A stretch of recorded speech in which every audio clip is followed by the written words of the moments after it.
In the dim night, countless shadows moved swiftly.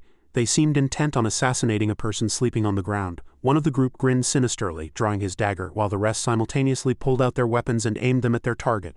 Suddenly a flash of murderous intent flickered in his eyes. He dashed down like an arrow and threw his knife straight into the center of the cocoon with such force that the cocoon deformed. A moment later the cocoon lay still without any movement. Upon closer inspection there was no one inside the cocoon. The assassin was taken aback, standing dumbfounded for a second when suddenly a voice was heard. Only then did he turn, gritting his teeth towards the source of the voice. Behind him, a person was already waiting. The moonlight illuminated his face, revealing a solitary yet unfazed figure. It was none other than Helmut. In his hand was only a crude bow, but his voice betrayed no fear. "You tried to ambush me with weapons, so I suppose I can deal with all of you?" Before they could respond, he broke off a dry branch beside him and continued, "This should count as self-defense, right?" No sooner had he finished speaking than he used the branch as an arrow and fired. Helmut aimed the arrow. He aimed directly at the group of assassins. They scoffed at his weapon. "What, a branch?" one of them sneered. "Are you mocking me now?" No sooner had he finished speaking than the branch flew straight into the center of his forehead. Immediately, an incredibly powerful force knocked him down. The assassin instantly lost his balance and fell, much to his own and his comrades' surprise. The commander's face hardened at the sight, and he looked up at Helmut in shock. Another comrade simultaneously let out a scream. Helmut continued to aim his bow at them and charged forward. As soon as the arrow flew, he counted 1.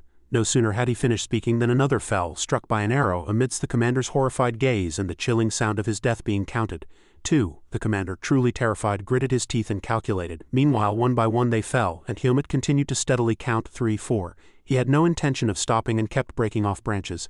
Then the other fellow, startled, signaled his surrender and shouted loudly again, "Wait, spare my life!" Helmut showed no mercy, aiming an arrow at him with eyes that seemed to announce death, and said, "If you intended to dispose of someone, you should have expected your own deaths." As soon as he finished speaking, he coldly dispatched him. The assassin met his end in utter bewilderment. A moment later, Helmut walked through the forest holding his meager belongings and muttering, "This should leave no trace." Suddenly his gaze darkened. He called out another's name internally. "Darien, this is nothing like what you said." As he spoke, Helmut leapt up. He vanished into the darkness of the quiet forest. The human world is truly too boring. Helmut thought this as he sped away like an arrow. The past resurfaced. In a meeting room, people were engaged in a heated discussion, and one person spoke. "So much time has passed, is the Demon King's trace still intact?" Another person replied. "If you're talking about the primeval forest, then it should be fine, as no magical creature can cross the barrier." As he finished speaking, the person fell back into thought. "However, the concern is that the forest itself is covered in magic. The inability to utilize such a vast land is also an issue." Another person agreed. "That's right," then one person remarked with a gasp. He put forth a terrible idea. "If there was a forest filled with magic that people could enter but never return from, couldn't we send those we need to dispose of there?" The rest of the people, startled by his words, stared at him in unison. Meanwhile he continued to speak. "We've always had troublesome individuals to deal with, and there's no better place to eliminate them than that forest." As he spoke, he slammed the table, displaying a decisive attitude amidst the agreement of those around him. "That sounds good, not a bad idea," and so the terrible idea was approved. "Then we shall proceed with it." The scene abruptly shifted to a somber one. The darkness of night fell, and horrifying screams erupted from the forest they had just discussed. "Oh, please take me, just spare my poor child." The remaining miserable cries were swallowed by the darkness. The guard coldly shook off the person's hand and left a remark. "Please let go, the seed of darkness is sprouting within this child." As he spoke, the guard grabbed the child and signaled, then began to walk away amidst the mother's hoarse screams. "No, no!" 3 priests stood nearby chanting spells. A dazzling yellow light flashed from the body of the baby, who lay quietly wrapped in a diaper. The light enveloped the 3 priests, the guard, and shone upon the weeping mother. Margaret Irene cried out in despair. Helmut. The scene returned to the eerie forest. The primeval forest, a place of exile from which no one could survive. Not even genius scholars, brave commanders, or exceptional mages were exceptions. Prisoners would be thrown into the forest. With a sacred power, a yellow light suddenly flashed. If they could escape from there safely, their sins would be forgiven. The baby in the diaper awoke to the light and slowly opened his eyes. One day a child bearing the seed of darkness was born. The child slowly opened his eyes, his young gaze already stained with darkness. His very existence was a sin. In the middle of the desolate forest, the child's cries faded as if swallowed by the darkness. He was thrown into the demon realm. It was a place from which no one had ever returned alive. The eerie silence of the forest enveloped the child. Helmut lay there quietly. In the death-laden air of the forest, it was a forest brimming with magical energy. The child curled up from cold and hunger. He lay there, yet seemed almost inviolable, but inside his body a seed grew within his heart. Energy surged from his heart, overflowing and enveloping the child finally. The next day, light slowly began to shine. 10 days passed, yet he still lay quietly. Whether it was sunny or rainy, day or night, for 2 days the child stubbornly survived. One day a creature appeared in the sunlight of the forest. Elaga approached, with a gaze that seemed fearsome at first glance. Elaga slowly drew closer to Helmut, then it growled menacingly. Eventually Elaga picked up the tiny Helmut. That day the child's fate was sealed. 10 years later, the sounds of children's laughter slowly began to echo through the dark forest. Little Helmut dashed away like an arrow chasing a rabbit. "Stop!" he shouted loudly. Helmut frowned, grumbling as he looked at the elusive prey. So fast, finally he leapt. Helmut watched his prey, gritting his teeth, and quietly lunged. "Gotcha!" No sooner had he finished speaking than the unfortunate rabbit was caught in his hands and let out a pained squeal. Elaga lay in the shade, gazing fondly at Helmut with the eyes of a mother tiger watching her cub. He shouted excitedly, "Elaga, I caught it!" As soon as it heard that, Elaga instantly sprang towards him. Elaga swung its claws at the rabbit, delivering a fatal blow in a single strike, killing it. As Elaga ate the rabbit, it asked, "Helmut, have you gotten used to hunting now?" He replied, "Yes, but I can only hunt rabbits so far." Elaga's claws gripped a tiny object and it lifted the small pellet and said, "Look closely at this. This is called a magic stone and all magical beasts possess it." Elaga continued to explain, "If you consume magical beasts you will grow stronger, it will also restore your vigor and extend your lifespan." Helmut listened, impressed. Elaga continued, "However, this rabbit is very small, so is its magic stone." Helmut tried to grab the magic stone. "'Cause this came from the prey I hunted." Elaga, sensing his intention, dodged and easily knocked Helmut down, replying, "Not so fast." Helmut got a bump on his head from the fall and whined, pleading, "Give it to me." Elaga cruelly refused. "What? Absolutely not," Elaga explained. "You are human, not a magical beast. If you eat something like this, you will become a magical beast." Elaga suddenly spoke in a stern voice. "And if that happens, you will have to live in this forest forever." Helmut pouted in dissatisfaction and replied, "HMPH, ridiculous," he said, dragging the rabbit carcass, muttering, "Even if I don't eat it, the magic energy will still be inside, right? Wouldn't it be better to just eat it and get stronger?" Helmut carried the rabbit carcass, following Elaga, and spoke incessantly, "I'm too weak. I can't leave your territory." Elaga's expression hardened upon hearing that. "You can leave?" Helmut asked, puzzled. "What did you say?" Elaga repeated with a serious expression. "I am saying that you can leave this forest," he doubted. "How do you know? You said we couldn't leave," Elaga replied. "No one had ever been seen escaping, so I thought no one could leave. But someone told me it was possible." Helmut asked again. "Who told you that?" Elaga replied casually. "A human I met a long time ago." That answer immediately sobered Helmut. He spun around and asked, "A human?" Elaga immediately dashed his hopes. "What? Are you thinking of going to find that person? Don't even dream of it. He surely died somewhere in this forest." Helmut's face hardened. "Maybe he's still alive. Did you see him die?" Elaga was speechless at that, unable to say anything for a while. Elaga thought for a moment, then denied. "He was old. Although he was very strong in the past," Elaga continued. "No matter how strong humans are, they can't withstand the magic of this forest and grow weaker. You only don't feel it because you possess the seed of darkness. The last time I saw him was a very long time ago. By now he'd be around 90 years old." Helmut doubted. "Didn't you say humans can live over 100 years? Where did you meet him?" Elaga appealed emotionally. "I fed and raised you and now you've decided to leave? Disgusting." As it spoke, Elaga grabbed a dry branch and tried to hit him. Helmut quickly dodged and replied, "You told me to do as I please, didn't you?" Elaga frowned, continuing to drop hints to Helmut. "Perhaps he won't be there," he stated firmly. "If he's not there, I'll just come back." Those words angered Elaga. Elaga growled irritably. "Whatever, then go, do as you please." Helmut didn't give up and pressed for information. "Then where is there?" Elaga couldn't hold back and blurted out, "East of here." Having gotten what he needed, Helmut immediately turned eastward. In an instant he disappeared from Elaga's sight. Only then did Elaga realize it had fallen into a trap. "What?" Elaga, startled, quickly called after him. "If you die on the way, I don't care." Helmut paid no attention. He rejoiced as he ran. "There's a human in this forest." He couldn't hide his excitement as he ran. "And a very strong one at that. A human without the seed of darkness." Helmut sped off like an arrow.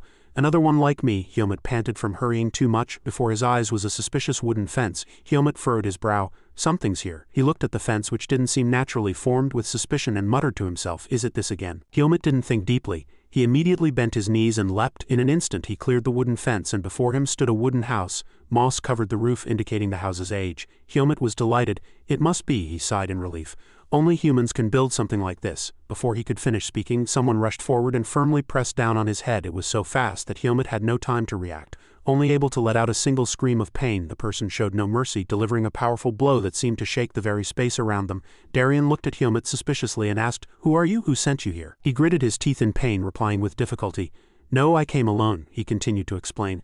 "Elaga told me someone lived here." Upon hearing that name, Darien paused and questioned him. Then he frowned. "I see." As he released his hand, he immediately took a deep breath. Darien turned away and continued his interrogation. "Why did you seek me out?" As Helmut looked on with expectant eyes, he delivered a cold remark. "If you merely wanted to meet a human, you've come to the wrong person." Helmut heard that and retorted, "No," facing the burly Darien. He trembled slightly. But ultimately he had decided to leave this forest. A moment later, Darien relented. He said, "My name is Darien. What's yours?" He replied, still slightly on guard. "I'm Helmut." Darien continued, So you want to escape from here, he replied. Elaga told me you know how to escape, Darien asked, curious. Why do you want to leave this place? The outside world isn't as peaceful or beautiful as you imagine. Hermit couldn't resist asking. What is it like? Darien said. Humans there don't have sharp claws or fangs. They also have frail bodies, but he continued, they are far more cruel and cunning. He looked at Hermit and said suspiciously, Were you born in this forest? Hermit calmly replied, No, I was sent here after I was born. Darien understood immediately. It must be because you possess the seed of darkness. Hermit heard that and touched his chest, signaling that his words were true. He explained, People with that seed are usually dealt with at birth, so if you survived you must be of high status, at least a nobleman. Hermit asked again, What's a nobleman? Darien dismissed the question as irrelevant. Now that you've been sent here, that won't matter. And I owe that leopard a debt. No sooner had he finished speaking than he turned, his voice becoming serious. Listen carefully, kid, he continued before Hermit could react. The reason you were abandoned in this forest is because of the seed of darkness within you. He paused, imagining Hermit's bruised appearance. If it still remains, even if you leave here, you will always be hunted down and eventually fight others and die. After finishing, he asked Hermit again, Do you still want to leave this forest? He nodded, his eyes filled with determination. Darien's expression hardened. I see very well, as he spoke. He lifted Hermit to the boy's surprise. Hermit struggled as he was suddenly lifted. Wait, uncle, what are you? Darien cursed irritably. Darien chuckled mockingly and said, You're very impatient, he explained. If you want to go to the human world, you must first become human. Finally, Hermit stopped struggling and stared at him with knife-like eyes. Darien, not caring much, said, Let's go. I will make you human. On the way, Hermit couldn't hide his curiosity. What do I need to do to get out of here? He replied. You must cross the boundaries of this forest, but forget about that for now. First, you must become stronger. Then you need to find someone who knows how to leave this forest, he instructed. When Hermit asked who that was, he refused to answer. I can't tell you now. He rubbed his chin deep in thought, becoming stronger. How do I do that? He carried Hermit into the cabin and said, Just do as I tell you. A moment later, Hermit, frustrated, threw down a broom and protested.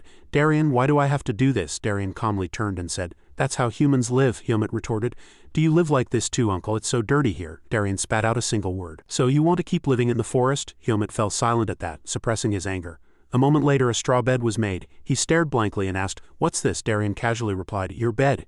Hermit, surprised, jumped onto the bed and lay down, letting out a comfortable sigh. Hermit sighed in relief and asked, Can I rest now? Darien teased, You lazy bum, there's still a lot to do, so get up. He handed him a set of clothes and said, Wear these. Hermit complained as he put on the clothes. They're too tight and uncomfortable, he explained. Humans must wear clothes.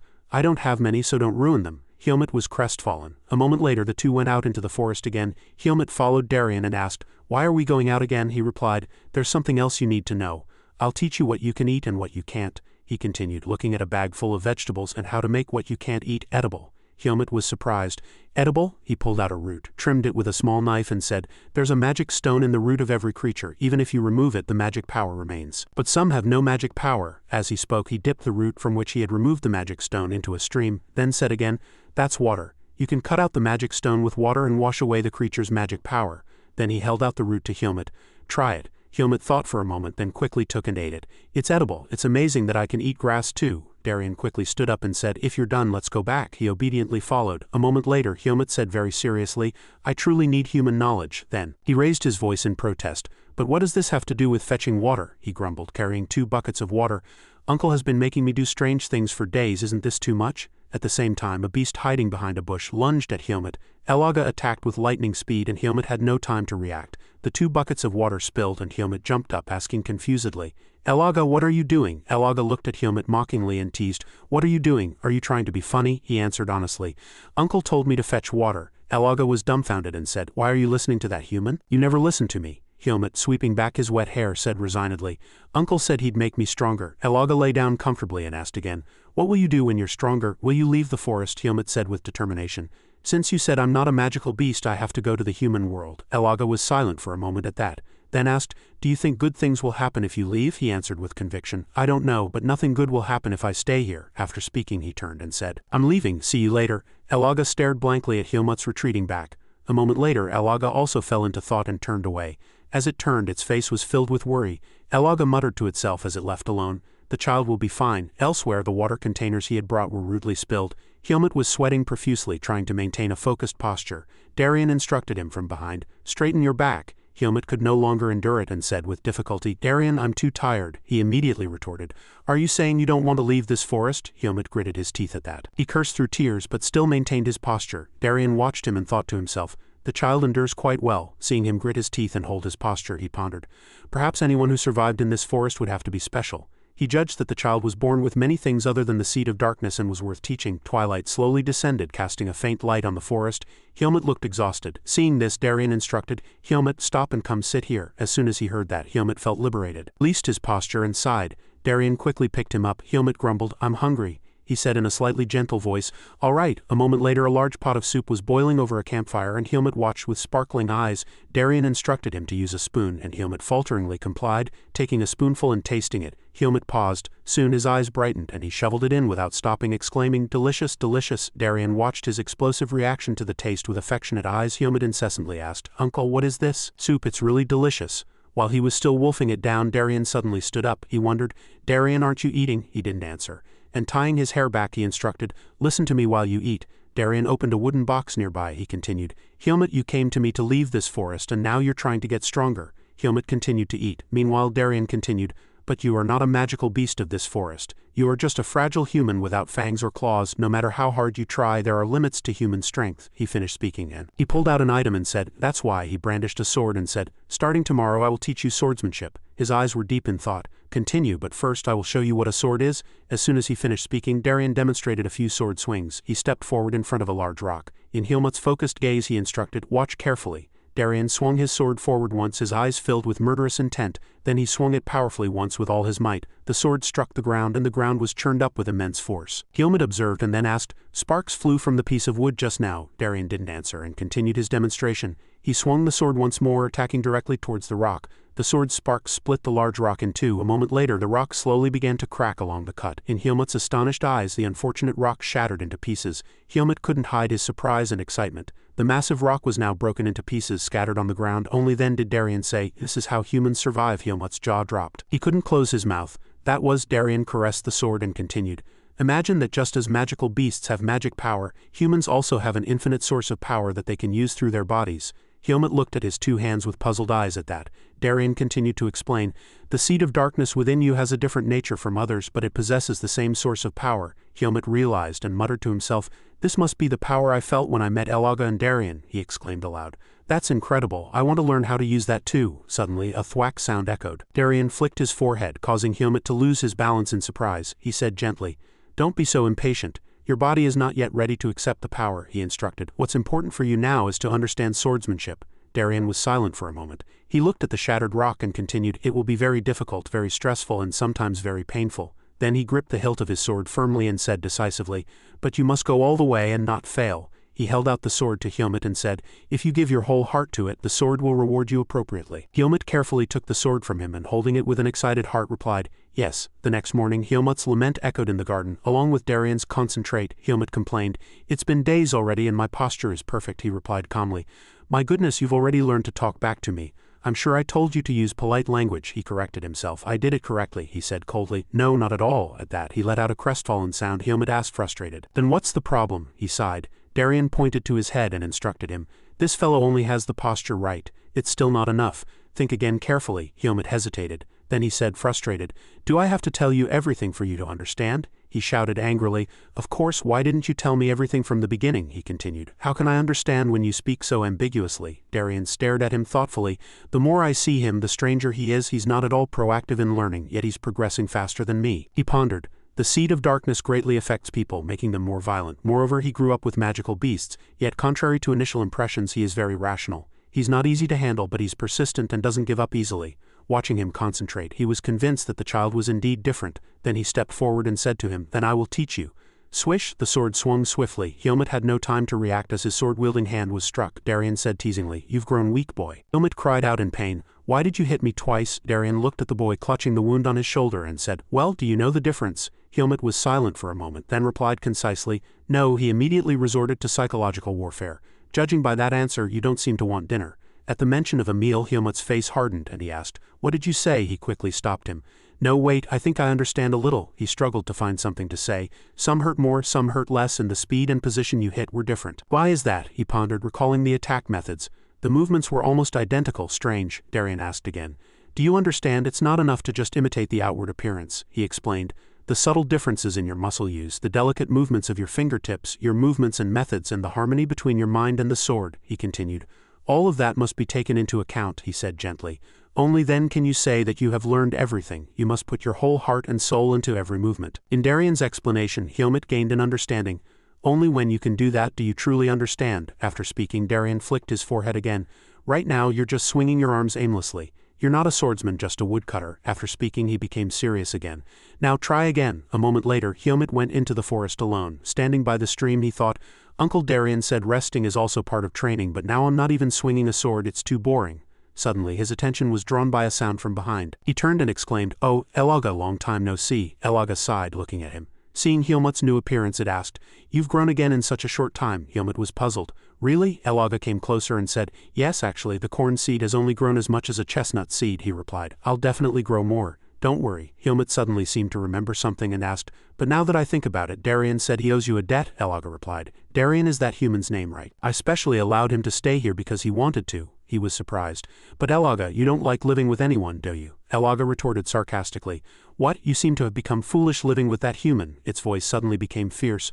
I am the lord of the central region of this primeval forest, Elaga. I will punish anyone who bothers me. Then its voice suddenly dropped. Actually, maybe not everyone. In fact, I'm being careful in case that disgusting snake attacks stealthily. Helmut was speechless, then asked again. Disgusting snake, he thought for a moment and said, Ah, is it that Naho fellow from the south of the forest? Elaga agreed. That's right, that two-headed snake. He's after that human. If we fight each other and get exhausted, he might miss a better opportunity. Helmut was surprised and asked, Then if you fight Darien, do you have a chance? Elaga was silent for a moment at that, then replied, Who knows? It explained. Magical beasts like me usually reveal their magic power instantly, so I can tell instinctively, but humans don't naturally reveal their abilities. I mean, they can hide their abilities. Helmut seemed to realize something at that. He turned and asked, So you mean you can't win? Elaga immediately denied it. It just means I can't be sure. That's why Naho can't lay a hand on him right away either. Helmut asked again. Wait, why does Naho dislike that human? Elaga replied. Because that human destroyed the disgusting zone Naho created. Helmut was puzzled. Disgusting zone? Elaga asked, curious. Immediately replied. Of course. I'm so curious I can't stand it. What is it? Elaga relented. All right, it stretched its body and said, I'll take you and show you. Then Elaga carried him on its back and took him sightseeing. Helmut, clinging to Elaga and looking down at the scenery below, turned pale. What is this? Elaga replied. Yes, that's the disgusting zone I told you about. The scene below was truly horrific. The humans there were being abused and beaten and even dragged around despite their pleas. Elaga explained concisely. It was a human farm. Elaga descended to a higher hill, allowing Helmut to observe more clearly. Below, humans were being used as labor tools. Helmut muttered, Human farm, suspiciously. Suddenly, one of the laborers below, carrying a large log, stumbled and fell. As he groaned in pain trying to get up, another person who appeared to be a supervisor cracked a whip and shouted, You fool, work properly. No sooner had he finished speaking than he continuously whipped the fallen man's body and hurled insults. Don't pretend to be hurt, get up now. Helmut frowned. The man truly seemed to be in pain. Why is he hitting him? Elaga replied calmly. Because he's not working properly. Two other people in the farm turned to look at the man, drawn by his painful screams. The supervisor immediately shouted at them, What are you looking at? Get back to work. Helmut silently watched the chaotic scene unfolding below. He noticed the woman who had just been scolded. What is that? They're similar to me, but a little different, Elaga added. Are you talking about the human females? Helmut was curious. Even though it was broad daylight, they all went inside a tent. Elaga explained, Those women are simply food. Elaga said, Although they are the same humans, their gender is different from yours. You are male and they are female. Naho prefers female flesh because it's softer and has less muscle. Elaga's face hardened as it finished speaking, but if they're too small there's nothing to eat. So they have to wait until they become adults to be eaten, Elaga continued. The women become Naho's food and the men have to work as slaves their entire lives to maintain this land. Helmut asked, So that's why this place became a farm? Elaga replied. That's right, people think Naho protects this farm but in reality humans maintain it. Of course they also have a leader. There he is. Their gaze fell upon a bald man who looked dreadful at first glance. He unpleasantly asked, What's all this commotion? The other men fawned, saying, Lord Erugo, you've arrived. A subordinate reported. One of the slaves made a mistake. Erugo reminded him, Forget it. Have all the sacrifices been gathered? The subordinate replied. Yes, they've all been gathered. They're over there. Erugo glanced. Oh, over there. The women were entering the tent one by one. The man suddenly called out to one woman, stopping her. Hey you! He grabbed the woman's chin and stared intently at her, and the woman's face turned pale with fear. The man grinned sinisterly. I'll let you live longer as a special favor. Then Erugo grabbed the woman by her hair and dragged her away, and the woman screamed. Helmut's face hardened as he asked, Is that human, the village chief? Elaga replied. That's right. I don't know how it happened, but he's very good at finding people who get lost in the forest. Unfortunately, you could also become one of them. The sight of humans being trampled below was horrifying. Helmut was silent. I know you wouldn't treat me like that, he asked, curious. Why? Elaga hesitated. I don't particularly like Naho's way of raising livestock. Helmut fell silent at that. he said mockingly. That's something you'd say. Elaga immediately cleared its throat, then it tried to take him back. Helmut was still deep in thought. Come to think of it, gathering humans, Elaga cut off his thoughts. That's enough, Helmut, let's go back. Suddenly, Elaga caught a familiar yet dangerous scent. A sharp voice echoed, "Oh, look who's here." As Naho appeared, Elaga immediately took a defensive stance and pulled Helmut behind it to protect him. One of the snake's heads said, "Long time no see." Elaga also growled cautiously. Naho suddenly fell silent.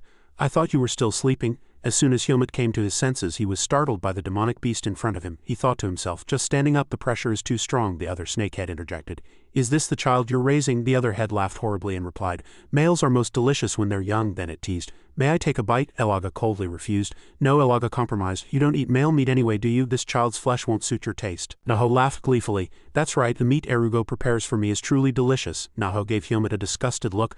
"But this smell." The two snakeheads darted towards Helmut like lightning. Naho was already close to Helmut.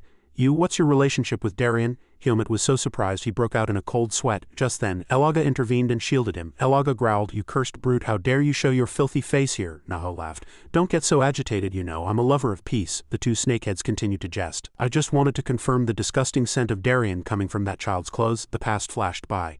Naho's voice was sharp. "It's only natural for me to be wary of him, after he destroyed my farm just a few years ago." Elaga immediately interceded. "That child has nothing to do with Darien, he just stole his clothes." Naho said, "Oh really?"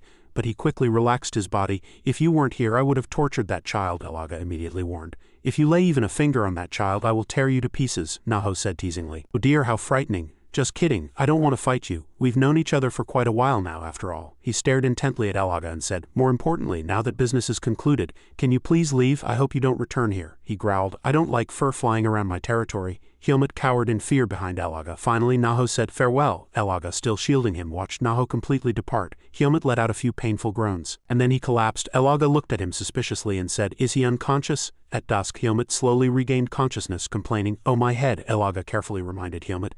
"Since Naho has seen you, don't go alone from now on, you must stick close to that human." Elaga continued, "Naho will avoid me so he won't come here, but I can never be absolutely sure." Helmut was silent, then said, "Understood." Elaga sharply noticed his bad expression and asked, "Why do you look so grumpy? There are many things to be careful of." Elaga grumbled like an old mother, "There's no other way, you're still young." Helmut suddenly called out, "Hey." Elaga immediately turned and said yes. Helmut hesitated and asked, "Can I become as strong as you and Darien?" Elaga looked at him suspiciously. Helmut was silent. "Is it that difficult?" Elaga said. "That human is very strong." Elaga looked up at the sky and continued, "I don't know how strong he is, but he is at a level that most ordinary humans can't reach even if they dedicate their entire lives to it." Helmut was puzzled. "An entire life," Elaga said in a low voice. "It won't be easy. But everything will depend on your actions." Elaga continued, "If you truly wish to become stronger." Helmut simultaneously clenched his fists and resolved. Elaga continued, "If you want to escape this forest, do everything you can to become stronger." Elaga suddenly fell silent, looking at his face.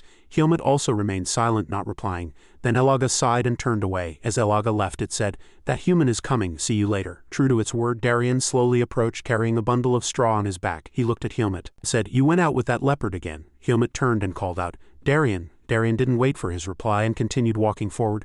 "The sun is setting, let's go back." Helmut's heart was conflicted, but he didn't reply. He looked at Darien's firm back and he saw Elaga's solitary figure. Elaga also noticed his gaze. Elaga suddenly turned back and thought to itself, "I'll be watching." Seeing Elaga's gaze, Helmut also seemed to receive a signal. Helmut smiled. He returned with Darien, mentally replying, "Okay." In the middle of the night, Helmut couldn't sleep due to pain. He curled up on the straw bed groaning. "Damn it, my stomach hurts so much," he despaired. "I feel like I'm going to die like this." That afternoon, Darien had given him some strange herbs and said, "Helmut, eat these tonight before you sleep." Helmut held the herbs and asked, curious, "What are these?" Darien said frankly, "Poisonous herbs." Helmut was startled. "You want me to eat poison?" Before he could finish speaking, Darien flicked his forehead and commanded, "Just eat it, don't complain, it will help you control the power of the seed of darkness." And now, Helmut thrashed in pain. "Ah, this really might be poison." He complained, "But Uncle didn't say it would hurt this much." Then he groaned in pain again. Helmut gritted his teeth. "What the hell did he make me eat?" At the same time, Darien was quietly appreciating the night scenery. He muttered, 5 years? No, it's probably been about 4 years. The next morning, Helmut was engrossed in his training as usual. His sword strikes became increasingly powerful and precise. He continuously chopped at a massive tree trunk. In the blink of an eye, the tree trunk was covered with cuts. While he was training diligently, Darien approached. He silently watched the boy's ceaseless efforts. Finally, he spoke, "You're more skilled with the sword now, aren't you?" Helmut stopped his hands at the sound. "Darien, hello," he proudly boasted.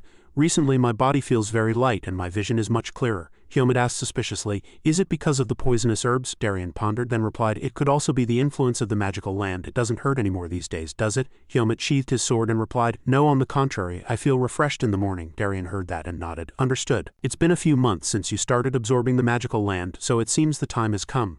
Then he asked Hyomit, do you remember what I told you about V? He didn't wait for Hyomit's answer and continued, you can't see power, but that's precisely why you can draw upon it infinitely. He emphasized, however, if your body and skills don't reach a basic level, V training is meaningless.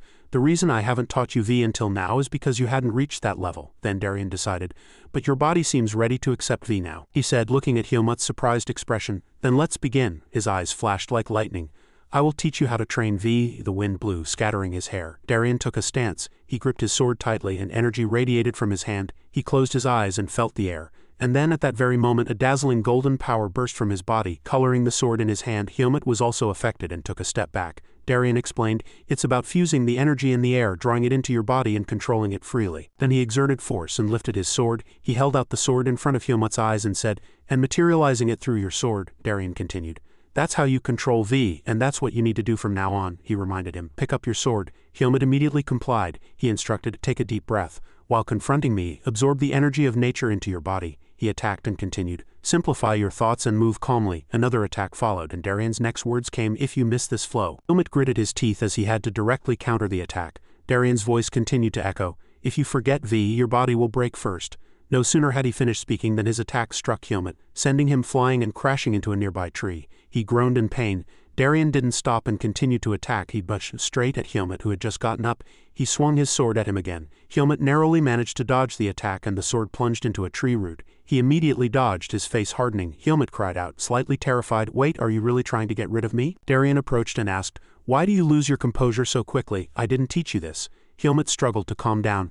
Damn it, breathe, breathe. Then he slowly exhaled and lowered his sword by a beat. Just then, Hyomit took an offensive stance and inhaling began to counterattack. Darien very lightly blocked his consecutive attacks. While defending, he reminded him, use all your senses and if you absorb more energy, you will feel all its power. No sooner had he finished speaking than Hyomit groaned from exhaustion. As he stumbled back, Darien encouraged, no one can do it perfectly from the start, he said. From now on we will continue to train like this. It doesn't matter how long it takes. Then Darien began to attack again.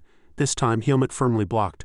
Darien smiled slightly. Hyomit only needs to show that he's interested. He began to feel the air around him and charged again. His voice continued to echo, your will. The two plunged into battle, shaking the surrounding space. Darien's reminding voice echoed ceaselessly. Don't stop, keep moving, don't let the flow break. Seeing Hyomit fight with concentration, he urged him to go faster. He reminded him, absorb all the energy into your body. For a while the two trained diligently. One day Hyomit gradually became calm. By then the forest was covered in white snow. Darien continued to observe from behind. Hyomit was highly concentrated and gradually an aura began to appear, emitting a captivating purple light. 4 years later in the still snow-covered forest, snow flew everywhere, and Hyomit alone mercilessly chopped at dry tree trunks. After finishing his training he panted. Looking at the pile of fallen tree trunks he sighed. Good, he muttered to himself, looking at his wooden sword which was full of training marks. Can I finish training today? Suddenly a voice came from behind him. It's already been 4 years, he turned at the voice. Darien, were you watching me? Darien calmly said, you've improved somewhat now. Hyomit denied, improved? I still feel something is lacking. Anyway, shouldn't we have a match today? Darien replied. Show me your V before that. Hyomit refused. No, I don't want to. Last time when I did that, you refused to fight me, saying I wasn't good enough yet. He didn't allow the refusal and simply told him to do it. Hyomit reluctantly followed with a HMPH, but he quickly calmed down and felt his ki. Darien quietly watched the scene before him. Seeing the V emanating from Hyomit, he was surprised, as he had mentioned before, that he could clearly manifest V at such a young age. This child was growing incredibly fast. Although he possessed the seed of darkness, he truly had V. Hyomit sighed. Darien was still lost in thought. This child was destined to overturn the order of the world, either prosper or fall into hellfire. Lost in thought, he closed his eyes to shake off the images that came to mind and opened them again to face Hyomit. He made a decision. It was time. He hesitated whether to release the boy or not. Looking at the grown boy, he didn't know what to do. Hyomit, Darien extended a hand and said, it seems the time has come. Hyomit was momentarily dumbfounded. What did this mean? Without needing to say more, he confirmed it himself. Yes, I'm saying it's time for you to leave this forest. Hyomit immediately objected. But I don't think I'm strong enough yet, Darien replied. If your seed of darkness grows even a little more, you won't be able to cross the divine barrier. He looked at the seeds in his hand and said again, this is your only chance, listen carefully. Hyomit focused completely on Darien even before he reminded him. I'll explain, he began to explain. The human world is south of the primeval forest. You can only reach it by crossing the divine barrier. I heard there's a weakened divine barrier zone. Darien's expression was unusually serious. Theoretically, you can reach the human world through there, but that information was still too new for Helmut. Although you have the seed of darkness, humans can theoretically cross the weakened divine barrier. He frowned and asked again, "Where is it?" Darien answered truthfully. "I don't know, I haven't looked for it, but I heard someone did." Helmut listened carefully to his instructions. "There's a human village in the two-headed snake's territory. Erugo, the village chief, would surely know. That leopard also knows where the human village is." He immediately thought of that entity. The two-headed snake, was he talking about Naho? Helmut quickly connected everything and concluded that Erugo ruled the humans in that village. Darien glanced at him and said again, "Finally you will experience countless things in the human world. Having lived only in the forest, you might think the outside world is vibrant and full of life." He also didn't forget to remind him, "But tragedy always happens quietly." Helmut was startled and listened cautiously to his next words. Darien explained, "It's not something you can prevent by being vigilant, nor can you avoid it. When that moment comes, you will feel helpless and excruciating pain. You might experience anger and despair, and you might reach out to darkness for support." His large hand rested on Helmut's shoulder, and he added his final words, "But no matter the situation, don't lose yourself." Darien asked Helmut one last time, "That's all I ask of you. Do you have any more questions?" His hands were already clenched, and Helmut asked again, "You said you had no intention of coming with me, uncle, right?" Darien sighed deeply, considered the words, then confirmed slowly and clearly, "That's right." A hint of sadness flickered in his eyes, and Darien then distanced himself, preparing for their farewell. "If you have nothing more to say, I'm going to sleep. Come back in the morning as I have something to give you." He turned and continued, "I want to be alone for a long time." Helmut said nothing for a long time. He remained silent and was soon left alone in the forest. Night cast a dark shadow over Helmut. His eyes were furrowed and his lips were already tightly pressed together. Elaga appeared beside Helmut. Elaga asked kindly, "You don't look very excited. Isn't tomorrow the day you leave?" Helmut turned his head at the voice. "Elaga," he admitted without hiding it with a hint of sadness. "Yes, that's right," and Helmut began to explain. "I can finally leave this place, but the words I'm uttering feel so complex and disjointed. I don't know why I feel this way." He didn't speak. Elaga turned its head, as if to avoid seeing Helmut's helplessness, and then concluded, "That's proof that you're slowly becoming human." Helmut, holding the doorknob, stood outside waiting for him. Elaga quietly urged, "Go." Helmut nodded slightly and bravely opened the door. He was surprised and his eyes widened. Darien was already sitting on the ground with a few items waiting for him. He didn't even lift his head, nor did he say anything. Helmut's face hardened and he quietly called out, "Darien." But there was no reply. Darien remained in the same posture. Helmut called out Darien again. Finally he had to admit to himself, "I have a bad feeling, but I think it's really time to leave." Helmut bent down and picked up the weapons Darien had left behind. He looked at the old man with a look of regret, unable to hide his sadness, and silently promised, "I will remember you, uncle." Darien was dead. He had passed away in his seated posture. Helmut frowned, looked at him, then quietly closed his eyes. When his eyes opened again, his expression had completely changed. Darien's image was deeply etched in his memory. Helmut walked out gloomily. Elaga, not very surprised, said, "It seems his lifespan has run out." He was silent for a moment, then asked again, "How do you know?" Elaga didn't hide it at all. "He told me before." Then it gently comforted him. "Don't make such a face. There's meeting and there's parting." Elaga tilted its head and continued, "He lived out his appointed lifespan and left, so you don't need to feel guilty." Having finished speaking, Elaga swung its tail again and tossed something at Helmut's head. "I can finally give this to you." Helmut caught it with his hand and immediately shifted his gaze to the object. "What is this?" Elaga explained. "You were wearing this around your neck when you were abandoned here," Elaga said with a serious expression. "Look at this, you might need it when you leave this place." Helmut opened it and saw a necklace with a shining yellow pendant. Elaga began to explain, "This is a rare metal made of pure gold. You must be the child of a noble." Helmut slowly opened it. Inside it was engraved with the words, "May the light illuminate your path, Marfin." Elaga guessed it was the leader's name. Helmut continued Elaga's words, "Marfin is my mother's name." Elaga nodded. "I see. Once you leave this place, look for her. Whatever happens, she might be able to help you." It then added a few warnings. "You're thinking of going to the human farm, aren't you? That damn Naho is hibernating, so he won't come out unless there's a big commotion. But even so, if I enter his territory, he'll find me." Helmut frowned and promised, "Don't worry, I can handle it." Elaga looked at him as if it trusted him completely. "Good, hurry up, this is your only chance," and then watched Helmut leave. After walking for a while, he stopped and turned back to Elaga. "Elaga, goodbye." Elaga couldn't hide its smile and replied, "Yes, Helmut." Elaga's gaze returned to Helmut, and its unspoken words in its heart unconsciously slipped out. "You too, goodbye." Simultaneously, elsewhere a shadow was moving. This person was wearing a hood. As soon as he entered his house, he took off the hood, revealing a face drenched in sweat. His fingers moved towards a burning candle. Erugo's eyes were hollow, and suddenly Helmut's blade was at his throat, and Helmut warned, "Don't move." One of the major magics, black magic, was an evil energy source that could make even weak mages powerful. To elaborate, among countless mages there were those who crossed boundaries not destined by fate, with a desire to possess infinite magic and power, and he was no exception. Erugo was once a mage who envied and resented others. He yearned to become the strongest but took black magic as a shortcut, feeling he lacked sufficient talent himself. And to achieve his goal he had to collect the dark emotions of humans. Thus, through activities like illegal kidnapping and human trafficking, he could easily obtain the necessary ingredients. Furthermore, the compliance and fear emanating from those ingredients made Erugo even stronger and more wicked. Not everything always went perfectly smoothly. However, in the process of tracking certain mages, his sins were exposed to the world. Consequently, he was arrested and sentenced to either execution or exile. But Erugo was cunning, and to avoid immediate execution he chose the path to the primeval forest, which ultimately opened a path to survival for him. Here he met the two-headed snake. He was allowed to stay in the snake's territory in exchange for obedience and worship. Subsequently, Erugo used magic to gather all the people who had been banished to the forest, and to avoid being immediately killed, they submitted to the magical beast. This is also the history of how the region was formed and how the human farm was created. He became the leader of that farm and the others were treated worse than livestock. Naho, the true owner of this territory, never interfered with what Erugo did, as long as he paid tribute. Thus, even in submission, Erugo's ambition flared up once more. Nevertheless, every time winter came he couldn't help but worry. The main reason was that when Naho hibernated, the magical beasts in the vicinity attacked the farm daily. Erugo thought differently. However, even amid such meaningless crises he was somewhat satisfied with this new life. With Hyomut's blade at his throat he grumbled irritably.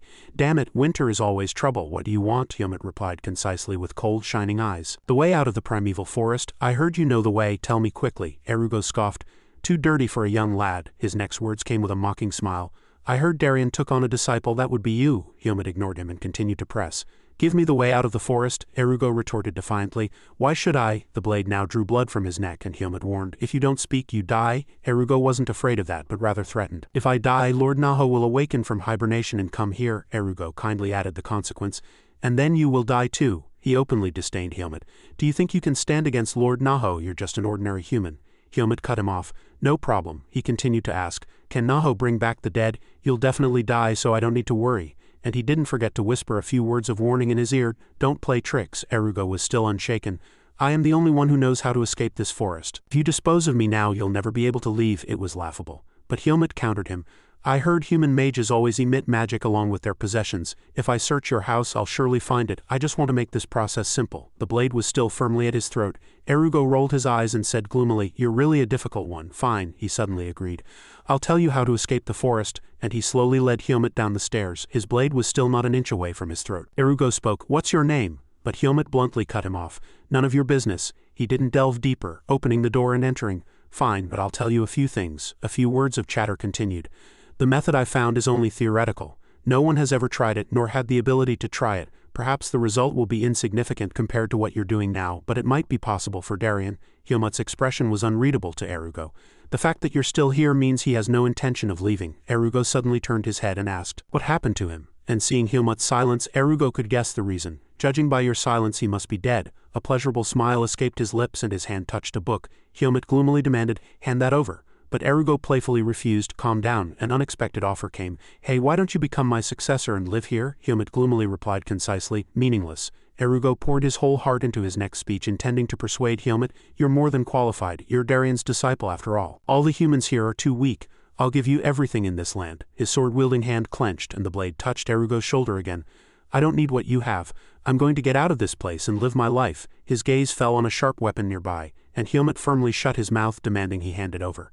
Erugo finally surrendered. "Fine, if you want it that desperately. There's nothing I can do. This is a book I found in a mage's hideout before I settled here. That mage's idea is about concealment magic." As Hyomut flipped through the pages he continued, "Unfortunately, he doesn't seem to have escaped this place." Erugo explained that according to the book there was a large waterfall south of the forest, where the water flow and magic power simultaneously weakened the divine power, allowing one to cross the barrier there. A wicked smile appeared on his face. "Of course, even if it's weakened, there are still powerful defensive magic circles around the primeval forest, so anyone with even a tiny bit of magic power will turn to dust. That's all I know." Erugo stopped there, and Hyomut closed the book and replied, "All right, I'll let you go." His gaze was fixed on the person in front of him. While he truly disliked him, Darien's teachings resonated in Hyomut's mind. "Do not take a life lightly. You only survived because that rat bluffed." It made him more cautious, and that was what Darien had taught him. So Hyomut kicked Erugo instead. His eyes bulged and drool dripped from his mouth. Hyomut used a rope to tie Erugo firmly, then quickly pressed his vital points. He took a few steps back and said again, "You'll be untied in a while." Don't cause trouble from now on, Erugo shouted in a voice filled with rage. Damn it, I can't use magic, you arrogant brat. Do you think you can survive and escape this forest? Helmut paused at that. He turned his head and gave a confident smile. Of course, and soon only Erugo's shadow remained in the quiet room. He was furious, veins bulging on his face and his forehead flushed red. His previous words continued to erupt. How dare that brat do this? The mark on Erugo's forehead began to change. 2 eyes and blood poured from Erugo's ears and mouth as he laughed maniacally. I'll shatter your confidence, the deranged Erugo pleaded. Lord Naho, please awaken. The space immediately shifted and the stones on the floor cracked, revealing light from below. A gigantic snake appeared ferociously. Its 2 heads stared intently at Erugo and said, Erugo, you've never woken me up so suddenly before. He, still bound, explained with a sinister smile. No, this time it's a matter of life and death. You'll surely understand once you hear my explanation. Delivered surprising news. Darien is dead and his disciple is here now. Upon hearing that, the entity became slightly agitated, and its colossal body grew even more ferocious. I see. This is a perfect opportunity to deal with those I despise, and as the entity began to burrow through the ground and depart, a promise followed. I will find him.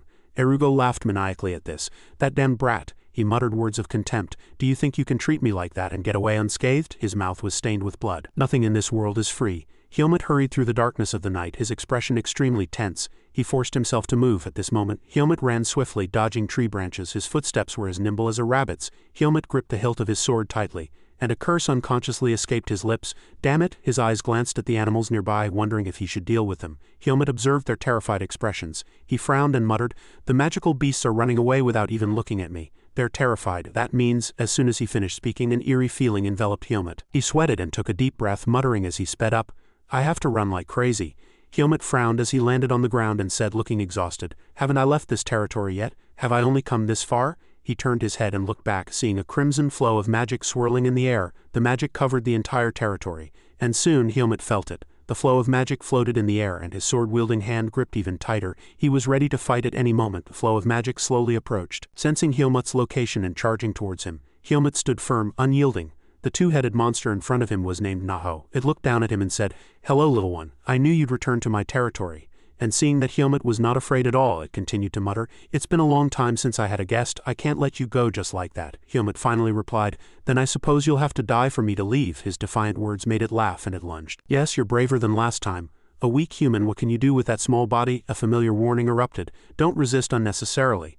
But it quickly turned into sharp words and it lunged at him. Hurry into my belly. It rushed straight towards where Helmut stood with all its might. In an instant a column of white smoke several meters high appeared. Helmut stepped back, trying to maintain distance. He frowned and loudly cursed, Damn it, I have to pierce through this dust. At that moment Naho's voice echoed behind him. Good moves. Little one. It appeared, already coiled in a circle, trapping Helmut inside. Naho once again threw out words of challenge. Try to resist. Helmut frowned and looked up at it. Its 4 demonic eyes seemed to pierce his mind. Helmut closed his eyes and took a deep breath to calm himself. Be calm. The opponent is very strong, but there will be an opportunity. And when he opened his eyes again, his expression had completely changed. His will was firm. I will not succumb to you. Helmut shouted the creature's name, and it unleashed a mass of Naho's power. It grew larger and larger and charged towards Helmut, who, already in position, moved almost instantly. His gaze was focused on seizing the moment to counterattack. Now, the spot Helmut aimed for was Naho's mouth. It tried desperately to block, but luckily Helmut spun in midair and dodged. He landed on its body. The plan was half successful. Helmut hurried along Naho's body, still deep in thought. No matter how strong its magic power is, the sword in his hand began to unsheath. Helmut aimed for Naho's face. There must be a place where my V can penetrate. He slashed it once with all his might. Right there, a gash immediately appeared on its eye and blood poured out from it. This head of Naho shrieked in pain. Helmut frowned and thought, I bought some time. It would be great if I could win, but with my current skill, this is the best I can do. He landed on the ground and widened the distance while Naho was still in shock. I used too much V on that attack. If I keep fighting, I'll die. Its other head desperately reminded it, You bug, snap out of it. Helmut moved quickly with only one goal in his mind. I have to escape, but he was horrified by the next sight. The intact head mercilessly bit the head that had just been attacked. It shouted loudly with its mouth, You foolish head. Helmut's face hardened as he turned and watched the situation. Blood gushed like a spring from the bitten head, and the only sound was the intact head's cursing. You didn't even deal with him, Naho? And then it let out an exclamation. I just dealt with something useless. Its attitude changed in the blink of an eye and it ferociously lunged at Helmut again. You're next. He desperately raised his sword to block, but no matter how much strength he put into it, the pressure Naho emitted was too strong. Helmut was instantly sent flying, and his body slammed into a flat surface with considerable force. Naho's magic power covered the surrounding space, and it looked around and said, You tried to escape after that attack. The next words that erupted were a confession. Losing a head makes it harder to see. It looked around and shouted desperately, "Where are you, you damned brat?" At this moment, Helmut was hiding in one spot, gasping for breath. He looked at the sword in his hand with tired eyes and muttered, "I knew it was very strong, but I still dared to confront it, and all I could do was just slash its eye." But Helmut quickly stood up, encouraging himself. "But at least I bought some time. This is my only chance. I have to escape quickly." The peace did not last long, and Helmut was startled by the light of magic behind him. Naho approached, and he quickly hid behind a tree, surprised inwardly. "Magic power," it said grimly. "I finally found you, you damned brat." The magic power grew thicker and thicker, and it continued to say, "Do you think you can escape me in this forest?" Helmut clicked his tongue in annoyance. Naho immediately lunged, opening its mouth wide to swallow the prey in front of it. Helmut gritted his teeth and cursed inwardly. "Damn it," my sword-wielding hand unconsciously gripped tighter. "I can't do it." And Helmut lunged with the determination. "I can't die like this." But the sight before him was unexpected. Familiar feet touched the ground. Elaga stood in front of Helmut, confronting Naho.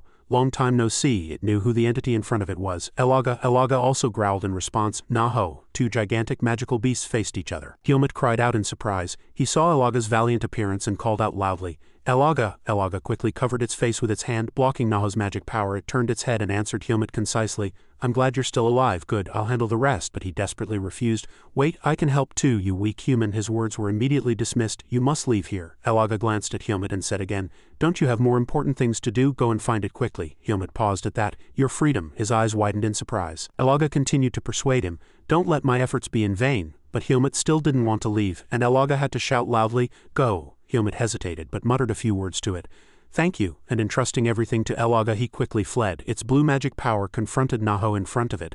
Naho shouted in annoyance before unleashing its magic power, "You filthy cat, how dare you block my path in my territory?" These words annoyed Elaga, and it retorted, "Blocked your path? I just did what I had to do." But all the entity received in return was Naho's contemptuous laugh. "What touching friendship, it brings tears to my eyes." Its two eyes glowed with demonic light, and it marveled at the disgusting species. Naho began to ramble east, west, north, and south. "Actually, I should thank you for coming on your own. I'll deal with you immediately and then devour that brat alive." But what it received in return was Elaga's blunt challenge. "You're the only one here. Do you think you can do what you just said? Go ahead and try." Naho opened its mouth wide and threatened. Elaga also growled, not to be outdone, and the two gigantic magical beasts plunged into battle. Swords clashed. Helmut sighed and exclaimed, "Is it finally over?" At this moment, countless corpses of magical beasts lay on the ground. Various types of magical beasts had died at Helmut's hands.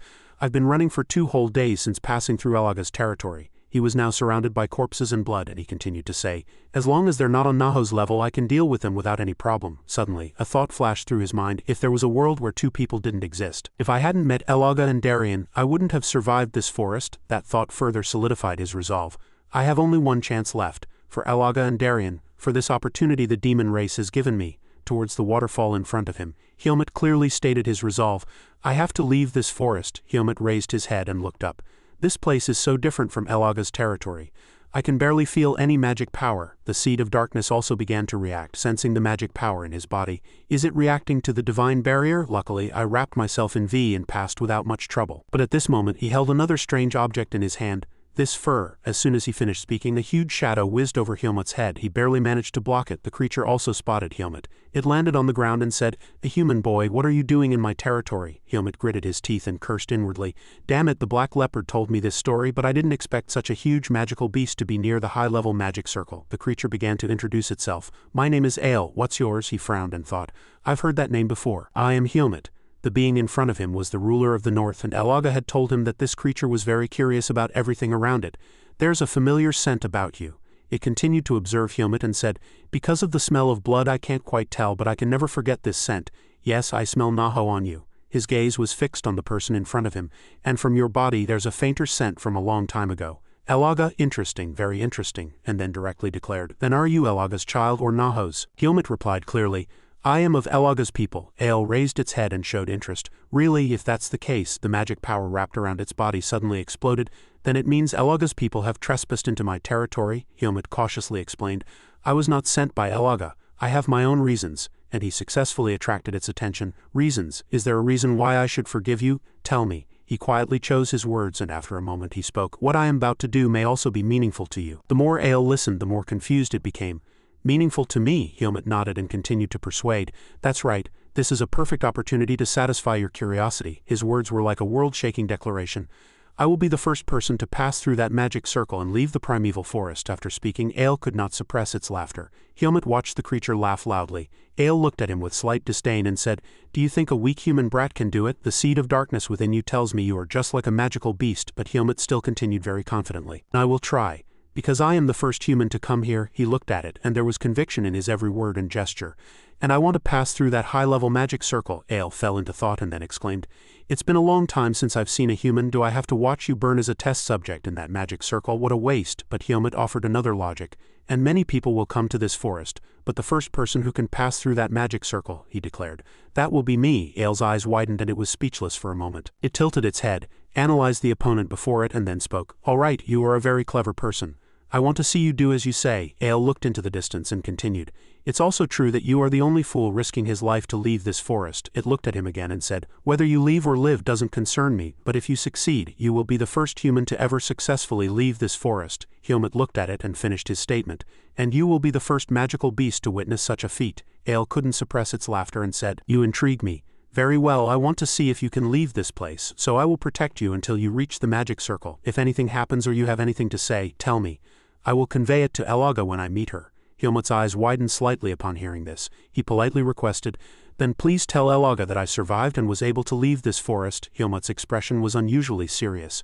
Ale looked at him. This meant it understood the meaning behind Helmut's words. Regardless of the outcome, it wanted to confirm one more time. "Do you still want me to say that?" Ale immediately agreed without further questions. "Very well, I will tell Elaga exactly that." And it called the entity before it by a special name. Elaga's special child. He exhaled, his eyes refocusing. Helmut immediately rushed forward. Only one chance remained. He plunged into the cold water and moved with all his might. As Helmut advanced, he enveloped himself in a sphere of magic power, his eyes never leaving the point ahead. But Helmut soon encountered an obstacle. Nevertheless, his resolve remained unshaken. "I must leave this place." Helmut's eyes held nothing but a firm determination to leave the forest. "The primeval forest, a transcendental divine being, grants me the power to cleanse sins." The current flowing before Helmut was unusually strong, as if to protect humans. He protected himself as he advanced, eliminating all evil. Helmut himself felt this. "Power is piercing through my body." His eyes became even more resolute, but at this moment his body felt as if it was being pierced. Helmut said, "It's a pain I've never felt before." In a daze, Helmut thought to himself, "I can't maintain consciousness. Magical beasts become human and humans become magical beasts. Where should I go? Somewhere." A wooden wheel slowly rode down the road and at the same time curses erupted. "Damn it," the voice continued to echo from the front group. "Tanya, this is too close to the primeval forest. Why are we resting in such a place?" Tanya turned back and replied to Finn. "Finn, you know we can go further if we rest, don't you?" The more she spoke, the harder Finn's face became. "If we encounter a magical beast when we're exhausted, even I, a grade 4 mercenary, won't be able to handle it.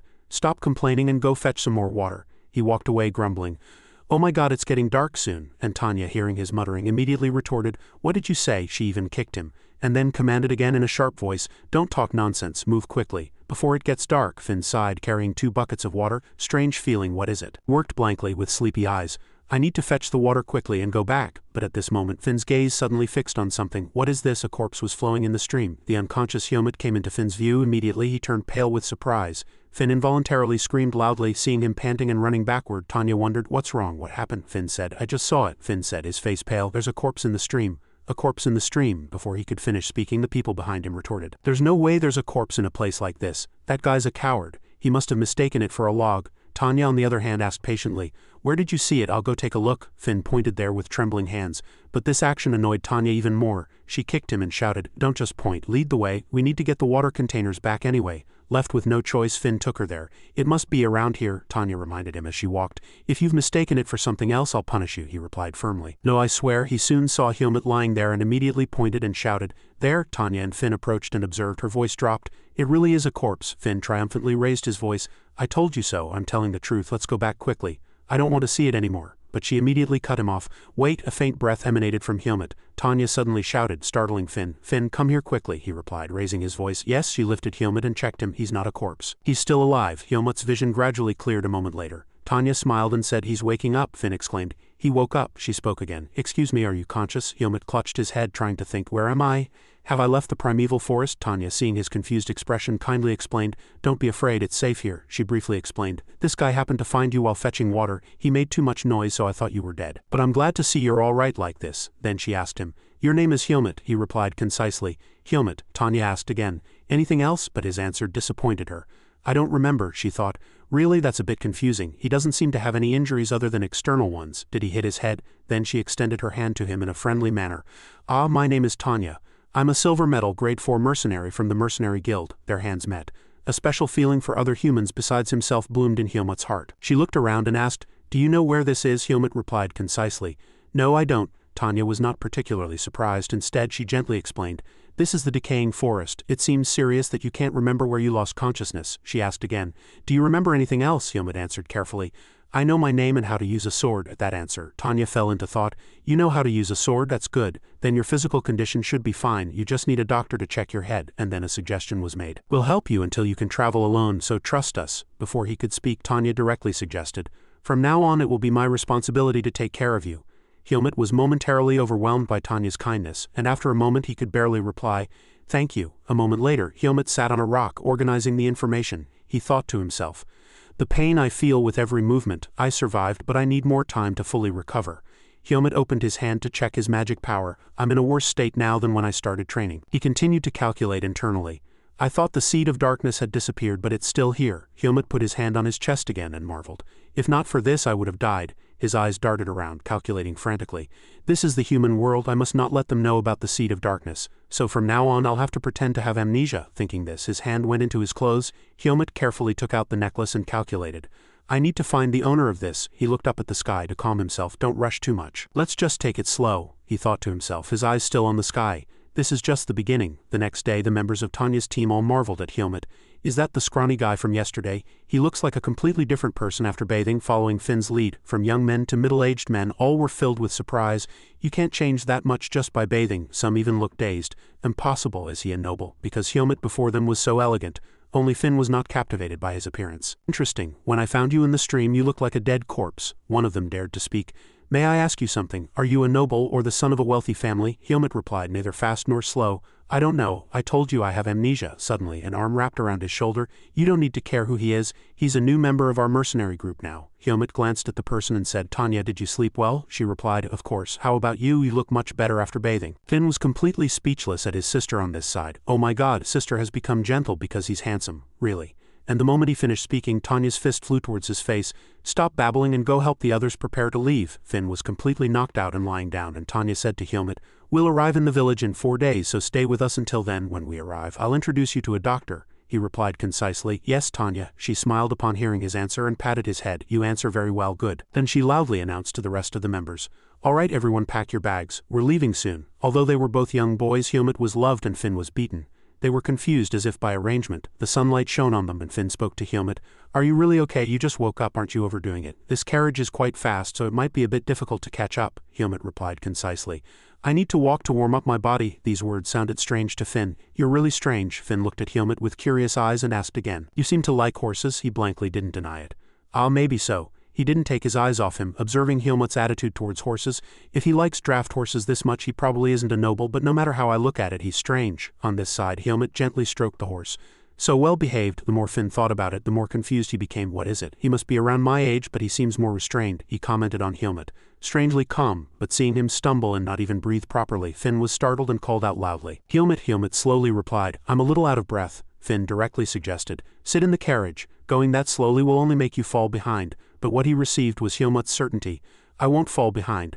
Left with no choice, Finn no longer forced Hyomut. "Then do as you please," he grumbled as he walked. "Oh my God, he doesn't think about the people who worry about him at all. Really insensitive." Meanwhile, Hyomut was curious about his current condition. "Strange, why am I so tired?" He recalled old times. Even in the primeval forest, it never took more than a day to recover. Then he let out a long sigh and calmed himself, continuing to move with the group. "If I keep walking like this, I'll definitely get better." The doctor frowned and thought. He diagnosed, "There doesn't seem to be anything particularly wrong. He's very healthy.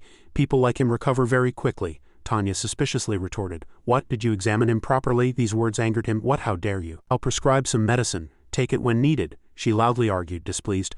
"I told you he just woke up after losing consciousness. Shouldn't you at least diagnose him properly? Or are you a quack doctor?" He rudely replied to her in an angry voice. "What, a quack? He just has a physique that allows him to recover quickly. There's nothing wrong, and it's useless to keep examining him." At this moment, Finn, who was nearby, quietly spoke. "Then when do you think his amnesia will disappear?" He snapped at him. "His memory will return soon. There's nothing wrong with his head." Then he threw a bundle of medicine at them and said, "Take the medicine and get out.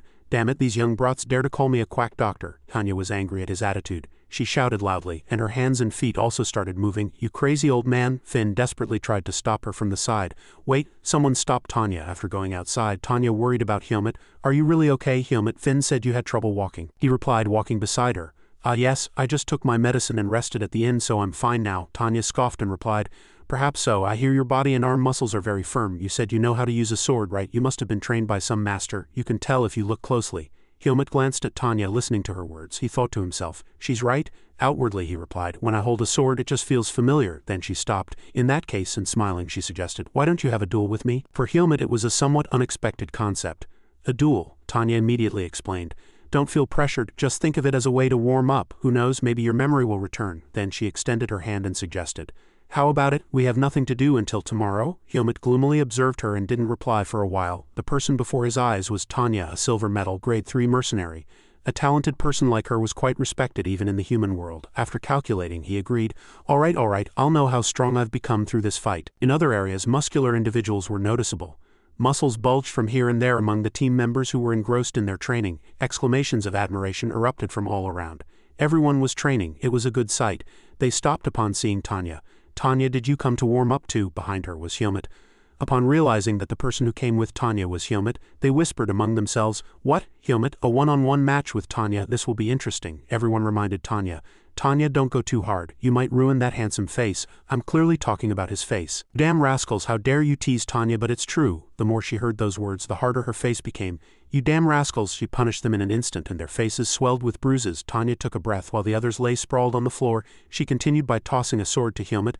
This is a wooden sword. We'll have a one-on-one duel with it. There's only one rule, we fight until one of us falls, she added with a smile. Give it your all and attack me. I might look like this, but I'm the vice-captain. Helmut remained silently. He felt the sword in his hand. I haven't fully recovered yet. I can't even use V. Instead of going all out, I'll have to fight by redirecting her attacks. He took a deep breath and focused his mind. Don't let your guard down. Helmut quickly took a stance. The other members of the team watched this scene with amusement. Hey, look at that stance. This fight's going to be fun. Good luck. The fight began swiftly. Helmut continuously attacked, glancing left and right for an opening, his left flank, but Tanya easily blocked the attack. He was pushed back and inwardly admired. She blocked the sword easily. She's stronger than me. Tanya scoffed from her side. Helmut's expression turned completely serious. I truly can't just charge at her like that. The moment he thought that, Tanya lunged with a top-down slash. Helmut was pushed back and thought to himself, I need to dodge and then attack. She took a deep breath and continued to counterattack. She powerfully kicked Helmut's body. He couldn't suppress a painful scream. Damn it! Dodging the attack, he noted that his body wasn't moving as he wished. It's like I'm underwater. What should I do now? At this moment, Tanya suddenly spoke. You're thinking too much. A relentless barrage of attacks followed. Helmut couldn't find an opportunity to counterattack and just helplessly defended. Then Tanya closed the distance and was instantly at his side. She struck him hard in the center of his body with her sword. His face turned pale with pain as he was sent flying far back. The sword in Tanya's hand was firmly gripped. All the other team members were surprised. As Tanya's sword point aimed directly at Helmut's face, he had no choice but to say, I lost. She looked down at him and said, From those eyes it seems you're very disappointed. Helmut panted and admitted, Of course. Then he added an explanation. I kept getting attacked. His mind was in turmoil. Damn it, compared to Darien, she still has many openings, and her swordsmanship isn't that efficient, Tanya continued. But you did quite well. You fought very well. At this moment, Helmut suddenly thought, could Tanya be stronger than I thought? He recalled Darien's words. Don't underestimate the human world. The problem wasn't that I lost to a grade 1 or 2, but to a grade 3. Suddenly a voice came from somewhere.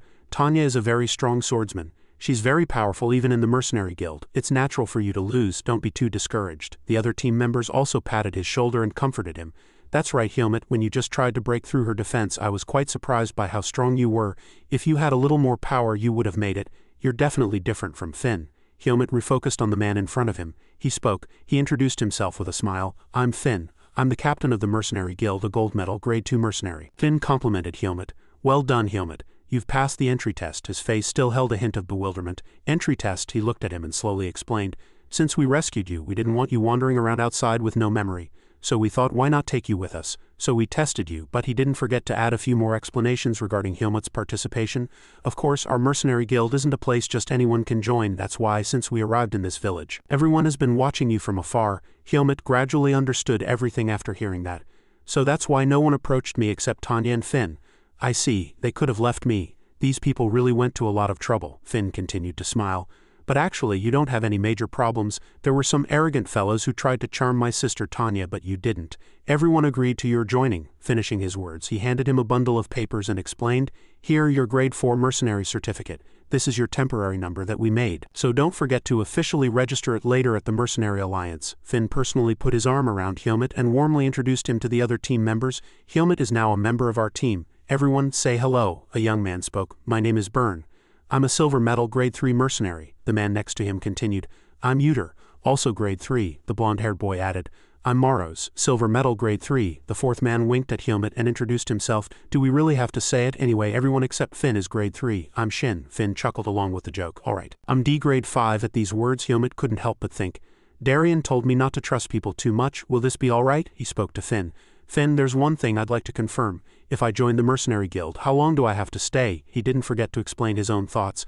I might need to regain my memory and go somewhere. He thought for a moment, then replied, It's your freedom to stay with the team, but if you accept a mission, you must accompany us until the mission is completed. Helmut concisely agreed. Understood. As Finn placed his hand on his shoulder, Helmut thought again. Perhaps this is a good thing after all. Instead of wandering aimlessly, this might help me find my roots faster. He looked around, his curiosity piqued.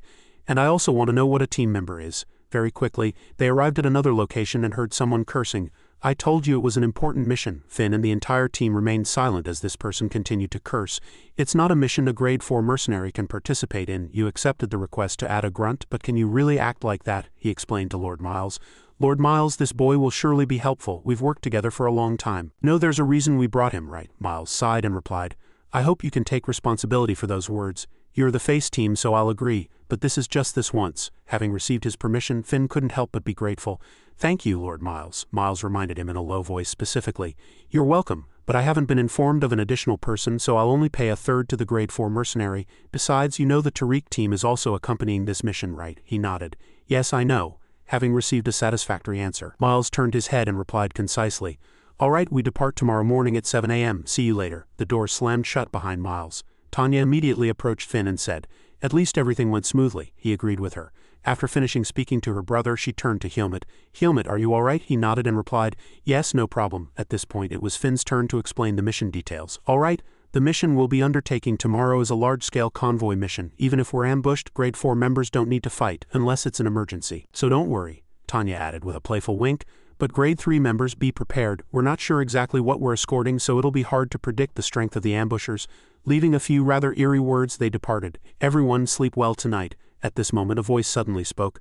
Helmut, Uter advised him kindly. Ignore them if the Tariq team insults you. Our relationship with them isn't very good, Maros added from the side. They don't like us getting a good reputation. Finn concluded everything. All right, everything's decided. See you tomorrow. He tidied everything up and ordered their dispersal. At this moment, only Helmut stood under the starry night sky. He inwardly chided himself. This is truly frustrating. Recalling the fight with Tanya early that morning, Helmut's hands unconsciously clenched. I said I hadn't fully recovered, but he manipulated his magic power and Helmut's discomfort grew steadily. It's just an excuse. He looked up at the sky and calculated. There were definitely many openings. I just couldn't strike faster than Tanya. The me now is not strong. A conclusion was reached. It's fine even if I can't use V now. Helmut closed his eyes and thought, now I need to start with muscle training. The sword quickly flew from its scabbard. He focused completely, and previous sensations resurfaced in his mind. Like when I first trained in the primeval forest, the mission day arrived early, and Helmut and the team members moved together under Finn's direction. Alright, mission start. This mission is very important, so be careful. We're getting a lot of money for this mission, so let's finish it smoothly. Voices of agreement were heard. Yes, he was very satisfied. Good. Anya adjusted her hat and vowed. We'll earn our keep. Meanwhile, Finn's face was already pale, and he sighed. Did I eat too much soup this morning? You weakling, are you alright? Everything will be difficult starting today. Helmut glanced at Finn and thought to himself, I only failed once and he's already underestimating me. Ultimately, he replied concisely, I can endure it, but Finn continued to pat his shoulder and replied, Hey, don't do that. I'm saying it because I'm worried about you. Why are you so serious anyway? Do well. This is our first mission. Helmut was speechless and simply replied, Understood. Finn's face was still pale. He painstakingly followed them, letting out a dry laugh. Finn's team quickly arrived where Lord Miles was. Lord Miles, we're here. He grimly replied, Welcome. Then pointing to the huge boxes next to him, he explained, Are these the goods you'll be escorting today? Face team, protect the rear. Finn received the order and concisely replied, Understood. Then he quickly divided the tasks among his team members. All right, face team, line up. At this moment, Finn suddenly spoke. Hey, Helmut. His gaze was directed at the unfamiliar people in the distance. It seems to be the Tariq team. Caleb, annoyed by the staring, loudly retorted to Finn. Hey you scrawny kid, what are you looking at? You look so weak, can you even swing a sword properly? He gritted his teeth. These rascals, but Caleb didn't stop there. He continued to provoke Helmut. Who's that person behind you? A girl. Hilarious, can the two of you follow hidden behind us? As soon as he heard those aggressive words, he immediately showed vigilance. They said the relationship between the two sides isn't good. Are they testing me? Helmut observed the mercenary team and thought. Humans and magical beasts alike compare each other and compete for strength. He was curious but didn't lose his caution. Is the person who just spoke the captain of that team? He doesn't look that strong. Then he set his own goal. I'll have to keep an eye on him after this mission. A few days later, during the convoy, at this moment, someone suddenly tripped another person. Caleb tripped Finn with his foot and he mocked him with a joke. Sorry, I keep making this mistake every day. Truly foolish. Finn's face turned red with anger and he turned his head and shouted loudly. You damn rascals, how long are you going to keep doing this every break? But Caleb continued to insist. I said it was an accident. If you're so angry, why don't you hit me? Then he added with a threatening look. If you can, that is. Finn lowered his head in fear and couldn't say anything more. At this moment, Caleb shifted his target to Helmut, who was beside him. You're Helmut, right? You really look like a girl. Next time I see you on the road, I'll buy you some flowers. He silently looked at him, then turned back to Finn and said in a low voice, Let's go. He helped Finn up and departed, ignoring Caleb. Caleb's face was flushed with anger and he muttered curses. That damn brat, the person next to him reminded him. I think he's been targeting you since the start of the mission, brother, another team member added. A clear look of worry was on his face. He's a bit special. I'm worried. Is it okay to keep teasing him? Others are watching too, but Caleb still stuck to his personal opinion, even threatening his comrades to do so. Hey, what can that guy do? Anyway, grade 4 is grade 4. I'm grade 3, but I'm just temporarily weakened because I injured my arm. I can handle those guys with one hand, a team member tried to refute.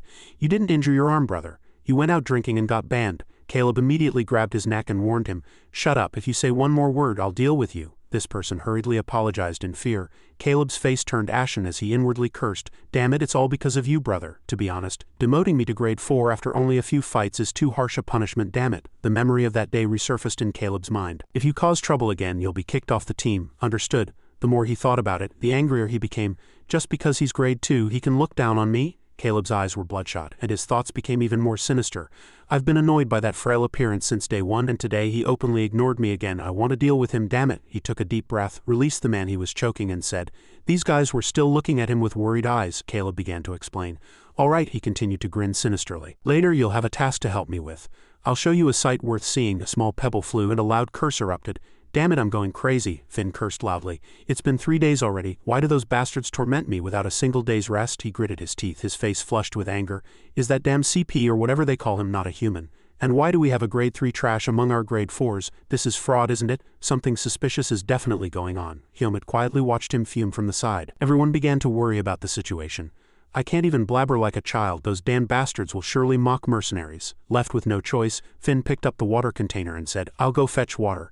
If those bastards provoke me again, I won't let it slide. I'll deal with all of them. He left, and Helmut was completely silent. His eyes were somber, filled with many calculations. Finn continued to grumble even after arriving at the stream. Fetching water is too much work. This one container should last until tomorrow, so I'll get as much as I can and go back to sleep. He kept muttering as he pushed the container into the water. It's really hard to sleep in a place like this where magical beasts appear. He was too busy cursing to notice someone appearing behind him. When will I be able to fight like a grade 3? Only when a shadow fell over Finn's head did he realize with a start. Startled by the presence, Finn spun around. You were here? This is a good spot too. Caleb appeared with his gang, his face grim. He was too surprised to speak, his whole body stiff. Caleb began to babble. Today is a clear and quiet afternoon. It's good for us to talk to each other. Then he grinned sinisterly and asked, Isn't it?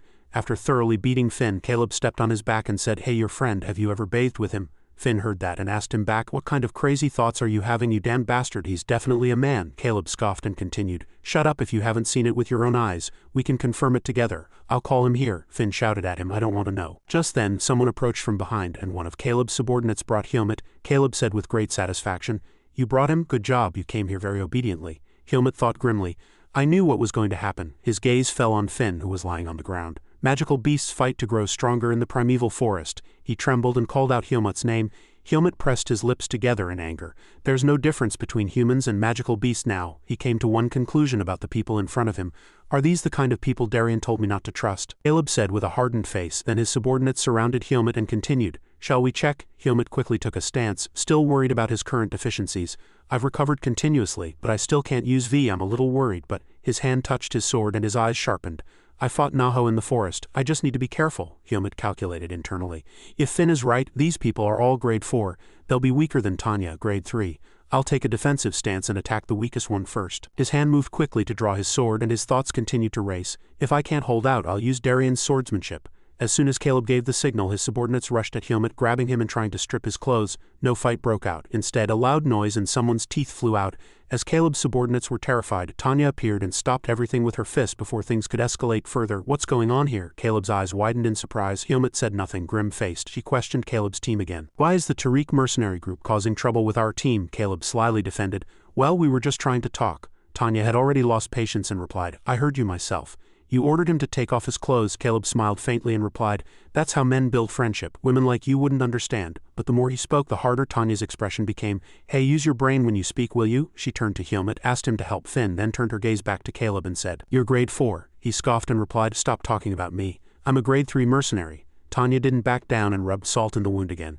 But you're grade 4 now, aren't I right? And she successfully angered him. Tanya, after confirming Hyomit and Finn had left a warning. You'd better not deliberately pick a fight with my team's mercenaries again, she threatened in a sharp voice. Next time you won't get off so peacefully. Caleb didn't argue anymore. He slowly led his men away. Let's go, you two. The two teams went their separate ways. A moment later, Hyomit, supporting Finn, approached her. Hyomit said, Tanya. Tanya gently stroked Finn's crying head, soothing him. Don't cry, this kind of thing will happen a lot in the future. Go fetch water and come back. He trembled and replied, Yes. Tanya sighed deeply and thought to herself, Our mercenary members are too naive. It's an unwritten rule not to confront grade 4s, but she continued to comfort Finn and thought, we have to help each other. That's how we avoid disbanding. Hyomit observed everything quietly. As night fell, the sound of someone practicing swordsmanship could be heard. Hyomit tirelessly swung his sword, working hard. A moment later he stopped and sighed, looking at the pile of fallen debris he had just cut down, and wondered, Is this enough for today? He continued to think, feeling his body. Good, I've focused solely on recovery for a full week since the mission started. His sword-wielding hand unconsciously tightened, thinking about something else. He moved his hand again and carefully concluded. Seems I haven't recovered enough to use V yet. Hyomit began to calculate internally. It won't appear yet.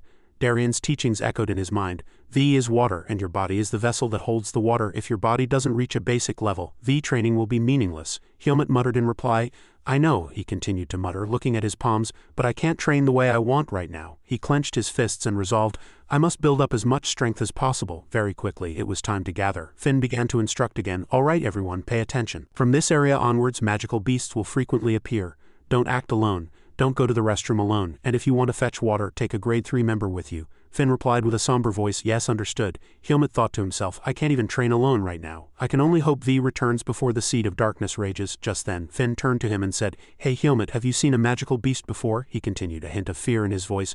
No, it's just like what God and Burn said. They look truly disgusting, so I need to prepare myself beforehand. Their jaws are this big and they have 4 teeth. Do you know anything about them? I'm not afraid. If I know the enemy and myself, I can win. Hyomit looked at Finn, who was trembling all over. Knowledge is power, they say. Finally, Hyomit opened his mouth and explained, There are many such magical beasts, but there are also those that are not. He immediately let out a long sigh of relief. Really? Phew, I feel much better. How, you have amnesia but you still remember? Hyomit realized he had overstepped and looked away. I was just guessing. He cursed inwardly. Damn it. They continued on their way. Someone drinking water cursed loudly. My God, why is there no water? From behind, another young man smiled and suggested, Buy a new water bottle. You always save money on useless things. He heard that and agreed. I'll have to buy a good water bottle after this mission. Then he confessed a little more. If I had a lot of money, I wouldn't have taken a mission that goes this far. The two talked as they walked. But nothing much has happened, has it? We'll earn a lot of money there. Let's just finish the mission and buy water. Another young man excitedly boasted, We have delicious dark beer in our village. Want to go there this time? He replied, holding his water bottle. But before he could finish speaking, his head flew off. Dark beer sounds delicious. If you buy dark beer, I'll buy fried chicken. The other young man, who had just been laughing, froze. He pointed ahead with an incredibly terrified expression. In front of them, a monster was crunching on the unfortunate man's head. With the monster's sudden appearance, the group immediately went on high alert. It finished chewing and swallowing the man's head. Just then, a young man with bangs muttered in a panic, dashed forward attacking, and shouted loudly, Die, you damn monster! Just then, his comrade behind him reminded him, Wait, don't rush in so recklessly. But before he could finish speaking, the monster delivered a massive punch to the impulsive young man, turning him into a ragged lump like his friend. It crunched on him again. A sinister smile appeared on its evil face. The other team members grew more and more terrified the more they saw this scene. What is this? Where did this disgusting monster come from? Finn's expression was also grim. Damn it, we were too overconfident. I didn't expect a monster to appear in a place with so many mercenaries. It looked around as if searching for its next target. Then it picked up the man's headless body and tossed it like a toy. The man's body instantly shattered into pieces in midair. Tanya saw this scene and quickly concluded, it has companions. Everyone quickly get ready. They finished preparing for battle in the blink of an eye. Helmut thought to himself, is this how everything ends? Tanya turned back and loudly requested, Finn, Helmut, quickly hide under the carriage. Don't interfere. Finn heard that and turned pale with surprise. He pushed Helmut and went to hide. Helmut, quickly go, retreat, retreat far away. Helmut clenched his fist, thinking in anger, I still can't use V. His eyes darted around, assessing the situation. There are still many magical beasts hiding. If things go bad, everyone will. Just then, Finn pushed his head and reminded him, Helmut, what are you doing? Go quickly. They crawled under the carriage and Finn continued to curse, damn it. It's going to be really tough. Helmut glanced at the monster in front of him, calculating. That huge monster. Seeing it, I conclude that it's not as strong as Elaga or Naho, but it's still very strong. Is it the boss? He also estimated his comrade's combat power. Among the mercenaries, only grade 2 mercenaries seemed to be able to use V. A sense of powerlessness arose in Helmut's mind. I can't do anything right now. The mercenaries' eyes were filled with vigilance. Tanya and the others gritted their teeth and waited for the monster. Its eyes glared sharply at them. A powerful green magic power radiated from its body at this moment. Finn and the others began to move. The weapon in his hand was also enveloped in magic power. Finn dashed forward, attacking the monster from top to bottom. But his actions did not escape its eyes. The monster swung its hand to counterattack and Finn anticipated it, delivering a counterblow. The two attacks collided and both opponents were sent flying back. It let out a pained groan. Finn skillfully spun in midair and landed on the ground. Shin praised loudly. Look at that amount of V, that's amazing, as expected of the captain, another person reminded him. Hey, stop zoning out and focus, smaller monsters are coming. But Shin replied, slightly displeased, I'm grade 3, he proved it by easily defeating the monsters in front of him. This much is nothing, Finn panted, reluctantly agreeing, alright, just keep going like this. The mercenaries from Caleb's team also told each other, hey, let's just slash hard from the start. Yeah, they each formed a stream of magic power and simultaneously rushed at the monster in front of them, attacking. Their feet stamped on the ground and soared high towards the roaring monster there. Just then, Finn's eyes shone sharply, glowing with a clear yellow. He dashed forward, bringing his sword down on its head. The other team members also attacked together. They simultaneously rushed forward, leaving multiple slashes on the monster's body. It let out a pained groan. Tanya, from her side, kicked a straggler and admired the fight. Amazing. Meanwhile, Helmut watched the fight from the side with a slightly bewildered expression. He thought in surprise, why are these people doing this? They're stronger than I thought. As Helmut continued to evaluate, a 7-colored battle unfolded. The grade 2 mercenary who can use V is distracting the monster boss. The rest are doing it in their own ways, he grimly concluded. This is how humans fight. Helmut finally had to admit, as Darien said, I shouldn't underestimate the human world. The monster's body was still surrounded by green magic power at this moment. The mercenaries retreated, maintaining their distance from it.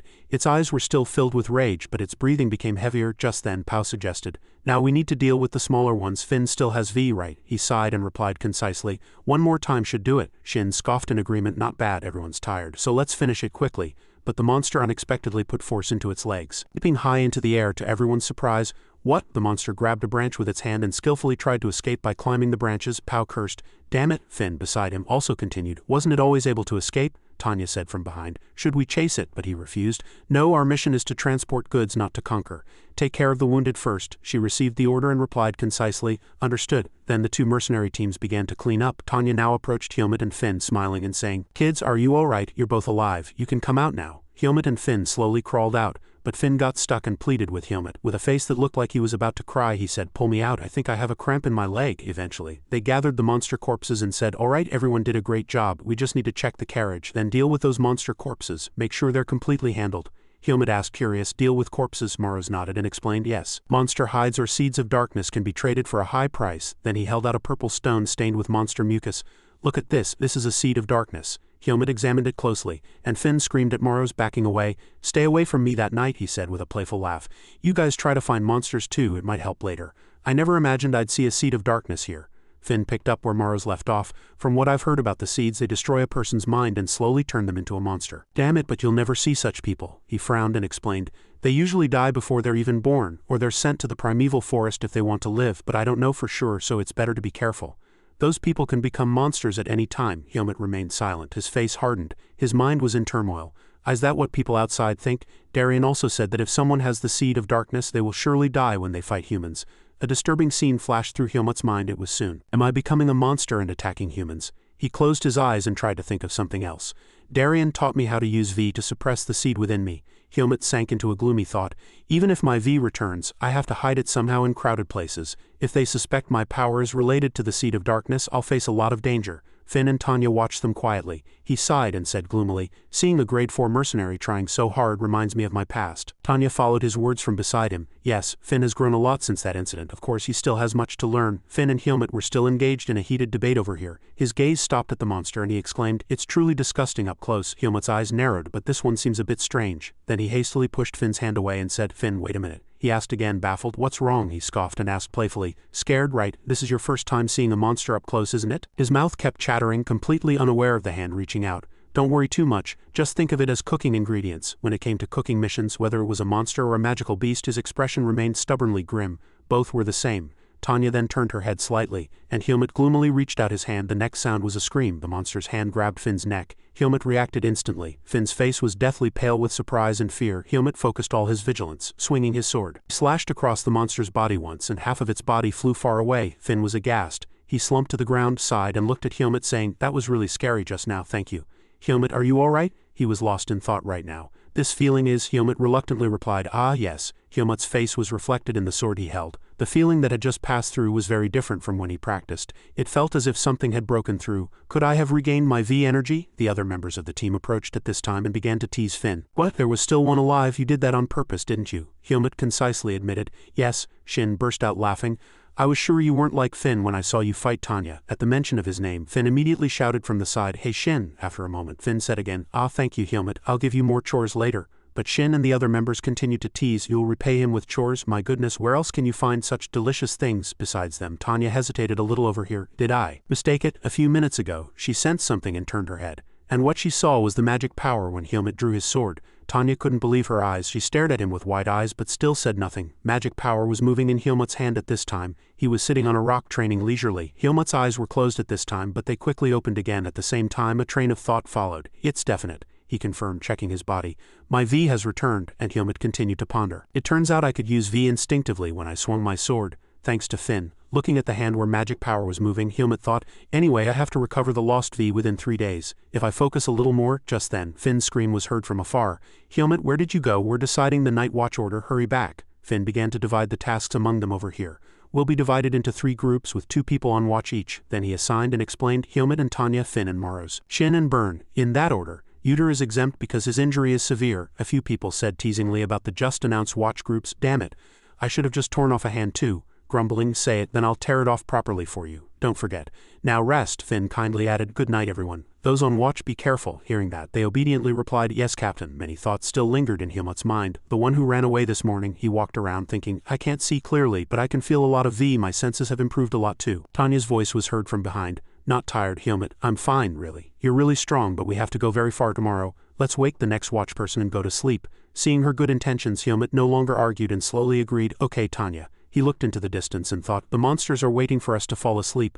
I'll have to stand guard myself, and recover my V energy at the same time." The night grew darker by the campfire. Caleb's eyes stopped when they spotted someone. He muttered, following Helmut's shadow curiously, "That guy." Caleb's expression instantly turned sinister as he thought, "My chance has come, over here." Helmut was diligently training. He felt his own progress and thought, "I've improved a lot. At this rate, my V will be fully recovered by tomorrow morning." Unexpectedly, a sound was heard at this moment, causing him to turn and look. As someone's footsteps slowly approached, Helmut became curious. A monster, but that guess was very quickly dismissed. "No, I don't feel any magic power." The person's footsteps were slow but getting closer, and Caleb appeared behind Helmut. He said with a sneer, "Kid, what are you doing here alone? You should go with 2 people. It's dangerous to be alone." Then he continued to babble, "Why are you carrying a sword? Want a duel? I'll fight you." Helmut gloomily replied concisely, "Not interested. Go away." Unexpectedly, his words infuriated Caleb even more. "What? You don't seem to understand what I'm saying. Do you think someone will save you like last time?" He persistently approached, his mouth still not resting. "Hey, you seem to have a habit of looking down on others. Shouldn't someone correct your attitude?" He kept moving his hands as if itching to hit someone and said, "I can teach you right now. It's okay if you break an arm or leg, right?" Helmut didn't even look back at him. "You'll only learn after being hit once or twice. If you die, it's because you're too weak.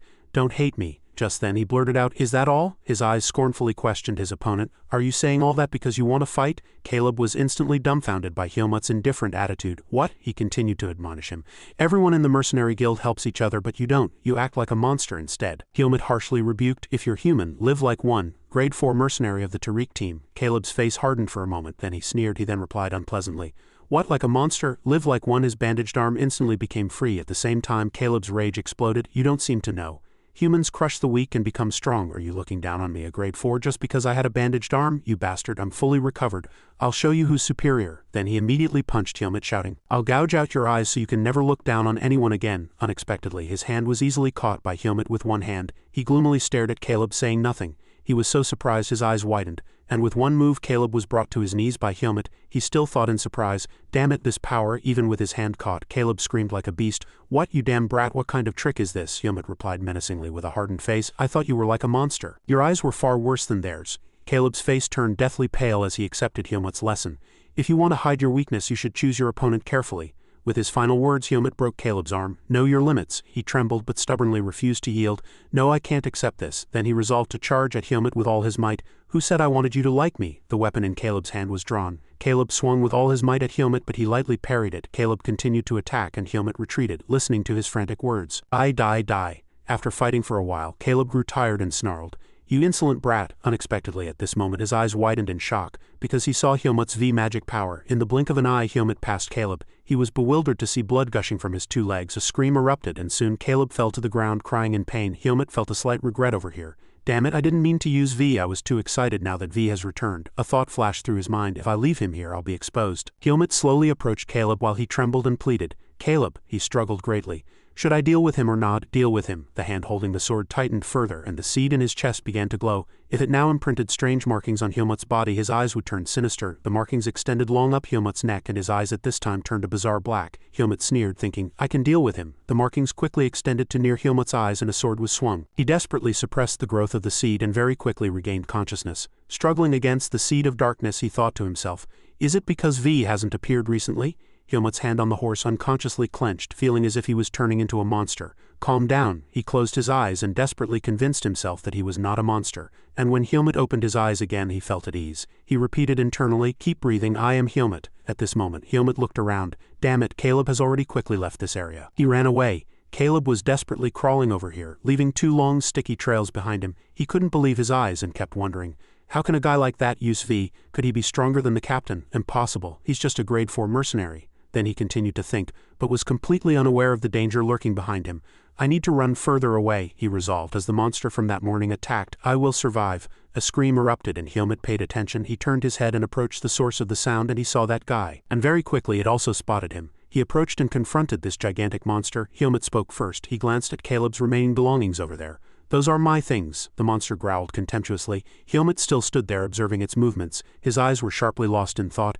It's completely different from when I first met it. Now I can win. The sword in his hand glowed, enveloped in magic power, and Helmut slowly advanced, challenging it. Prepare yourself. The monster was surprised. Instinctively it unconsciously retreated, and at the same time a menacing scream erupted. Helmut observed this creature's movements and thought, can it sense the strength of others? It's probably not a normal monster. Following that, he spoke again, his expression growing sharper in the blink of an eye. Get down from where you're standing and surrender, or you will die by my hand. It didn't move, as if thinking about how to respond. Then it slowly retreated again. Its gaze never left Helmut for a moment. It chose to leap high up there and escape from him. Helmut stood there and muttered, it will come back anyway. His eyes glanced at the approaching people. He thought to himself, how should I explain this situation? Just then the voices grew closer. Who's over there? Is it a human? Byrne grimly reconfirmed the situation. Then is he dead? He replied concisely. Yes. Then he continued to explain the situation clearly. He followed me to bother me while I was on a mission, and then he was dealt with by a monster and died. These words made Byrne smile sardonically. That unruly scoundrel. Is this the end for those who torment others? Fine, you're also in danger, so I'll apologize on behalf of the Tariq mercenary group. But someone objected. Wait, do you think a simple apology is enough? Tanya, furious, approached him and questioned him. That child almost died because of someone on your team. Mark's face grew serious as he listened to Tanya's accusations. So you knew what that fool was doing and did nothing. At that moment a warning voice came from behind again. Hey, watch your words. Caleb frowned and reminded Tanya. The someone you're talking about is my brother. She immediately restrained her attitude and slowly replied, it's unfortunate, but if you had supervised him properly this wouldn't have happened. Caleb's expression grew increasingly unpleasant and he said, gritting his teeth. Then he added, his veins bulging, are you trying to insult not only my brother but our entire mercenary group? Miles interrupted their argument, shouting loudly, enough, both of you, calm down, this isn't the time to fight. We need to come up with a concrete plan. He then continued to analyze, despite the two people's expressions still not improving. While it's true that the Tariq mercenary group is responsible for what just happened, the Face mercenary group also needs to re-evaluate their words. He pointed at Helmut and declared, we can do nothing for the dead, but we will reduce the remaining mission cost for this child. Hearing that, Tanya reluctantly agreed. All right, Lord Miles, do as you please. Having received her concession, Miles let out a slight sigh. Phew, the atmosphere between the two mercenary groups is really bad. I'll think of a safer way for us to confront the magical beasts, he urged again. 3 people have already died, so from now on we need to be more vigilant, the members of both teams replied in unison. Understood. Then someone painfully struck Hyomut's head, his face furrowed, and he cried out. Ouch, Tanya shouted in an angry voice. Ouch, it should hurt, you almost died just now. She showed no mercy, nagging him with all sorts of things. If you had told me while we were on guard, I could have gone with you to protect you. Why are you wandering around alone in a place like this? Hyomut also thought to himself. I need to be more careful, Tanya spoke again. Do you know how shocked I was when you disappeared alone? She sighed and muttered. I need to focus more on what's going to happen. What would I have scolded him about after confronting the other side? Then she put her hands on her hips and reminded him. Don't go out alone from now on, understood? Her concern stirred strange feelings in Hyomut. What is this feeling? He lowered his voice and admitted his fault. I'm sorry. Unconsciously, a familiar feeling bloomed in Hyomut's heart. Darien's image flickered in Tanya's presence, both cold and warm. She gently stroked his head. Good, be more careful from now on. Hyomut thought just like Darien. Then he closed his eyes and agreed to her suggestion. I will. When Hyomut opened his eyes again, his thoughts had also changed. Human emotions. This news was quickly relayed to the other team members by Finn, and this incident made him even more cautious. Last night, a mercenary was ambushed by a magical beast and died. It's probably the same magical beast that ambushed us initially. Everyone, save your strength and get out of this forest as quickly as possible. We can't lose anyone else, the team members shouted in unison. Understood. After that, the fight against the monsters blocking their path continued. Each skilled in their own way, they easily defeated the monsters. They supported each other, fighting in formation. The remaining team members were tasked with protecting the supplies. A considerable number of monsters appeared. Another battle was raging. There are so many. We'll probably have to keep fighting like this for a day or two. But everyone's exhausted, so the situation will get increasingly dangerous. Finn, his face pale as usual, muttered in a corner. Damn it, why do the magical beasts attack from behind? Next to him was Hyomut. He thought quietly. More importantly, I can sense the magical beast's energy. Hyomut's gaze was directed at a corner of their hidden camp where it had been for several nights, but it was unclear. It's been sending out small magical beasts to scout around the mercenary group multiple times. He cautiously speculated about this creature's attack plan. Not yet. After a moment, someone spoke again while bandaging. It was a really long day today. Shin leaned tiredly against a tree and sighed. It's been like this for days and no one's come out unscathed. His words were interrupted by Yuter. Shut up, don't say such inauspicious things, Shin continued to tease him. Why are you so slow? You got bitten on the leg, didn't you? Not even a larva. Yuter's face immediately turned red. Do you think I wanted to get bitten? I tried to dodge, they continued to joke under Finn's observation. My god, I really want to hit you, so lively, Tanya spoke from behind, slightly annoyed. Damn it, first Yuter, then Morrow's, now Shin too. I didn't expect them to keep attacking day and night. But Finn was more optimistic than she thought. We should be grateful no one died. Hyomut and Finn went to help at night. They did better than I expected, he observed them and said. Hyomut can use basic swordsmanship so he can look after Finn. Finn has good survival instinct so he dodges well. Tanya bowed her head, recalling when Hyomut unleashed his magic power and worry welled up what I saw before. Hyomut, at this moment, Finn interrupted her thoughts and said, What's more important in the current situation is that those magical beasts are only targeting our mercenary group. Tanya replied to him. I don't know why, but the other side hasn't done anything today. Her attitude was not particularly dissatisfied with the Tariq team. Anyway, 3 people from the Tariq mercenary group also died. There was a conflict with them a few days ago, so they should know not to cross the line. It's better for us to just protect ourselves. He closed his eyes and agreed with her. Yeah, and the most important mission was given. We must survive no matter what. All of us. As night deepened, human voices began to echo in the forest. Pow, you've already heard the news, haven't you? Lord Miles replied in a low voice. But for some strange reason, the magical beasts are only focusing on our side. I think the boss magical beast is planning a strategy, he casually asked again. Really, he continued to explain. In the current situation, we can only wait patiently. Achieving our goal is only a matter of time. I know there's a conflict between you, but since the Tariq team has more people, shouldn't you be protected safely? This immediately startled Pow. He coldly scoffed and replied, I don't think so. His eyes scanned Lord Miles as he continued speaking. Pow's eyebrows furrowed again. You just said it yourself. If we continue like this, they will achieve their goal, he suggested with a sinister smile. It's better to choose possibility over safety. Lord Miles was slightly confused by these words. Effective, he scoffed and began to explain. It's simple. If the Vanguard mercenary group draws the attention of the magical beast, the rest of the team can quickly escape the forest. Anyway, the Tariq mercenary group has enough important supplies. This suggestion met with Lord Mail's immediate opposition. What? No way, does the Tariq mercenary group have no ethics at all? But Pow's face hardened. He scoffed and reminded him. Lord Miles, now is the time to remain calm. He then presented a logic to persuade him. Ethics, beliefs, beautiful words. He finished his sentence strongly.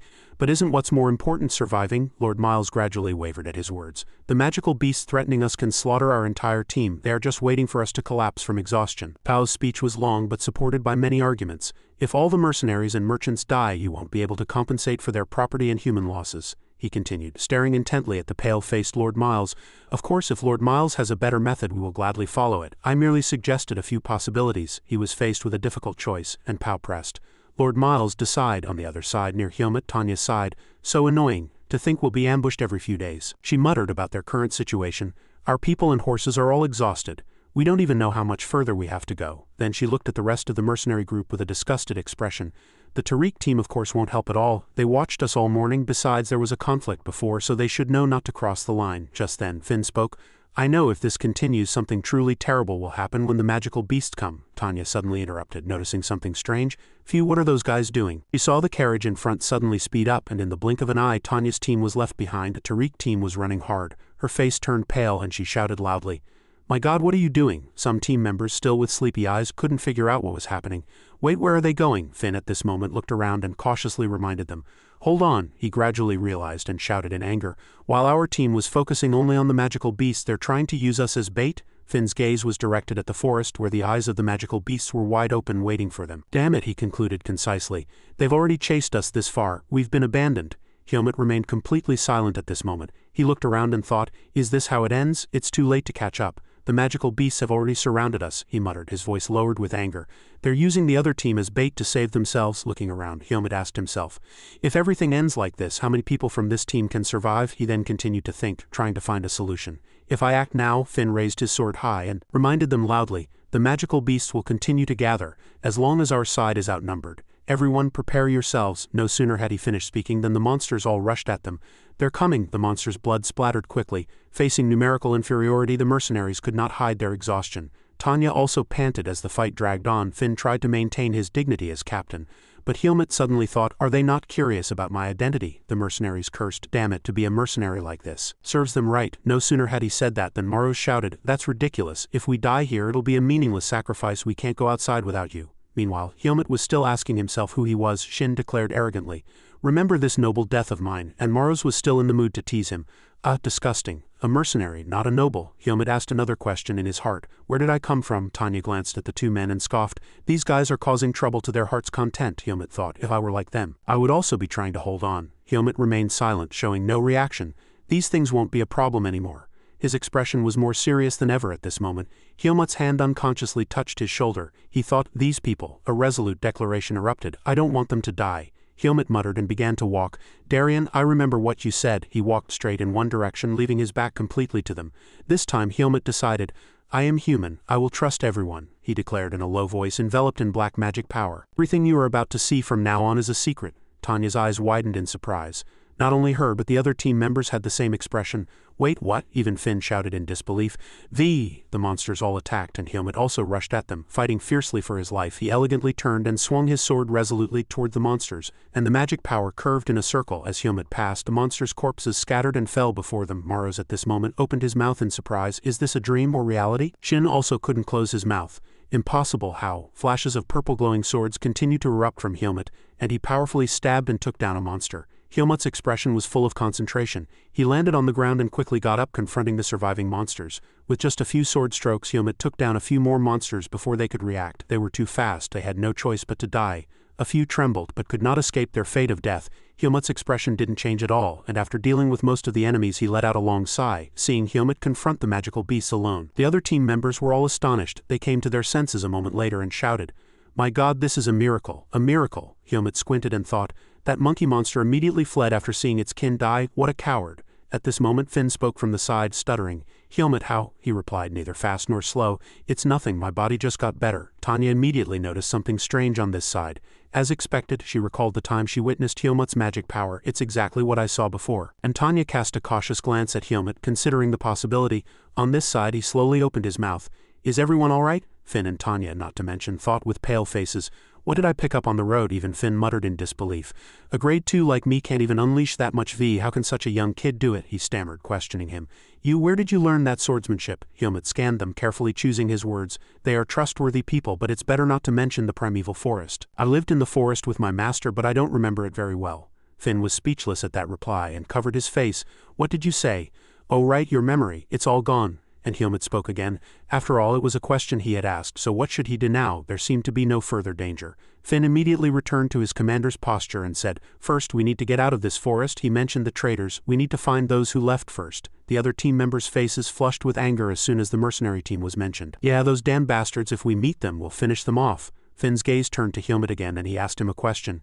Helmut, what are you going to do? Helmut honestly confessed, I don't know what to do once I leave the forest, but I'll follow you. I don't have any money anyway. Hearing this, Finn couldn't help but exclaim, what's this practical sense in such a strange situation? And his words, faster than he thought, were met with a punch from Tanya as a lesson. Hey, shut up, Finn. I'll give you a short answer. Oh, understood. He turned his head and calculated their next travel route. Their temporary plan was to follow those who had left first. As they moved, surrounding scenery remained unchanged. I rested well yesterday, so my body feels very light. My wounds seem to be fully healed too. Tanya bent down and examined the tracks on the road. This direction is correct. But she still did not lower her guard and continued. There are many footprints here, but no sound or vibration is detected. She told Finn her thoughts. It looks like they ran all night. They should be on the outskirts of the forest by now. He continued seriously. According to the original plan, they would rest in the first village outside the forest. We might meet them there. Shin then exclaimed excitedly. The first village? What a perfect stage for revenge. They imagined the scene of beating the opposing team members like torn rags as if on cue. They'll be surprised to see us alive. I'm looking forward to Gam smile looking at me in fear. I'm ready to devour them. Finn scratched his head and wondered. The reward will last a long time. What should we do about this mission? His words successfully piqued their curiosity. Right, there's nothing left to protect anyway. Tariq took all the important items. While they were chattering loudly, Helmut watched silently. All that remained was the food carriage. He sensed something strange and glanced. This sound is... And without a word, Helmut suddenly moved. Finn shouted. Helmut, in confusion, his eyes were vigilant, looking in one direction. Tanya was now curious. What are you sensing? Shin shrugged nearby. Sensing I don't feel anything. Helmut replied neither slowly nor quickly. I can feel the energy of magical beast nearby. He concluded, and at the same time somewhat predicted the course of the battle. I think the Tariq mercenary group is also involved. Shin was excited at the thought of meeting their rivals again. Those damn bastards, but Tanya was curious about something else more important. How far away are they? Helmut calculated and quickly replied. At this speed it'll take about an hour, and there's a boss among them too, Finn asked again incredulously. Wait, you sensed what happened an hour ago? What's your rank? But Helmut rushed forward like an arrow. If we go quickly, we can save time. They'll hold out until we arrive, Shin sighed exhaustedly. Damn it, we have to fight those monkeys again and save those damn Tariq guys. Can't we just go now? And he was hit in the face by Morrows. You fool, we have to uphold our honor. Finn then corrected their attitude. We are mercenaries, not vengeful spirits. Most important thing is to complete the mission. He reminded them in a low voice. Worry about the mission first before thinking about those damn Tariq guys. Tanya slightly adjusted her hat. With a faint smile, she agreed. Yes, we are the Face mercenary group. Completely different from those selfish and cunning Tariq guys, and they followed Finn forward. All right, let's go. Protect the client and the goods. The situation on the other side was exactly as Helmut had described. The mercenary group was struggling against a horde of monsters. One of them immediately struck one of the group members. Pao was struggling to command the right flank. He struck the monster's head once, then panted and cursed under his breath. Damn it, it's only been one day. Pao swayed slightly. The boss appeared behind him at this moment. His eyes glanced backward, and he cursed under his breath. Constant obstacles. I didn't expect them to pursue us so persistently. The monster kicked and killed a member of Pao's team. Is the Face mercenary group not enough? It opened its mouth wide and growled menacingly. It scratched at the spot where Pao was standing, but luckily he quickly dodged. Pao's eyes glanced in one direction. He decided to use his comrades as bait to achieve his goal. I need to escape. He landed behind Mark and said in a low voice, Hey Mark, he replied briefly. What is it, Pao? Pao began to explain. If we continue like this, everyone will die. If we try, we can deal with the small ones, but not the boss. Evidence was presented. Look at their strength. The Face mercenary group must be dead by now. Mark seemed to understand the meaning of those words. He nodded in agreement. Yes, and he suggested slyly, if we escape now, all the witnesses will be completely gone. Mark was listening nearby. Our reputation will be safe. He couldn't hide the smile at the corner of his mouth. Good idea. Immediately a signal was given. Disperse immediately. The team members reacted instantly. What are you saying, Mark? Another person asked again in confusion. Disperse. But the shadows of the two traitors brushed past him. They watched Pao and Mark the two leave, and Melsa's face began to turn pale with fear. Pao Mark outside, a cry of Lord Miles echoed, but his mind was already elsewhere. Oh my goodness, my goodness. At this moment the carriage shook violently. Miles blamed himself incessantly. I misjudged. The moment he lost faith in the Tariq mercenary group, everything went wrong. As the carriage roof was pierced and broken, he was still lost in thought. I should have known it would come to this when I abandoned the face mercenary group. The shadow of the boss with a mouth covered in strawberry juice appeared and reached out to him. Miles trembled in fear. He saw the people next to him being gnawed and devoured by the monster, and he became certain of one thing. I'm dead. Miles's face was deathly pale, and he mumbled meaningless words. Everyone's dead, we're all going to die. Meanwhile, the monster continued to devour people, and then devoured another person. It paused as a familiar voice was heard. Hey, Helmut rushed over from a distance and warned, put him down. At this moment, Helmut rushed to attack the monster, and it also reached out its body towards him from below. Helmut's eyes remained vigilant, and the sword in his hand immediately struck the monster, sending it flying several meters away. At this moment, Helmut again spoke grimly. I told you to put him down. The monster flinched, and the hand that was holding its prey also paused. The next moment, it immediately threw the person away. Helmut flexibly turned his body and caught the person. His eyes checked once. Finn's words echoed in Helmut's mind. Helmut, why don't you go ahead and check the situation, he requested. If the Tariq mercenary group is all gathered, it should be fine, but I'm a little worried that since they betrayed once, they might do it again easily. Finn gave a convincing reason, and it could be easy twice, so Helmut nodded in agreement. All right. As soon as he put the person down on the ground, Helmut thought, Finn was right. If we were late, that merchant would have died too. He stood on the carriage roof facing the monster and spoke, My V has returned. Now all I have to do is fight. As soon as he finished speaking, Helmut bravely rushed at it. Then I'll give it my all. One side was a magical beast, the other a monster fighting mercilessly. It shrieked in rage. Immediately, countless small monsters swarmed in from somewhere. Helmut's eyes widened and his vigilance reached its peak. He swiftly and carefully swung his sword multiple times. The monsters were still bewildered. The surviving ones still rushed at Helmut. Then the boss shrieked once more. Helmut observed it and said grimly, This one is the strongest magical beast I've met outside the forest, but I can still fight. His magic power covered his entire sword, and in an instant the sword grew much longer. Don't be careless. The monster still maintained a menacing attitude towards him. Helmut observed it vigilantly. At this moment it moved its hand and rushed to attack him, and Helmut also rushed at it simultaneously. Helmut's sword struck the monster with all its might. His eyes did not close, and he observed the situation with complete concentration. The monster gritted its teeth, its painful expression evident. It shrieked again as Helmut's sword continued to pierce its body. He was surprised and retreated to a safe distance, thinking, This magic power is getting stronger and stronger. He speculated. As this guy absorbing all the surrounding energy, it's getting stronger and stronger. At this moment, Helmut looked around and began to speculate that the mercenary group would arrive soon. He turned his head and looked around, continuing to assess the situation. If they rush to help, it will definitely be dangerous. I need to end this quickly. The monster still shrieked ferociously and rushed to attack Helmut, who leapt high to dodge. The monster glanced at Helmut, and he then delivered a counterattack with his sword. It opened its mouth, revealing blatant contempt. Helmut's eyes widened in surprise, and another countermeasure immediately popped into his head. Normal strength won't work, so I need to put more magic power into my sword. Helmut's gaze was fixed on his prey, and he thought, more power. It also rushed at him, aiming for him. Helmut's sword struck down powerfully once more. His eyes did not leave the target, and he calculated everything internally. It will be faster. He landed before the monster could swing its hand to attack. Helmut thought, its claws have changed too. If I can't cut it down in one go, it'll be quite troublesome. The monster growled menacingly again. It moved at high speed, constantly rushing at him. They moved the battlefield quite a distance. Only then did Helmut consider the current situation, and his gaze fell on his torn clothes on his shoulder. No, I don't have any clothes to change into, he mumbled, and the monster still stared intently at its opponent. I need to go to town to buy clothes. It exploded its power to the extreme. The monster's magic power was so immense that it became a pillar of light piercing the sky. Its eyes widened in rage, and in the center a seed appeared. Helmut quietly observed this creature. It strangely transformed into a terrifying entity. He mumbled in a low voice, So it's the same as other magical beasts after all. The monster's foot stomped hard on the ground. It leapt high and rushed at Helmut. He followed it with his eyes and mumbled, That's, his memory resurfaced. I've seen it somewhere before. At this moment it was very close to him. Helmut sneered and compared. Its attack method made the monster's eyes widen. That word reminded Helmut of an old opponent from the primeval forest. Naho's image flickered within this monster. Helmut gripped his sword and concluded internally, It's like Naho. And Helmut opened his mouth and said, Even if you absorb all the magic power, you're weaker than that person. Helmut's eyes glanced at the monster's movements. It attacked him once with all its might, and Helmut had to retreat. The sword in his hand shone brightly, and he raised the power of his magic to prepare for a counterattack. 20 seconds later, the mercenary team members were following Helmut at this moment. Helmut, Finn shouted in dismay. Are you all right? And he was even more surprised to see Helmut standing next to the monster, which was shattered into pieces. What is this? Finn spoke first, his expression nothing but surprise. You handled it all alone. Hearing this, Helmut grimly admitted, Yes, they're all dead. But he still asked back, half in disbelief, Really? I speculate that because their formation was chaotic, they were dealt with faster. As they looked around, Finn continued to speculate. It's as if they couldn't hold out. A conclusion was slowly reached. Is it because their boss died? Is that why they collapsed so quickly? At this moment, Tanya spoke. They're just a bunch of damned monsters that move in groups. At the same time, Maros discovered something new on one side. There's a living person. It's Miles, Finn just said slowly. What a blessing in disguise, only the client survived. They quickly reformed their formation and prepared to move again.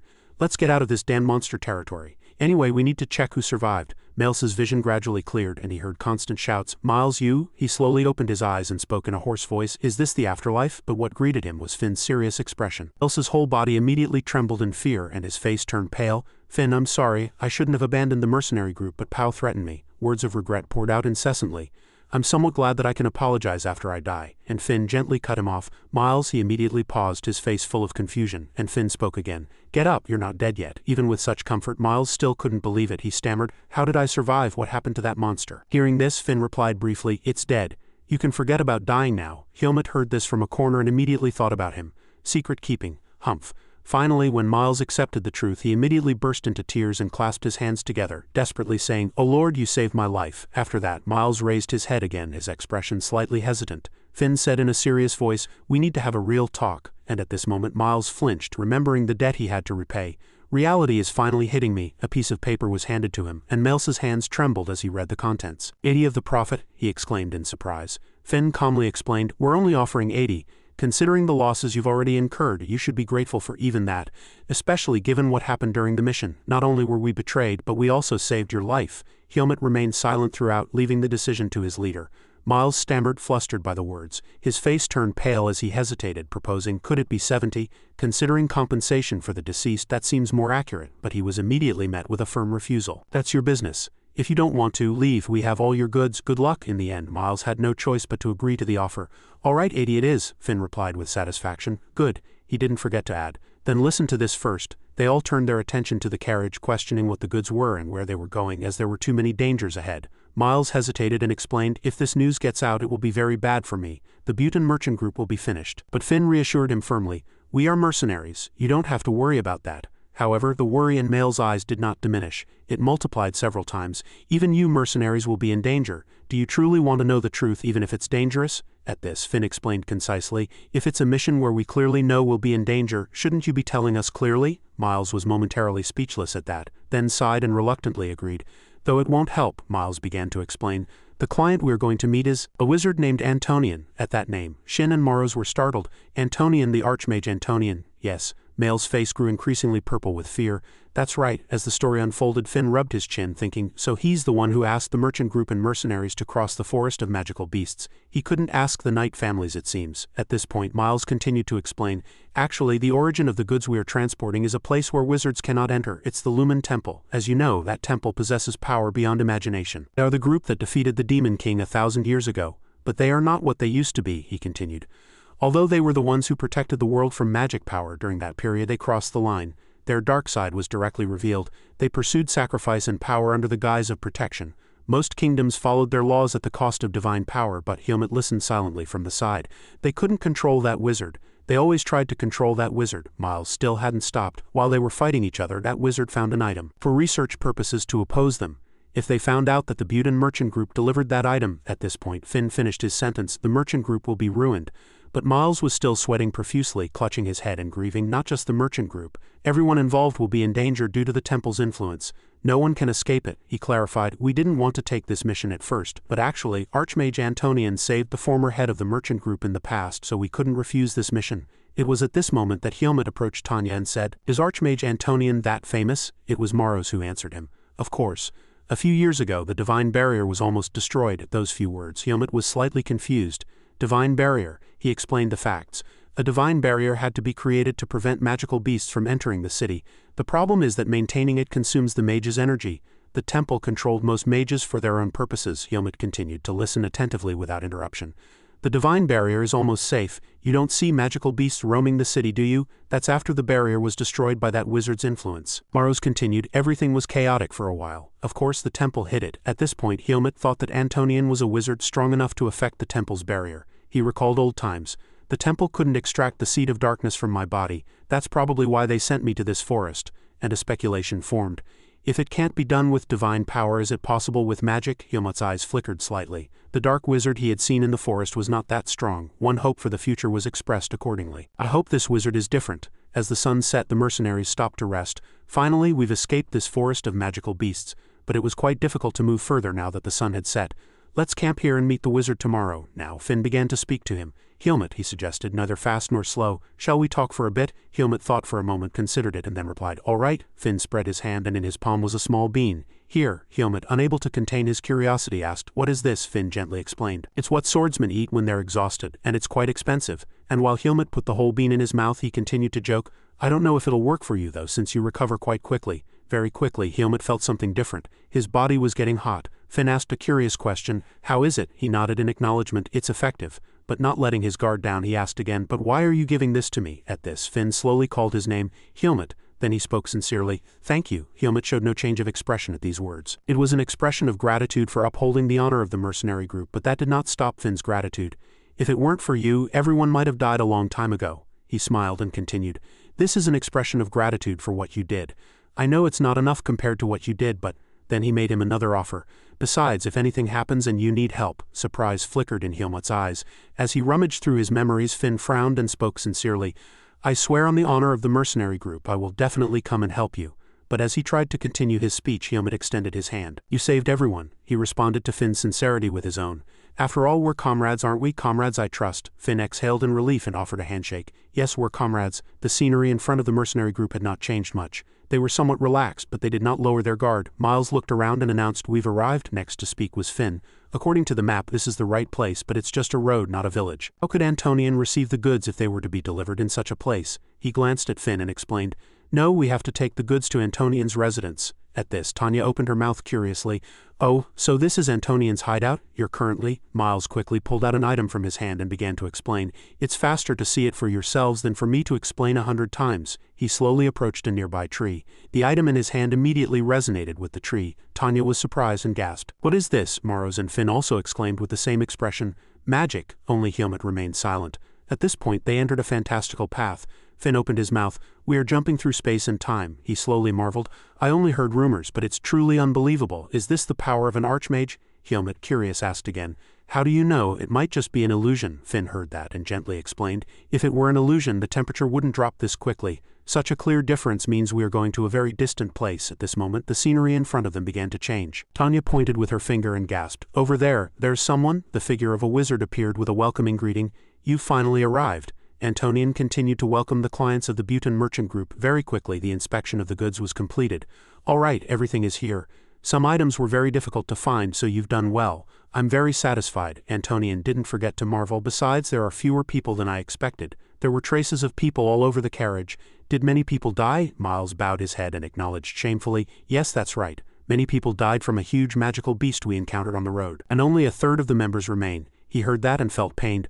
Oh, everyone, you must have gone through a lot to get here. I felt an enormous amount of magic power inside the carriage. Is it the corpses of magical beasts? Miles continued. Yes, that's right. We took care of them. We'd be happy if you wanted to purchase them. Antonian thought for a moment at this offer, then replied, really? Then I'll raise the mission fee to 150,000 marks. Miles replied sincerely, thank you. Meanwhile, Finn's eyes widened next to him. He shouted loudly, what, 150,000 marks? That's ridiculous. Uter also couldn't hide his surprise next to him. I heard the Archmage has immense wealth, but it seems he's spending it all. At this point, Antonian continued to unload the goods and asked them to take the carriage. I will not use it. Miles bowed and replied briefly, understood. Over here, Helmut was watching him. He could confirm that this person was very strong. His power was different from Erugo's. Moreover, he completely concealed his mana, but the fact that he was evaluating someone else was detected by the person he was evaluating. So this is the Archmage. They looked at each other and Antonian spoke first. Oh, interesting, he continued. Wizards can always see the truth, child. Especially wizards like me can see deeply hidden truths.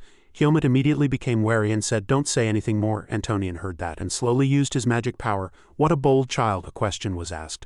And in the blink of an eye, light enveloped both of them. Do you want to keep it a secret? At this, Antonian spoke again. As a wizard, I have learned many secrets of this world and I respect fundamental truths. He glanced at the surprised Finn and Tanya. Antonian continued to explain. The inner and outer spaces are completely separated. He continued to use magic. What you fear will never happen. I swear on the name of the wizard Antonian. Helmut was confused and asked again, chains? As he added, chains wrapped around Antonian's body. That is called a wizard's oath, a vow sworn by a wizard. If it is broken, they will lose an immense amount of mana. At this, Antonian suggested again. Now ask me what you want to know, special child. Helmut's thoughts grew firmer and firmer. This person is not normal. He is completely different from Erugo. and he opened his mouth. Then I want to ask this. Unexpectedly, Antonian cut him off first. What you want to ask is, one of his hands went to his chest, is it related to the seed of darkness deep within your heart? Helmut was momentarily surprised. So he knew, and he admitted without hesitation, yes, I want to ask if there's a way to remove it. Antonian was silent for a moment, then replied. His words were as simple as could be. Simply put, it's impossible. Antonian continued, I'll explain in more detail. The seed of darkness is intimately connected to your life, the explanation continued. The seed contains demonic power and was hidden in babies who were supposed to die before birth. They were born thanks to the seed of darkness and must be its host for life. The last words he emphasized with a serious look. Therefore the seed of darkness is no different from your heart. If you remove it, you will die. After hearing everything, Helmut replied, I thought an archmage would know a way. These words slightly displeased Antonian. I am a wizard, not a god. And this is the first time I have met a human who can control the seed of darkness. Helmut was confused and asked again. Control? At this, Antonian began to explain. Yes, the seed of darkness usually demands magic power from its host. The more you avoid magic power, the more your mind will be corrupted and you will unconsciously commit evil acts. Eventually, your mind will give out, or you will be consumed by magic power and become no different from a magical beast. He turned his gaze towards Helmut and admired inwardly. But you are very different. Theoretically, you can suppress the seed by using another power. That power could be mana or V. At this, the chains wrapped around his body loosened. Both forms require exceptional talent and a lot of time, but a seed that doesn't receive magic power attacks the mind much faster. Yet you trained F while absorbing enough magic power so that the seed didn't run wild. His magic staff, unable to hide its curiosity, hovered around Helmut. Moreover, you weren't even detected by the temple. Anyway, it's very interesting. Helmut's eyes glanced to one side. He hadn't even mentioned that he came from the primeval forest. He didn't know whether to feel relieved or not. Antonian continued, even Lumen monks would find it very difficult to track the traces of the seed, unless they very carefully examined your body, he said frankly. Even I, an archmage, only discovered it because it reacted to the dense magic power here. If I didn't look carefully, I wouldn't have found it either. At those words, a thought formed in Helmut's mind. Then I should avoid places with a lot of magic power as much as possible. Antonian gave Helmut advice. Currently, you have no bright future. You will grow stronger and stronger, becoming a powerful individual. If you can avoid the temple until then, so be it, he warned. But just as people with the seed of darkness become prisoners or magical beasts, the seed will eventually consume you, and your sword will destroy this world and your hands will take countless lives. That is the common fate of those with the seed of darkness. But Helmut replied firmly, that won't happen. He looked Antonian directly in the face and declared, because I am human. He couldn't suppress a laugh. Yes, you are right. His gaze turned to Helmut. Humans are those who predict fate and also those who change fate, Antonian added. It's been a long time since I've met such an interesting opponent. I will watch you, special child. If you cannot overcome it, without forgetting my promise, I will probably stop you. Helmut's eyes softened slightly. Antonian extended his magic staff, continuing to control it. And who knows, if you reach a realm far beyond mine, as soon as the promise was concluded, the magic circle was lifted, and even darkness will obey your will. Just then a man approached holding a money pouch. 3/4 of the reward, it's your share. He handed the money to Helmut as he spoke. Finn put a hand on his head, a guilty expression on his face. I want to give you more, but the other team members also did their best, so I want to reward them too, he explained. Helmut exclaimed. Oh, Finn turned and reached into the carriage, hesitating. He pulled out a bundle of items and presented them to Helmut, asking, is this yours? I found it while organizing the luggage, but I haven't found the owner yet. Helmut instantly realized something. He lowered his head and thought to himself, I thought I had lost what I brought from the primeval forest, so it was here. Helmut replied, yes it is, thank you. Finn whistled and said, you're welcome. I should have given it to you sooner. I forgot because I didn't have time. He spoke gently to Helmut, we should be thanking you. You're our mercenary group's benefactor. Please take care. Suddenly, someone's shout was heard. Helmut. Finn ran up to him, panting and joyfully stating his intention. The mission is finally over. I can finally show you the Mercenary Guild headquarters. You have no idea how many interesting things there are. Of course, it won't be as shocking as this mission. Helmut cut him off coldly. I'm not going to the Mercenary Guild headquarters, he asked, startled. Wait, are you just leaving? You should at least go once. Tanya pressed Finn's head, reminding him. Stop it, Finn, he cried out. Tanya. She smiled at him and said, Helmut, you can continue to use your mercenary certificate if you want. The temporary certificate only goes up to grade 3, so we've raised it to that level for you. He closed his eyes and calmly replied, that's enough. She continued, all right, it seems you have something important to do, she emphasized with a meaningful smile. Something more important than your memories? He watched her silently. Tanya finally got to the point. I feel like I'm overreacting suddenly, so I'll keep it short. She smiled broadly and made an unexpected request. Take care of yourself, promise me. Helmut still replied coldly and formally, understood, thank you for everything. Morose looked at him and smiled as if saying goodbye. Thank you. Helmut waved with 2 fingers, bidding him farewell. Please take care. Uter and Byrne also said goodbye to him in turn. See you next time. Finn suddenly teared up and shouted, Helmut, you must come back, promise me. Helmut calmly called his name. Finn. At that direct single word, Finn was startled and burst into tears. Your food was really delicious. Tanya patted Finn's shoulder, who was wiping away tears beside her, comforting him. Hey, don't cry, he's not leaving forever. Finn called Hyomit with a serious expression. He smiled lightly and said, if you ever need the mercenary group, just stop by. I'll keep my promise. Hyomit's eyes looked at him with conviction. He turned around, slung his bag over his shoulder and replied, all right, as if in agreement. He looked up at the sky and recalled a person's image. He thought to himself that a corner of his heart felt a little sore, like when Darien left him and when he left Elaga. He gloomily calculated, but if I continue to work as a mercenary, I'll have no choice but to confront magical beasts. Every time that happens, the seed of darkness will absorb magic power. A man with an evil face flashed through Hyomit's mind. He thought, I never expected it to sprout so easily even in that forest. I mustn't be consumed by that seed. Of course, working as a mercenary isn't always about confronting magical beasts, but whether I can stop that day Antonian mentioned. Hyomit clutched his clothes and concluded, it's still unknown. His eyes sharpened and Hyomit muttered to himself. Then he frowned and told himself, there's only one way.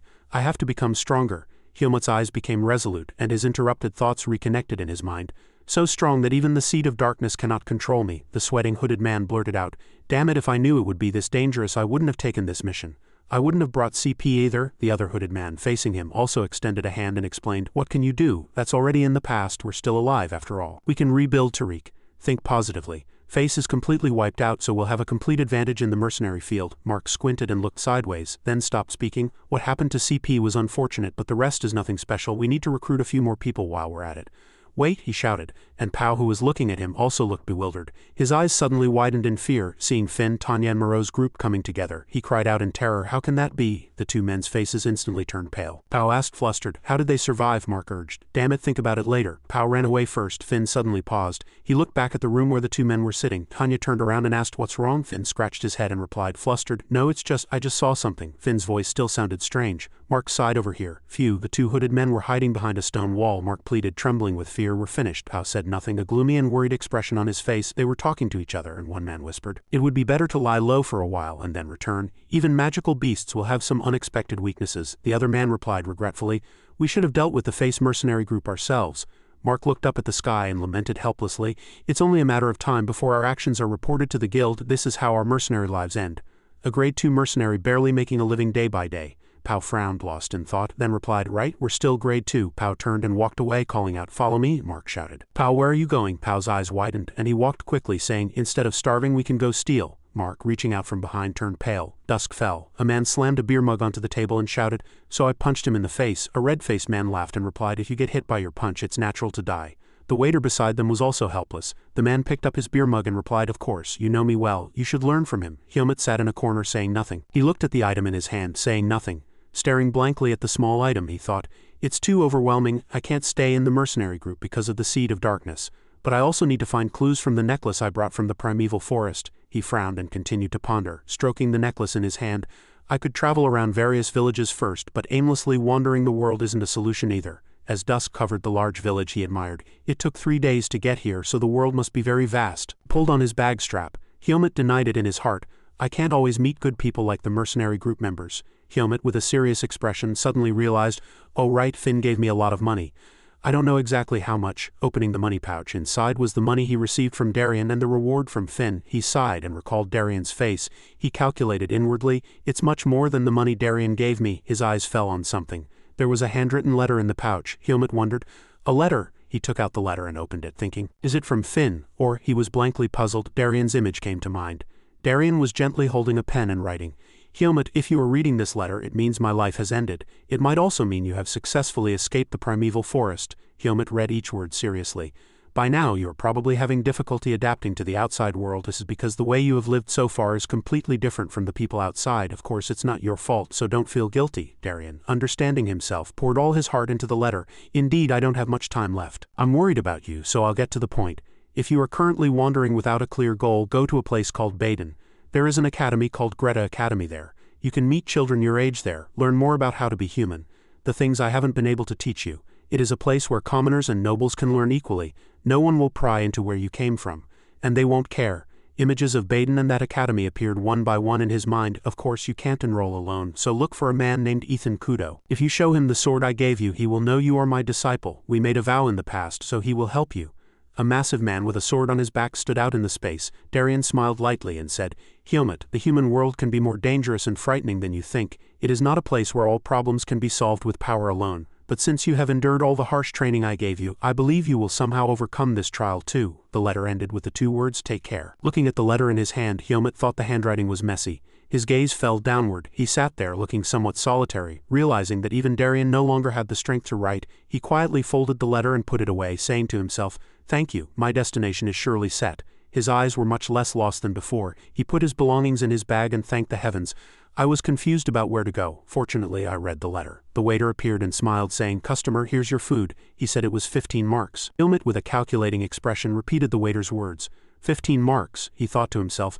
So the food costs 15 marks. He handed over a coin and said politely, "Here." The waiter, surprised yet worried, laughed and blurted out, "Oh, this is 1,000 marks." Helmet pointed with his finger and said, "I'm staying here for one more night, so you can calculate everything with that money." The waiter replied, "Ah, you mean you'll be renting a room?" Just then, a man who had been eavesdropping looked this way. He gritted his teeth, looking at Helmet with incomprehension, holding his money pouch and lost in thought.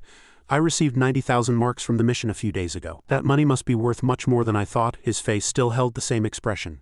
And he calculated inwardly, "I'll sleep here today and leave tomorrow." Suddenly, something whizzed past. He sneered and shouted, "That kid!" He sat uninvited opposite Helmet and said, "You're rich too." Helmet looked at him, saying nothing. He stared with wide eyes, frowning, and slammed the table. He and the 2 men behind him frowned and laughed. He relied on the majority to bully the weak and rattled off at him, "You seem to have a lot of money, lend me some more drinks. I think 20,000 marks would be appropriate." Helmet replied firmly, "No." The waiter, standing in the corner, also thought, "Why are these people like this?" He laughed maniacally and asked again, "What?" A large arm slammed hard on the table. He stood up abruptly, and in doing so, Helmet's food fell to the floor. He glanced at the food bowl and he shouted, "Are you crazy? How dare you defy me?" He tilted his head and calmly asked again, "Who are you?" He cried bloody tears, swung his fist and shouted, "What insolent brat!" His eyes instantly turned black, and before he could even finish speaking, he was surprised that his own fist was easily blocked by the small Helmet sitting in the chair. He grabbed the trembling man's hand and still asked coldly, "I said no, are you deaf?" He gritted his teeth and thought to himself, "How can this kid be so strong?" The man behind him foolishly rushed forward, swinging his fist and shouting, "Damn it, kid, how dare you block our boss's punch?" As the fist swung, Helmet easily dodged. When he swung his hand, the man was punched in the face. His face contorted and he flew far away. Everyone in the restaurant froze at this scene. Helmet frowned and still maintained a defensive stance. The man shouted with an angry face, "Hey, who the hell are you?" He replied calmly, "Me." Helmet swung his foot, kicking the table right at the man, and replied, "A mercenary."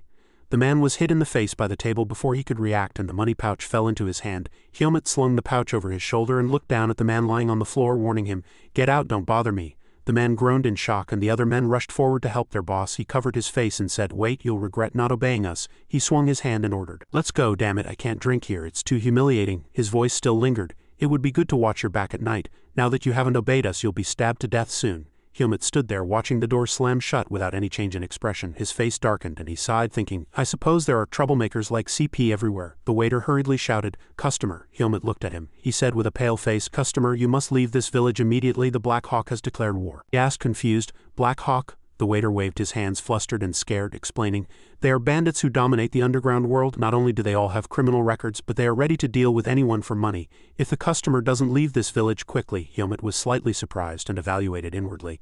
"I suppose they are more troublesome than I thought. It might be better to deal with them now." He remained silent, calculating inwardly. "I don't want the place I'm staying to be tainted, so I definitely need to call them out elsewhere." The waiter kindly advised him, "Customer, you don't have time to stay here like this. I will return your room fee. So hurry and escape."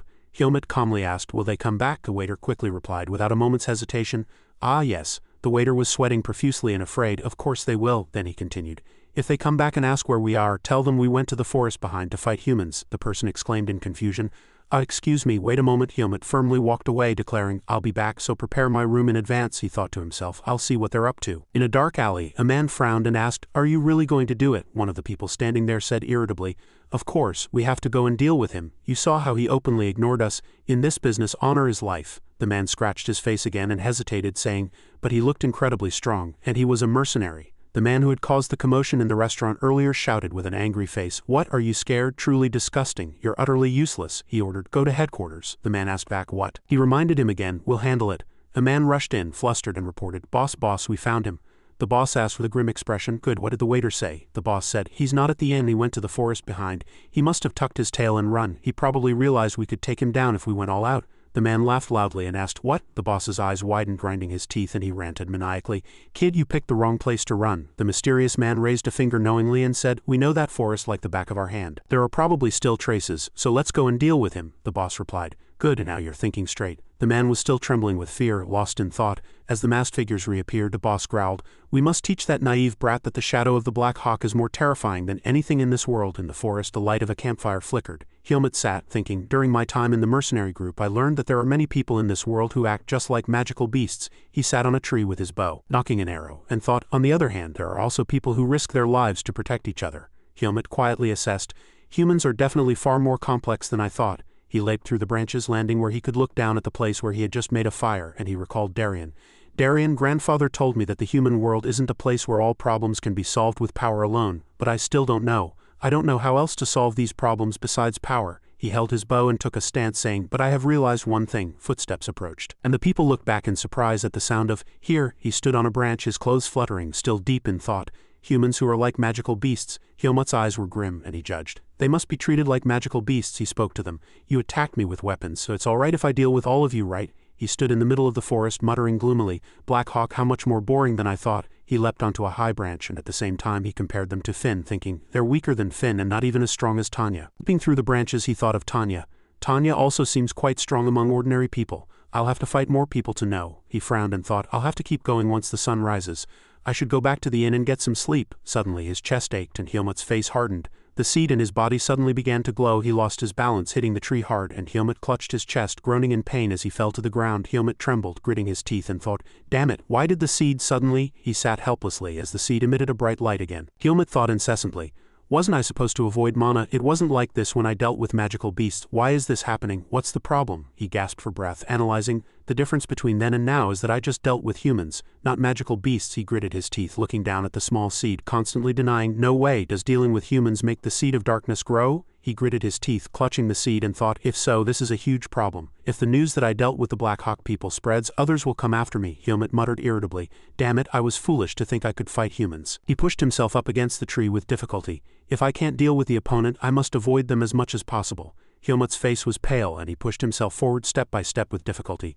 "I have to go quickly to Baden." Inside a large mansion, a man replied, "Understood." "Is it all done?" The masked man respectfully replied, "Yes, it is. If we continue to track them, we'll know their exact location." The man nodded and replied, "Good, I can't overlook this either." Anton glanced at the sharp knife in his hand and ordered, "Proceed as planned." The masked man, kneeling, shouted, "Understood." Suddenly, there was a knock at the door and another man entered and announced, "Lord Anton, they have arrived." As the two men entered, Anton exclaimed in surprise. He stood up and said, "I heard a grade 2 mercenary was coming, but I didn't expect it to be two of you." Anton greeted them warmly. Mark followed Pao in, and Anton continued, "It's surprising to have you join at a time when it's hard to find such talented people. Thank you very much." As Anton finished speaking, the two men said, "But we have a slight problem right now, and we need to meet a certain condition to join." Mark was sweating profusely. Pao frowned, asking in confusion, "What do you mean?" Anton spread his hands and laughed, explaining, "Of course I don't doubt your skills as grade 2 mercenaries, but we are a little different from other mercenary groups." He spun the knife in his hand and continued, "As you know, we do a lot of illegal work here." Anton threw the knife forward and continued to babble, "So if you two work carelessly, thinking about morality or justice, it will cause a lot of problems." He said firmly, "Then there will be a lot of trouble." A mannequin pierced with daggers all over appeared, and Pao frowned in silence. He widened his eyes as the opponent continued to speak, and he raised a finger, setting a condition. "You must prove your skills, and there's a task that's perfect for you two." He raised an eyebrow and replied, "Understood. My point is, besides skill, we also need to be suitable for the Black Hawk." Anton handed him a piece of paper, reassuring him, "That's right. It won't be difficult for grade 2 mercenaries." He looked down at the paper and said, "Last night, 5 of our subordinates disappeared. The scene from last night came to mind, and masked figures stood before freshly dug graves." Anton read the contents of the paper. "From what we heard, they fought only one mercenary. But when they didn't return by dawn, we found their bodies in the nearby forest." He supported himself with his hand and continued to read. "They all seem to have been dealt with by a single blade, with no traces of other weapons." Mark, lost in thought, repeated, 5 against 1, and the culprit's characteristics?" He replied, "Black hair and black eyes, no older than 15. His skill is at least equivalent to grade 3. Pao frowned in silence. Mark asked, "Do we just need to deal with him?" Anton pointed with a feigned smile and said, "Of course, if you two finish the job and join the Black Hawk, you'll be given more difficult missions." He immediately changed his expression, adding with cunning eyes, "You two will be treated far better than in your previous organization." Pao asked irritably, "All right, where is he?" Anton calmly placed a picture on top of the letter and replied, "He was reported to be at the inn in the next village." He hardened his face again and raised his knife, explaining, "It hasn't been long since the incident." The knife was stuck in the picture, and Anton declared, "He probably hasn't gone far yet." A new day began in the large village and the sky was clear. In front of a house door, Helmut stood, looking, and lowered his head and thought, "I thought I wouldn't take on missions anymore." He raised his head and thought, "But this is the only way to leave without anyone noticing." Helmut raised his hand, opened the door, and entered. The girl greeted him warmly. "Hello, this is the Mercenary Guild headquarters, little boy. What brings you here?" He replied. "I've come to look for a mission." The girl, holding a paper, read it and exclaimed in surprise, "Oh, from the Face Mercenary Group. You're really young, and grade 3, he asked back coldly. "Is there a problem?" The girl waved her hands, flustered, saying, No, I was just surprised because there aren't many young grade 3 mercenaries." "All right, you said you need a mission," he calmly replied. "Yes, the reward isn't important. Is there a mission on the way to Baden?" The girl, counting the stack of papers in her hand, said, Baden is a big city." He waited attentively. The girl continued, "Many people want to go there, so there are a lot of escort and transport missions." She held out a small notebook in front of him and asked, "How about this one?" He looked down, hesitating. "What is it?" She replied with a smile, "It's an escort mission for a noble woman. The reward is 800 marks. Good mission, right? Of course there's a condition." Helmut asked suspiciously, "What's the condition?" The girl playfully raised a finger, speaking mysteriously. "That is," the girl's voice continued, "the mercenary has to match the noblewoman's taste." Helmut was dumbfounded. Helmut decided to find a clothing store in that small village. After walking for a long time without making a decision, he chose any store and entered, thinking, "Any store will do, right?"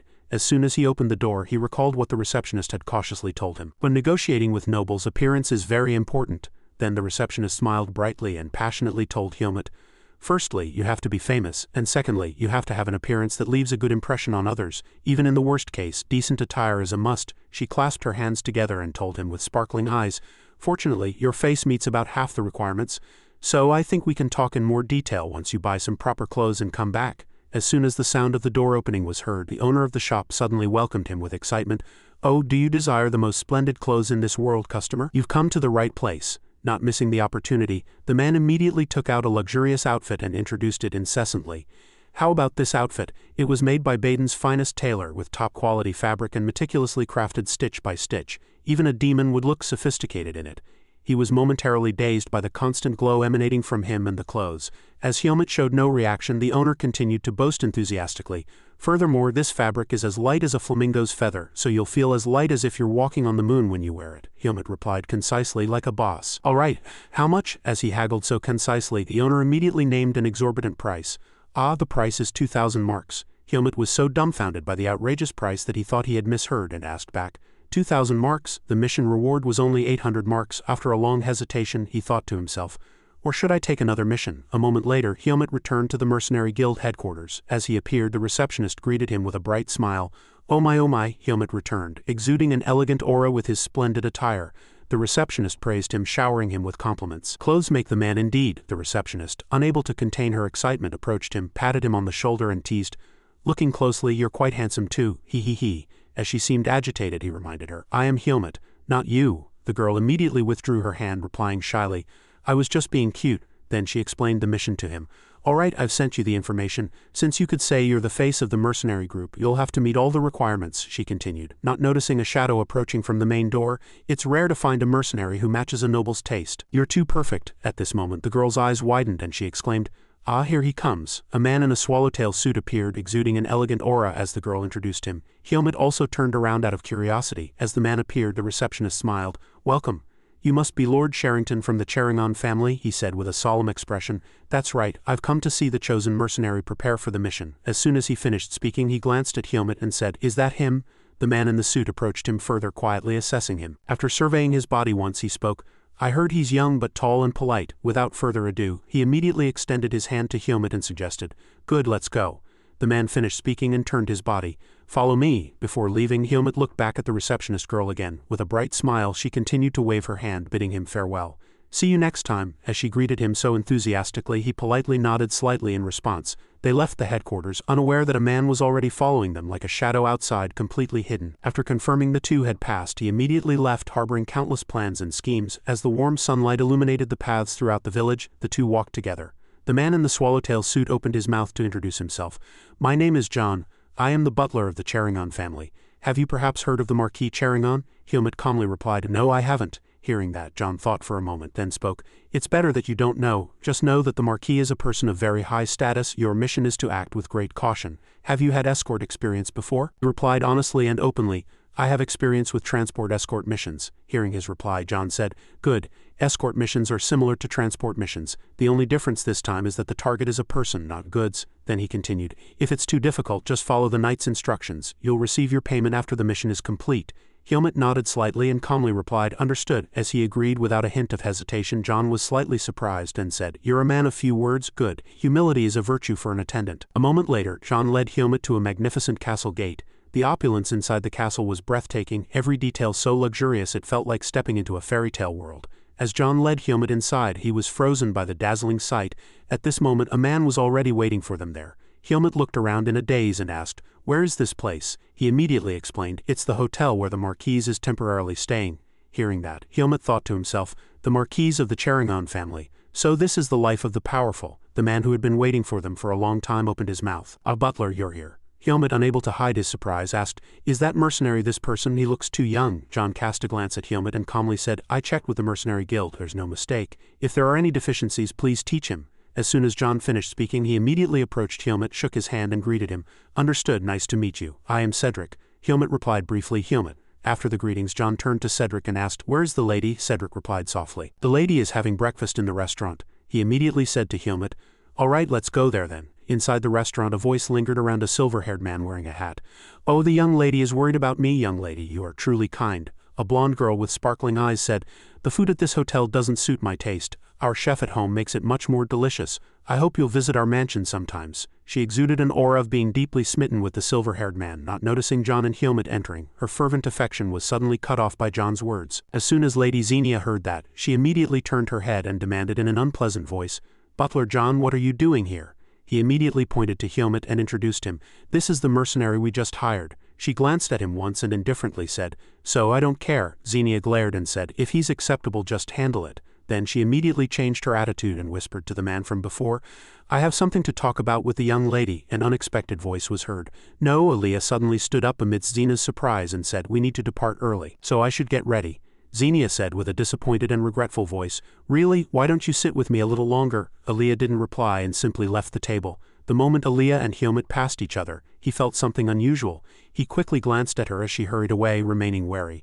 Helmut kept his eyes on Aaliyah and thought to himself, There's something. Aaliyah had gone out the door, but he still didn't blink. He had a strange intuition when she passed him, and he was certainly not mistaken, watching Aaliyah's departing back. Helmut suspected inwardly, I don't know yet, but there's something very strange about this person. Seeing Aaliyah leave, Xenia irritably said to John, I should go back to my room too. Then she ran off, tearfully shouting, Lady Aaliyah. Helmut, curious, turned to John and asked, Is that person, Aaliyah, also a soldier? John calmly explained, No, she is Lady Xena's guest. She seems to be a very famous person at Greta Academy in Baden. He paused in silence, then continued, I happened to pass by her by chance. The young lady recognized her and came here. Hearing that, Helmut asked in surprise, Is the young lady also going to the academy in Baden? John gently said, The young lady is 14 years old, so she is going there to take the entrance exam. As soon as John finished speaking, he sighed and rejoiced inwardly. My original goal was Greta Academy too. John suddenly gave Helmut an order. We'll probably depart in about 2 hours, so go get a horse from the stable. His instructions weren't finished yet. Come near the carriage when you're ready. His gaze stopped on Helmut and he opened his mouth. I have a few personal preparations to make, so if you need help, ask Cedric. Helmut nodded indifferently and replied, Understood. At this moment he set off with a new horse from the stable, but the horse seemed a bit tired to carry him. Helmut looked at the horse helplessly and thought, This fellow making a fuss in the stable. He recalled the moment in the stable. The horse fiercely resisted carrying him. The stableman, terrified, shouted, I'm sorry, but this is the only horse left. This one really loves to show off, haha. And then he recalled the lovely horses at the headquarters. The horse was still disobedient and completely unlike the horses at the Mercenary Guild headquarters. Xenia arrived at the carriage at this moment, and her loud voice made him turn around involuntarily.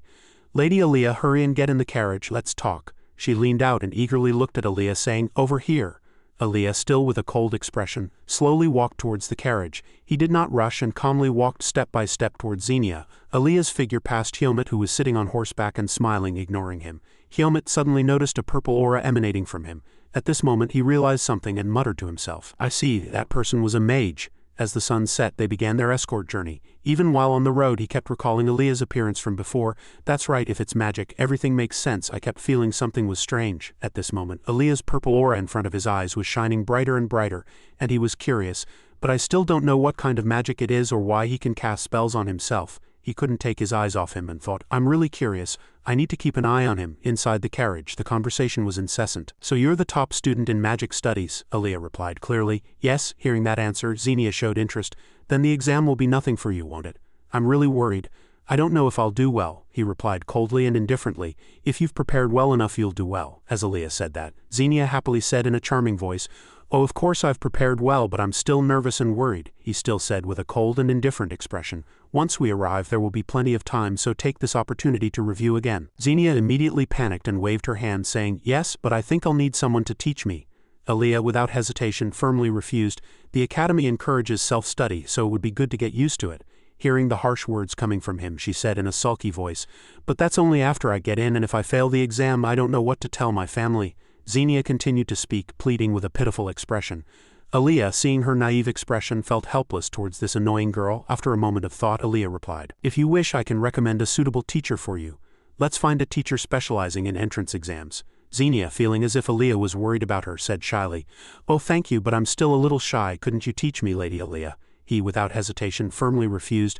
It's very difficult. Seeing Aaliyah react so quickly, Xenia said in a sad voice, Oh, why? Aaliyah continued. The new semester is approaching, so I need to prepare too. His eyes sharpened even further, and he said in a serious voice, Lady Xenia, this journey will be long. Why don't you rest? Xenia, flustered, asked back with an unknown expression. Meanwhile, Helmut outside continued to run at the same speed as the carriage, trying to catch anything he could hear. He felt his actions were somewhat rude and thought to himself, What can I hear or what should I not hear? For some reason, this scene reminded him of a movie. Their journey continued under the twilight, and they pressed forward.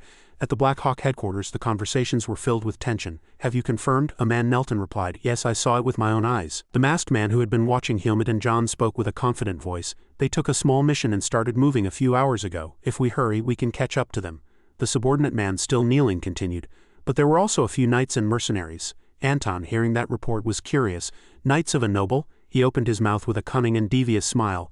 If it's a noble, things could get complicated. Eliminate those damn bastards quietly. Hearing that instruction, he replied, Yes, sir. Pao, who had heard all this conversation, said, He's really stubborn, going so far as to hire us for just one mercenary. We have to go that far? Anton, hearing that, laughed and replied, Haha, I'm just being cautious. His face changed in an instant. Anyway, that's the Blackhawk's philosophy. We have to tear them to pieces until we die. His voice echoed with the solemn faces of the two men. We only wish that everyone here thinks as we do. Pao's eyes turned fierce and he replied, Yes, he said with a sinister smile, What you just said, we wholeheartedly agree. As night fell, the knights escorted them to an inn. Xenia complained irritably, Isn't there a better place? John replied softly, This is the only inn, please bear with it for one night. The innkeeper saw them and greeted them, Welcome. The night is deep, so you must all be tired, Butler John replied politely. Innkeeper, thank you for letting us stay. We will definitely pay the lodging fee. The innkeeper smiled and said, This is just a small house in a small village. Please rest comfortably. The moon had risen, but Helmut was not yet asleep. He quietly trained alone. After training for a while, he sighed tiredly and looked at the sword in his hand, thinking to himself, My V is much better than when I was in the primeval forest. Helmut still had something unresolved, but he felt something was blocked. He sank into his thoughts. I haven't done muscle training recently. Nor have I done V training in a proper place. After putting down his sword, he was curious again. If I get into Greta Academy, can I focus more on training? Helmut's face suddenly darkened, and more importantly, I need to find information about the Seed of Darkness. Suddenly, Helmut felt something strange, glanced and looked up at the brightly shining stars in the sky in a vigilant posture. He looked for a long time but found nothing, so he muttered to himself, I thought there was something. In the quiet night sky, the Milky Way stretched long and bright. A mysterious bird emitting magic power caught his eye, and he wondered, Is it Aaliyah's child? The bird was a familiar summoned by a mage. As soon as it saw that he had recognized it, it dispelled its magic. The eyes of a bird of prey were released. Inside that room, the summoned creature praised inwardly, That fellow is quite sensitive. If I had watched longer, I would have been caught. The mage was Aaliyah, and he admired secretly while watching Helmut. Anyway, an ordinary person wouldn't be able to do something like this. Aaliyah hunched over, resting his chin on his hands, lost in thought. He had just seen Helmut and thought inwardly, I've met many talented mercenaries, but it's truly rare to be a grade 3 mercenary at such a young age. Suddenly a voice interrupted his thoughts. Lady Aaliyah, outside a hurried voice was heard with incessant knocking on the door. Lady Aaliyah, are you asleep? Xenia, excited, knocked on the door with all her might in the middle of the night. I know you're not asleep yet. As Aaliyah was disturbed in the middle of the night, the maids hurried over. Lady Xenia, they immediately reminded her loudly. The young lady must go to bed before 9 p.m., otherwise you'll get old. Our master strictly ordered us. Xenia was forcibly dragged away, shouting, I just wanted to talk for a minute, just 1 minute, she cried out loudly, and Aaliyah inside the room was helpless. Let go of me, why are you doing your makeup at this hour? Tonight might be our last night. They made a loud commotion in the hallway in the middle of the night, and he sighed tiredly. I'm exhausted. Early the next morning, the escort party set off again. Around noon, Xenia caused a commotion again. Lunchtime is approaching, why aren't we stopping yet? Yuta replied softly. Yes, we're almost there.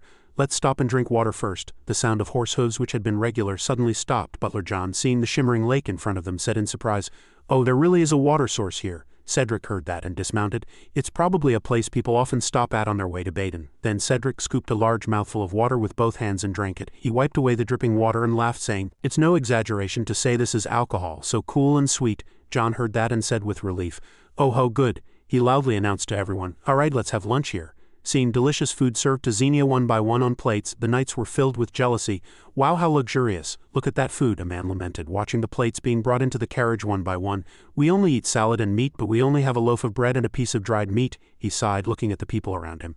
And we have to drink water to quench our hunger, another man replied. This journey will take almost half a day. The soldier still didn't stop complaining. My life is too boring and hard. Helmut ate all his food and suddenly missed the food Finn had made for him. He picked up his cup to taste it and noticed something strange. Huh? Helmut stared intently at the cup in his hand and asked himself, What is it? Then he looked at the box from which the water had just been drawn again. This water tastes strange. Feeling a strange taste, he suspected. Is it poison? Seeing everyone else happily drinking water, he thought again. But everyone else is perfectly fine. Did I mistake the taste? Helmut was lost in thought, and as he looked at the cup of water again, a soldier shouted, I'm tired. I need to sleep for a bit. Under the hot midday sun, the air was sticky and sweat dripped down John's face. He wiped his sweat and said in a tired voice, HMPH, the young lady has finished lunch, so I'm a bit tired too. He went to the carriage to check. Young lady, the luggage is all packed. I thought we would. Before he could finish speaking, the young lady lost consciousness and John hastily shouted, Young lady. It turned out she had fallen into a deep sleep and was mumbling in her dream, Aha. Tonight will be our last night. Aaliyah let out a sigh of relief, seeing Xenia was still all right. HMPH, the young lady seems to just be blabbering. Suddenly John felt dizzy, and a wave of vertigo immediately swept over him. Looking around, he saw everyone was feeling dizzy. Oh no, I'm suddenly so sleepy. John judged the situation was bad and startled, shouted loudly, Cedric, where are you? Cedric. He was surprised to see Cedric already trembling and collapsing. John loudly exclaimed, Cedric. John also staggered, no longer able to stand. What's going on? The butler, along with the others who had collapsed earlier, fell to the floor, and he was the only one among those present who was still lucid. Seeing people staggering and falling, Helmut recognized it and without hesitation poured the water from his cup onto the ground. He sat still, waiting for the leaders to appear. And it really happened. Hearing their approaching footsteps, he knew he was right. It was Pao and his companions. They whispered, Everyone must be asleep now. We didn't need the sleeping pills, I guess. If we're caught dealing with a noble, it'll be a big problem. One of them noticed something strange and said loudly, Then we just have to deal with them without leaving any traces, right? Wait. He was surprised to see Helmut still standing firm. You're still lucid? Mark and Pao noticed something strange from behind and Pao spoke. Isn't that the damned brat from the mercenary group? Why are you here? He continued as if he had just realized something. Wait, could it be? Pao suddenly held out his knife, asking warily, Are you the one who dealt with the rumored Black Hawk? Helmut sarcastically criticized him. You're a grade 2 mercenary from the Tariq team when your team was attacked by the Demon King. We couldn't find any trace of you. Their faces froze at the exposure, and Helmut said sarcastically, So you joined the Black Hawk after all? What a traitor, feeling insulted. Mark furiously tried to charge forward. What, you damned brat? But he was stopped by Pao, who gave a cunning smile. Brother, his face was flushed with anger, grinding his teeth so much that his gums showed. Kid, you should at least know your place before you act up. His companions, following his words, immediately took an attacking stance. Now you, they instantly surrounded Helmut, and Pao raised his voice again. Now you're our prey. He detached his scabbard and licking the blade in a disgusting manner, said in a threatening voice, All right, let's begin the hunt. He stared at him with eyes that seemed to want to crush him, and Helmut immediately raised his hand, drew his sword and defended. He looked at them for a moment and thought to himself, Too many. Instantly, an intense energy burst out from afar and flew straight towards them. The energy was fired directly at Pao, startling him. He was angry at someone who had ruined his enjoyable work. Helmut, as if guessing where the energy came from, spoke without any change in expression. The wizard's hand gently floated a small sphere of energy above his finger. Aaliyah, already angry, glared at them and warned, Lower your weapons and surrender, or you will face the most terrible problems of your life. Aaliyah slowly approached, radiating energy with every step. With his plan ruined, Pao frowned in anger and said, We sent them to sleep with a huge amount of money. He raised his voice sarcastically. And there's this guy who survived because of insomnia. Helmut glanced at Aaliyah, who remained still. Seeing him continue to stare, he said irritably, Don't stare at me, focus on the enemy in front of you. You fool. Seeing Aaliyah there, Pao, angry, turned and held his sword to his subordinate's neck, saying, What is this? Oh, that guy told the truth. We didn't think there was a possibility of a mage. Before he could finish explaining, he was hit in the face with the hilt of the sword. Hearing the clumsy explanation, his face darkened. Good excuse, tisk. He gritted his teeth so hard that veins popped out on his forehead. Fine, I was a fool to expect anything from the Black Hawk. Shut up and clear everything up once this is over. He suddenly swung his sword and unexpectedly charged forward. I'll have a fun chat with that idiotic bastard. Pao's eyes were bloodshot and he growled. Go. Pao attacked but was blocked too easily by Helmut. He without hesitation attacked using V with his sword, leaping from the sky to deliver a series of attacks. Helmut was not to be outdone. He blocked all the pouring attacks. At this moment, Mark's feet began to move. He aimed at Aaliyah, smiling like he was hunting prey. If you stay still, I'll give you a death as light as a feather. Seeing him blabbering like that, he was too annoyed to even bother replying. Aaliyah created a sphere of energy and said in a cold voice, a mage who doesn't act is a dead mage. This moment was strangely peaceful, as if nothing had happened. Suddenly a shadow passed by like lightning, instantly shaking the quiet space. Helmut and Pao's sword duel was as tense as a snapping guitar string, and they clashed fiercely, leaping over branches. Pao, thinking he had the upper hand, provoked him. How about it, you talk a big game but look at yourself. Helmut didn't care, constantly dodging and attacking, moving without rest. He retreated, analyzing. 2 grade 2 mercenaries and rogues, it would be very difficult one-on-one. He recalled Aaliyah's appearance and help and felt relieved. But I was lucky. Seeing Helmut dodge his blade, Pao, excited, shouted loudly, go. Then he swung a sharp blade that split the ground and charged powerfully towards him. As he launched his attack, Helmut saw through his movements. A powerful explosion echoed, pushing him back. When he didn't appear, Pao arrogantly raised his voice. Why is that cowardly rat hiding? Even amidst the dust, he didn't stop his contempt. You're even worse than I thought. Where's your arrogance from before? Suddenly his calm voice was heard, freezing him. Don't worry. Helmut calmly appeared from behind the smoke and said confidently, this is just the beginning. Pao's face turned pale with rage, seeing that he was unharmed after the previous attack. What did you say? A dark aura immediately enveloped him, and Helmut said softly, thank you for coming all this way. Pao, thinking that his previous words were an insult, shouted, ha, what did you say? I'm the one who drove you here. A purple aura enveloped his sword, and his serious voice echoed. No, Helmut said, becoming colder at this moment. You don't have the qualifications to duel with me. Seeing his sudden burst of power, he opened his eyes wide in confusion and swung his sword wildly. You damn brat, Pao, charging like a madman, shouted. How dare a grade 4 trash like you say such things to a grade 2 like me? He gripped his sword and without hesitation launched a sharp strike at Helmut. However, he was no match for his opponent.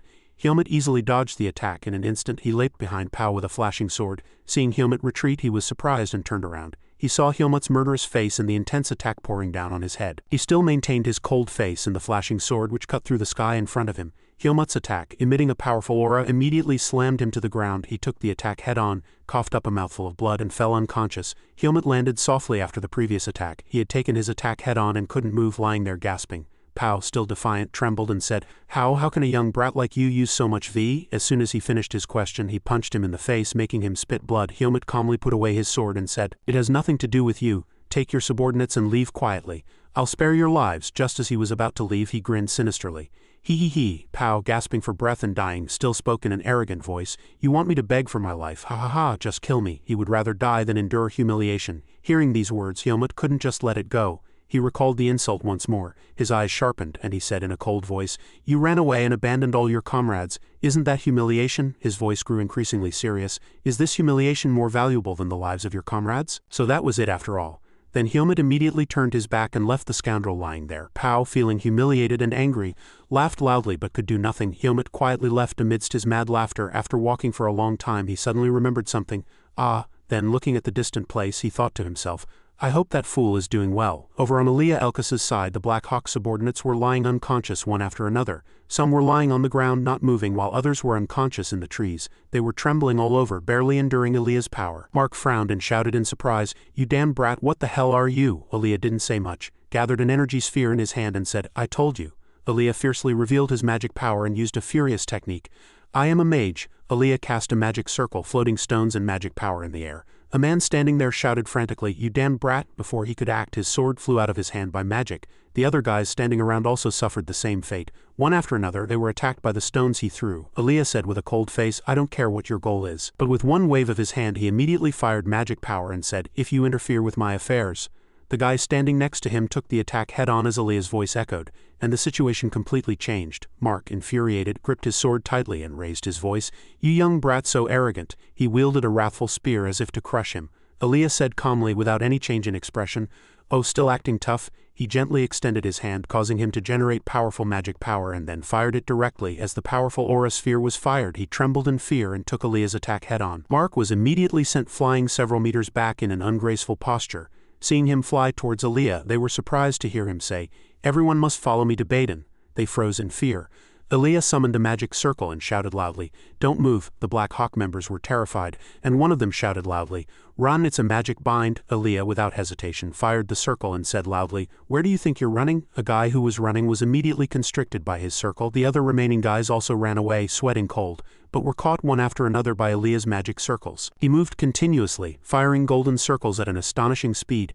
Then he immediately fired all the circles at the fleeing guys. But some escaped, and Aaliyah said irritably, "Tisk, they're really fast." He suddenly turned his head as if remembering something. "Oh, did I defeat the boss-like guy?" As he looked at the stone where Mark had just flown, he wondered. Mark had escaped at some point, with only a few drops of blood on the stone, and Aaliyah said in a questioning voice, "Ha, they escaped?" At this moment he was breathing heavily, hiding deep in the forest, having escaped from Aaliyah's grasp. Mark clutched his wound in pain and asked himself, "How did this happen? I can't believe it." Black Hawk targeting the face's young brat. The terrifying sight with Aaliyah was something he couldn't forget. And no one even said there would be a mage. Mark threw his head back and said softly, "When did everything start to go wrong?" Suddenly he realized something and his eyes widened. Seeing Helmut's shadow pass by, Mark immediately became wary and turned around. He at this moment did not notice Mark nearby and continued walking calmly. Seeing him so calm, Mark was dumbfounded and startled. How is this damn brat unharmed? Where's Pow? What the hell happened? He fell deeper into his thoughts. Did he defeat Pow? After walking for a long time, he suddenly stopped. Helmut suddenly glanced at the rock where Mark was hiding. He stared for a long time, then sighed. Then, thinking there was no need to interfere, he quietly left. That guy is probably quite strong too. Seeing Helmut leave, Mark in pain took a step and cursed inwardly, "Damn it." Seeing him return unharmed, Aaliyah shouted in surprise, "You're still alive." He was startled and threw something at him. Helmut quickly caught it, and it was a bundle of ropes tied in his hand. Aaliyah pointed at the group he had just caught and said, "Tie them up." Seeing them already tied and him holding ropes, Helmut asked, puzzled, "But they're already tied." Aaliyah immediately turned around and replied, "I'm going to put them in Baden prison. I don't want to waste any more mana on them." Hearing those words, Helmut suddenly exclaimed, "Oh, prison." Only then did he realize that Darien had told him that was where people who made mistakes went. There was such a method. Recalling the moment he had released the two scoundrels earlier, he thought to himself, "Did I not need to release them? How unlucky." Suddenly Aaliyah asked him, "By the way, how did you not fall asleep?" Hearing his question, he became wary. Helmut deliberately avoided it, giving a strange reason. "I didn't drink the stream water." His answer was hard to believe, so Aaliyah immediately fired magic power at him. However, Helmut quickly dodged. Aaliyah opened his eyes wide and growled, "Did you think I wouldn't see it?" Helmut still looked at him, not moving, then suddenly retorted, "Why didn't you sleep? You drank the stream water too." Aaliyah, preparing to attack, replied in a cold voice, "I am a mage, I can purify them." His question surprised Aaliyah. "Oh, was it because of the magic that surrounded you?" His heart sank and he stammered, asking again, "You can see that?" Helmut, casually tying up the Black Hawk members, replied, "I don't know exactly, but I can feel it." Seeing him reply so calmly, Aaliyah was flustered. "Why did you pretend not to see it?" Helmut slowly stood up and replied calmly, "I'm not that curious." Then he dusted off his hands and replied softly, "Since you deliberately hid it, it's none of my business." Aaliyah looked at him with suspicious eyes but said nothing. Seeing him continue to stare, Helmut was puzzled and couldn't understand anything. Seeing his dumbfounded face, he coldly left, thinking to himself, "Tisk, annoying brat." After a while, John, who had regained consciousness, sighed at the tied-up Black Hawk group. "Phew, we almost got into big trouble." He looked at Aaliyah worriedly and said, "I don't know how I can ever repay this kindness." "How can I repay you?" he replied coldly. "It was nothing. I just did what was expected as a comrade. There's no need for repayment." Then his gaze seemed to convey something as he looked at Aaliyah. Aaliyah pointed to him and added, "That mercenary there helped me too. I don't know why, but I also felt he hadn't fallen asleep."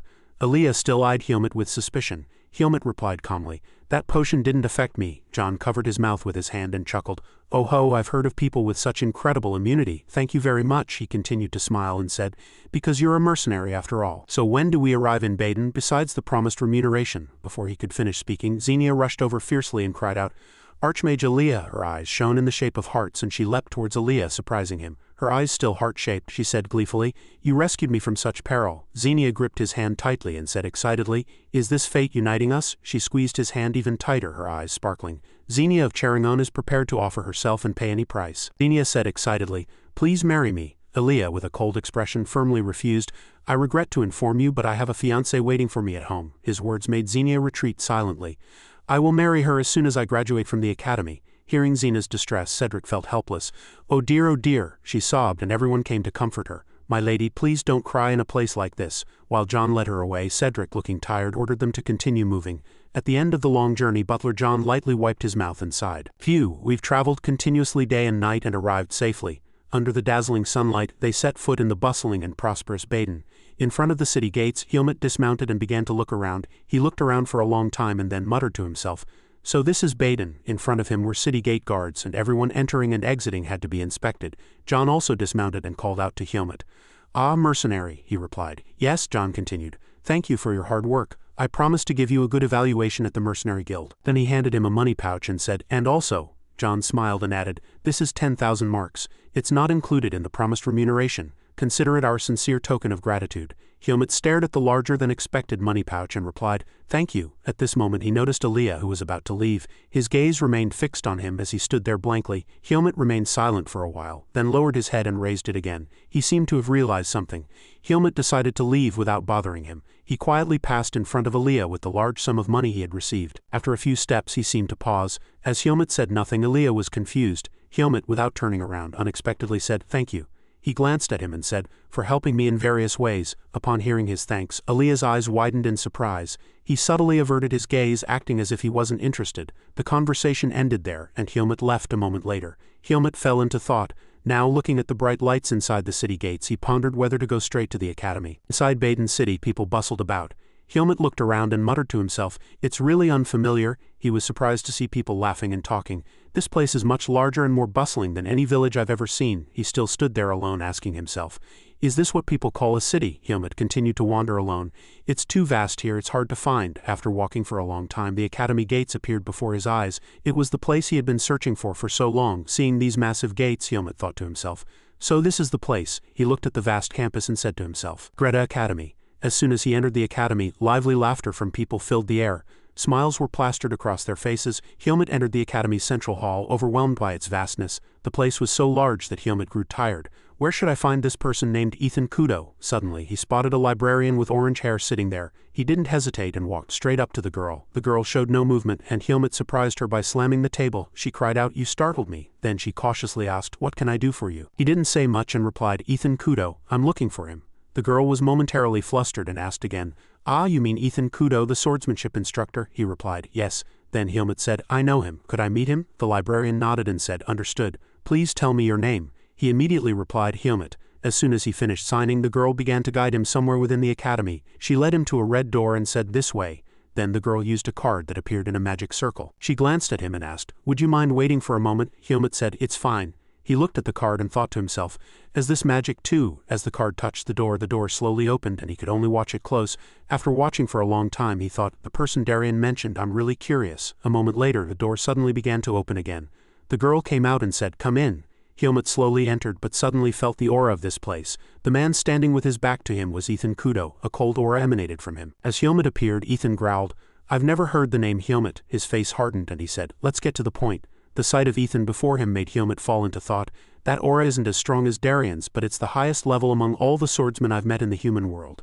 Then he stared intently at him with a serious expression. Ethan's expression remained unchanged. He thought to himself, if that person were a mercenary, he would definitely be grade 1. As he remained motionless, Ethan asked, your name is Helmut, right? I'll ask again. He eyed him suspiciously and asked, what is your purpose in coming to see me? Upon hearing those words, he snapped out of it and cried out, ah! He immediately drew his sword from its sheath and held it out before Ethan. Seeing his strange behavior, he was surprised and asked, what is the meaning of this action? Helmut replied calmly and steadily, he told me you would understand the meaning of this sword. Upon hearing his words, he was confused, but upon closer inspection, Ethan realized, wait, it looks poorly made, but if you look closely, this sword is very sturdy, balanced and extremely sharp, making it one of the finest swords. Suddenly, Ethan realized it was quite familiar and was startled. Could it be? He was silent for a moment, then said, Darien die fur. Seeing Ethan's reaction, he let out a sigh of relief. Grandfather Darien was right. Ethan immediately rushed to him and asked anxiously, oh my heavens, is he still alive? Helmut's words silenced Ethan. No, he has passed away, he continued. He passed away in the last few days. At the sudden news, Ethan froze in disbelief. He painfully covered his face and said, I see, so that's how it is? Ethan, still saddened with his face in his hand, said, he has been missing for over 20 years. I swore on my family's honor to repay his kindness. Then he looked at him and asked, does possessing this sword also signify? Before his eyes was Helmut's face, and the sword in his hand spoke volumes, indicating that he was Darien's last disciple. Helmut immediately admitted yes. Ethan got to the point. Tell me, why have you come to me? Helmut's eyes softened and he opened his mouth. Helmut looked at Ethan with resolute eyes and said, I wish to enroll in Greta Academy. Upon hearing his words, Ethan didn't rush to speak but evaluated him thoroughly. He seemed to understand the situation and said, I see. I think I know why he sent you here. Before Helmut's eyes he spoke again. He probably thought you needed a guardian. Then Ethan asked again, How old are you currently? Upon hearing his words he was blank. I don't know. Ethan couldn't help but feel helpless at that reply. You don't know your age. As he said that, he cursed Darien inwardly. This damned old man. Helmut held out his hand and counted again. Is it 14 or 15? Seeing him diligently count, Ethan couldn't help but think that he had lived that long without knowing his own age. Ethan also lowered his voice and said, understood.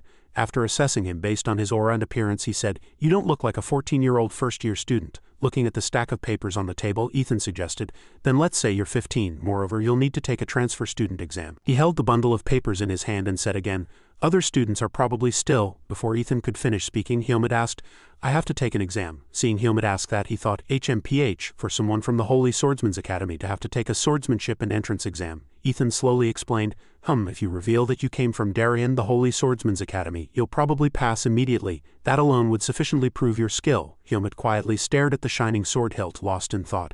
Darien, he gripped it tightly and fell into thought. Even now, grandfather helps me. He helped me from the primeval forest until now. Suddenly, Helmut realized something. Wait, Darien remained in the primeval forest. He recalled what Ethan had just said. He has been missing for over 20 years. He immediately asked himself, missing, what happened? Helmut was still deep in thought.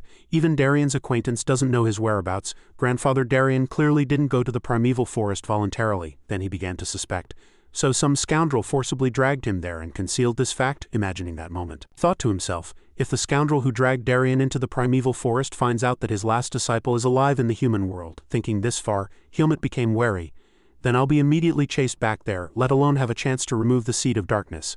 After much hesitation, Helmut decided to hide it and refused. No, I cannot. Upon hearing his reply, Ethan asked again, curious. Why not? He explained without hesitation.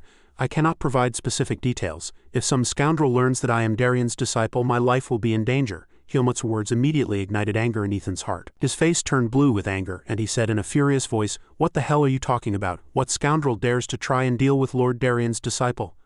Helmut calmly said, I will tell you everything when the time is right. Please bear with me a little longer. Upon hearing his words, Ethan also calmed down and said, Tisk, understood. It seems there are circumstances difficult for you and Lord Darien to speak about. Then he suggested, however, if you ever need my help, please do not hesitate to ask. He entrusted you to me after all. He replied, yes. Ethan walked away saying, then let's prepare for the entrance exam now. I will handle the necessary paperwork. Don't worry. First, I need to assess your skill level. Follow me.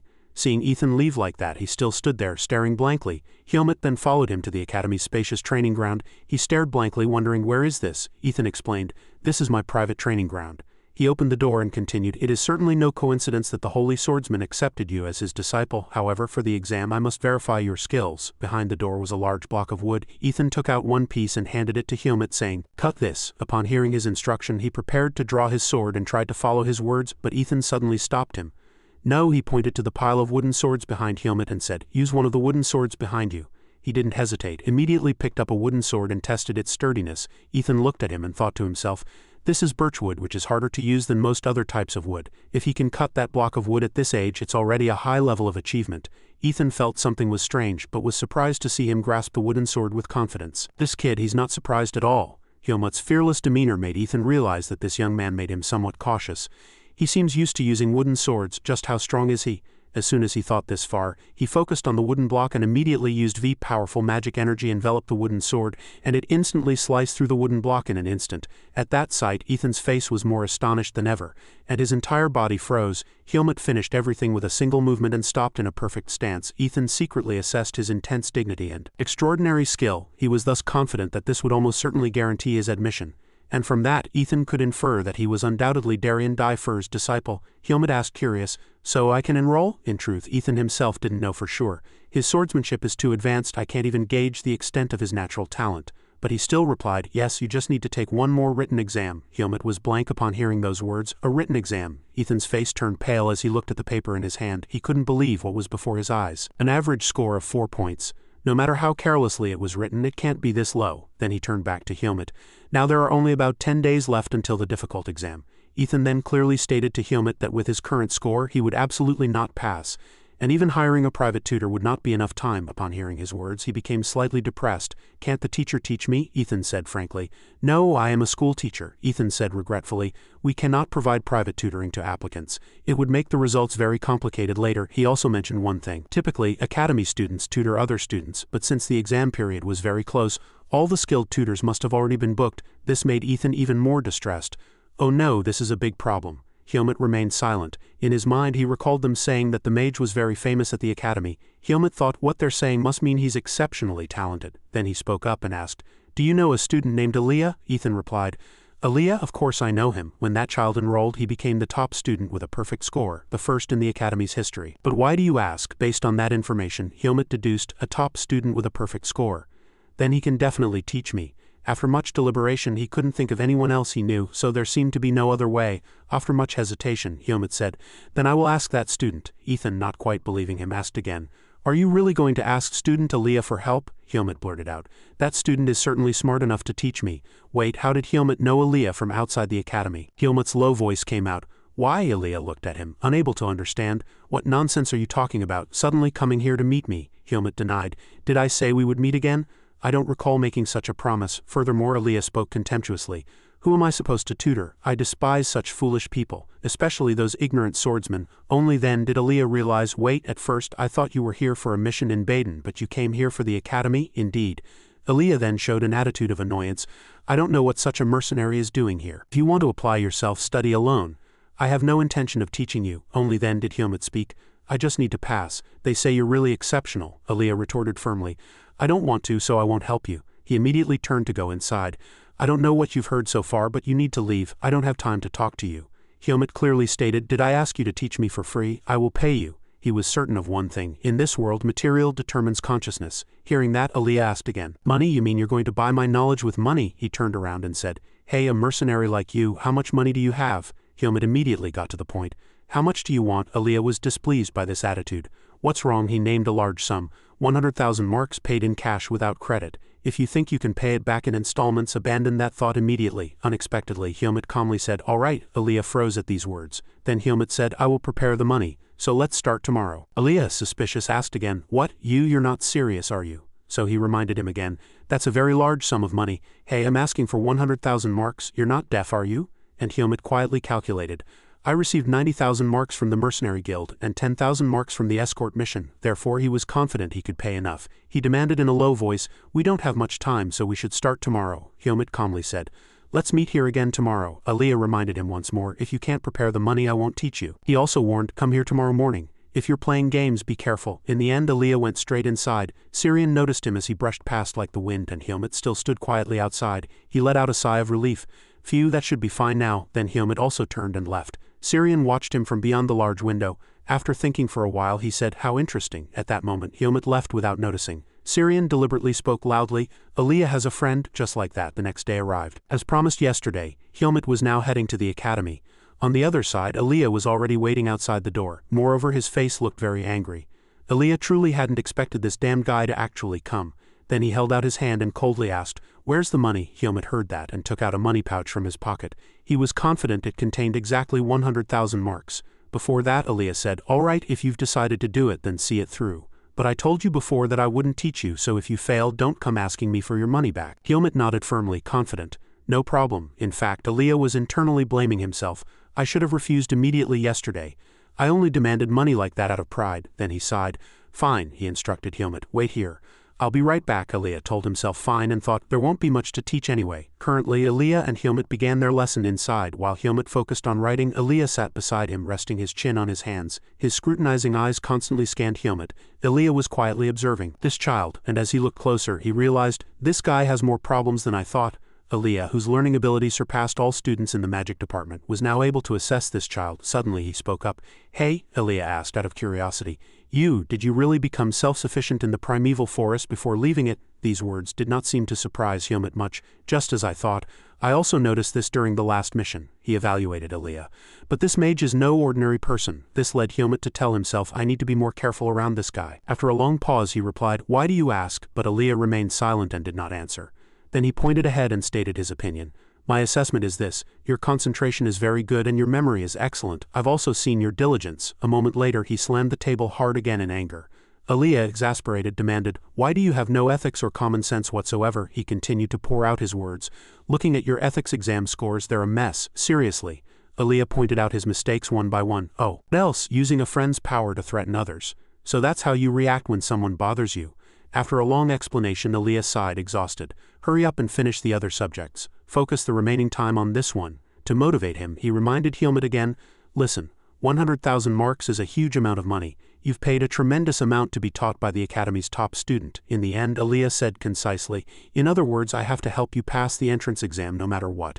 He specifically emphasized, the issue isn't the money but my honor that's on the line. Suddenly being scolded, Hyomit wore a blank expression. He's a really strange person. Aaliyah presented a situation. Now suppose a poor student stole your belongings. In that case, how should you act correctly? Thinking of the moral solution many people apply, Hyomit deduced, solve it morally, meaning don't fight. After a long thought he blurted out, understood. Aaliyah expected this answer. Alright, Hyomit gave his solution, I'll steal it back. Aaliyah listened internally, feeling helpless.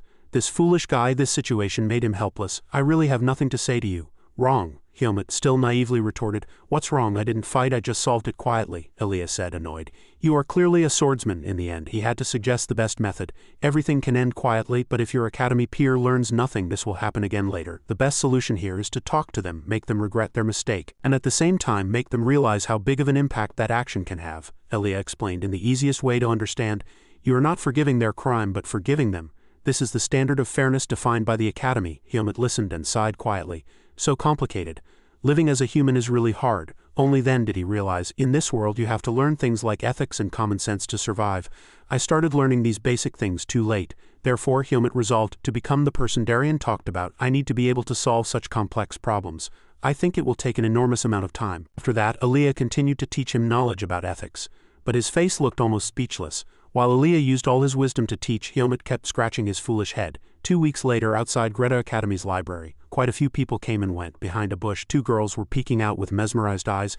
Look over there. As expected, those 2 girls are excited because of the handsome Lord Aaliyah. He looks really handsome today too. Who could he be waiting for? Another girl immediately speculated. Who else could it be but the person he's been teaching for the past few weeks? Just then, Hyomit was approaching. That's him, right? Aaliyah, who had been waiting, finally saw Hyomit. A clearly displeased expression was on his face. Are you done? This academy is so big, so why are exams only held in the library? Hyomit vaguely guessed. I don't know. Is it because it's quiet? Aaliyah heard that and reminded him that it was a rhetorical question. In the end, he put the matter aside and just asked, since I started teaching you, I've put aside all my work and books, so I had to spend all that time waiting for you to make sure you did well on the exam. Hearing this question, Hyomit unconsciously remained silent for a long time, and Aaliyah added, the practical exam will naturally be no problem, but the lessons of the past few weeks were for today. Finally, he waved his hand in farewell. Well, I'm leaving now. Good luck with the practical exam. Hyomit replied, thank you. Before he left, Aaliyah turned and waved his hand. Hyomit finished his remaining words, for helping me. So Aaliyah said firmly, I also gained something in exchange, so there's no need to thank me. Then he left with words of encouragement. Good luck. Nevertheless, Hyomit truly had to admit. But thanks to Aaliyah, everything went smoothly. After that, he returned to his main task. Hyomit was now heading to where the practical exam was being held, the swordsmanship department exam waiting room. Hyomit was currently entering. Inside, someone was explaining, everyone, you must go to your respective groups according to the instructor's directions. When your name is called, that is. A group of people was gathered, chatting loudly. One guy looked sharply in another direction with a dangerous expression. Hyomit looked around and thought, I guess I'll wait here. A question popped into his mind. What should I do after the exam? Suddenly, he remembered Ethan telling him to just rest. I haven't exercised in a long time, so I should do some. Just then a voice came regularly. Hey you black hair. The man waved his hand in front of Hyomit. The man spoke as if they were old friends. What are you thinking so hard about, kid? He cheerfully introduced himself. Hi, I'm Serp Ruggles, the second son of the Ruggles family. Then he asked again, what's your name? Hyomit glanced at him and thought, why is this guy like this? Must have some purpose for approaching me. When he didn't reply, Serp Ruggles, slightly puzzled, reassured him. Hey, what's wrong? Is it because of academy rules? Don't worry, we haven't been admitted yet. These words made Hyomit question again. What are academy rules? Only then did he respond coldly, what are you talking to me about? But Serp Ruggles still maintained a friendly attitude. No need to be wary. I'm just trying to make a friend who's a transfer student. In fact, Serp Ruggles had his own agenda, partly because Hyomit was rumored to be Aaliyah's student. Although he's of low status, forming a connection with him will benefit me. He certainly seems like a docile type on the surface. He simply introduced himself as Hyomit. Serp Ruggles clearly spoke sarcastically. Hyomit, a common name, but it suits you well. What's your family name? He also added. It would be better to know which family you're from. Hyomit casually repeated. Family name? Serp Ruggles immediately confirmed. Yes, it'll be better if we get to know each other beforehand, right? We'll all find out anyway once we attend the academy. Hyomit remained silent, thinking the only family I know is the name in that necklace, Mag Irene. But I was abandoned in the primeval forest, so I shouldn't say that name. Thinking that, Hyomit firmly said, I have no family. This answer silenced the atmosphere. Serp Ruggles, surprised by the information he had just received, asked, You have none? You mean you're a commoner? Hyomit confirmed without hesitation. Yes, that's right. Immediately, Serp Ruggles showed blatant contempt. My god, I didn't recognize you, but I actually extended my hand to a commoner first. Seriously. Furthermore, he aggressively questioned. But even if I misjudged your status, why are you acting so confidently? The guy next to him continued to criticize. What do you think? If that guy knew his place, why would he even apply to the academy in the first place? Swordsman sarcastically chuckled. So that damned fool doesn't even know what humiliation is. Perhaps no one ever taught him such things. Then he spoke to Helmut unpleasantly again. Hey commoner, how were you raised from the start? He arrogantly taunted. So do you even have money? Suddenly someone appeared and the guy standing next to him shouted loudly. Applicant. A man appeared behind Swordsman and reprimanded him. I know you're happy that the written exam is over, but other students are still here, so please wait patiently. The academy strictly forbids insulting anyone based on rank or gender. He solemnly warned, watch your words from now on. Applicant number 15, Swordsman. Then he announced loudly, now I will explain about the exam to everyone for 5 minutes. All applicants, please take your seats. As soon as Swordsman was reprimanded, he had no choice but to retreat. His shoulders were trembling with anger. Swordsman contemptuously muttered in a low voice, a slight distance from Helmut, if you're a lowly, insignificant commoner, you should at least bow your head like one. Don't flatter those of higher status than you and don't make others misunderstand. Helmut glanced in the direction Swordsman had left. The exam proctor spoke in a booming voice. To all applicants, thank you for your efforts and hard work in the written exam. Please do your best in the practical exam as well. He then explained that the practical exam would be conducted in groups and divided into 2 rounds. There would be a total of 4 groups and the scores. At this, the gazes of those around him converged on Helmut. They all looked at him with contempt, even those standing in that corner. Helmut could clearly feel it. Everyone was staring at him, and their eyes were just like that damned guy's, so he imagined this place was no different from the primeval forest. Here too there were humans and magical beasts, but a hierarchy existed among them. It was said that the power in the human world wasn't determined solely by strength. As they said, is family more important than one's own power? But Helmut believed he could certainly learn something here anyway. Now let's focus on the exam. The assistant announced the last group, Group 4, please enter. Outside, logs were laid out. The assistant continued to explain. As explained in advance, the first round of the test is to chop blackwood. He stated that participants must use the provided wooden swords and could freely use swordsmanship, and one person gripped their sword so tightly that veins popped out. The assistant provided additional information. The time limit is 5 minutes after you swing your sword. Even if you fail to chop the log within the allowed time, you will not be disqualified from the next round. So everyone, please do your best. You may begin when ready. Helmut held the wooden sword in his hand without any concern. Just chop it down, it's really simple. However, he thought that even if the wood was harder than it looked, it was still just wood, not something he couldn't destroy immediately. Helmut raised his sword, gripping his hand tightly. Should I finish it like this? Following that, Helmut brought his sword down on the log. A supervisor watched, mouth agape in shock, while Helmut still had his eyes firmly closed. Unbelievably, he split the log into 2 with a single strike. He was utterly surprised by this sight. Even as a supervisor, it took me several swings to cut blackwood, but that child split it in 2 with a single movement. Helmut calmly asked, is it finished? The passing announcement rang out. You have passed the first round of the exam. Inside the room, the applicants who had finished their exams were chatting. The large door was slowly opening. Swordsman, who had been laughing merrily, saw Helmut standing coldly at the door. Swordsman was already being sarcastic. What's this? Looks like he used rotten wood instead of blackwood, huh? I'll have to ask the supervisor. This time, Helmut's face was clearly disgusted. At the same time, the supervisor entered. Now that the last group has gathered, I will explain your next round. He then announced that the second round of the exam would be a duel, and he explained the rules. Under the supervision of the instructors, you will each engage in a one-on-one duel with your opponent for 8 minutes using your respective swordsmanship. Your final results will be determined through careful evaluation. The supervisor added that opponents would be randomly assigned, and regardless of victory or defeat, all participants' results will be determined.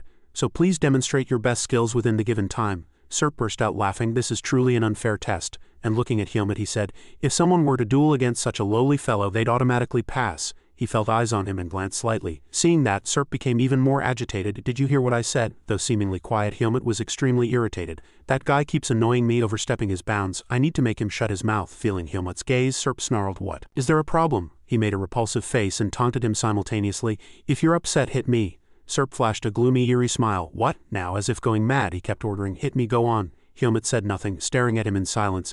This damn guy is driving me crazy. However, his hand silently clenched, restraining itself in the face of his anger. Is it okay to hit him? Suddenly a cold voice rang out, bringing him back to his senses. The first match begins. The referee's voice echoed from afar, making Helmut turn his head. Number 29, Helmut. His next words made Swordsman slightly disappointed. And number 8, Andro. Swordsman stared intently at his retreating back and muttered, you pathetic wretch, you're destined to be trampled under my feet. Immediately another person fawned, yes, that Andro is lucky. Helmut glanced at him, then turned his head coldly.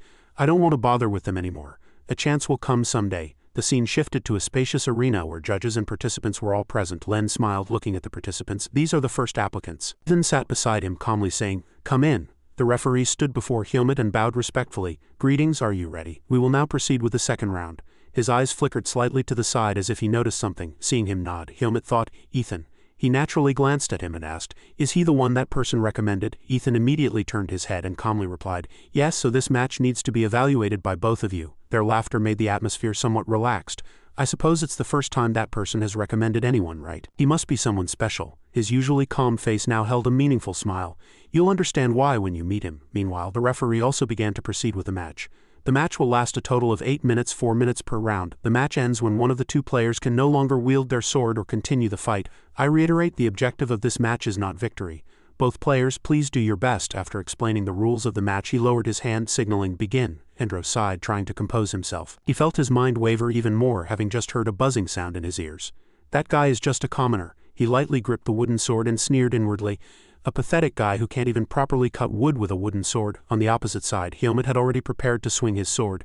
Anyway, that guy is just an ordinary person who hasn't even been properly trained. While Endro was still deep in thought, his figure had already flashed past like the wind. With swordsmanship honed since childhood, he was surprisingly knocked to the ground. The two judges couldn't hide their astonishment, and Ethan smiled, a confident glint in his eyes. Endro's face turned pale as he saw the wooden sword pointed at him. Helmut looked down at him from above with a cold expression. There was no trace of mercy in his eyes. "Is that enough?" The referee quickly ran over, extending his hand to stop him. "Stop. Number 8 can no longer continue the match." He trembled all over, grinding his teeth. "What? I lost?" Endro's teeth grinding grew louder as he grew angry. "That commoner." The judge paused for a moment, then said, "His swordsmanship is very fast and powerful. I didn't expect a child to be this good." Len gazed with a satisfied expression. These children are the same age, yet the difference in skill is unbelievable. "But if the match proceeds like this, we won't be able to evaluate both sides' skills. What should we do?" Endro was struggling to get up from the ground at this time. Ethan sat in the judge's seat, silently clenching his hand, thinking, "I knew that child's skill wasn't ordinary, but I didn't know he was this strong." His assessment of Helmut had now changed. "But I didn't know he was this strong." He picked up his sword again and took a ready stance. "I heard there were 2 matches, right? So there's one more match left, isn't there?" She raised her hand, a slightly hesitant expression on her face, saying, "Truly amazing. That child is really good." The judge's voice continued to echo while Endro was still struggling. "However, the purpose of this test is merely to evaluate the applicant's skills." He glanced and nodded in agreement. "Right. But if the second round is also like this, we can't evaluate the children's skills." Ethan was silent for a moment, then finally opened his mouth. "Helmut," he reminded him, "rather than simply defeating your opponent," he suggested a new approach to Helmut. "Could you spar with him as a trainer?" A hint of curiosity appeared on his expressionless face. "A trainer?" Ethan tried to explain more simply this time. "Right, fight him the way you learned swordsmanship." His hand tightly gripped the hilt of his sword. Helmut recalled the moment he learned swordsmanship from Darien. As if just realizing what had been taught, he calmly replied, "Understood." Ethan finally nodded and turned his gaze back to the arena. He called Endro, who snapped out of his daze. Ethan gave him some advice for the new match. "Status and background are not important. What's important is whether you can fight against an opponent of a completely different level." After a short pause, he continued, "Your skills are not inferior compared to your peers, so be confident and show everything you've got." Beads of sweat silently ran down his forehead. Finally, Endro nodded with a strong and firm heart. "Yes, understood." Having regained his composure, Endro once again gripped his sword firmly. Looking at the opponent before him, he humbly praised, You're really strong." Endro himself admitted his mistake. "I apologize for underestimating you. I was only obsessed with status." Nevertheless, he now had more confidence than all his fears. "But I also have my pride." Helmut listened to his confession without any change of expression. "This time I won't lose so easily." Suddenly, Endro's facial muscles tensed, and his eyebrows furrowed. He rushed forward like lightning, shouting loudly, "Take this!" Endro resolutely swung his sword, delivering a precise strike. However, Helmut easily blocked it with a simple parry. He maintained a defensive stance and advised him, "You need to attack faster. Your movements are too large, making it easy for your opponent to block your attacks." Endro unconsciously flinched slightly, letting out a small sound. Immediately, powerful energy burst out in succession. He attacked 3 times consecutively, teaching him carefully.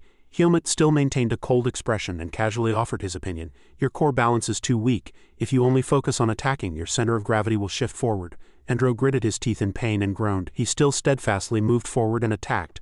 "No way." As he tried to throw a punch, he softly dodged backward. "If you attack directly, it's very difficult to change the direction of your attack. When you attack, you must also be careful of both sides." Gently hitting him on the back, he successfully knocked Endro down. "If you lose your balance, it's very difficult to block your opponent's attacks. You need to maintain your distance from your opponent." Ethan was speechless at this strange situation he had created. "Go to your proper position. Don't fight so recklessly." Now, the scene shifted behind his ear. He recalled past memories, the time when he was severely injured and couldn't move. Darien. A bitter smile appeared on Ethan's lips. He was struggling to hold on to life. The wound on his stomach looked very severe. Is this the end of my life? He closed his eyes, accepting the impending death. Suddenly, a yellow ray of light appeared in the dark cave. That guy, the sword in the man's hand emitted immense power. With a single strike, the stones in the cave shattered. Ethan's calm face was now filled with surprise. If you keep sitting there, you'll really die. Darien, in majestic armor and a dignified posture, appeared before him. He frowned and softly said, "Get up now." That stern figure was almost identical to the current hermit. "Get up." The wind made his cloak flutter, making hermit resemble Darien even more. For some reason, Ethan's lips curved into a relieved smile. "You're back." On the table were several application forms. "I believe we've selected suitable applicants." "It seems so," Len quietly offered his opinion. "This year's applicants are quite diverse in terms of ability." Pachika thought carefully, then said first. She smiled slightly, her eyes full of interest. "I'm looking forward to it. I wonder how far they can go." Ethan picked up an application form and gently touched Hyomut's picture. He softly muttered, "This child will truly become extraordinary." The yellow sunlight bathed the bustling city scene. A week later in Baden, Hyomut walked down a small street, seemingly searching for something. "I thought it was somewhere around here last time." Suddenly his eyes lit up. He seemed to have found it. In front was a wooden sign which appeared to be the Mercenary Guild. "Found it." The young man at the reception smiled and quickly greeted, "Welcome to the Baden Mercenary Guild." He still maintained his smile as he faced Hyomut. "How can I help you?" he replied with an expressionless face coldly. "No, I've come to fulfill a request." This made him slightly flustered. "What? You're a mercenary?" he still replied nonchalantly, not quite understanding what was happening. "Yes." "Why?" The young man, looking at his clean appearance, had another thought. "Ah, I see. I thought you were from a famous family. May I ask which mercenary group you belong to?" He handed him a piece of paper containing information. "I am Hyomut of the Swift Mercenary Group. I left some belongings here before." The young man quickly checked it. "Understood, I apologize. I'm new here." Confirmed as Hyomut, grade 3 of the Swift Mercenary Group. He turned around and asked for more information to proceed with the mission. "What request would you like to fulfill? I'll do my best to assist you."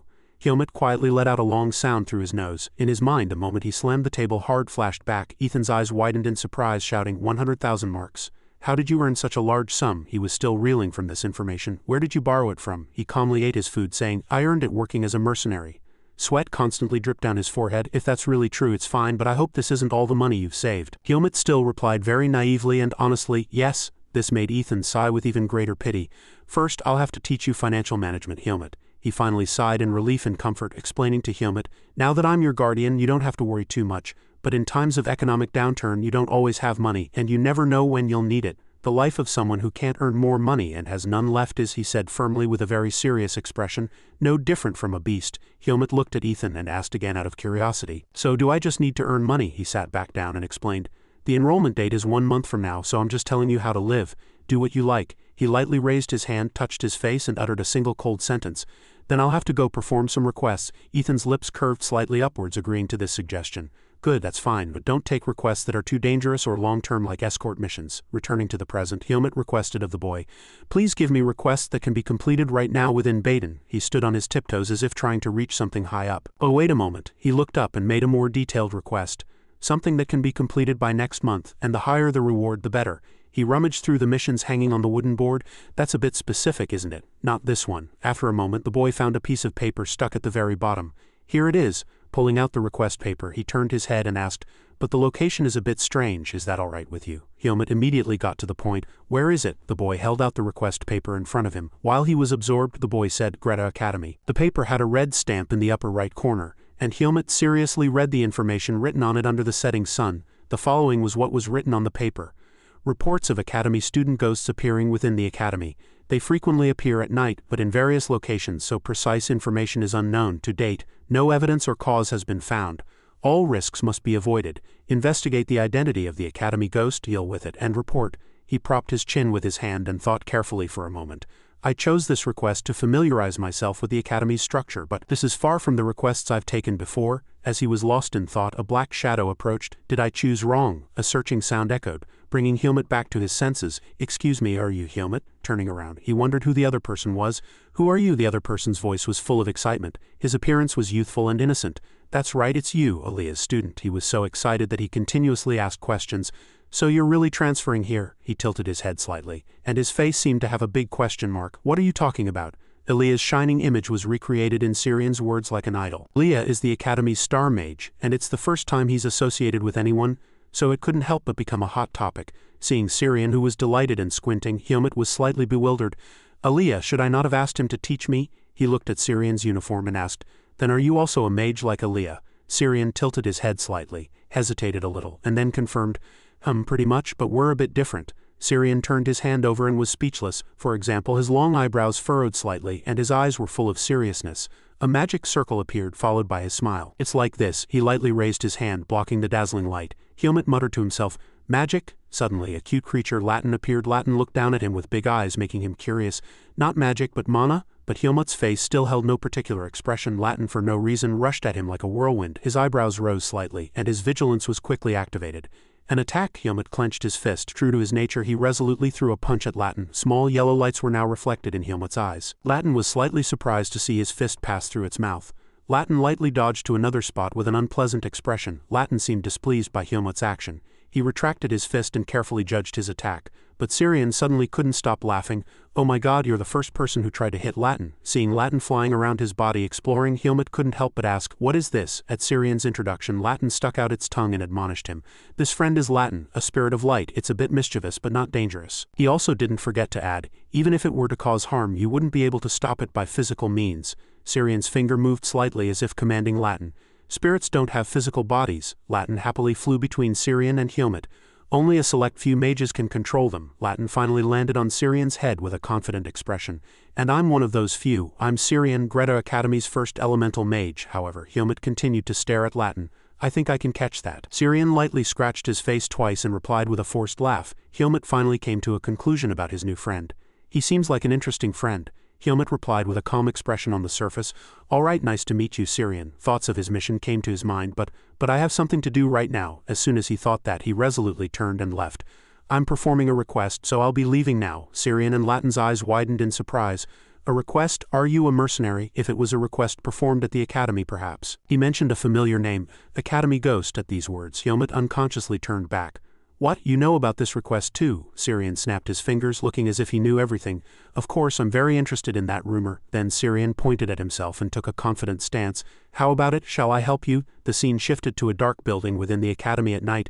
"So this is it?" he asked Syrian casually. "Is this where the academy ghost recently appeared?" Latin in Syrian's hand now looked scared. "Yes," deep sigh escaped Syrian's lips. "It's just an ordinary building for the swordsmanship department, but it looks spooky at night after the ghost appeared."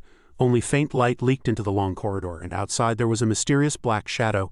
As Helmut and Syrian's conversation grew closer, the black shadow slowly disappeared. "Are ghosts really scary?" Syrian, illuminating the path, answered the question. "I don't think so." He carefully explained the reason for his thought. "Unless it's an evil spirit summoned by dark magic, but in that case the professors would have already intervened. They probably knew it wasn't dangerous." Hearing this, he resolutely turned to the right. "Is that so? Then it's fine. Let's split up here." Syrian couldn't hide the surprise on his face. Split up? He thought there was nothing wrong with this plan. "Isn't it more efficient that way?" Syrian hurriedly caught up with his footsteps. "No, it's better if we search together." "Isn't that more accurate?" He continued forward, trying to talk. "But what will we do if we find it?" Helmut's cold voice echoed in the empty corridor. "Naturally, we'll deal with it." Now a strange black shadow reappeared at the end of the corridor. The black shadow only revealed two glowing eyes, its entire body completely covered by a cloak. After Helmut and Syrian rushed into the building together to search for the academy ghost, Syrian slightly opened the door, secretly fearing in his heart. But it was empty inside. Helmut said softly, "There's nothing here." Syrian turned around with Latin. "That's right. Did it perhaps move to another building?" Helmut was still not fully convinced. He searched every corner. "No way." After closing the closet door without finding any clues, Helmut thought to himself, "We're missing a lot of evidence." Then he turned back to tell Syrian something. Syrian was probably, but at this moment he was focused on something with Latin and didn't answer Helmut. He approached out of curiosity and asked, "What did you find?" Syrian replied calmly, "Nothing." Then he didn't mention it and suggested, "Let's go to another classroom." Helmut also agreed. "All right." Syrian stepped out of the first classroom door, turned back and said, "Helmut, when did you say you'd complete the request?" Suddenly Syrian noticed something and his eyes wavered. Seeing Syrian's strange expression, Helmut replied, "In about 10 days. "Why?" Syrian's face turned pale. There." He silently pointed to the middle of the dark corridor. A black shadow emitting a strange aura suddenly appeared. Faint light flickered in the shadow's eyes. Helmut scanned the shadow with sharp eyes. A ghost. His hand quickly moved to the hilt of the sword at his waist. The shadow approached closer and closer. His footsteps suddenly stopped. Helmut blocked the trembling Syrian. "What is this?" Unexpectedly, the shadow removed its hood, revealing Aaliyah's handsome face. Helmut was momentarily surprised. "Why are you two here?" After explaining everything, Aaliyah snatched the request paper. Syrian quickly explained, "That's right, he has to find the academy ghost and I'm helping him." Aaliyah examined the paper in his hand. What he paid attention to was the value of the reward. Aaliyah thought to himself, 3,000 marks if successful. Then Aaliyah lazily threw the paper to Helmut. Are you still doing these kinds of things? You've received your reward, so go home and sleep.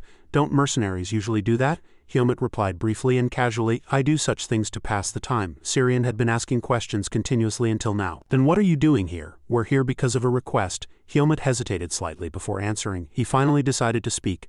I also received a request. Syrian pointed at Aaliyah, his eyes wide. What, are you a mercenary too? Aaliyah, displeased at being pointed at, slapped Syrian's hand. What nonsense are you talking about? I received a direct request from the academy. Syrian shook off the pain on the back of his hand and continued happily. Oh, I was surprised. I thought you weren't interested in these kinds of things. Is the academy going to give you something good? Aaliyah looked at Syrian, speechless. I'm curious too, but you don't need to know. Hearing Syrian's news, Helmut thought to himself, did the academy make another request? Is the situation that urgent? Helmut turned back to Syrian's excited voice. This is really interesting how things suddenly turned out like this. Not stopping there, Syrian made another suggestion. Let's go find the ghost together. It'll save time and be more fun. Syrian's suggestion was met with silence from Helmut and Aaliyah. Syrian awkwardly changed his mind. If you don't want to, we can go separately. Aaliyah sighed. No, let's go together, as you said. The more the merrier. Seeing Aaliyah agree with his opinion, Syrian turned to Helmut to get his agreement. Aaliyah also thinks the same as me. Helmut, you agree too, right? He said nothing, just lightly hummed in reply. After a moment in a certain room, Aaliyah cast a spell. Illusion. He created a model of the academy building structure and pointed to each one. According to recent reports, the buildings where the ghost appeared include this lecture hall where we're standing. Next, similar rumors are circulating about the swordsmanship training ground. Then there's the professor's swordsmanship training ground. The fourth place where the ghost was witnessed is the sports field, and the fifth place recorded is the arena. After scanning once, Aaliyah gave his opinion. All these buildings have something in common. Syrian's eyes widened, and he seemed to realize the key point. He observed and exclaimed, they're all part of the swordsmanship department. Aaliyah nodded, implicitly agreeing, and continued. That's right, for some reason the ghost doesn't appear in the magic department buildings. Helmut turned to Aaliyah at this moment, confused. Did a mage create it? Latin also fell into thought simultaneously. If so, someone would have heard the incantation at least once. And there's also the silent spell. Aaliyah slowly scanned the structure again and replied, but a high-level mage wouldn't be free enough to play such a trivial prank. A detective's glint appeared in his eyes. If an ordinary person didn't do this, then we can infer that the ghost is avoiding mages. Syrian clapped his hands, his eyes wide, and said, that's right, it's probably too weak to dare attack mages for fear of being attacked by magic. Helmut quietly added, because ghosts can't inflict physical damage. Aaliyah and Syrian simultaneously glanced at him. How did you know? He also stared at them with blank eyes, his old memory revived like a movie. It was a conversation between him and John. I think I heard about ghosts. Hearing John mention ghosts, Helmut, curious if he knew anything about them, asked him. John gripped the teacup handle tightly and said in a low voice, what? Yes, there was one brave academy student. When he encountered a ghost, he remembered how brave his student was. When the academy students encountered the ghost, he swung his sword, but the sword passed through the ghost as if it were soft, flexible smoke. At this point, Syrian, very curious, asked, what, a real ghost? He was slightly scared. Latin on his head was the same as its master. Syrian was lost in thought. Seeing this scene, Helmut suddenly smiled. He glanced at the pensive Aaliyah, and new feelings arose in his heart. Come to think of it, have I ever presented my opinion so equally? It was just an ordinary conversation. When he was young, if he expressed an opinion, Elaga would only scold him, and when he was a bit older and tried to argue, it was only with Darien. As for the mercenary group, it had never happened even in the swift mercenary group. At this moment his feelings were very strange. Suddenly an equal cooperation emerged between the three of them, and they had never thought together like this before. We have different knowledge, but if that knowledge is combined, we can find the answer little by little. Finally, everyone would present their opinions. Helmut realized one thing. Ah, this is what communication is. Aaliyah thought for a moment, then opened his mouth. Helmut, if it has no physical form and cannot be attacked physically, he made a suggestion. How about attacking it with your V? You're good at using V. Helmut was slightly surprised. V? The sword next to Helmut suddenly emitted a purple light, startling Syrian, who was nearby. He continued, if I meet it, I'll give it a try. Syrian recoiled several meters, quickly saying, oh my, you really startled me. Aaliyah quietly concluded, anyway, I can't think any further. Then Syrian sat down beside them, waved his hand and said, tomorrow we'll have to search all the buildings in the swordsmanship department, and I'm too exhausted to think anymore. He quickly rose with Latin. I need to rest a bit. As soon as he finished speaking, Syrian hurried out the door, leaving a message. Don't overdo it, stay safe. Then the door slammed shut. Aaliyah placed one hand on his hip and casually looked out the door. Then Helmut and he met eyes again. After a few seconds only silence passed until Aaliyah spoke. Helmut. He stared intently at him and asked one more question. Don't you remember anything? He nodded lightly, neither fast nor slow.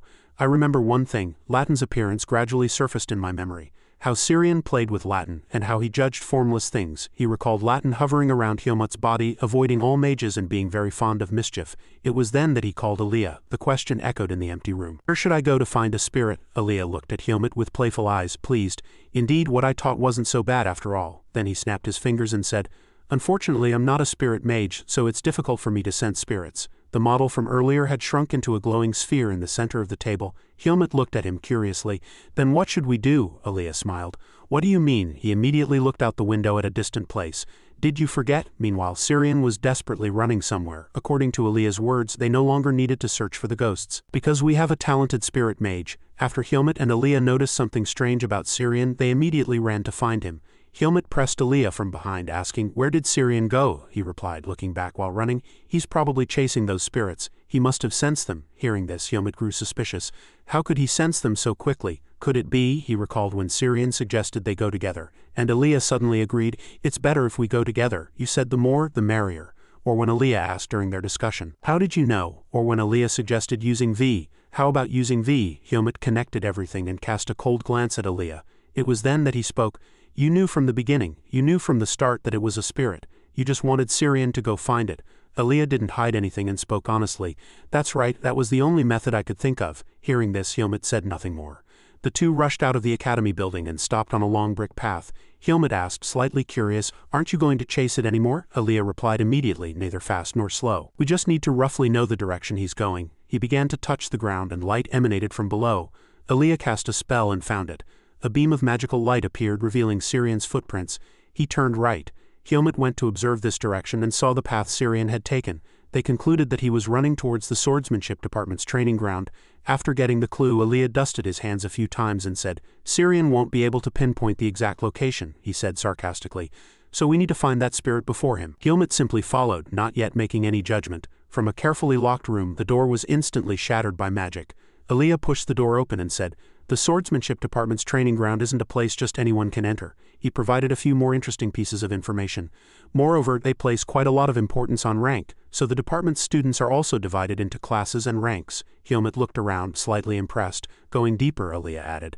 And I'm sure that spirit will be hiding in the least used area, because it needs to hide in a quiet place. So outside the training ground he turned and looked directly at Hyomut. It might be hiding near the senior scholarship students. We need to find it. But Aaliyah noticed that Hyomut was already focused on something else. He called Hyomut, curious. Hyomut replied slowly, Instructor Ethan has a private training ground at his house. The two went to a closed room with Instructor Ethan written on it. Is this Instructor Ethan's training ground? Hyomut thought, then said, So I'm sure no one will be using it. He seemed slightly surprised, as if he had realized his intention. Then the two decided to push the door open but hesitated slightly. Can we enter without permission? Hyomut casually gave a legitimate reason. We're on a mission, he'll understand. Suddenly, Aaliyah bumped into something and he lowered his face and quietly said, I feel something similar to Syrian. Aaliyah gave a confident smile. Yes, it's definitely here. Then his hand clenched tightly. Hyomut lightly called him, Aaliyah. He honestly asked the question he had held deep in his heart. Did you really receive a mission from the academy? Aaliyah glanced at him upon hearing that. He closed his eyes and took a deep breath, neither fast nor slow. There's no reason to deceive you now. Aaliyah no longer hid anything and spoke honestly. Actually, I don't like that there's only one spirit mage in the academy. Hearing this, Hyomut speculated, You're going to catch that spirit and research it. Aaliyah waved his hand and summoned magic. That's right.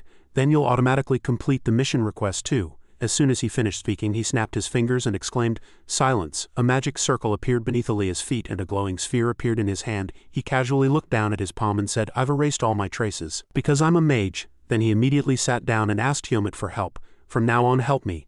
I'm helping you after all. I want you to lure it into a trap. Hyomut retorted to Aaliyah. What if I refuse? Was he trying to provoke him? Is this how mercenaries repay debts? The two argued, but didn't notice a black shadow creeping out from a crack in the wall. Hyomut sensed something else and turned to find it. At this moment those shadows were increasing in front of him.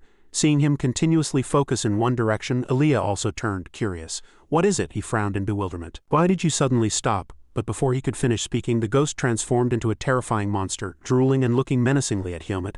Aaliyah quickly scanned it and hastily exclaimed a name. It's here, the Academy Ghost. Aaliyah rushed forward without hesitation past Hyomut's surprised eyes. Well done, Hyomut. He gathered magic in his palm and smiled joyfully. I should greet it first, shouldn't I? As soon as he finished speaking, he threw a few magical stones named Wall. At the same time, those stones approached the ghost and it dodged them, moving quickly like a snake. Aaliyah gritted his teeth and summoned another magic circle.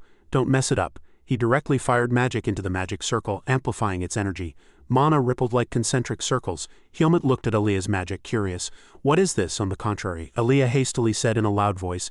This sealing spell will prevent this damn thing from leaving the training ground, but I can't move while I'm casting this spell. You need to weaken it for me. Just severely wound it. If it leaves, it will be very troublesome. The ghost was confused inside the magic circle at this moment and couldn't escape. Helmut heard that and drew his shining sword. All right. His eyes shone, and he thought inwardly, people said an ordinary sword wouldn't affect it. With that thought, Helmut drew his shining sword. Then he rushed at the ghost like the wind. He aimed directly at the glowing spot in the center of the ghost's chest and slashed. The ghost's body crumbled like dust. It let out a painful shriek and its original form also changed. Then Helmut looked at Aaliyah, glancing at the ghost. He was confident he would cut it down using V. Seeing the ghost's body transformed into several pieces, he asked himself, is that enough? Suddenly, the ghost frowned angrily at him. It instantly recovered its original form. It growled maniacally and Helmut's eyes widened, looking coldly at the Academy ghost. Probably not yet. At this moment, he had adopted an attacking stance and prepared for battle. Helmut seized the opportunity and rushed forward, calculating inwardly that he would put more power into it this time. The ghost also wasn't passive. It rushed at him simultaneously, and his feet also leapt from the ground. Its eyes looked sharply at him. Helmut also looked back at it, undeterred. It was as if both had the same thought. It's coming. Suddenly, Syrian and Latin appeared from somewhere. He released Latin's energy. Latin. This caused Helmut to suddenly stop his steps. Latin's light cut across the middle of the battle between Helmut and the ghost. Syrian rushed over and effectively intercepted them. His magic exploded intensely. Syrian glanced at him with a very displeased expression. Helmut, what are you doing? Helmut was surprised by Syrian's appearance. Syrian struggled to create a shield that blocked Helmut and the ghost. He frowned and said, why are you daring to challenge that ghost so dangerously? He continued, that's a black magic spirit. It's very timid. Need to approach it more carefully. The ghost was looking at him as if assessing him. At this moment he saw the ghost struggling and explained, I've blocked it with a light barrier, but neither Latin nor I can hold out for long. At this moment, Helmut also paused and observed his opponent. It definitely seems a bit angry. Aaliyah, who had been setting up the battle from the start, suddenly opened his mouth. So how do we catch it? These words surprised Syrian a little. His face turned pale and he turned towards Aaliyah. Ha, Aaliyah, Syrian complained greatly. He pointed at the ghost, demanding, are you going to catch a baby and experiment on it? How could you do that to such a cute baby? Aaliyah opened his mouth helplessly.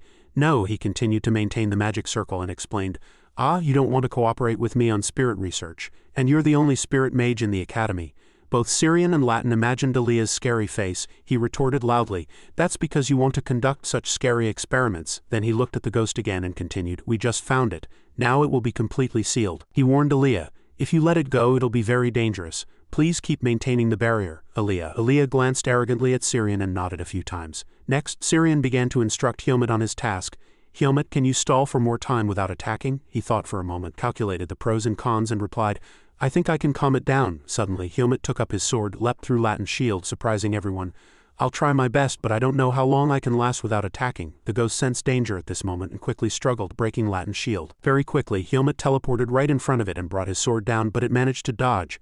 Helmut saw his attack miss and thought inwardly, it's too fast, but I can still do it. Thinking this far, he swung his sword multiple times, creating a sharp net, and told himself, hold on. The ghost was no pushover.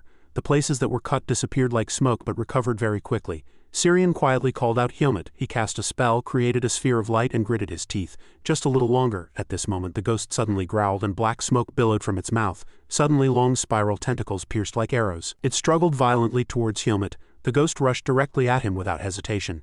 Helmut thought inwardly, too dangerous. Helmut was able to dodge very quickly, but the ghost didn't let him go, unleashing more attacks from behind. He hastily avoided this monster. After running for a while, Helmut stomped his foot hard and gained momentum, spinning in the air. He immediately leaped behind the ghost, swung his sword and slashed. It knew it couldn't touch him. He thought for about 3 seconds with sharp eyes. Should I threaten it a bit? Suddenly a loud noise made him pause. Helmut, Syrian shouted worriedly. No, while he lost his vigilance, the ghost didn't miss the opportunity and swung its tentacles. Fortunately, Helmut was able to quickly dodge. However, it unleashed a backup attack on him, throwing Helmut against the wall. Helmut passively clicked his tongue. Syrian had deliberately made Helmut lose his guard. Seeing him slammed into the wall, he hastily apologized.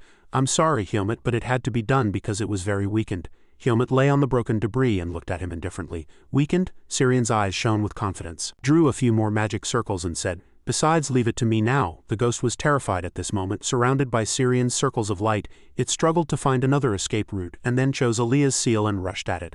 Aaliyah received a powerful attack, struggling against its incessant attacks. Aaliyah gathered all his remaining energy and maintained the shield, hastily saying to Syrian, this thing is trying to break this barrier, do something quickly. He observed the situation, frowned, and quietly said, "It's afraid of us, it's afraid of my magic." The ghost body suddenly moved and no longer attacked Alea's seal. It hesitated upon seeing Syrian's magic. Then Alea met the ghost's gaze and was startled. It rushed at him maniacally as if to bite him. Syrian, who was nearby, shouted violently, "Helmet!" Helmet had already rushed over like a storm at this moment, blocking Alea's front. He gripped the hilt of his sword tightly and felt it was time to get serious. Alea is in danger, now. Helmet powerfully swung his sharp sword, emitting a purple light, bringing it down towards it, and told himself, "There's really no other way." The ghost was hit by the blade, but something happened and Helmet paused. Alea knew the situation was bad, gritted his teeth and swore. Then he summoned another type of magic. Barrier. The ghost sneered and rushed directly at him, but its body suddenly split into two and two small ghosts attacked Alea from behind. Ha! It ran past Helmet and Alea in a different direction. Syrian realized the ghost's scheme and shouted loudly, "No, it's escaping!" Helmet ran very quickly, chasing the ghost. He leapt and immediately blocked the ghost's escape route. It rushed without hesitation trying to escape, but then saw Helmet's face. It was naturally startled. A purple glowing blade flew straight towards it. Helmet, a true bounty hunter, maintained his composure. He raised his sword high, ready to cut down the shadow immediately. It stared with terrified eyes, its pupils contracting as it saw the decisive blow. Suddenly the tip of the blade stopped just a few centimeters from its eyes. He asked in a cold voice, "Are you scared?" Syrian, seeing the situation progressing as intended, shouted loudly, and then quickly created more magic circles. Syrian's eyes shone with determination. From his side he shot energy directly at the rushing ghost's head. Syrian commanded with all his might, "Go back!" Light burst blindingly, obscuring everything. The golden orb in Syrian's hand was still shining brightly, and Helmet watched him intently.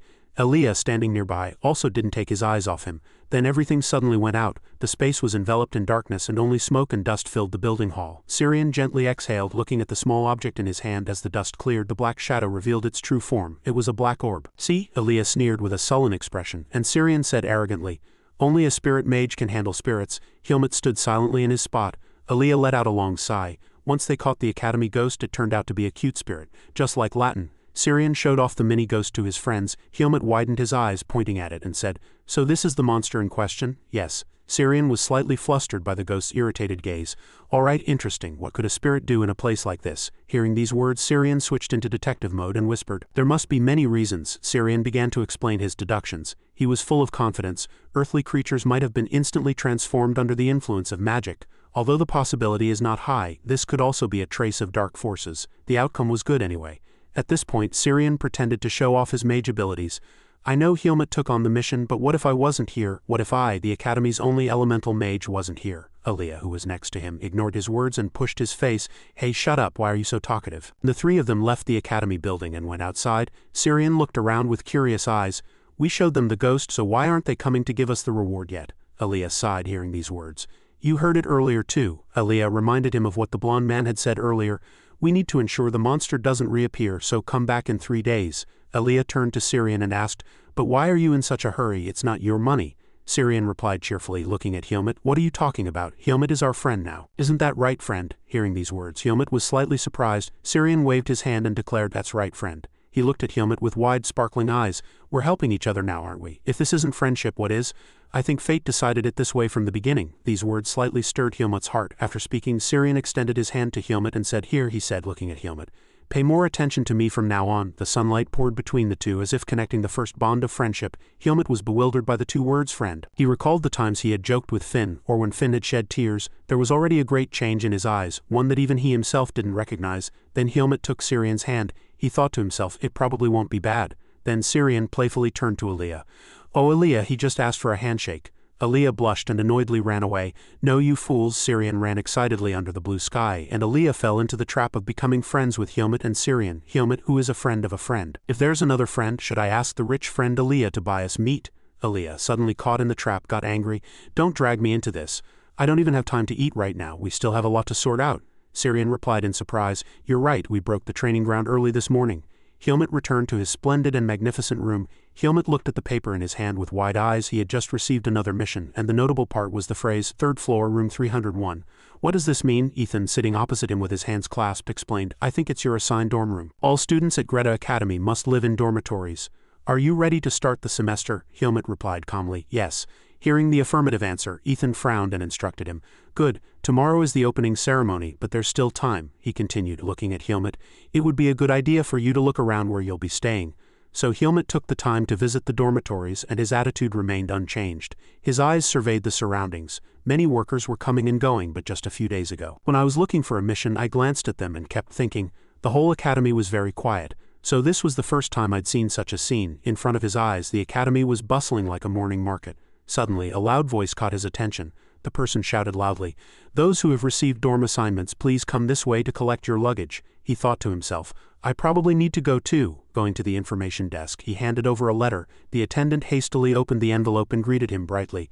"Hello, you've been assigned to a dorm, please wait a moment." After reading all the information, the attendant's face turned pale. Third floor, room 301. The scene shifted to a neatly arranged room with sunlight glinting through. Inside, someone let out a long sigh. "Have I been too lazy these past few days? I'm tired. I won't make friends with anyone." The person placed a ring on a pile of books on the desk. They had enough headaches from the strange things they had experienced. The silver ring shone faintly in the sunlight. The person wearing floral pajamas with lace sleeves sat on the bed and muttered to themselves. "That's right," the person kept telling themselves. "It's all because of that damn crow." At this moment, Helmut also received a key and was heading towards his assigned room. The key was marked 301. He went past the first floor up to the second and finally to the third floor. Finally, Helmut stopped in front of room 301. He looked up and thought to himself, "Here it is." Inside the room, the person in the lace-sleeved shirt was still muttering to themselves. "Everything's been a mess since I met that guy. Purple hair and characteristic purple eyes. I hope I never meet that guy again once the semester starts." From his side, Helmut inserted the key into the lock. He began to open the door. The person in the lace-sleeved shirt was Elaga. He swore to himself that he would never do that. The scene shifted to a dark small alley where someone's breathing could be heard. Mark, filled with rage, cursed. "Do I look like I'm talking nonsense?" He excitedly pointed his sword at his two subordinates. "Otherwise you must think the Blackhawk is an easy opponent, don't you?" The blonde young man, pale and trembling, said, "No, it's just that Venon's defenses are too strong right now." Ignoring the clumsy excuse, Mark snarled, "What, you brat?" Suddenly a hand was placed on his shoulder and a low voice said, "Mark, just kill him." Pow, dressed in black, whispered to Mark's ear from behind, "Let's follow the Blackhawk's rules." Mark's eyes were bloodshot and his lips twitched and trembled. That's right. Those who disobey orders must be executed immediately." Suddenly a booming voice rang out. "Who are you executing?" Mark and Pow stopped in surprise. The man's voice was heard again. "What in the world are you doing, harassing innocent people? And you, Mark, can't even handle a single child." Mark, his voice trembling, gripped the sword in his hand tightly. "Who are you, you ghost-like thing?" Its eyes glowed red and it stood behind Mark and Pow. "But thanks to that, I found you easily. These failures claim to be the Black Hawk with every breath, but they are just fools who destroy their own lives like you." Pow suddenly realized someone was behind him and shouted loudly, "How dare you!" The black shadow brushed past him and blood spurted like a fountain, even splashing onto Mark's face. He widened his eyes and froze. Pow's head had already been cut off. Mark desperately called out in a low voice, "Pow!" His face turned lifelessly dark and he quickly looked around. "Who are you? Don't hide like a coward. Show yourself." The black shadow suddenly appeared from above and asked him indifferently, "Hiding? Who was the coward hiding all this time?" Then, with a single movement, Mark joined Pow in the afterlife. At this horrific sight, the subordinates' faces turned deathly pale. The black shadow let out a light sigh. "How dare those things defile the name of the Black Hawk?" He smiled sinisterly, his sword in hand covered in what looked like tomato sauce. "And to keep impersonating us, but I have to admit, it was quite lucky they survived this long." Then he stood up again, and the others trembled in fear. On his face was a scar shaped like the letter E, and he smiled chillingly. "I forgot I had a few questions to ask," the black shadow snarled. "Now may I ask you some questions?" In the dark, lightless alley, screams echoed under the clear sky. After opening the door, Helmut also opened the adjacent door. He slowly entered the room. Helmut looked around, his eyes slightly dazed. He went to the desk full of books and thought to himself, "This is a dorm room much more luxurious than sleeping in the forest." As soon as this thought came to him, old sensations suddenly rushed in. Recalling the fierce battles, there was even a time when a pillar of energy pierced his chest. Helmut thought to himself, recalling the forest, after leaving the primeval forest. He recalled his journey. "I agreed to accompany the mercenary group." Currently, he stood in the dorm room gripping his hands tightly, and thought to himself, "Now I've entered Greta Academy." Helmut looked at his palm and told himself, "Finally, it feels like I'm starting a new journey." Helmut's eyes suddenly shone brightly. "Now I will focus on building my strength." Suddenly, a shadow moved from behind a wall, out of sight. Helmut quickly drew his sword and took an attacking stance. He was suddenly slightly surprised and finally realized, "That's right, I didn't bring my sword today." The person standing behind the wall was Elaga. He looked at him with wide, slightly surprised eyes. "Helmut?" Helmut, also surprised, asked in a low voice. "Elaga?" He looked at Elaga and asked, puzzled, "Do you live in this room too?" Elaga, angry, prepared magic in his hand. "What are you talking about? How did you get into my room? I almost hit you." Helmut just replied indifferently, "Because I was assigned to room 301 too." Elia's mouth fell open at these words. "What? That can't be." Helmut glanced at him and asked, "Why can't that be?" Elaga covered his face, helpless. "Of course that can't be. What in the world happened? Wait, don't tell me." Elia's eyes suddenly stopped and he said nothing more. He hastily took off his lace-sleeved shirt, grinding his teeth. "Damn it, there are 2 beds here." Seeing him leave, Helmut quickly asked, "Where are you going?" He replied irritably, To the bathroom. Why do I have to answer such a question? Aaliyah, changing into his usual cloak, warned. I'm warning you, don't touch anything in this room. Otherwise I'll definitely beat you up. Hyomit felt like a child confined to a room. Don't wander around, stay still. He felt something was slightly off and thought to himself, what did I do wrong to be so disliked? The academy was suddenly quiet today. Morning sunlight streamed into a room with a glass door and someone was fiddling with a teacup in their hand. That person was Liam Wise, the principal of Greta Academy. He had just taken a sip when his room door suddenly burst open and someone rushed in. Principal, Aaliyah turned gently, but the person shouted, what have you done? Liam didn't quite understand Aaliyah's intention. What do you mean? Aaliyah said irritably. Assigning someone else to my room. And then he complained about his rights. As the president of Greta Magic Academy, I have the right to a private room. You haven't forgotten that, have you? Liam didn't rush to reply and was slightly wary. It seems the child knows. I had anticipated this situation too. Then he gave a vague or evasive reason. I apologize for not informing you sooner. Aaliyah, the truth is, we've been assigning dorm rooms since the last vacation, so there are almost no rooms left. Please understand. Aaliyah frowned with an unpleasant expression. Even so, you must keep your promise to me. He firmly demanded his private space. You know I need a private room. What if that guy finds out I'm a girl? Liam, hearing those words, closed and opened his eyes, thinking of a reasonable answer. Finally, he avoided Aaliyah's gaze. You just need to be more careful. You have the powerful magic of an archmage. A swordsmanship department student won't notice it. Aaliyah still didn't accept it. He was very displeased. So you're not going to take responsibility? I don't want any risks here. There was sadness and a hint of helplessness in Aaliyah's eyes. After all, you know who my enemy is. Hearing these words, Liam suddenly paused. He looked intently at Aaliyah. Then he thought carefully and replied, Aaliyah, don't you think it's unfair for you to have a private room? There are no empty rooms left, and I've already tried to assign someone close to you as a roommate, so please bear with it for just one semester, at least. Aaliyah felt disgusted at the thought of having to get along with that person. Liam's face was impassive, as if nothing was wrong. Isn't that right? I mean, you taught him, studied with him, and even went on an outing with him. Aaliyah waved his hand and retorted, No, I was just trying to repay a favor to him. Then he irritably clutched his head. I wasn't that close to him originally. I barely even saw his face. Recalling his memories with Hyomit, he had always been keeping an eye on Hyomit. Just thinking that didn't make Aaliyah feel good at all. Liam sighed, and his voice held a hint of seriousness.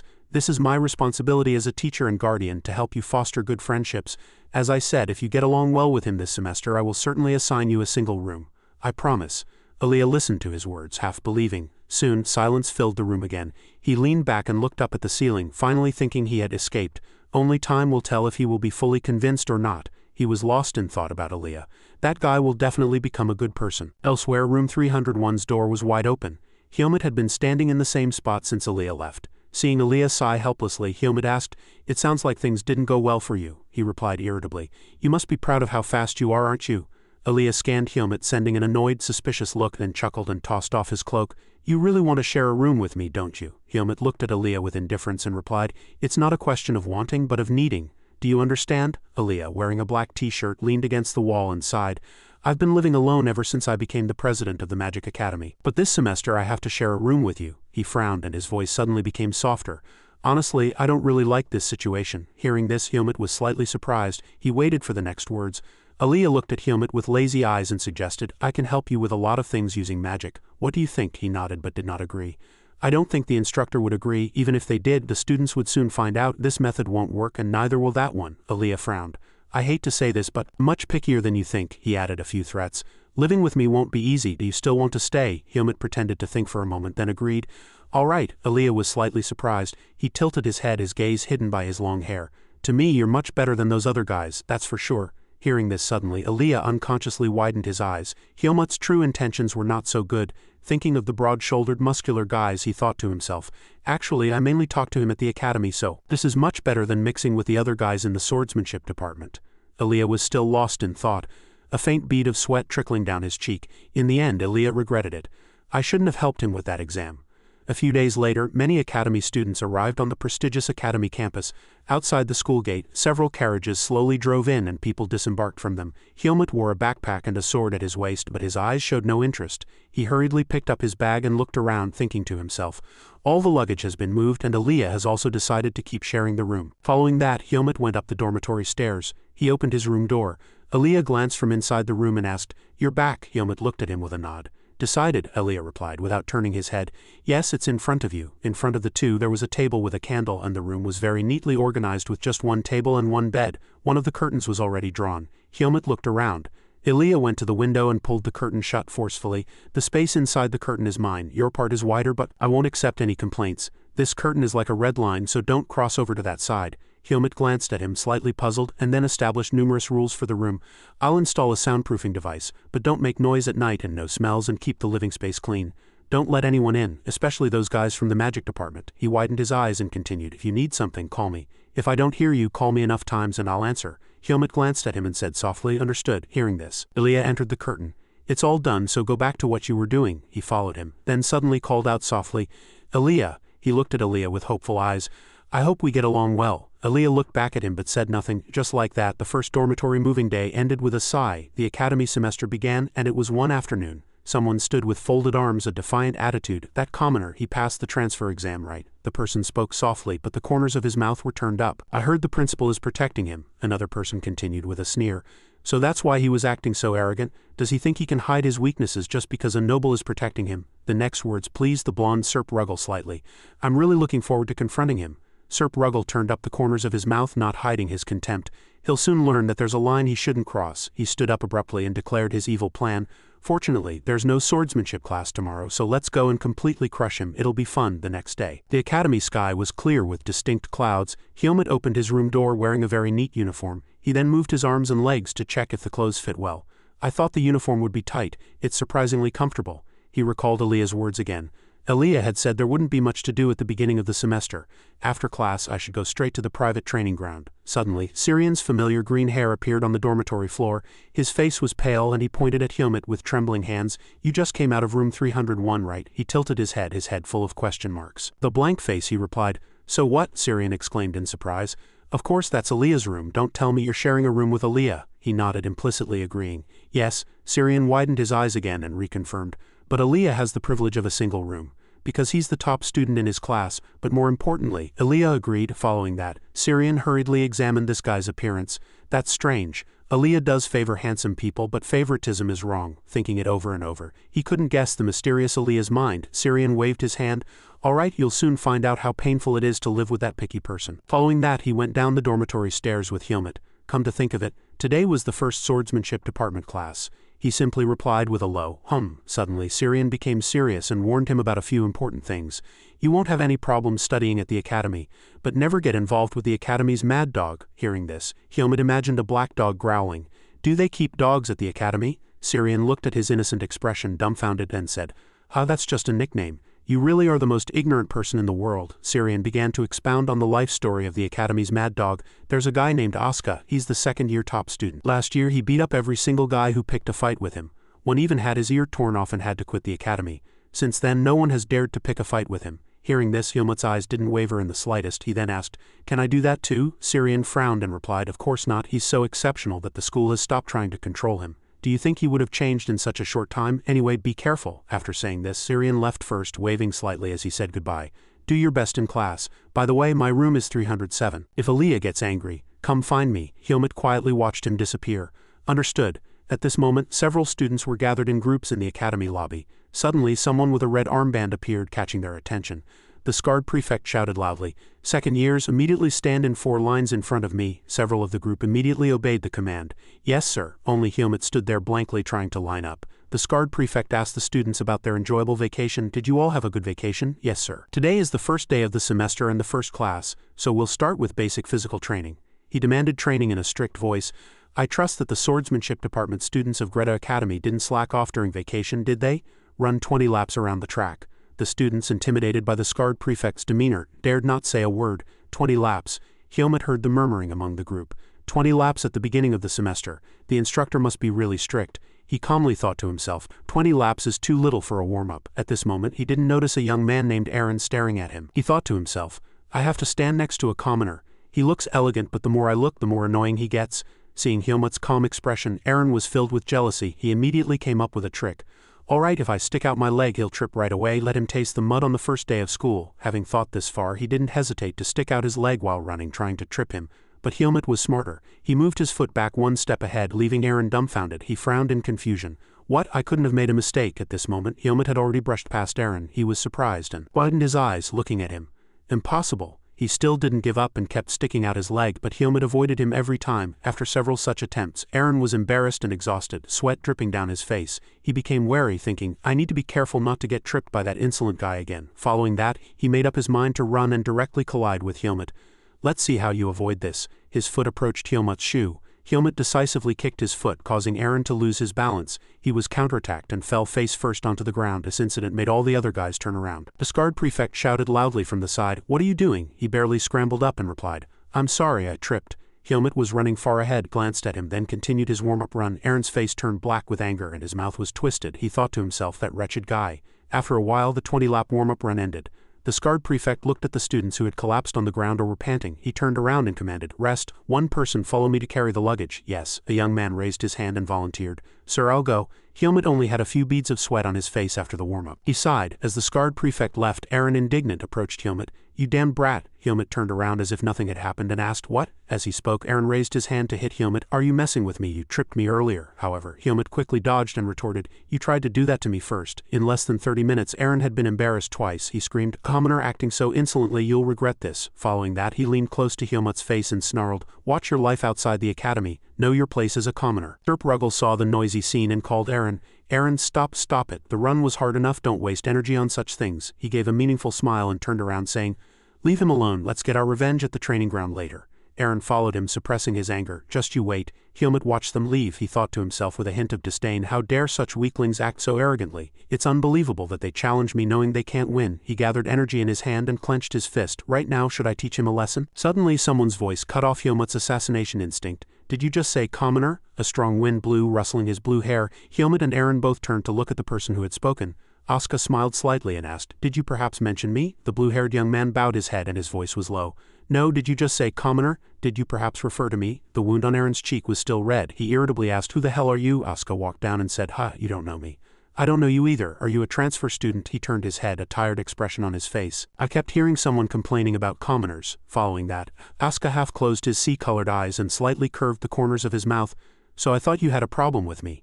Asuka brushed past Eren and went straight to Sir Ruggles. Sir Ruggles frowned. Why are there so many commoners in the swordsmanship department? We can no longer tolerate your rudeness. Asuka put his hands in his pockets and arrogantly praised him. Good, I don't like tolerating such things either. He directly approached Sir Ruggles, annoying him. You want to show me what you'll do if you can't tolerate it? Sir Ruggles didn't fall for the provocation and tried to suppress his anger and hit him, but his subordinate behind him hastily grabbed his arm and stopped him. Sir Ruggles, wait, stop it. As he was restrained, he decided to suppress his anger, recalling his status, but his words were still full of irritation. Tisk, fine, you commoners keep acting smart. Following that, some murmuring was heard from behind Asuka. Oh my god, that damned Asuka is gone. He's late for class. Let's go. Helmut still quietly observed him. He recalled Syrian's earlier words. Never get involved with the swordsmanship department's mad dog. There's a guy named Asuka. He's the second-year top student. Having thought this far, he suddenly glanced over. Seeing Asuka's gloomy face, he thought to himself, As expected, it's this guy. After a while, the scarred prefect prepared 2 wooden sword boxes. He called all the classes and commanded, Line up in the order I call and pick a wooden sword. Suddenly, he spotted Asuka's blue hair and called out, Asuka, look at you, disguised as a commoner. Come here. The scarred prefect folded his arms arrogantly and questioned him. Why are you late? Asuka scratched his head and made up an excuse. I'm sorry. I lost track of time asking Professor Pachika questions. However, this lie was quickly caught by the scarred prefect. Professor Pachika is on vacation today.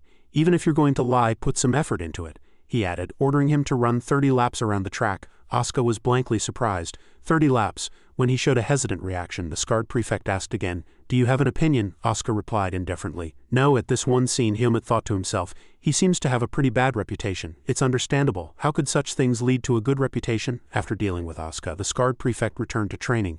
And the rest of you, once you've received your swords, train separately. I'll guide you in order, so don't slack off. Disperse. The students' voices echoed loudly in the training ground. Understood. Helmut gripped the wooden sword handle tightly with both hands, his specialty. He stepped forward and delivered a powerful strike capable of inflicting significant damage even with a wooden sword. He began practicing the basic movements of swordsmanship.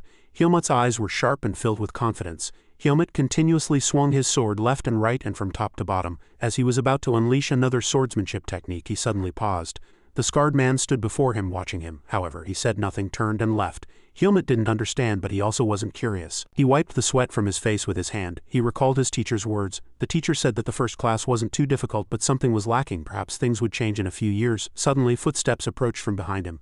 Asuka, after finishing his punishment, called out to him, sweating profusely. "Kid," Asuka, feigning elegance, teased Helmet, "aren't you going to thank me? I stopped that fight earlier." The words that followed greatly surprised Asuka, leaving his mouth agape. "But I didn't ask for your help." Asuka frowned in confusion. "Oh, you're really arrogant. I heard you were a commoner." Then he extended his hand in front of Helmet.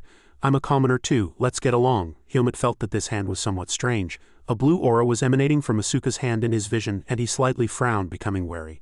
Asuka, realizing that Helmet had noticed, spoke frankly without hesitation. "Your intuition is good." Then Asuka patted his shoulder, cautioning him. "All right, I'll warn you first." Asuka frowned and whispered in a mysterious voice, quickly changing his demeanor.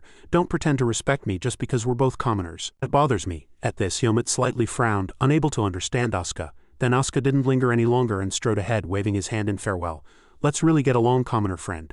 After he left, Helmet touched the shoulder Asuka had just touched. The events always left one thought in Helmet's mind: do I seem that easy to mess with? At this moment, Aaliyah was preparing his skincare, and he glanced at him with a pink hairband on. Seeing this, Aaliyah hesitated and asked, No, you were having a hard time from the start." Then he turned and prepared to brush his teeth. "They're just guys who rely on their great family backgrounds. If you prove yourself, they won't be able to lay a hand on you anymore." Helmet hesitated slightly. "But the teacher said there's no benefit in starting a fight." Aaliyah voiced his thoughts. "It depends on how you handle it. If you let them start the fight, then you can confront them." Helmet was very curious. "Isn't there another way?" Aaliyah glanced at him slightly and suggested a few plans. "If you want to do it more elegantly, you'll have to endure until you duel." Hearing this, Helmet hesitated slightly, and his eyes turned to Rothlin. Seeing his reaction, Aaliyah also began to scrutinize him. Seeing his gaze continuously fixed on him, Helmet softly asked from the side, "What's wrong?" Aaliyah frowned and brushed his teeth, then revealed his cunning trick. "Before you enrolled, I already beat them up. Fortunately, I don't do that anymore." Suddenly, he was given two choices: to do it fairly and squarely, or to act like a cowardly, petty person. Helmet, who originally disliked getting involved in too many things, began to ponder his choice. Suddenly, a question popped into his mind. "If I become the head of a department, will I be able to confront them?" Hearing this, Aaliyah was startled. He frowned and asked in confusion, What nonsense are you talking about?" Helmet raised his voice and stared intently at Aaliyah. "If not, there's one person here I find hard to understand." At the same time, elsewhere, Asuka encountered Sabat and his group. He glared at them as if they were insignificant, staring at each other as if they wanted to kill. Only Aaron and Jerome looked back, following his retreating figure. Suddenly a voice was heard, stopping Asuka in his tracks. "Now that you have a commoner friend, you must be really happy." Sabat sneered, no longer provoking him. "Let's see how long you can rely on that high score to act arrogant. I'll make you a good dog soon, just you wait, Asuka." Asuka said nothing. His mood was filled with gloom. Then there was a smack. Asuka directly struck Jerome's head. He cried out in pain. "Why are you hitting me?" Asuka sneered, showing a displeased smile. "Sorry, I was so excited my hand moved on its own. I hoped you wouldn't wait for a fight and just make me good." At this, his blue eyes narrowed, glowing with a threatening light. "Now what?" People say that at Greta Academy, there is no class discrimination when it comes to tuition. This equality is an openly known fact that can be understood. However, a single law could not change social customs that had persisted for a century. Though not outwardly visible, nobles still engaged in arrogant attitudes and bullying towards commoners. But there was an exception somewhere. Despite nobles bullying many people, no one dared to lay a hand on Asuka. Even though Jerome was beaten and Sabat's face was directly humiliated, no one dared to say a word. But all this boiled down to one reason. It was all due to the Academy's top student's reputation and his mad dog personality.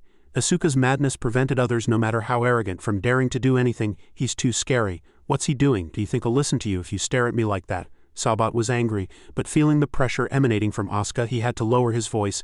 "I heard what happened last year. Like that nickname, you went berserk, didn't you?" Asuka's face was as black as charcoal, and he said in a challenging voice, "So what, are you afraid to fight me and running away?" Sabat didn't care. He delved deeper into his strangeness since his return from suspension. "You've been quiet, that's not like you." He frowned, revealing his fox-like elongated face. "Don't tell me you're being reckless. If you get suspended again, you'll face big problems." These words made Asuka's eyes flash with anger, and his face gradually showed an unpleasant expression, with one eye hidden by his long hair. Sabat strode closer to him. "All right, if you want it, I'll give it to you." He didn't know how to live, but he played the dangerous game of dog baiting in Vietnam and hit me first. Sabat, thinking he could manipulate Asuka. Sabat brazenly offered his cheek, provoking him. "Of course, if you do that, you'll have to be prepared for punishment. It's not me retaliating, but this society punishing you." Asuka frowned, hearing this insane talk. Sabat continued to tease him. "That's right, you can't hit me, because if you do, it'll be too clear who's at fault." Then he turned to his friends and scoffed. "Looks like the mad dog is afraid of being kicked out of his dog house now." However, he didn't notice Asuka's murderous intent surging fiercely. He slightly lowered his head, while Sabat mocked. Asuka's distorted face approached with his clenched fist. Suddenly a wooden sword flew and struck Asuka's neck, making him spit. The second attack struck Sabat's back, knocking him down. Thus both were struck by someone first. The sound of shoes hitting the wooden floor loudly echoed, and an angry voice was heard. "You two, did you come to the swordsmanship department to act like thugs?" Asuka and Sabat looked up at the person before them, wondering. Pachika coldly asked the two young men sitting on the ground. "You two have a lot of nerve fighting in this sacred school training ground." Asuka furiously pointed a finger at Sabat's face and cried out, his voice choked with emotion, arguing with Pachika about right and wrong. "But Professor, this damn guy provoked me first. And besides, Professor, you said it was a brawl, didn't you? I'm alone." Contrary to what he expected, Pachika struck his back with a ruler. "Shut up," Asuka. Pachika, enraged, aimed the wooden sword directly at him. "I always told you, swinging your fists recklessly solves nothing." Asuka was furious, tears welling up slightly in his eyes. "Why is it always me?" After dealing with the mad dog Asuka, Pachika turned to deal with Sabat, showing no favoritism. "Sabat, you're no different. As long as you remain a student of Greta Academy, you must evaluate opponents solely based on their skill." However, he wasn't beaten like Asuka, only reprimanded. He was slightly surprised. Then Sabat struggled to get up and said, "I'll remember that." Pachika then pointed a finger at Asuka, warning him. "The next class is about to begin, so hurry up and get ready."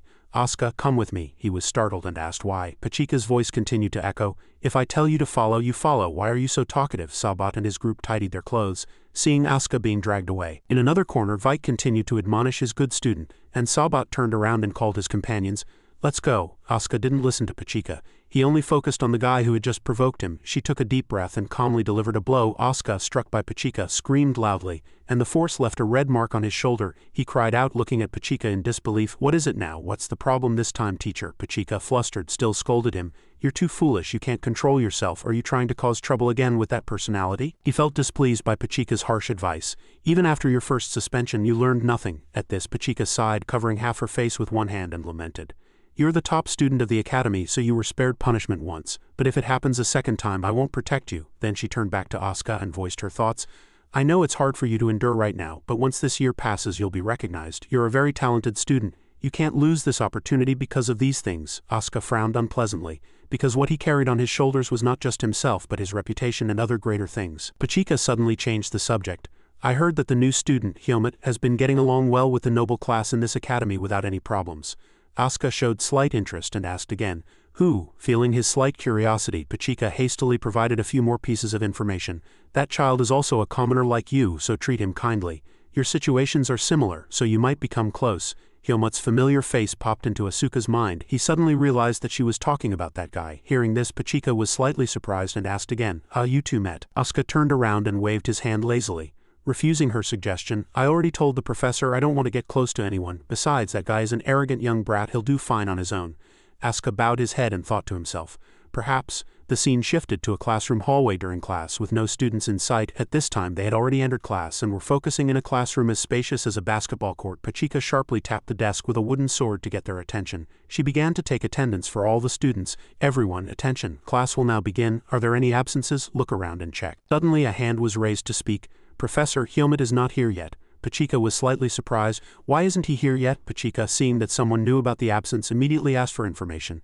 "Jerome, did you clearly tell that child the class location?" Jerome nodded and replied, "Yes, Professor." Pachika was silent for a while, then frowned and said, "One of you go find Hermit and bring him here." Andrew stepped out of line and went to find him. At the same time, Asuka was also paying close attention to his absence. A moment later, the classroom door swung open. Behind Andrew was Hyomut's face, looking at the world with half-closed eyes. Pachika was displeased by this absence. "Hermit, why are you late?" Hermit replied nonchalantly. "I didn't know the class location had changed." Because of his words, Pachika asked all the students, who officially informed him of the class location. Jerome's face was wrinkled and he said with a sad expression, "I told that child very clearly, Professor." His hypocritical attitude was caught by Hyomut's peripheral vision. Pachika tilted her head and coldly humiliated Jerome. "I asked Hermit, not you. Hermit, were you informed of the exact location?" Hermit didn't rush to reply, still with a hint of annoyance in his eyes. Jerome raised his head and looked at him with a threatening gaze, warning him to remain silent. The guys in Jerome's group understood the meaning and chuckled. After scanning the overall situation, Vike concluded inwardly, "It seems that child received incorrect information." So she decided to step in for him. "Hermit, tell me honestly." Before she could finish speaking, Hermit calmly replied, "I think I misunderstood my friend's message. I apologize, Professor." His humble reaction made Pachika pause for 3 seconds. Asuka also frowned in confusion from the side, and only Jerome sneered, smug that his vile plan had succeeded. Pachika could no longer say anything. Is that so? She reluctantly punished Helmut according to the rules. Whether intentional or not, you delayed the class, so you must take responsibility. After class, you must run 10 laps around the training ground. At this, Helmut went to the very back of the line and replied, "Yes, Professor." Asuka looked at him, displeased. Pachika's voice was heard. "Then let's begin class now." Asuka still glared at Helmut from below. He still kept thinking about Helmut's humble behavior just now. It seems this guy is no different from other commoners. Class began. Pachika took out an almond ball from a wooden box. She introduced the class content. "Today, let's consider this as part of basic training. We will spend time developing your physical strength, because when using a sword, physical strength is directly related to the stability of swordsmanship." Pachika balanced the ball on the tip of the wooden sword. She said, "I will give each of you one of these almond balls. Your mission is to place it on the tip of your sword and not let it fall." She demonstrated, placing the ball on the tip of her sword and explaining, "Whoever can last for 30 minutes can leave class. So I hope everyone will do their best. Does everyone understand?" As soon as she finished speaking, Pachika retracted her sword and took the ball in her hand. All the students replied, "Yes, Professor," at the same time. The people dispersed and began to practice. At this, Pachika called Helmut. "Helmut, come here and help me a bit." He quickly left. "Yes?" Asuka's gaze had not left Helmut until now, and he seemed to have something difficult to say. Seeing Helmut and Pachika distributing the balls to everyone and practicing, Asuka could not hide his displeasure.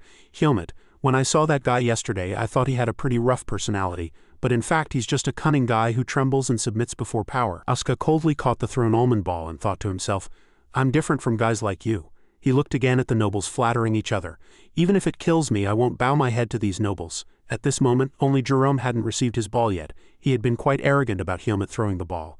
Helmut aimed accurately. He spun the almond ball to loosen his wrist, then put power into it and threw it towards Jerome. A perfect curve. The ball cut through the wind and flew swiftly. Jerome wore a blank expression, his body suddenly heavy and unable to move. He was hit squarely in the stomach by the ball and hastily coughed. Pachika gaped and frowned at this sight.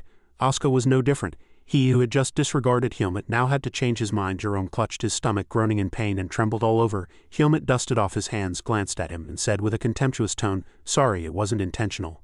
You were just too far away." Asuka gaped at this attitude. "I've definitely met a master." He wondered inwardly what kind of person this guy truly was. The training ground was silent. Powerful blow slammed directly into the wooden pillar. The wooden pillar spun from the impact. Jerome took off his shirt, revealing his bruise marks in front of the mirror. He clicked his tongue and sighed. "This is tough. These bruises will take some time to heal." Jerome gnashed his teeth in anger. "That arrogant commoner, how dare he do such a thing to me?" Sabat stood behind him, wiping his sweat, and scolded, "You're too fixated on just one ordinary ball." Jerome turned around and said loudly and unpleasantly, "Want to get hit?" It felt like he threw a rock. Veins popped out on his face as he emphasized each word. "After that damned Asuka, now that commoner student. Sabat, are you going to just let this go?" Sabat just sighed, seeing how childish he was. Aaron was racking his brain on the side. "Asuka's personality is like that, but what is that newcomer thinking, bothering us? This won't do. More and more guys are forgetting their place." Sabat calmly bent his neck to wipe his sweat. He threw the towel on the ground and walked away nonchalantly. The two reminded him, "Don't get angry. Starting tomorrow, be nice to those guys." Seeing him seriously practicing swordsmanship, the two cried out in surprise. "What, Sabat, did I mishear you just now? Are you seriously telling us we need to be friendly with those commoners?" He cut them off with a serious voice. "Shut up, you idiots. When did I ever tell you to be friendly with them?" Sabat put all his strength into his swordsmanship. He reassured them, "You won't see much of them anymore. So be good to them while you still can," Jerome said, unable to understand. "Sabat, what do you mean?" Sabat gave a meaningful smile. He bent his body, took a stance, and calmly said, "Just wait and you'll see." Sunlight streamed onto the magnificent academy. Syrian cheerfully pushed open the door and shouted, "Helmut, I heard the news. You got punished, didn't you? I figured I had to come see my new transfer student friend who got into trouble after just 2 days. Helmut smiled slightly. He emanated a brightly shining aura and said softly, "I see." Syrian paused when their eyes met. He suspiciously pointed at Helmut. "You're not what I imagined. What happened?" Aaliyah also poked his head out from the side and said, unable to understand, "What promise? Don't just barge into my room." Syrian put his arm around Aaliyah's shoulder and laughed. "No, why are you so malicious? Why are you like this to us? Anyway, I just came to see Helmut today, so don't worry about it." Aaliyah retorted angrily, "Who you came to see isn't important. What's important is when I ever let you into my room." He was slightly disappointed. "Helmut can enter, but why can't I?" Syrian kept chattering. And Aaliyah couldn't take it anymore. "You've been alone in your room for days now. What's so hard about me just visiting for a bit? What does he have that I don't? Look, this is his true self, isn't it? What did I do wrong?" He threw a pillow hard at the two of them and said emphatically, "Both of you get out now." Syrian and Helmut were kicked out of the room. He let out a sigh of relief and thought to himself, "Is it some kind of social phobia? Then he glanced at Hyomit and said softly, "Who knows what he's thinking, it's really tough." He suddenly seemed to realize something and was surprised. "I'm sorry, you got kicked out of the room because of me? Still that expression, can't you drop it? It doesn't suit you at all." Walking down the dormitory corridor, Syrian was slightly curious. "Is there good news?" Hyomit replied, flustered. "I think I'm quite proud of myself." Hyomit thought happily to himself, his face brightened further. "The problem won't solve itself anymore. Even though I threw the ball a bit hard, no one was seriously hurt, so it's fine. At least I treated that damn guy like a human." Syrian said, somewhat bewildered. "Proud? Your way of acting is rougher than I thought. Please don't become like Asuka," Hyomit calmly retorted. "I don't intend to do anything pointless. It was something I had to do to make them know their place." Syrian also realized he had been too harsh and stammered, "Right, you look much lighter now." Hyomit looked resolutely forward and decided, "I won't stand by and let those guys do as they please anymore." In the end, just as Aaliyah had said, the problem could only be solved with force. Words were useless. "I need to clearly define my distance from them." Syrian was inadvertently drawn to Hyomit. He watched him intently for a long time, then suggested, "Hyomit, what are you planning for this weekend? Want to drop by the city center with me?" Hyomit said, slightly surprised and softly, "Not really. I'm planning to see Instructor Ethan, have a meal and chat." Syrian crossed his arms, looking a bit disappointed. "All right," then he cheerfully suggested, "if that's true, can I come along?" Hyomit said, unable to understand. "To the villa, and then what? What are you going to do?" Syrian said cheerfully. "What are you going to do? Do you need a reason to go to a friend's house? Smooth personal relations are very important. I'm sure Instructor Ethan will like you doing this." Hyomit inadvertently stopped. He seriously considered Syrian's suggestion. A moment later, Hyomit suddenly said, "All right." Syrian, delighted, gave an okay sign. "All right, it's decided." He immediately ran off, instructing, "Then I'll see you this weekend." Hyomit was a bit helpless, but he kept cutting him off. "You promised, right? Don't stand me up." Hyomit froze on the spot and thought to himself, "What did I just agree to?" Night fell over the dark slum. A few shadows stood sparsely on the rooftop, seemingly waiting for something. An old room appeared before their eyes, and Anton calmly stepped in. Chromo handed him a bundle of documents. "My lord, these are today's request documents." He carefully flipped through the documents one by one, then suspiciously questioned, "What is this? Noble youngsters who know nothing of the world making such trivial requests. Anyway, we've received the money, so let's start right away." Anton suddenly withdrew his hand, calmly pulled back his hood, and said warily, "Just recently some guys impersonated us and extorted money. Perhaps because of that incident, the Blackhawk is now known as a group of scammers in this area." He continued, "I'll deal with that first. You may withdraw." Chromo bowed his head in silence and obeyed the command. "Understood, sir." Anton looked at the bundle of documents again, picked up one page and asked, "Wait, Chromo, have you heard this person's name before?" He frowned and said suspiciously, "I don't know." "Why do you ask?" Anton thought for a moment, then seriously commanded, "Deal with that guy first and this guy later." He reorganized the documents, not forgetting to instruct, "Also look into this guy's background. Report to me as soon as you find anything." Chromo calmly replied, "Understood, sir." Anton frowned and thought deeply. He looked at the name Hyomit written on the paper and suddenly said, "I have a bad feeling about this." It was the weekend at Greta Academy, and students had gone down to Baden City to enjoy their holiday, making the campus much quieter. Hyomit stood on the campus waiting quietly. A magnificent carriage stopped behind him. A loud voice caught his attention. "Hyomit," Syrian eyed him with slight suspicion. "Is this all your luggage?" Hyomit said, unable to understand. "Is there a problem?" He sighed, "Not really, but you're only staying for 2 days and your luggage is so light." Hyomit suddenly recalled his time in the primeval forest. Keeping his body light was the key to survival in the forest. Perhaps that habit still remains. Syrian said curiously, "Aaliyah is in his room," but he calmly got into the carriage and replied softly, "Probably." He sat on the chair with a suspicious expression. "Aside from occasionally coming to Baden when he's free, I've barely seen him go outside. I wonder if he's ever visited home. Maybe his home is too far. I go home once a month. He's probably planning to go during the break." Syrian said, flustered and forcing a laugh, "Don't misunderstand, I'm not some stalker of his. He's my rival, so it's natural for me to be interested in him. Right, I hate following men." Hyomit tilted his head at him and inadvertently said, "If you're so curious, should I ask him?" "No." Syrian froze on the spot. He replied helplessly, "No." In the bustling city, Asuka walked eating skewers. He chewed heartily, thinking to himself, "Finally I can breathe a little." Asuka muttered with displeasure, "Those damned nobles, why do they desperately challenge me when they can't even win? Is honor that important? I don't understand." He frowned, thinking to himself, "What's wrong with me doing that?" Then, as if something suddenly came to mind, Asuka snapped back to attention. "Wait, there's no problem, right? Why should I care about them? I'd rather die than bow my head to them." Asuka bit into the meat and thought to himself, "Come to think of it, what did Hyomit do? He mostly obeyed, but he resisted that time. Is he naturally very patient?" Hyomit's cold image suddenly came to his mind. He recalled Jerome's face and chuckled happily. It was really amusing to see Jerome rolling on the floor after being hit by the ball. Asuka nonchalantly strolled through the city, deep in thought, unaware of the shadow standing behind him. "I'm not trying to be friends with him, but I think I can talk to him for a bit." His footsteps stopped. Asuka looked back at the bustling street, and a bad feeling came over him. The street was even more crowded than before. Asuka pushed his way through the shops, looking around. From above, a strange guy was constantly watching Asuka's every move. He stopped walking. Asuka looked ahead, unable to understand, and questioned, "It's you guys who sent you." The strangers surrounded him. They looked at Asuka warily. Two burly guys also blocked his retreat from behind. Asuka looked around suspiciously. "They lured me all the way here," he suddenly said. "Look, if you don't say anything I won't know." He looked at them warily, unconsciously fumbling at his side, and thought to himself, "My sword is still being repaired," he sneered, feeling a bit helpless. "To come all this way just for a children's fight? I don't know which family they're from. But they certainly seem to have a lot of free time." They remained silent and drew their weapons. Asuka frowned, cursed inwardly, and said, "Please say something." He suddenly swung his hand and shouted, startling them, "A trainer is here." He rushed towards them with arrow-like speed. Asuka punched one guy with a cold face, and the powerful force startled him. Asuka grabbed the guy's shoulder, used it as a foothold to flip upside down, and lightly flew over them, leaving them in utter surprise. Asuka landed lightly, and they stood there in a daze, still not having recovered. But missing the opportunity, he quickly escaped.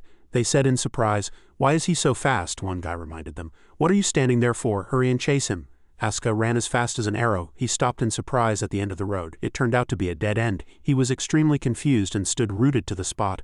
A group of people slowly emerged from the corner, and the other side was also blocked. Asuka was in a dilemma, surrounded from all directions, and he frowned, sneered, and cursed inwardly. "Damn it, I'll play with you for a little while." Night gently enveloped the luxurious villa, and the dining table was filled with captivating delicacies. Ethan politely said, "Thank you for joining us today, Syrian. I hope the food suits your taste." Syrian put his hand on his chest and cheerfully expressed, "Of course, Instructor Kudo." The food was truly delicious, true to the Kudo estate's reputation. "I was completely amazed by the splendor of this mansion." Ethan laughed cheerfully and replied, "Instead of such formal language, you can just call me Instructor." He thought to himself with a satisfied smile, "I can't believe Hyomit has such an ordinary and polite friend." I worried unnecessarily. Hyomit was suspicious. I wonder why a person can change so much. I'll have to ask again next time. Syrian suddenly asked, "Hyomit, it's the weekend now. Do you have any plans to drop by Baden while we're here?" Hyomit calmly replied, "No, I plan to train." Ethan suddenly cut in, "Good idea. Baden is a big city, so it would be nice to look around." Hyomit's expression darkened. Seeing Syrian walking ahead with satisfaction, he thought to himself, "This must be why Darien sent me to the academy, I suppose." He said in a sympathetic tone, "Look how tough it must have been for you. Leaving a wonderful home to move into a dorm, and on top of that, having to share a room with someone who's always annoyed." Hyomit immediately retorted, "Aaliyah is no problem for me," Syrian said suspiciously. "Really? Do you know why?" he said, tears welling up. "He harassed me instead of you. He woke me up before dawn to help him with research and made me summon more spirits than I had in my entire life." Hyomit looked at him, bewildered. "But thanks to that, you got better, didn't you?" Syrian replied tearfully. "That's my only comfort, thanks to that knowledge." He suddenly turned around as if remembering something. "Aaliyah seems to listen to you, so why don't you say something nice?" Before he could finish speaking, a familiar shadow appeared before them. The atmosphere suddenly fell into a rare silence. Syrian screamed in surprise. Hyomit calmly said, "Wait, you're Asuka." Asuka clutched his wound and struggled to say, "Speak of the devil, you two need to help me." A group of people surrounded them again, fully armed, approaching the three step by step. Syrian, confused, asked, "Who are they?" Hyomit recognized their cloaks, frowned, and said unpleasantly, "Blackhawk." Asuka cursed in pain. "Damn it, these bastards waited until I didn't have my sword." Syrian looked at him in a daze. "How dare they attack a student in Baden? I realized you're collecting grudges everywhere you go." Asuka retorted furiously, "What are you talking about? What do you know?" Hyomit stepped forward and calmly faced them. Hyomit coldly drew his sword and began to speak. "You've come just in time. I have some questions for you." After Hyomit and Asuka unexpectedly met in the dark alley, Hyomit stepped forward to deal with the group that had ambushed Asuka. Syrian looked at this scene, slightly frightened. "Hyomit, what are you suddenly doing?" He did not answer Syrian's question. His hand was busy drawing his sword, and his mind was busy with thoughts of the Blackhawk. The Blackhawk was an organization willing to take anyone's life for the right price. There was no way a student would do anything to warrant being pursued by the Blackhawk. Clearly someone was behind this. Seeing the menacing group chasing Asuka, Hyomit's old memories suddenly flooded back. Back then he was still roaming outside as a bounty hunter. Just recently he had taken down a few guys from the Blackhawk. Returning to reality, the sharp sword in Hyomit's hand was already drawn. It wouldn't be wrong to assume they had information about him. But he had thought that as long as he was a student at Greta Academy, they wouldn't be able to touch him. Hyomit raised his sword high, gripping the hilt tightly. He was still sure that was true, but there was one thing he absolutely had to find out. The man with the drooping hair judged the situation was bad and spoke to the man with the long face. "Boss, what should we do now?" This man with the drooping hair seemed much more cautious in front of Hyomit. "Just dealing with our target isn't enough. We have to consider the consequences, and we can't leave any more witnesses, even if they're just a few students." After a long moment of thought, the man with the drooping hair ordered his two subordinates to charge. "There are only 3 of them at most. Deal with them immediately." Start with the one who drew his sword. As soon as he finished speaking, the man with the drooping hair charged at him uncontrollably, and Helmut coldly dodged. Something cold suddenly brushed past his hand, but the man with the drooping hair felt nothing. In an instant his right arm was already gone. Only after directly seeing his own arm fall to the ground did the man with the drooping hair scream. The horn-headed subordinate was still alive, but he hurled insults at him. "You little brat," but Helmut did not answer with words. He answered with actions, or more precisely by trampling him with his body. The horn-headed subordinate's eyes widened in surprise at him swinging his sword. His sword was now spinning in the air right before his dazed eyes. Everything seemed to play out like a Bigwood special effect in slow motion. In the dead of night, every line of the sword was clear, moving slowly enough. It floated in midair, its trajectory difficult to predict. The blade gleamed dazzlingly, making its sharpness even clearer, and the reflection of the scene below was now visible on the blade. The group fighting, followed by Helmut swinging his sword, cleanly dealing with the unfamiliar group. As the sword neared the ground, Helmut delivered a kick. He aimed it directly at the youngster who had come with the man with the drooping hair. He flew several meters. With just 2 movements, swinging his sword and waiting for it to fall, Helmut had cleanly dealt with all the guys who had been bothering Asuka. Syrian and Asuka stood still, afraid that intervening would get in Helmut's way. At this moment, the guys who had earlier loudly declared they would cook Helmut were already thoroughly beaten by him. Helmut's eyes held no mercy for them.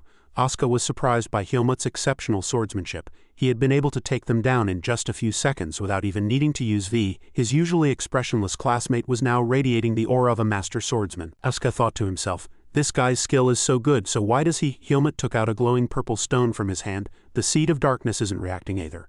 Is it fine if I don't touch it?" The space fell silent for a few minutes, and Syrian was the first to speak. "I didn't even get to show anything, and you've already finished the job. So who are these burly guys?" he answered concisely. "Blackhawk." One of them was still conscious and barely managed to reach for a sword nearby, but before he could even touch it, Helmut coldly stomped on him. He continued, "They'll target anyone as long as there's money." Asuka, clutching his injured arm, glanced slightly at the Blackhawk members and said, "I want to hear from their own mouths who hired them, but I have a rough idea." Helmut glared at the people lying on the ground and continued, "Asuka, they won't talk easily. They're trained, but coincidentally I also have questions to ask them." His face suddenly darkened and his voice was laced with coldness. "No matter how tightly their mouths are shut, if we cut off their fingers one by one, they'll eventually have no choice but to speak." Hearing about the torture process and Helmut's facial expression, Syrian and Asuka flinched in surprise. Syrian stammered, his face pale, "What are you talking about? Are you thinking of torturing them?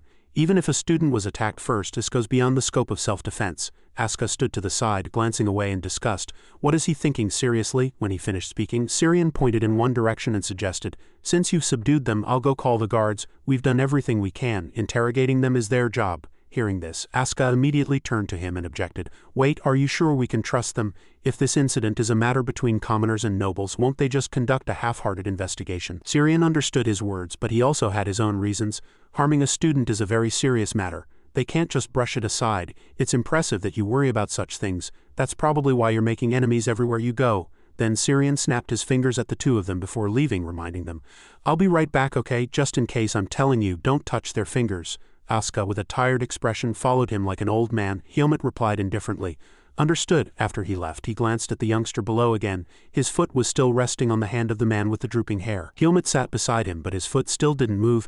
"Hey, how much do you guys know about me?" The man with the drooping hair was stunned by the strange question. What nonsense is he talking about? He widened his eyes as if assessing their understanding.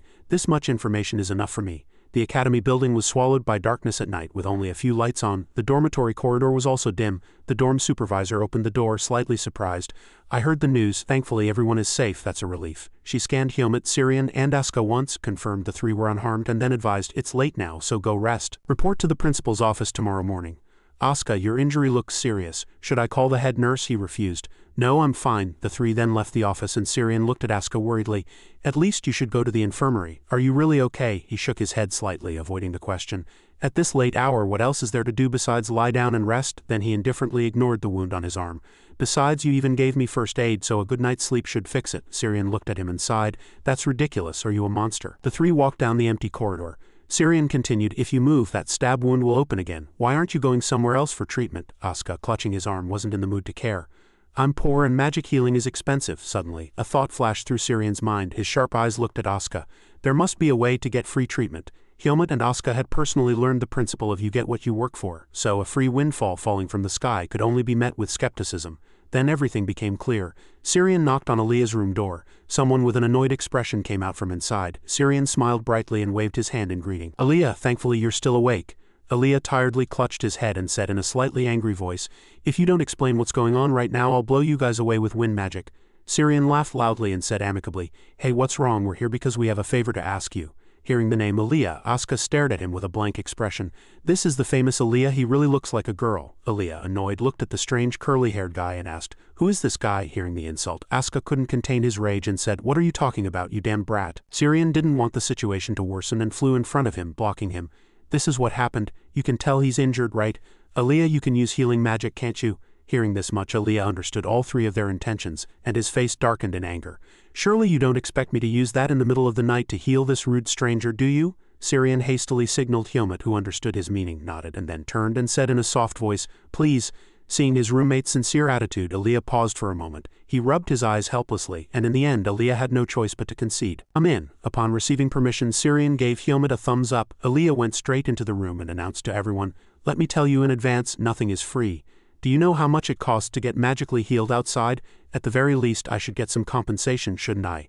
As soon as he finished speaking, he quickly pointed at Hyomit. Hyomit was slightly surprised for a moment, then innocently asked, "Why should I pay for it?" Aaliyah immediately explained the connection between him and healing Asuka. "You asked me, so I let them in, isn't that clear?" Aaliyah turned his head. He carefully laid out his conditions.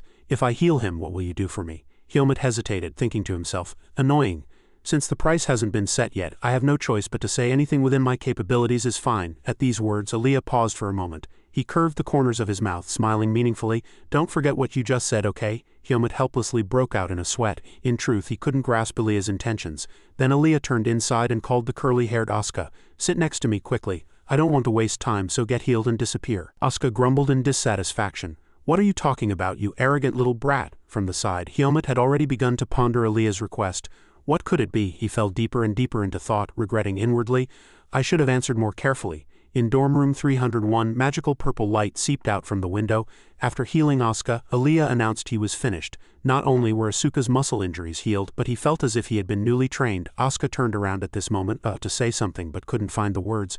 Aaliyah immediately understood his intention and said coldly, "Why are you looking at me like that? If you have something to say, say it." He awkwardly mumbled, "It's nothing." Hyomit couldn't help but be puzzled, seeing that the brief exchange held no meaning. Asuka averted his gaze. "I want to say thank you, but my pride won't allow it." Asuka put his clothes back on and said, "You seem shallow on the surface, but your skill is quite good. Since the job's done, I'm leaving." Asuka disappeared very quickly. Aaliyah gritted his teeth in anger. "That little brat, do we really have to heal someone like him?" Syrian forced a helpless chuckle a few times. "His personality is like that, but he's the top student in his class. Becoming friends with him would benefit you too." Aaliyah frowned, glanced at Syrian and retorted, "Just tie up a mad dog and beat it thoroughly and it'll naturally behave." Hearing his friend being severely insulted, Syrian didn't dare to get angry at Aaliyah and gently persuaded him. "Hey, why do you say that? Wouldn't it be better to help him?" Unexpectedly, Hyomit intervened. "I don't need anyone's help." Syrian, exhausted from dealing with Aaliyah, now had Hyomit to contend with. "Why is he making you angry?" Then he began to explain his theory on the power of friendship. "You shouldn't undervalue relationships. Hyomit, I know you're amazing, but you can't do everything alone. You'll regret it later.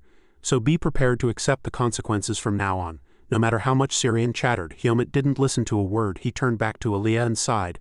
"Aaliyah, the same goes for you. How can I be friends with two little brats like you?" Aaliyah retorted in dissatisfaction. "What are you talking about? If you don't like it, don't be friends." "I won't be your friend either." The two continued to bicker. "What are you talking about? I helped you learn about spirits. You benefited from it too." Only Hyomit was lost in thought, his gaze slightly wavering. Relationships. The next morning in the principal's office at Hyomit's school, information about 4 strangers was scattered haphazardly. Last night, 4 suspicious individuals not only attacked Asuka in the center of Baden but also Liam buried his face in his desk and helplessly continued. "Hyomit, Syrian also got injured and they failed. They were imprisoned, but I heard this morning that they escaped." At Liam's conclusion, 3 pairs of eyes stared at him. Asuka, infuriated, rushed forward and slammed his fist hard on the desk. "What in the world happened?" Liam raised his hands in a gesture of surrender. "I don't know anything more. I only heard this news from the guards." Syrian thought at this moment, all things considered, how will the academy and the guards handle this? This incident threatens students' lives, so they can't take it lightly. Liam rubbed his forehead, answering a question from a youngster like Syrian. "Of course we are not taking this incident lightly. We are currently having people investigate, and we will inform you if there is any new information." His solution did not satisfy Asuka. The 3 left the principal's office, but Asuka's anger still hadn't subsided. "Should have listened to Hyomit. We should have interrogated them right then and there." He frowned and questioned, "How could those 4 bastards escape so easily? Is the Baden prison door made of paper?" Knowing his mood was like being bitten by a dog, he hesitated considerably before speaking. They are still under investigation, and we are working hard to find them every day. These words did not placate Asuka. He glanced at Syrian, gritting his teeth. Do you know what the worst thing in the world is? Relying on others instead of doing it yourself, Helmut lazily said, as if it had nothing to do with him. If you want to fight, don't drag me into it. Asuka retorted, glaring furiously at him. Hey, don't act like it has nothing to do with you. You're very skilled in this kind of work. You'd be the best at it after me. Helmut did not look at him, explaining without rush or impatience. Your problems, you go solve them. If it's my problem, I'll solve it. Asuka no longer acted violently. He put his hands in his pockets and said petulantly, Heartless fellow, you're not trying to be a model student, are you? Helmut replied coldly. Didn't you tell me to be nice to you? Syrian, standing nearby, intervened as the two seemed about to start bickering. All right, stop it now. Syrian turned down another path and waved goodbye. I have to go back to class. I hope everything is sorted out by the next time I see the principal. Asuka muttered indifferently. I don't think so. At this moment, Helmut also started to leave. Asuka called out, curious. Where are you going now? He replied coldly without looking back. To train. I've been slacking off recently for a few reasons. Asuka followed behind him, letting out a soft sigh. How diligent. The two walked one after another down the academy corridor looking tired. Helmut felt slightly displeased at the guy following him. He suddenly turned around and asked, Why are you following me? Asuka replied casually. I have to go this way, just leave me alone, you go your way. And so the space returned to a peaceful state. Asuka continued to follow Helmut, lost in thought for a long time. Suddenly he opened his mouth. Hey, now that I think about it, your skill is pretty good too. Doesn't it annoy you to see others trying to take your spot? He stopped walking and tilted his head, glancing at Asuka. One thought popped into his mind. You're annoying me right now. However, Helmut didn't act too rudely and continued to respond to Asuka. Even so, I have no intention of acting like you. Upon hearing those words, Asuka's lips curled into a bitter smile. If you hit a child with a ball, you'll be kicked out of the game. I trust you understand what I mean. Asuka habitually glanced at Helmut and sneered. Don't show the difference in skill when you fight. Look at me. I'm the top student in the class and they're desperate to beat me. Helmut, who originally had no interest in grades, replied, teasing Asuka. Isn't that because of your annoying personality? Upon hearing Helmut's sarcastic remark, Asuka couldn't contain his anger. What did you just say, you damn brat? I was giving you advice. After a brief jest, Helmut returned to his calm everyday demeanor. I'm not good at fighting with others. I just want to be with you all in class. Then he strode forward. Asuka's lips curled as he threw a sarcastic remark. You're different from your appearance. You're a good child who listens to his parents. Did your parents tell you to befriend nobles? Helmut slowly inserted the key into the lock, turned it to open the door, then immediately turned back with murderous eyes, and warned him, I don't have enough patience to watch others try to take my place. You're no exception. Upon hearing the last 5 words, a chill ran down Asuka's spine. Asuka turned his head elsewhere, no longer intending to jest. All right, I get it. Don't be so harsh. At this moment, Helmut opened the door and stepped inside. All kinds of weapons and helmets for training were equipped inside. The room was empty. Asuka, curious, poked his head in and asked, You said you wanted to train. This isn't the training center. Helmut replied slowly, This is Instructor Kudo's private training ground. I received permission from him to use it when I have time. Asuka was slightly surprised by his privilege. What, you're the only one using it? How stingy. You could let me use it too. However, Helmut didn't want anyone to disturb him during training, especially Asuka. So he kicked Asuka out. No, leave now. As soon as he finished speaking, he slammed the door shut without hesitation, leaving Asuka alone and forlorn. Damn it, what a cold guy. That afternoon, the sun was setting behind the building. The fading sunlight illuminated the academy corridor. In one of the rooms, someone firmly closed the door. Aaron cautiously looked around. Jerome sat at the desk and anxiously asked Aaron, You haven't said anything yet, have you? He turned around in anger and replied, I said I don't know anything. Asuka probably reported us. That guy asked me quite a lot, but Jerome was still quite relaxed, well aware that he had strong backing. The academy won't have a way to contact the Black Hawk. We have noble backing, so there won't be any problems. Despite his confidence, Jerome had to consult with someone of higher authority. But why is that? We did something foolish and got no results, and now we have to be afraid. Sabat at this moment said nothing. He clenched his hands nervously, and the more he spoke, the more Sabat's face contorted, and fear flickered in his eyes. He went from rubbing his hands to biting his fingernails. Damn it, those damn Black Hawk guys couldn't even handle one child. Useless country bumpkins. The academy won't stop investigating until they get what they want. How can we keep hiding? Damn it, his lips were tightly sealed, and inwardly he decided to take a gamble. Since it's come to this, I'll personally kick you out of the academy with my own hands. Thinking this far, Sabat's face darkened, and he said, Don't think everything is over. Asuka and Helmut's faces came to Sabat's mind. The two seemed to be in an antagonistic relationship with Sabat, returning to Instructor Pachika's swordsmanship class. At this moment, the students were gathered to hear her announcement.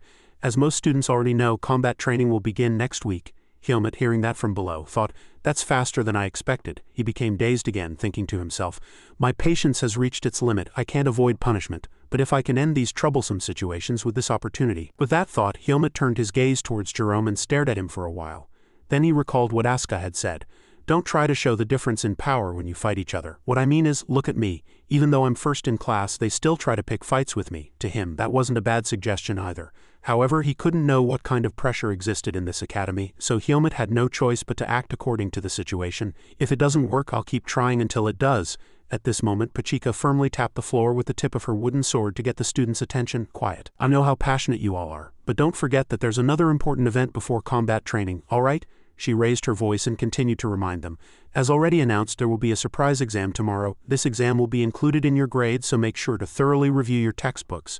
Information about grades was very important to Hyomit at this time, but he was still a bit puzzled about the textbooks part. Hyomit rushed to his dorm room and asked his roommate. Aaliyah pulled back the curtain, his expression displeased and surprised. What, you still haven't bought your textbooks? He sat back on his bed and looked up at him, feeling pity inwardly. It's understandable that you forgot about the exam because of those chaotic events, but they didn't even inform you before enrollment. Hyomit rubbed his chin, thought for a moment, then replied, not at all. Instructor Ethan didn't mention anything. Suddenly, Hyomit paused. He seemed to recall something. Hyomit, don't forget to buy your textbooks after registering for the dorm. When Ethan reminded him, Hyomit absent-mindedly thought, I should buy some textbooks when I get back from the villa. But after that, due to the Black Hawk's attack, Asuka's injury and Syrian's urging, everyone, we need to get back to the academy quickly. We'll be interrogated too. Because of this, Hyomit realized he had been caught up in too many things and had forgotten to buy textbooks. Hyomit tried to tell Aaliyah, come to think of it, I heard about this. But before he could finish, Aaliyah interrupted him. Go quickly and get a permit to buy them. If you tell them you're going to buy textbooks, they'll allow it. However, Hyomit was having trouble, like a student at the end of the month. The problem is that even if I want to buy them, I can't. I don't have any money. Aaliyah's eyes widened in surprise. Where did all the money you received from the last mission go? Never mind, I knew a day like this would come ever since that day you handed over more than 100 marks without hesitation. Having said this much, Aaliyah let out a soft sigh. So now what do you want from me? Hyomit spoke as if he was placing all his hope in Aaliyah. I entrusted all my mission earnings to Instructor Ethan. I thought it would be safer that way. Now I don't have time to retrieve that money. Besides, I believed you would tell me the fastest way to earn money. You know many things I don't, so I trust you. These words sounded like they came from an autocratic boss, leaving Aaliyah dazed for a while, realizing he was being a bit strange. Aaliyah turned his head, propped his chin with his hand and said, what kind of begging is this? Just honestly ask me to lend you money. Hyomit asked again. Lend me money, he calmly explained. That's right, so I'll give you the money now and you'll repay me later. Hyomit nodded in agreement upon hearing that. Understood. If you agree, I'll repay you this weekend. Aaliyah's lips twitched a few times and he wore an uncomprehending expression. You agree really quickly. Without another word, Aaliyah turned around and pulled back the curtain. Wait a moment before we go. I'll just change my clothes. Hyomit was slightly surprised. You're coming with me too? Couldn't I just go by myself? Aaliyah turned his head and replied with an arrogant attitude. I can't stand sitting at home thinking you might buy strange books with my money. And I have nothing else to do, so stop talking. Let's go quickly. Upon hearing these words, Hyomit felt something was strange, but soon dismissed it. At this moment, Aaliyah also had other thoughts. If I send that guy to Baden alone, he might end up in a situation similar to Asuka's, so it's safer if the two of them go together. And so the two of them set out to buy textbooks together. Hyomit and Aaliyah walked briskly along the main road. He muttered to himself irritably, or was it just me thinking that? Because not only the two of them, but Syrian and Asuka were also with them. Asuka laughed loudly on purpose from behind. It's been a long time since you've been outside. Syrian, who was next to them, also looked around in admiration. Finally, I can breathe the outside air. Aaliyah and Hyomit wore slightly displeased expressions. They thought to themselves, how did this situation even happen? To know why this happened, one had to go back a few minutes. At that time, Syrian was very excited to hear that Hyomit was going out to buy books. Really, I need to buy books too. Then let's go together. His main purpose was to go together, hoping something interesting would happen. Coincidentally, Asuka also wanted to go along, the reason being that as a swordsmanship student, such matters should be left to him. I'll teach you. The truth was, he just wanted to get out of the academy. Aaliyah irritably said to Hyomit in a low voice, I don't know what happened, but a few annoying flies have latched onto you, he replied, devoid of energy. I've never relied on them. In a brightly lit building in the heart of the city, the interior was lavishly decorated. The books were neatly arranged. Hyomit looked around, searching for books. Syrian focused on the displayed books. The smell of new books is always the best. Aaliyah told Hyomit to choose books. Swordsmanship textbooks are over there. Before looking for books, Aaliyah asked him, do you remember the names of the books you need? Hyomit thought, then listed them one by one. Right now I need beginner general swordsmanship, basic business management, and advanced ethics. A moment later, Aaliyah found everything he needed. He asked him, do you need anything else? Hyomit was slightly flustered. No, this is enough. He opened a few books and skimmed them in advance, thinking to himself, I guessed from the titles, but these books only contain basic knowledge. I already know all this, so why do I need to buy textbooks? Suddenly, Asuka handed Hyomit a strange book. Since you're buying books, take this one too. Helmut was slightly surprised, yet curious. But that's not a textbook, is it? Asuka frowned, flipped through a few pages of the book and said, Instructor Pachika's personality is quite unpredictable, so she doesn't directly ask questions from the textbooks. Or she mixes in questions from higher grades or uses difficult vocabulary. That's why I've practiced these concepts for 4 years, and this book is the most accurate and suitable of all the books I've read. Aaliyah and Helmut stared intently at him. Asuka seemed a step smarter today. Receiving their strange stares, Asuka asked, What's wrong? Why are you suddenly looking at me like that? Aaliyah replied indifferently, not yet teasing Asuka. People say even a dog can recite poetry if it's in a rural school for 3 years. But you suddenly became smart today, and it's left me speechless. Upon hearing these words, Asuka's face turned red with anger. I'm first in class, these guys are treating me like a foolish idiot. While he was still angry, Syrian brought a book with an excited expression. Aaliyah, since you're paying for the books. Did you pay for mine too? Aaliyah replied coldly. Do you think I would do that? Take the money out of your pocket and pay. Syrian clicked his tongue and lamented about his indifference. Heartless fellow. The 4 superstars followed the sign to the checkout counter. After finishing the calculation, the cashier smiled brightly like a star. That'll be 200 marks in total, customer. Asuka glanced at Aaliyah, who was looking annoyed. Why are you so bundled up? Are you going to steal something? Leave me alone. He irritably pursed his lips and glared in that direction. Helmut was blank. Only 200 marks? That's not even one of the money Aaliyah gave me. Still, it's pretty cheap. When Helmut handed the cashier the money, she smiled emotionally. Yes, thank you, customer. Oh my, aren't you Lord Aaliyah? Aaliyah hastily pulled up his hood and turned away, avoiding her. You're mistaken, friend. Asuka walked out of the bookstore, laughing loudly and teasing him. It's tough being famous, isn't it? She's your fan, you should have given her an autograph. Aaliyah walked ahead. Though his face wasn't visible, one could tell how annoyed he was. You're drawing more attention, so will you please be quiet? Syrian chuckled bitterly.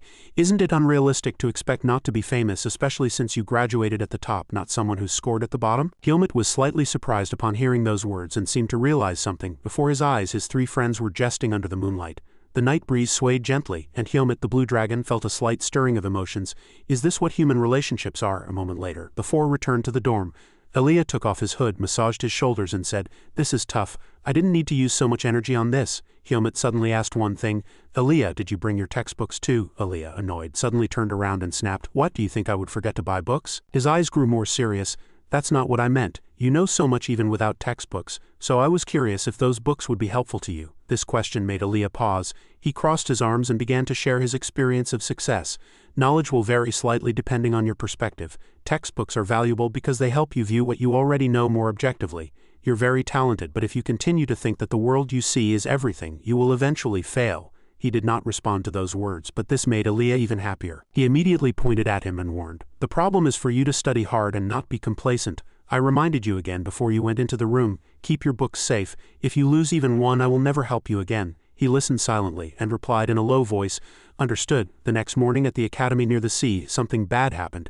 It seemed as if life was hitting Helmut's impassive face unexpectedly. That night's promise immediately vanished. The next day, as soon as he opened his locker, Helmut couldn't find any books. Asuka, who was next to him, also shouted in frustration, Where have all the textbooks gone? God, I can't believe it. Those damn bastards even stole the lockers. Helmut, did they go through your locker too? He could hear nothing now. And with his hand he broke the wood of the locker. Helmut buried his face in the locker, and anger overflowed his indifferent surface. Today was the scarred man's class. He stood at the podium and shouted loudly, Let's begin now. Duel class. Both sides must agree to be each other's opponents, and of course V is not allowed. Everyone in the class seemed quite interested in today's lesson, their eyes wide. Asuka was no different. The scarred man reminded them once again before practice. It's good to spar with friends, but dueling someone you've never sparred with before will be a very valuable experience. Finally, he called everyone. All right, now that everyone has chosen an opponent, let's begin the duels. The students replied in unison. Yes, Asuka was looking for his opponent. He stood before the nobles who were divided among themselves and called out Sabat's name loudly. Asuka, with his sword on his shoulder, arrogantly suggested a small chat. Sabat glared at Asuka cautiously. What are you looking for? The academy's top student. Hearing his confused question, he couldn't help but sneer. What am I looking for? Are you really asking me that question? Asuka's pupils contracted and the veins in his neck bulged. It seems you're bothering me. So I'm giving you a chance to duel me. If you're a swordsman, don't run. After the Blackhawk incident, Sabat didn't dare to clash too much with Asuka. He forced an excuse and refused. Sorry, we're on the same team. You'll probably have to find someone else. Asuka reminded him of the scarred man's words again. Didn't you hear the training instructor say to find an opponent different from your usual ones? Sabat still hadn't shed his habit of provoking. He pouted and asked, Since when have you been so obedient to the training instructor? Why don't you fight that commoner friend of yours? Asuka made a scary face and said meaningfully, It seems you really want to do that. Sabat glanced at Eren behind him, and he nodded as if he understood. Sabat pouted and said, alright if you really want it. Just then a voice interrupted him. Me? Everyone turned to the person who had interrupted Sabat, and it was Helmut. He spoke in a cold voice, provoking the noble's low self-esteem. Dewey, I don't care if you attack me all at once. The outcome won't change anyway. Forming factions is the specialty of weaklings. Sabat, who thought Helmut was quite cool, hadn't recovered yet. What, this guy? Eren placed his hand on his own hand and stepped up for the fight. Look at him bluffing. I alone can take down a guy like you, Eren sneered and challenged. Go on if you're so confident, recalling the discussion a few days ago about Eren and Sabat's group planning to provoke Helmut's group by destroying their lockers. Sabat had secretly stolen all the books to provoke them. Listen, if we destroy their lockers, then in today's swordsmanship class, they'll target us. If that happens, provoke them enough and accept. Jerome thought this plan was a bit foolish and asked, Accept? I don't know Helmut, but we can't beat Asuka. Are you telling us to just accept being beaten? Sabat said coldly. We'll use cowardly methods. His despicable plan was so cunning that even Jerome and Eren couldn't keep up. Jerome hastily reminded him, but using V is strictly forbidden in dual class, Sabat reassured him. Listen to me, he revealed a mysterious smile and deep eyes and calmly explained, if we call it self-defense against their revenge attack, we'll only get a penalty. But if their arms or legs are crippled, they won't be able to stay in the swordsmanship academy, he sneered. That's quite valuable, however. Jerome was quite brilliant among them. Wait, Sabat, I don't think so, Eren, who was next to him, declared loudly. All right, I agree. Jerome's eyes widened and he glanced at Eren. Eren frowned irritably and looked at Jerome. Jerome, if you're not coming with us, just step aside. Sabat, I'll do as you say, but my opponent is Helmut. He was still quite angry about being beaten by Helmut. I'll personally return what he did to me. Sabat was quite interested to see the hot-blooded momentum of the guy. Do as you wish. Anyway, I wanted to teach that arrogant guy a lesson too. As he finished speaking, Sabat sneered foolishly. I'm looking forward to swordsmanship class day. Recalling the two guys' crazy plan, Jerome was on pins and needles. Having finished all preparations, Asuka entered the training ground. On the other side, Syrian was also ready. Asuka's face looked like he hadn't eaten a single grain of rice. Conversely, Sabat was delighted because he was about to achieve his goal. All right, so now you want to tear me apart, he frowned, and a triumphant glint flashed in his eyes. Go on, attack me. Then I'll make sure you can never wield a sword again. I'll teach you why commoners should know their place. Sabat swung his wooden sword, but Asuka still didn't make a move. The atmosphere in the training ground suddenly fell silent. The other students were no longer focused on their training. They were all focused on Asuka and Sabat. Everyone was expecting a fierce fight. However, as time passed, Sabat became more and more anxious. He sweated, and a warning alarm began to ring in his mind. What on earth is going on? Seeing Asuka's beast-like face glaring at his prey, Sabat screamed inwardly, why isn't he attacking first? Jerome, who was on the other side, flinched and frowned with a worried expression. Sabat, it seems you still don't understand Asuka properly. Seeing the dual atmosphere between the two in front of him, Jerome's spine tingled. When Asuka wields a sword, he's like a true hunting dog. He'll stalk his opponent and wait for a chance to bite. He was still deep in thought and seemed to understand Asuka too well. If that's the case, your plan will never succeed. Seeing Sabat's breathless tension, he thought again. However, Asuka's sharp eyes narrowed and the time was ripe. He moved quickly, and the wooden sword flew lightning fast towards Sabat's frozen body. This wind-cutting speed created quite a lot of pressure, immobilizing Sabat. His nerves were stretched taut. He charged. Seeing Asuka's dark but sharp eyes, he reassured himself. He's attacking low, right? I can block it. Thinking so, Sabat changed the direction of his sword to block the attack. However, Sabat was fooled by Asuka. He changed the trajectory of his sword from top to bottom. Sabat was hit directly on his shoulder and neck. Sabat fell to the ground. This absurd technique? Sabat was face down on the ground, writhing in shame and pain. Wesley and Jerome turned their heads away, unable to watch anymore. Asuka crouched down where Sabat was lying. He arrogantly sneered, his lips twisted. You're incompetent and all talk. Damned bastard, do you think being beaten by you is something to be compensated for? Beating you is worthwhile. Sabat's face was blank and a momentary look of fear flashed across his face. My left arm. No, my collarbone is broken. How can this insignificant guy fool me? Sabat struggled to get up, one arm dangling limply. He reassured himself, it's okay, he attacked me first. From now on it's self-defense, so don't blame me. Due to long-standing anger, Sabat held a wooden sword in his hand. He thought inwardly, I'll condense V and one strike will be enough. Before he could even execute his despicable plan, Sabat was hit again on the back. Sabat bit his lip tightly to suppress a groan of pain, and his face showed a shocking expression as if the sky had fallen. Sabat met Asuka's sharp eyes, and it was the last thing he saw before Asuka finished his training. I don't have time to condense V. He darkened his face, thinking of the worst outcome. Is this damn guy trying to kill me? Surrender. Hearing these words, Asuka delivered the finishing blow before finishing his training. Asuka, satisfied, whispered arrogantly into Sabat's ear. Don't say that so quickly yet. We still have plenty of time, don't rush. He stared at Sabat with a scary smile. Why haven't you shown me even half of your patience until now? Be careful. Every time you say surrender, I'll hit you 3 more times. Hearing these threatening words, Sabat was filled with rage and breathlessness, and a greater grudge was etched in his heart. On the other hand, Eren tightly gripped his sword hilt. He provoked Helmut by hitting his own stomach hard. You don't look that healthy. Aren't you worried about your friend, commoner? Helmut coldly scanned Eren's impudent face. He frowned and reminded him, "Worry about yourself." It was impossible to tell how much time had passed, but the sound of wooden swords hitting bodies showed no sign of stopping. Sabat was now beaten to the point where he was completely collapsed on the ground. Sabat struggled to crawl up under the sympathetic gaze of all his classmates. However, the pain rushed in all at once and his body trembled violently. Asuka saw it and called out, "Don't think that if you lie there resentfully I'll pity you or go easy on you. You're not even close. Don't resent it and get up." Sabat, angry and ashamed, cursed inwardly, "Damn it, this can't be happening. I'm a swordsman of the Ruggles family. How can I lose to a guy like that?" At this moment several feet were approaching in front of him, making Sabat's heart even more uneasy. What are those damn guys doing? Aren't they going to call the training instructor or come and stop this? Suddenly Sabat's pupils contracted. He seemed to have seen something terrifying. What? Seeing the guys who used to flatter him now looking at him with amused eyes, he gritted his teeth inwardly. Why are those guys looking at me like that? I'm not the kind of person you can look at like that. Sabat, infuriated by the contemptuous gaze, stood up and grabbed the wooden sword hilt. As he tried to stand, the two guys quickly turned their heads and looked elsewhere. At that moment, Sabat's anger reached its peak. Asuka frowned, wondering at Sabat's strange attitude. He turned his back to him, revealing only 3/4 of his face in shadow. If that's the case, Sabat immediately glared at Asuka, condensing V in his hand, enveloping his sword in a golden light. "I'll send you to the afterlife." He charged like the wind and Asuka was momentarily surprised. However, it must have been a small movement to distract Asuka. He spun in the air, quickly passing behind Sabat and hitting his back. Sabat's chin was red from the recent blow and his eyes rolled back in pain. Sabat then landed gracefully on the ground. He had already condensed V, and with a twisted smile he glanced at Sabat's miserable state. "Since you broke the rules, I'll break the rules too. Now it's tied." As soon as he finished speaking, he gripped his sword hilt shrouded in a blue aura and charged at Sabat. Jerome saw this scene and shouted, trying to stop him, "Asuka, wait!" But it was already too late. The hard wooden sword seemed to plunge directly into Sabat's neck. All the students there were surprised and panicked. Unexpectedly, the wooden sword stuck into the ground. It was because the scarred man appeared in time and changed the trajectory of the sword. Asuka glanced at him irritably. The scarred man looked at the two guys solemnly and said in a threatening voice, "Asuka, Sabat, the fight is over. Sabat, after you get your injuries treated, come to my office. And Asuka, follow me right now." Asuka turned around and asked the scarred man, "Why do I have to go too? He's the one who broke the rules. If I hadn't avoided that attack just now, you would have to carry me on a stretcher right now, instructor." However, his experience was enough to overwhelm Asuka, so it wasn't easy to get past him. Ignoring your opponent is already a rule violation.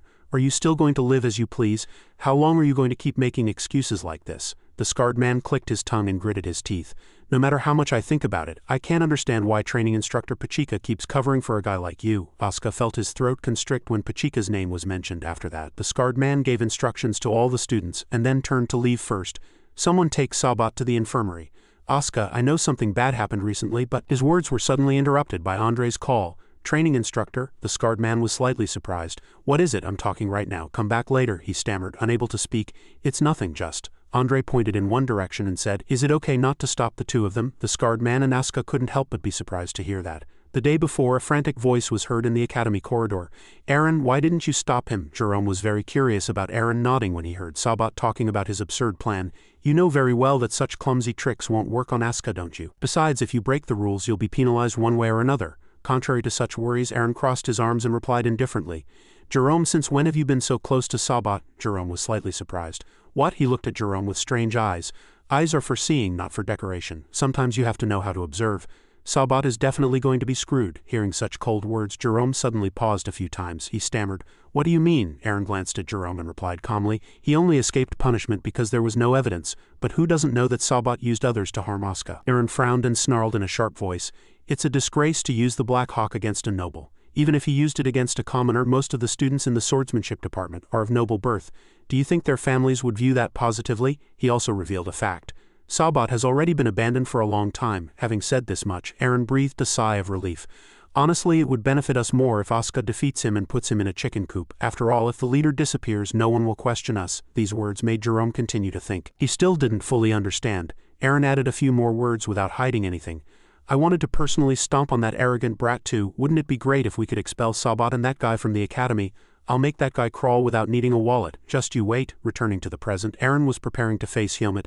He seemed to have guessed Sabat's fate and thought to himself, "So don't be too angry with me, Sabat. After all, this is how nobles have survived for centuries." Suddenly, Helmut asked, "There's something I've been meaning to ask you since earlier." He held his wooden sword and continued coldly, "Someone broke the books in my locker. Was that you?" Aaron didn't answer directly, but instead asked, "Who else do you think it could be?" This question made Helmut stare at him for a few seconds, then narrow his eyes and reply, "I'm asking because I don't know." At this, Aaron began to swing his sword, a cunning smirk on his lips. "Helmut, what's wrong with you? Why is your defense so sloppy? Are you too confident, or is it just a bluff?" Seeing Helmut's seemingly careless defensive posture, he thought again, "Damn it. I shouldn't underestimate him anyway." Having thought this far, Aaron immediately launched an attack, targeting his leg first. Suddenly, dust flew up and Helmut appeared right in front of Aaron's nose in the blink of an eye. As the blade swung, half of Aaron's sword snapped and flew into the air. He was flustered by the broken part of his sword. "Damn it, what just happened? I definitely swung my sword, but I didn't even notice." Helmut preparing a second attack. Aaron's posture was clearly sloppy. He was directly struck in the neck and everything happened in an instant. Aaron fell to the ground, clutching his neck and screaming loudly. Tears welled up in his eyes and he couldn't breathe. Helmut casually approached Aaron. Seeing his miserable state, struggling to breathe and drooling, he sat beside him. "During our first class you asked me a question. Now I'll ask you back." His gaze was filled with murderous intent. "Do you think your noble status can protect you when you're outside the academy?" Helmut glared at Aaron and continued, "That last attack could have broken your neck. Can noble status bring you back from the dead?" These words put immense pressure on Aaron's heart. He couldn't help but turn pale, and tears still glistened in his eyes. His pupils contracted, and he thought inwardly, "This damn guy isn't human anymore." Seeing Helmut's dark face and murderous gaze, he trembled all over. "What on earth is that?" Feeling he had intimidated him enough, Helmut withdrew his gaze and sighed. "Sorry, how can you speak if your vocal cords are torn, right?" He then forcefully stepped on Aaron's helpless hand. He tried to scream in pain but couldn't make a sound. Once again, Helmut stared at Aaron. His check stone glowed brightly. He directly grabbed him by the scruff of the neck and lifted him, a fierce killing intent surging. At this moment, the scarred man rushed over and shouted loudly, "Helmut, Aaron, stop fighting immediately. Put your swords down right now." Before he could finish speaking, the scarred man had to fall silent under Helmut's dangerous gaze. He and the students rushed over, then stopped. Silence filled the space. Helmut stared at Aaron with a dark face. Suddenly he returned to his usual calm state, glanced at the brat he had grabbed by the neck, and Helmut released him, letting him fall freely. He gasped a few times, then looked back at the scarred instructor. He too was quite wary of the student before him. After composing himself, the scarred man commanded, "Jerome, give Aaron first aid and take him to the infirmary." In the academy's faculty office, the scarred man was very seriously handling the aggressive behavior of Asuka and Helmut. "I'll give both of you a chance to defend yourselves. If you have anything to say, speak now." However, neither he nor he offered any excuses. Seeing this, the scarred man found words of praise. "All right, now neither of you is in a position to defend yourselves." As he spoke, he glanced at Helmut. Asuka was already expected, but Helmut, "I truly didn't expect you to act like that just now." Helmut bowed his head and replied softly, "I did not follow the duel rules." He immediately placed his hand down and continued to ask, "Is that all? Do you really think that's all?" Helmut watched the scarred man as he continued to speak. "I went and saw Aaron's condition before coming here." The scarred man began to describe Aaron's injuries in detail. The boy's trachea was torn and his right wrist bone was broken. Aaron was meticulously bandaged at this time. The scarred man frowned and said solemnly, "If we hadn't given him first aid then, he could have died from respiratory failure. While a torn trachea can be treated, his right hand will never be able to wield a sword again." Asuka, speaking on Helmut's behalf, said angrily, "Training instructor, those damn guys even hired the Blackhawk to deal with me. What's wrong with those despicable bastards never being able to wield a sword again?" As soon as he finished speaking, he was struck by the scarred man. He looked at Helmut and said loudly, "I'm not asking you, Asuka, even if you didn't break the duel rules. Don't you think your actions were too excessive?" At this moment, Helmut suddenly asked, "Honestly, I truly don't understand why you are scolding me, instructor." His next words stunned Asuka and left Aaron speechless. "Aaron is physically weak, but he insulted and bullied not only me but also my friends," Helmut continued. "He's right. What friends?" Having said this much, Helmut asserted that he was not wrong. "I merely wanted to show him that there are lines he shouldn't cross." Asuka seized the opportunity to reveal everything. "Those guys broke our lockers and even stole all our books, instructor." The scarred man ignored him. He only focused on Helmut's words. "So you're saying that whenever you encounter someone you dislike, you'll use a duel to cripple them? If so, you are not worthy of learning at this academy," he said angrily. "That goes against the dignity of the swordsmanship department." The scarred man's logic was utterly unconvincing. Helmut immediately retorted, "Then as provoking commoners, insulting them, stealing their belongings and hiring people to assault them, fitting for the dignity of the swordsmanship department?" Seeing that he was quite agitated, the scarred man said softly, "I am not taking sides," Helmut firmly repeated. "So you, instructor, can't do anything either." Helmut re-emphasized his rule. "I merely wanted to solve a problem that you couldn't. As a student of the swordsmanship department, what did I do wrong?" Suddenly, the scarred man drew his sword without a word. The sword brushed past Helmut and Asuka's faces, creating a gust of wind that ruffled their hair. This sword cut through the office ceiling. Helmut was slightly surprised. The scarred man then frowned and corrected Helmut's thinking. "Helmut, don't twist your logic in another direction. You two merely bullied the weak by using your strength." As he spoke, he withdrew his sword. "If I were to use force now to defeat you and make you pay for your defiance, would you accept such fairness?" He then began to lecture on the relationships between people in this world. There are nobles and commoners, the strong and the weak. Just as you shouldn't despise commoners because you are a noble, you shouldn't trample the weak because you are strong. The scarred man's logic was so sharp that Helmut stood dumbfounded. How do you think your actions today differ from despising someone because you are a noble? Asuka secretly watched him being lectured at length. After a long moment of thought, Helmut was the first to speak. Then what should I do? His question somewhat proved that the scarred man's words were merely theoretical. He turned around and slowly explained, "The Academy and I are also at fault for not taking any action until now. I apologize." The scarred man tightened his grip on the hilt of his sword as if he had made a decision. The Academy aims for equality, not dominance. Asuka and Sabat still waited for his next words without a sound. He spoke to the two of them again. Whether noble or commoner, strong or weak, everyone is a human being. If you engrave that fact deep in your heart, you will find the answer someday. Then he looked at the bright faces of the two.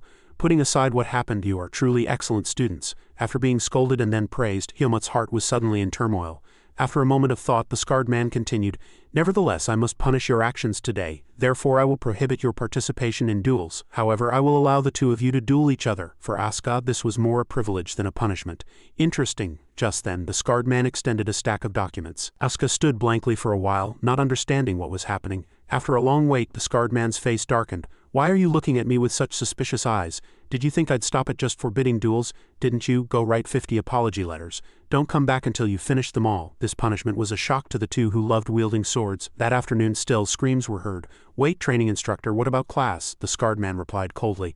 "Finish writing them all and bring them to me before theoretical class begins. I'm being lenient enough with you, so don't complain." Helmut continued to scream, "Please, I beg you, training instructor." That night, as the full moon hung in the sky, Asuka looked at his blistered hands and puffed out his cheeks. "I can't feel my hands at all," Asuka grumbled. "It's already night after finishing the apology letters. Is this what he meant by being lenient with us? That wicked training instructor." Helmut too was looking at his swollen hands. Unlike Helmut, Asuka frowned and silently clenched his hands. Inwardly, he thought he didn't regret activating his ability. Having thought this far, Helmut once again recalled the glowing checkstone inside his body. But he had made one mistake. He lost his composure for a moment. After training for so long, can't he still fully control it? The more he thought, the more his eyes frowned and a light of anger flashed. Then he wondered why. Asuka saw him quietly frowning, turned around and asked curiously, "What's wrong? Why do you look so down?" "Helmut, your hands hurt a lot too, don't they?" Helmut put his hands in his pockets and replied casually, "I couldn't go train today because I had to write letters." Asuka was surprised by his diligence. "What? Damn, you're really diligent. How can you even think of training after writing apology letters all day?" Helmut glanced at Asuka and sarcastically said, "Maybe you haven't trained for a long time, that's why, but you need to adjust." Asuka suddenly got angry at being disregarded about his training time and shouted, "Have you ever seen anyone train at lunchtime? You're the one who's always cooped up in your private training room not caring about others." Suddenly, Asuka had an idea. "Speaking of private training rooms, can I use your private training room for a bit?" Helmut replied firmly with a single word. "No." Asuka immediately got angry. "You said we were friends, didn't you? But you won't even let me use it for a moment." In a nearby building, the scarred instructor quietly watched his two young students. He thought to himself, "Helmut, I know you're an excellent student." The scarred man watched Helmut's retreating back, then suddenly recalled the look in his eyes when he stared at him. The murderous intent, or rather mana, he had exuded when he tried to stop the fight. Feeling he was thinking too far, the scarred man quickly shook his head to dispel the thought. "No, that hypothesis is too extreme. Anyway, that child is more obedient than Asuka." So he just sighed and prayed inwardly, "May that child not lose his way and continue to learn well." Suddenly, the scarred man was surprised to see the torn ceiling.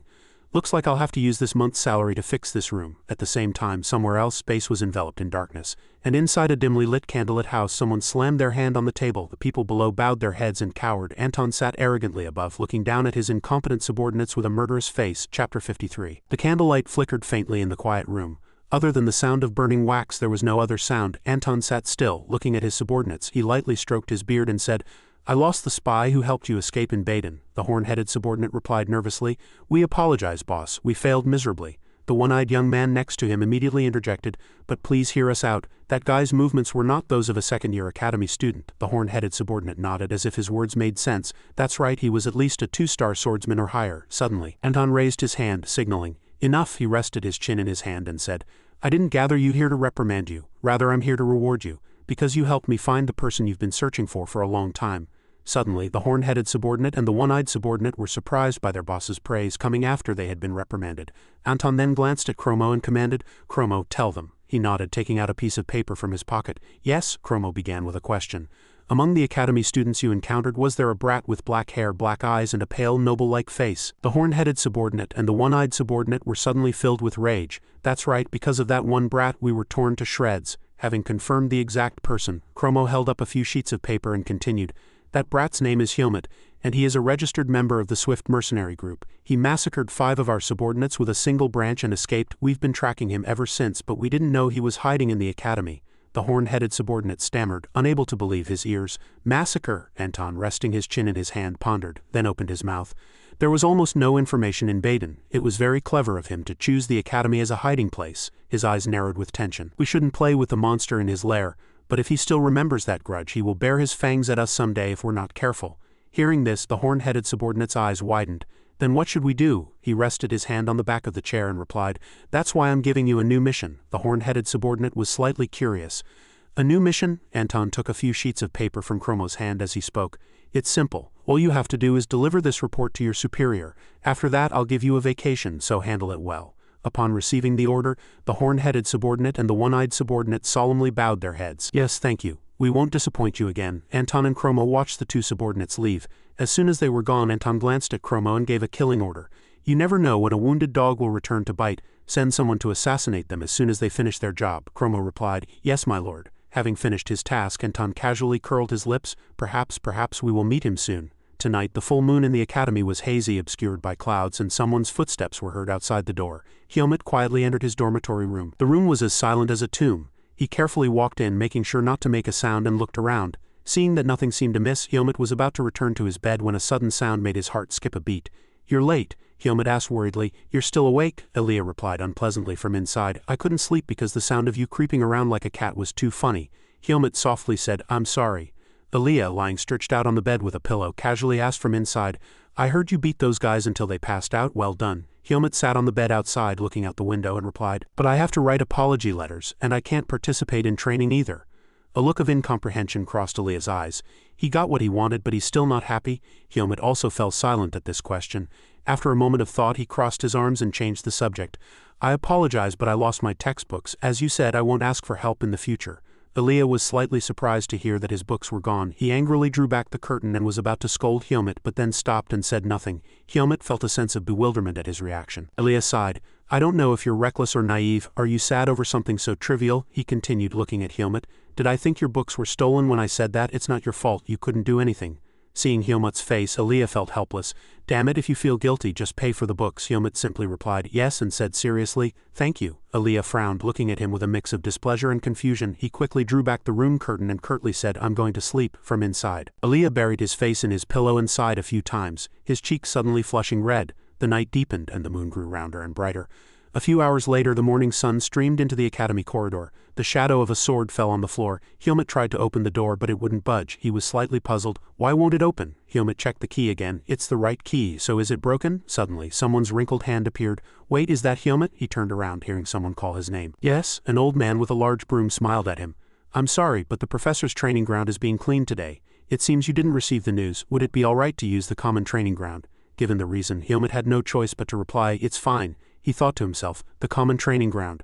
Then he left the private training ground and quietly opened the door to the common training ground. As Helmut entered, all his classmates stared at him with wide eyes. Seeing everyone looking at him with strange gazes, Helmut felt a little uncomfortable. A few classmates approached him to greet him. A week had passed since that day, but many things had changed. In the swordsmanship training ground after the duel class, people had been approaching him one by one. They started praising him and admitted they had never liked Sabat. Helmut looked around for an opponent, observing his surroundings at the same time. But perhaps this was the unfair personal relationship the professor had mentioned. He realized they were only pretending this was a fair relationship because they felt threatened. But ultimately, it was their fear of him that made them elevate themselves with that superior thought. How could he have a fair relationship with them? He went to a wooden dummy and started to warm up. Suddenly, someone called out, "Helmut." Andre entered from outside the training ground. He informed Helmut that Ethan Kudo was looking for him. The door slowly opened and Helmut walked in. Inside, someone was continuously writing something. Ethan said without looking at him, "Come in." Helmut approached and spoke first. "I heard you were looking for me, instructor." Ethan nodded and replied, "That's right. I called you to talk about the duel class that just happened." Hearing this, Helmut thought to himself, "Here it comes." Nevertheless, he replied politely on the surface, "Yes." Helmut recalled his unpleasant experience from last time. "If I speak like last time, I'll definitely get scolded. So it's better to show remorse and reflection." He said, "I apologize for disrupting the class atmosphere." He then offered a series of apologies. "At the time, I thought it was cool. I thought it was natural for the strong to defeat the weak, but after hearing the training instructor's words, I realized that I was also somewhat at fault. I will be more careful next time. Ethan still didn't stop writing, but he had a slightly gloomy expression. He glanced at Helmut and thought, I didn't call him here to scold him, but given the current atmosphere it seems I have to. Thinking so, Ethan slowly opened his mouth as Helmut had wished. If you've realized your mistake, that's enough. Don't be too sad about what happened. The students who bothered you will soon receive appropriate punishment. Hearing this, Helmut asked curiously, Huh? At this, Ethan was rather surprised. Didn't the training instructor tell him yet? Helmut honestly admitted, No, the instructor hasn't told me anything yet. Ethan crossed his arms and explained, The training instructor got a statement from one of the main culprits and the academy will probably expel them all. He also added with certainty, Moreover, even if they are nobles, hiring the Black Hawk is an unforgivable act. Helmut was silent for a moment, then mumbled, Understood. Ethan saw his expression and added, You seem surprised. You probably got severely scolded. That's natural. The training instructor always believed that good consciousness led to good actions. He didn't stop there. Now that everything has been smoothly resolved, I'm telling you this. Standing up against injustice is a swordsman's responsibility, but the important thing is to maintain proper boundaries. Helmut listened obediently from beginning to end. If you've learned that boundary through this incident, then you should continue to act that way. At this, Ethan chuckled and added, Besides, as you know, everyone acts foolishly when they're young. I did too. Such things often happen at the academy, so you just need to be careful and not get penalized. Tomorrow, go on a trip to the mansion with your friend. Remembering those shallow guys, Helmut was a little dazed. Not everyone needs to be close, but I should at least have a few close friends at the academy. Though we're not that close, he thought, so it means it's okay to go, but Ethan handed him something else. And these are your new books. They destroyed all your textbooks to eliminate evidence. 2 heavy stacks of books were placed on the table. Helmut stared at them blankly. He was puzzled. Why are there 2 sets? Ethan smiled and explained, Your friend lost his too, didn't he? A friend named Asuka? Since you're here, take them to him too. Helmut was still not satisfied. But why me? Ethan's expression held a strong will for them to build friendship. Seeing that, Helmut was speechless. It's probably better to just take them. At this moment, Syrian saw him and waved, signaling. Helmut, you're just in time. Helmut quickly spotted the 2 of them. He approached with the 2 stacks of books, puzzled. Syrian, why do I seem to see you everywhere I go? Hearing that, the young man smiled. It means I'm friendly, doesn't it? I'll take it as a compliment. Then Helmut spoke to Asuka. Hey, these are your books. He looked at the stacks of books and asked curiously, Why did you buy me books? I was at a loss as to what to do. You seem to care more about your friend than me, Helmut slowly explained. Instructor Ethan gave them to us. And he emphasized that we need to keep our textbooks safe, Asuka grumbled. Nobles really have it good. Buying 2 sets of expensive books without even looking at the price. Syrian interjected again. Can I keep talking now? He smiled and explained. I was just about to talk to you. Helmut, you're just in time. Are you free this weekend? Helmut didn't reply, looking glum. In this city, as dusk fell, everyone sought their own pleasures. At this moment, Syrian's boisterous voice echoed inside a pub. There are so many delicious restaurants in Baden City every weekend. Academy students can go and eat when they go out to play. But among all those restaurants, the Griffin Pub on Idolfine Street 3 is the best. However, Helmut and Asuka didn't respond, making Syrian a little puzzled. What's wrong with you two? Raise your glasses. Let's celebrate the righteous victory of this incident. Syrian suddenly spoke to Asuka. Hey Asuka, you said you were fine today, so drink as much as you want. Asuka asked blankly. What? When did I say that? Syrian waved his hand and replied, It's fine, I'll split the bill in half. And Syrian said again, It would have been great if Elaga were here. Then he would be the last person to join us in a place like this. I can't believe even Helmut couldn't convince him. Helmut listened to this and remained silently glum. Helmut recalled Elia's words. Isn't Syrian alone enough? Why is he making me go with that mad dog too? Just thinking about it gives me a headache. From now on, don't drag me into it. Helmut remained silent and said nothing. He slowly drank his beer, then thought to himself, who on earth likes this taste? He was speechless. Across from him, Syrian and Asuka were talking to each other. Let's order one more. Order it. I'll sell my 2 kidneys to buy it for you. He looked at him and spoke again. I heard you're quite famous in the Swordsmanship Academy these days. Helmut replied, slightly surprised. I don't know, I haven't been to other classes. Asuka scoffed. Those guys are just obeying for their own sake. They look down on you because you're a commoner. Now that you've crippled them all, who would dare to pick a fight with you? Syrian smiled and added a word. Let's forget about what happened. Try to smile today. Helmut slowly agreed, his expression thoughtful. I guess I should. Seeing his appearance, Syrian asked curiously, What's wrong? Are you worried about something? He replied. No, it's not a worry, it's just. Helmut slowly added, Most people dislike me just by looking at me, so why do you two hang out with me? At his words, Asuka and Syrian both paused. Asuka was the first to speak.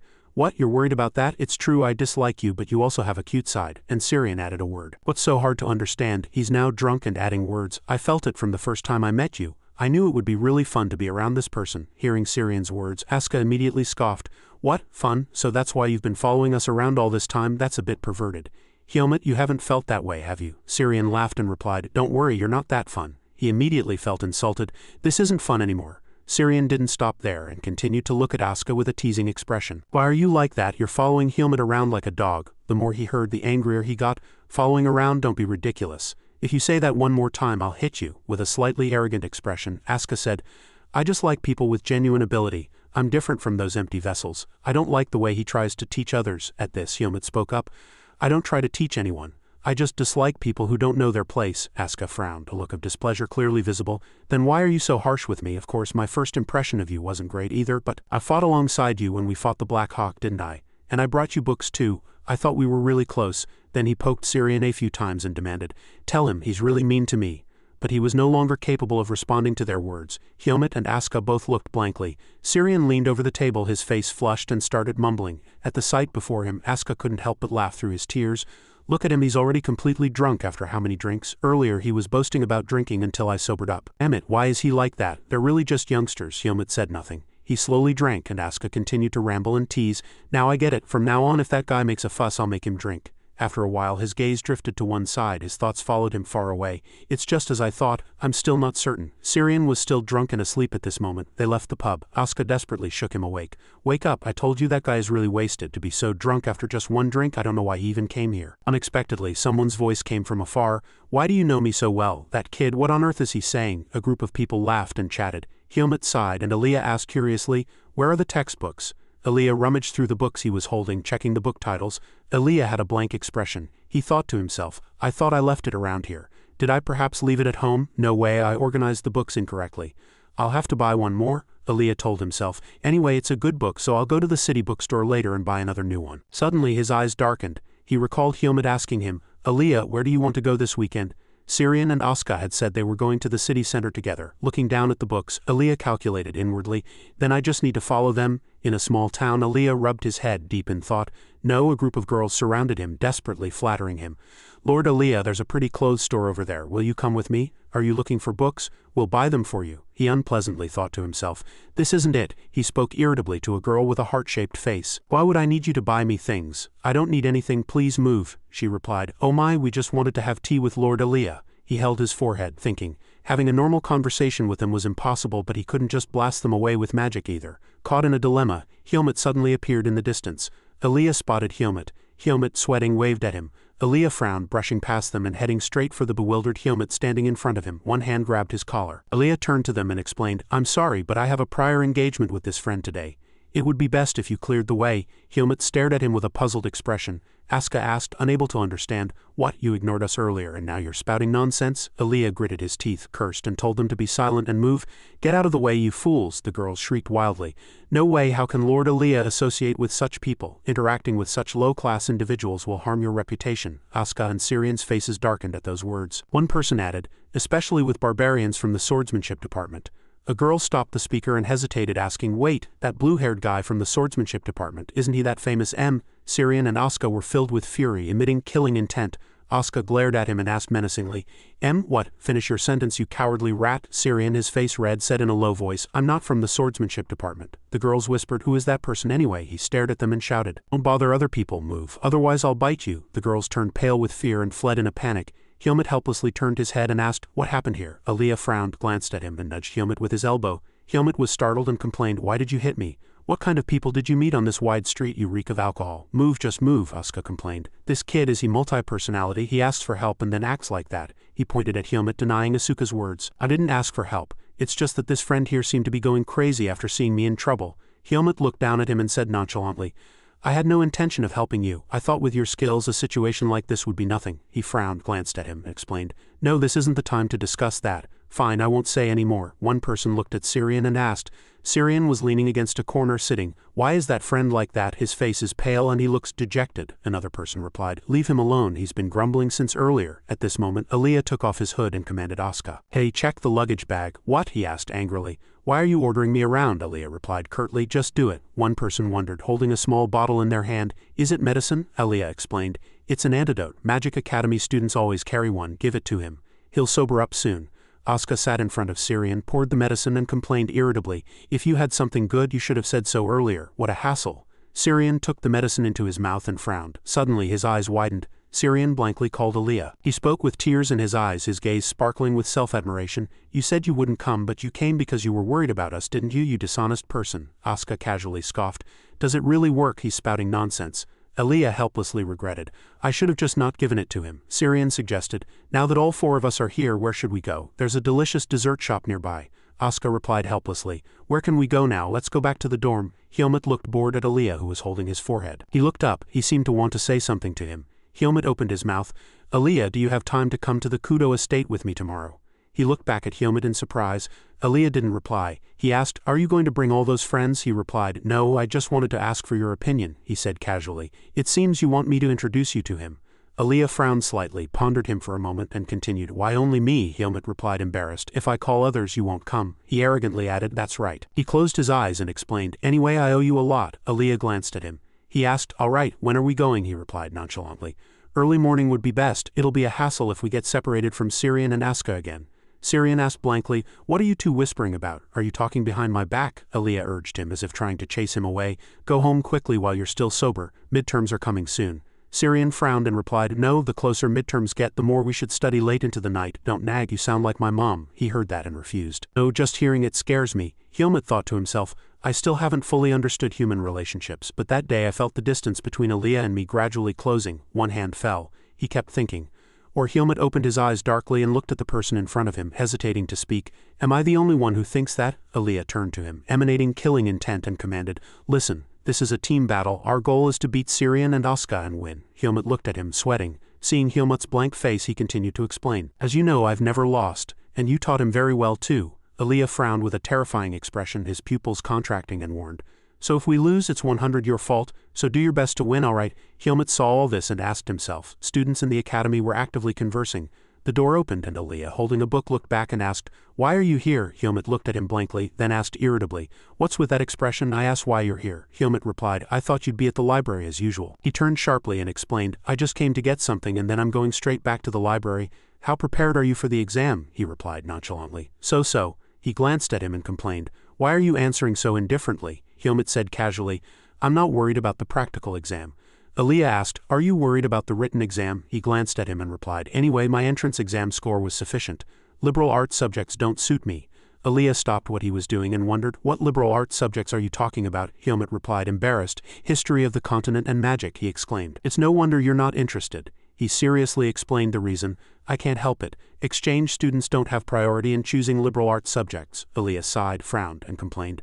But that's a subject where high-scoring students get priority. Exchange students are always at a disadvantage, and the academy does nothing about it. It's truly unreasonable, he continued. Anyway, you should at least aim for first place in one subject, shouldn't you? Hyolmut glanced at him and replied, I'll have to try to make up the score in the practical exam. He turned sharply and shouted irritably, what, of course not, did you see the grading method? Hyolmut was startled. Aaliyah pointed his finger, frowned, and explained, listen, swordsmanship practical exams are graded very strictly for third-year students. It's not a sparring method.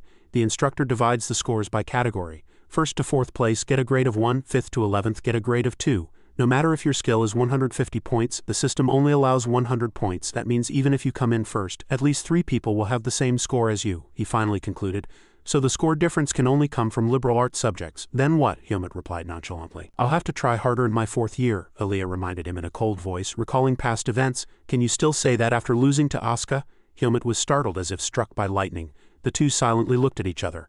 Aaliyah opened his eyes darkly and spoke, I can help you if you want, with conditions of course. Hyolmut froze silently, and the two fell silent again. Hyolmut spoke, you're going to the library now, right? The library was bustling with people. Hyolmut looked up at Aaliyah walking ahead and reminded him, this way, follow me. The two walked down the corridor. Hyolmut asked, where are you going? He replied, the library's private study room. Excellent students can apply to use it. Hyolmut glanced at Aaliyah. He exclaimed, you have so many private spaces. The dorm room too. He frowned irritably and complained, not anymore thanks to someone. Sharing a common room is quite bothersome for me. You know that. He opened the door and reminded him, this is the only place I'll let you share with me, so study hard. Syrian and Asuka sat there looking out. Syrian spoke, I'm sorry, but this room was already reserved. The two were blank. Hyolmut had a puzzled expression. Syrian, embarrassed, waved his hand and greeted, Aaliyah, it's a coincidence to meet you here. Aaliyah folded his arms and asked with an unpleasant expression, then why are you two here? Syrian raised his hand and explained, is there a problem? The top student of the swordsmanship department and the second-place student of the magic academy have the right to use a private study room. Syrian looked bored at Asuka and explained, I mean, why are you two together? Asuka frowned and replied irritably, why, we're sharing a room to save space. Anyway, we're from different departments so we don't bother each other. Syrian continued, that's right, one person using one room is too wasteful. Hyolmut and Aaliyah said nothing. Syrian stammered, suggesting, So could you two go to another room? Helmut whispered in Aaliyah's ear. Something suspicious, Aaliyah. That guy seems to be hiding something. Aaliyah suddenly clapped his hands together, smiled brightly, his face glowing, and shouted, "Ah, I see, then we shouldn't disturb each other's studies, should we?" Syrian pointed his finger and hypocritically agreed. "That's right, just like Aaliyah, truly wise," he interrupted him and replied, "because I have an even better idea." Syrian froze. Aaliyah's expression changed instantly. He suggested gloomily, "It's simple. Helmut and Asuka study here and you and I go to the next room.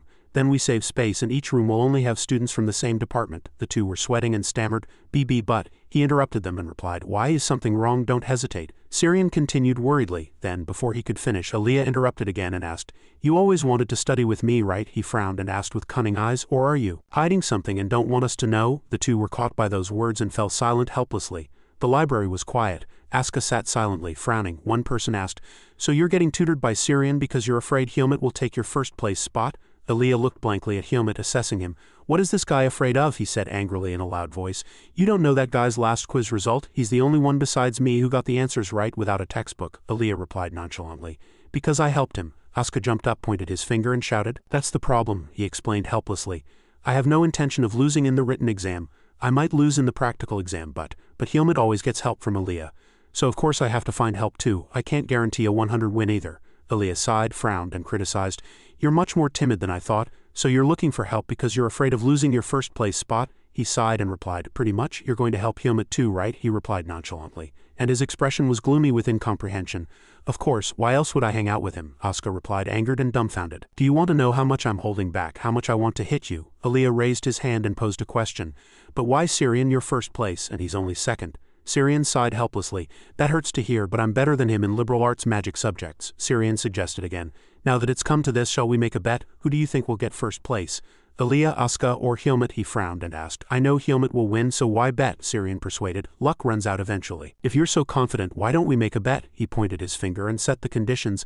"The loser has to run 100 laps around the track without magic." The great Aaliyah wouldn't back down from such a bet, would he? Aaliyah silently frowned and thought. Asuka, sweating, whispered to Syrian, "Hey, where do you get such confidence?" "Don't worry, I've calculated everything." He smiled and sighed. Helmut still remained silent, saying nothing. He looked up. Aaliyah tapped the desk with his hand and reminded him, "Before that I have something to say, so if we lose it's 100 your fault. Make my ass first place." His face contorted, his pupils contracted menacingly, and he asked, "Understood," he replied nonchalantly. "Aha," and thought to himself, "He seems to have forgotten his original wish." Aaliyah folded his arms and reminded him, who was listening seriously, "This is not just about your score but also my honor. I won't rest until chapter 1 is finished," he commanded. "Now open your books and let's start with the basics." The other two also sat opposite them. Asuka and Syrian sat gloomily in a corner thinking helplessly, "Why are those people studying so hard?" Time flowed like a river. It was night and it started to rain. Syrian stood by the window looking at the falling raindrops and sighing, "It's suddenly raining heavily." As soon as Syrian finished speaking, Aaliyah, who was nearby, immediately added, "Yeah, I know. Looking at this pile of incorrect answer sheets in my hand, I've made so many mistakes." After thinking a bit more, he felt like he had no more attachments to life. The person involved pretended not to know anything. After a long period of gloom, Aaliyah sighed. Seeing this expression, Asuka smiled triumphantly.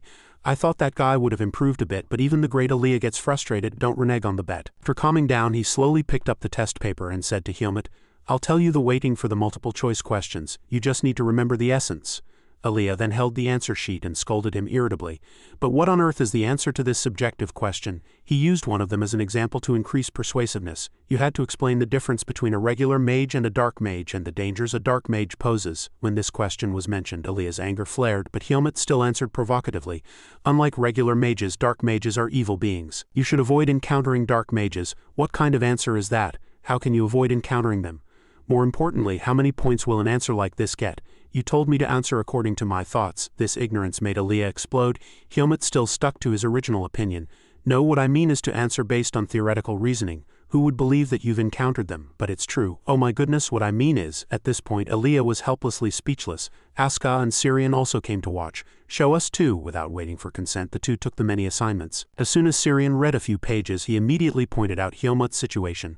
"Ah, Helmut has definitely never answered essay-type questions before, has he? As far as I know, the exchange student exam mainly consists of multiple-choice questions." Asuka, who was standing nearby, also showed disgust as soon as he read the book. What subject is this? Magic comprehension. Why are you taking a subject like this?" As soon as the question was asked, the person next to him immediately answered. Hearing this, Asuka pretentiously advised, Exchange students don't have many options for liberal arts subjects. Helmut, why don't you just give up this time? It would be too difficult even for Aaliyah. As soon as he finished speaking, Aaliyah slammed the desk and jumped up, startling the two. His eyes shone brightly, and he said in a trembling voice, "Giving up is out of the question." The more he thought, the more furious Aaliyah became. Asuka looked at him, speechless. "I won't allow my student to lose to someone like you. Hey, what should I say now? You're so serious I can't even get angry." Helmut, who had been silent from beginning to end, finally spoke. However, he was immediately met with Aaliyah's opposition. "We're going to relearn how to answer subjective questions. But I have to go train. If you still don't understand, you won't be able to go back to the dorm, so be prepared." As dusk fell, everyone in the room was still studying enthusiastically. Besides studying, Asuka and Syrian enjoyed teasing Aaliyah. Exhausted from studying, the four rarely ate biscuits together. Finally, when the rain stopped, Helmut suddenly paid attention to something. Aaliyah casually replied, flipping through his book, "They haven't returned. It's late at night, and they've probably eaten their fill and gone to bed. Those two fools will pay for their arrogance." Hearing this, Helmut complained softly, "You've had a tough time because of me." Hearing this, Aaliyah was startled. He quickly calmed down, he urged, but Helmut said bluntly, "Then study harder, unless you want to see me run 100 laps around the track. But how can you lose your lead? Of course not." Hearing that affirmation, he couldn't help but be flustered. "Is there a reason why you're so fixated on being in the lead?" In response to this question, Aaliyah quietly closed the book he was reading and said softly, "Everyone has a secret they can't tell anyone. My reason is similar." Since he said that much, Helmut didn't ask any further. "A secret one can't tell anyone. I have such secrets too." Understood. Although he said that, he still speculated to himself. Aaliyah's reason in his heart is truly admirable. He will definitely earn the title of Archmage someday. That means, like Anton, he will eventually discover the seed of darkness within his body, so I have no choice but to part ways with him before that day comes. Thinking this, Helmut became gloomy. Aaliyah saw his reaction and approached to ask how he was doing. He also frankly expressed his doubts. "All right, is there still a core part you don't understand?" I don't understand this abnormal magic receptor part." In response to that question, he taught enthusiastically. "Let's see." As he finished speaking, Aaliyah brushed his hair to one side. This action caught his attention. He was surprised to see the other person's face. Aaliyah, still unaware, explained enthusiastically, "Simply put, this theory suggests that a person can have various positions for receiving magic. Abnormal means it's uncertain. Although the hypothesis hasn't been proven yet, the professor in charge, Health Ken, likes this discussion, so he posed a question about it." After a brief pause, he noticed Helmut's oddness. "So you need to decide whether you agree with this theory first." When he looked up, their gazes met. The two froze for a few seconds. This romantic atmosphere was quickly broken by Aaliyah's bluntness. Helmut, having been questioned, was speechless. "What's wrong? I don't want to explain it again." "Don't just stare blankly, okay?" "I'm sorry." The other person apologized sincerely, and he didn't press further.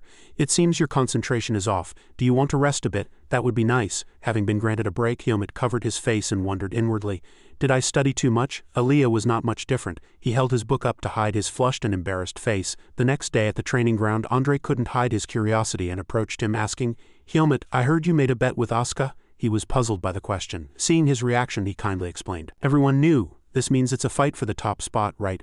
Students from other swordsmanship classes will all know too. Besides, Aaliyah is also participating, so how could I not know?" Not stopping there, Andre added in a confident tone. This confidence puzzled the person involved.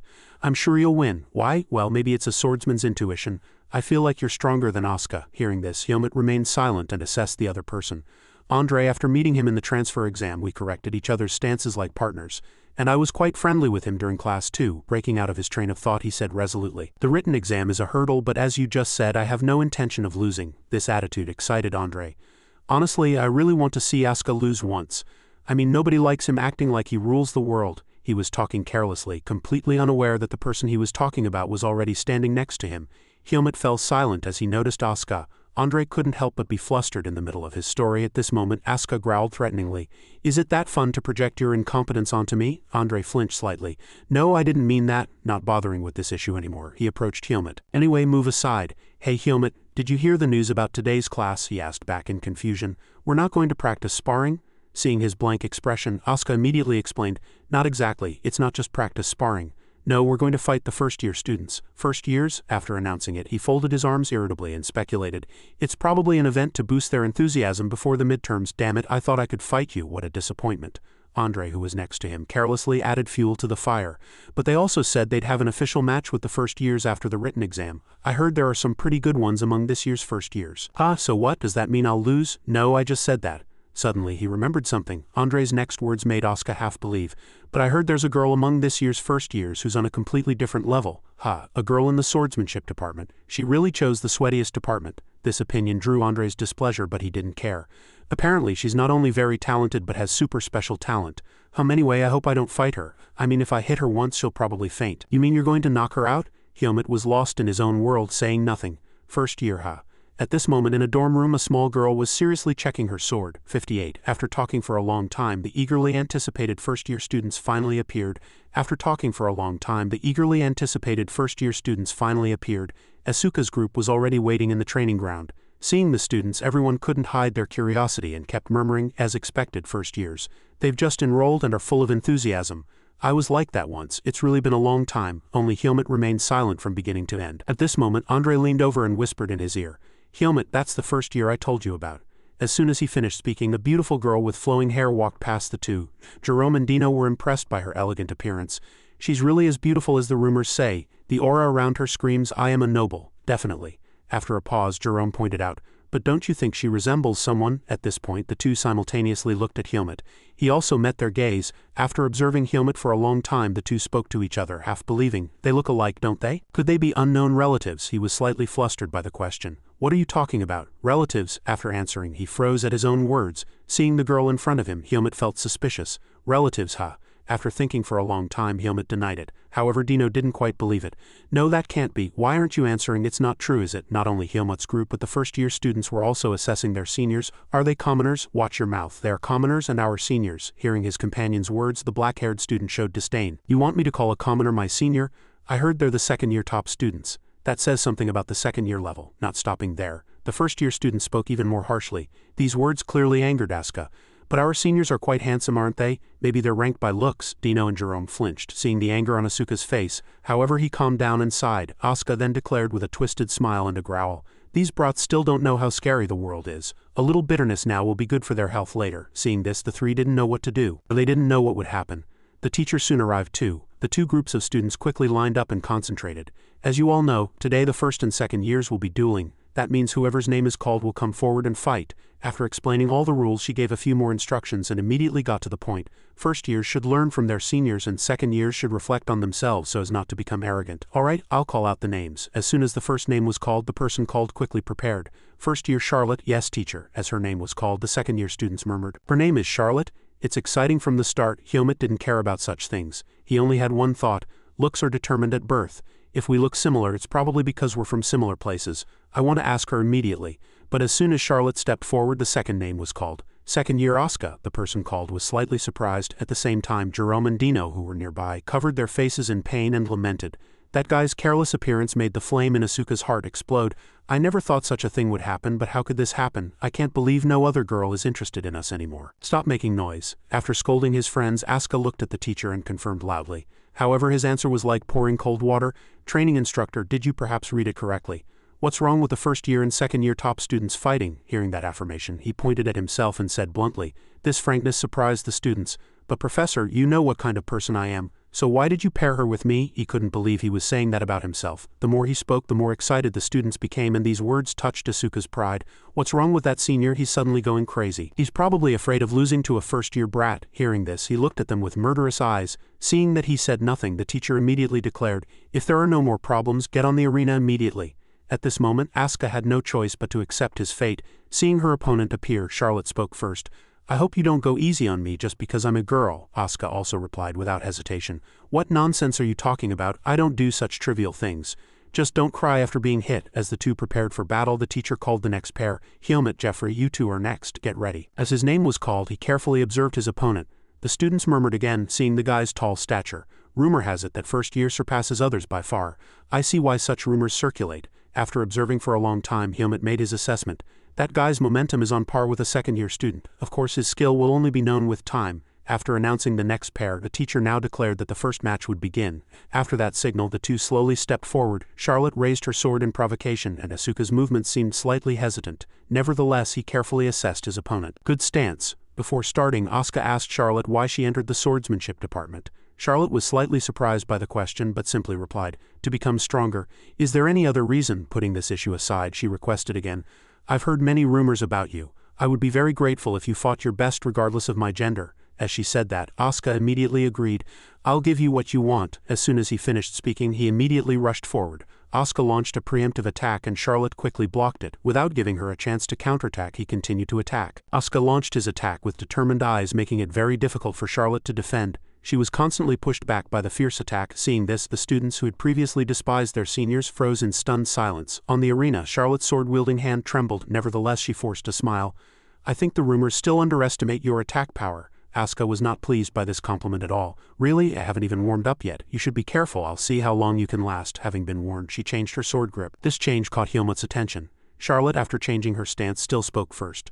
"I'm sorry to say this, but from now on I won't be an easy opponent." 59. Although she said that, the person fighting her was Asuka, the second-year top student of Greta Academy's swordsmanship department. His swordsmanship can be summarized in 2 words: fast and unpredictable. The reason for this appellation is that his speed is very difficult for his classmates to keep up with, and his trajectory is unpredictable. These techniques clearly made Asuka the best second year in the swordsmanship department. After the match officially began, the two fought even more seriously, and this time, all of Asuka's attacks were blocked by Charlotte. He was more surprised than angry. "That kid's focus is incredible. She's perfectly catching up and blocking my attacks even though I haven't gone all out yet." Asuka praised her, but instead of being pleased, she became even more wary. At least her movements still showed proper training. He frowned, pondering whether to give her a chance to counterattack. A moment later, Asuka found his answer. He gripped his sword tightly and rushed forward quickly, and Charlotte couldn't keep up. Thanks to that momentary lapse in concentration, Asuka tried to deliver a decisive blow, but she swiftly ducked, evading him, then quickly retreated. This action made Asuka frown and feel wary. The two fell into a stalemate, neither attacking first. This calm made him feel a little uneasy. "Is it ending this quickly because I assumed she was just bait?" At this moment, Charlotte was watching him warily from the opposite side. Once again, she was hit by Asuka before she could do anything. The battle returned to its beginning and Charlotte could only continue to defend. In this situation, she did not resign herself. That expression inadvertently caught Asuka's eye and he quickly guessed. "Hey, are you aiming for a draw?" Before she could even reply, he delivered a powerful blow, ending this stalemate. Once there was enough distance between them, Asuka spoke bluntly. "I dislike stubborn guys, but I truly hate those without pride." Charlotte was stunned by these words, but he didn't stop. "To give up victory before even starting out of fear, even against a commoner like me, aren't you ashamed? Was your previous confidence just a bluff?" Upon hearing this, Charlotte froze. Asuka didn't stop yet. The more he spoke, the harsher his words became. "If you have no intention of aiming for victory, stop wielding your sword and leave. There are countless people who desire to be swordsmen more than you." These words left all the first-year students stunned. Hyolmut listened and entirely agreed. He's right. After being scolded like that, Charlotte hesitated. After a moment of thought, she began to defend herself. "I was merely trying to learn everything I could from everyone around me, regardless of their status." But after a pause, Charlotte looked at Asuka thankfully and smiled. "Senior, you've made me realize how truly thoughtless I've been." "Thank you. It was a pleasure to duel with you, Senior." As soon as she finished speaking, she gripped her sword more firmly and completely changed her stance, pointing her sword directly at him. Charlotte provoked, "If you would be so kind as to help me once more, Senior." Even with this ploy, Asuka was unfazed. He changed his stance, thinking nothing will change anyway. He rushed forward immediately, but this time Charlotte didn't defend. She launched a preemptive attack. This blow surprised him, but with quick reflexes, Asuka barely managed to duck and evade. As soon as he landed, he immediately counterattacked. But Charlotte evaded. The two continued to attack, neither giving way. As soon as she blocked once, Charlotte immediately counterattacked. Naturally, Asuka was not to be outdone and attacked. She swiftly ducked against this attack. Everything happened too quickly for Asuka to keep up. Taking advantage of that momentary lapse in concentration, Charlotte swung her sword with all her might, intending to finish it. But Asuka was already gone. It turned out that as soon as she attacked, he had already leapt high into the air. As he prepared to land, Asuka warned with a sneer, "Hold tight, or this time it's going to hurt a bit." Everything was too fast and dangerous for Charlotte to react. Before she could do anything, he fell, and his 2 feet landed on her shoulders. Charlotte's entire body fell backward. At that moment, Asuka plunged his sword. Asuka, sitting atop her, wore the arrogant look of a victor. "You tried quite hard. It's not your fault you chose to go against me." These words were so accurate that Charlotte froze. The students who had initially scorned him were speechless because of this fight. As silence enveloped the atmosphere, the teacher raised her hand and declared, "The winner of the first match is Asuka, number 52. The results were in." Asuka glanced at the person lying on the ground and revealed some surprising information. "She might seem ordinary on the surface, but honestly I was quite surprised myself." These words made Charlotte unable to comprehend. Seeing her expression, he didn't hesitate to explain, "You can keep up with my speed just by changing your stance. You might not be used to it yet due to lack of experience, but if you can master that." Before he could finish speaking, she interrupted him. "Wait a minute." Charlotte ignored all awkwardness and said, "Senior, you're too heavy." These words flustered Asuka. He immediately got off. She stood up, scratched her head, and said apologetically, "I'm sorry." No, it's all right, he replied. Once the two were properly seated, Charlotte smiled brightly. Senior Asuka, you're a better person than I thought. Asuka was flustered by the unexpected compliment. Though it was peaceful above, the second-year students below in the arena were scoffing. Hey, that trashy guy, does he like sitting on girls? Look at him scoffing, he's a real pervert. You damn bastards, if you want something, come at me. He then started bickering with his friends, and Charlotte suddenly focused on something. It turned out her gaze was drawn to Hyomut's impassive face. Upon seeing his face, Charlotte was bewildered. Hyomut was slightly flustered by her gaze. Realizing she was being a bit rude, she nodded and greeted him with a light smile. He nodded in return. The two then came down to the arena. The teacher immediately called the second pair. Next up are Hyomut and Jeffrey. Please come up to the platform and prepare.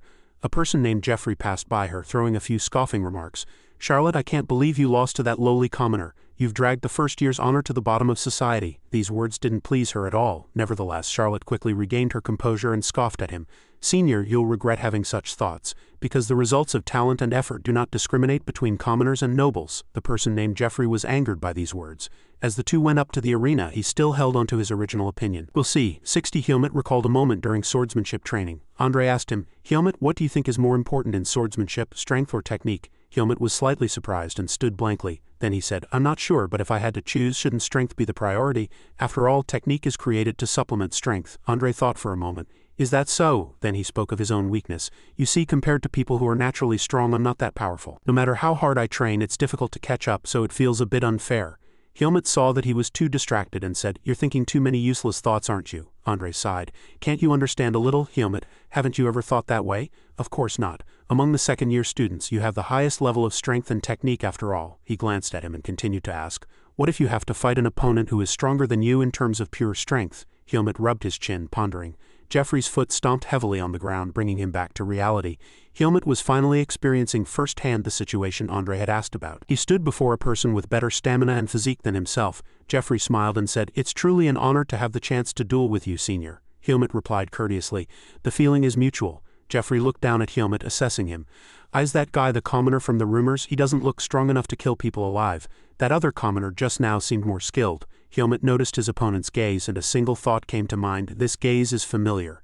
A gaze as if everyone and everything in the world should obey him. Professor Pachika called Hyomut from a distance. She reminded him, Hyomut, don't cross the line this time. Hyomut merely looked back, not replying. Asuka said to Jerome from outside, It's a strange feeling to hear others say things you often hear yourself. Jerome added, So what, among your peers you're the best, Asuka said, disliking him.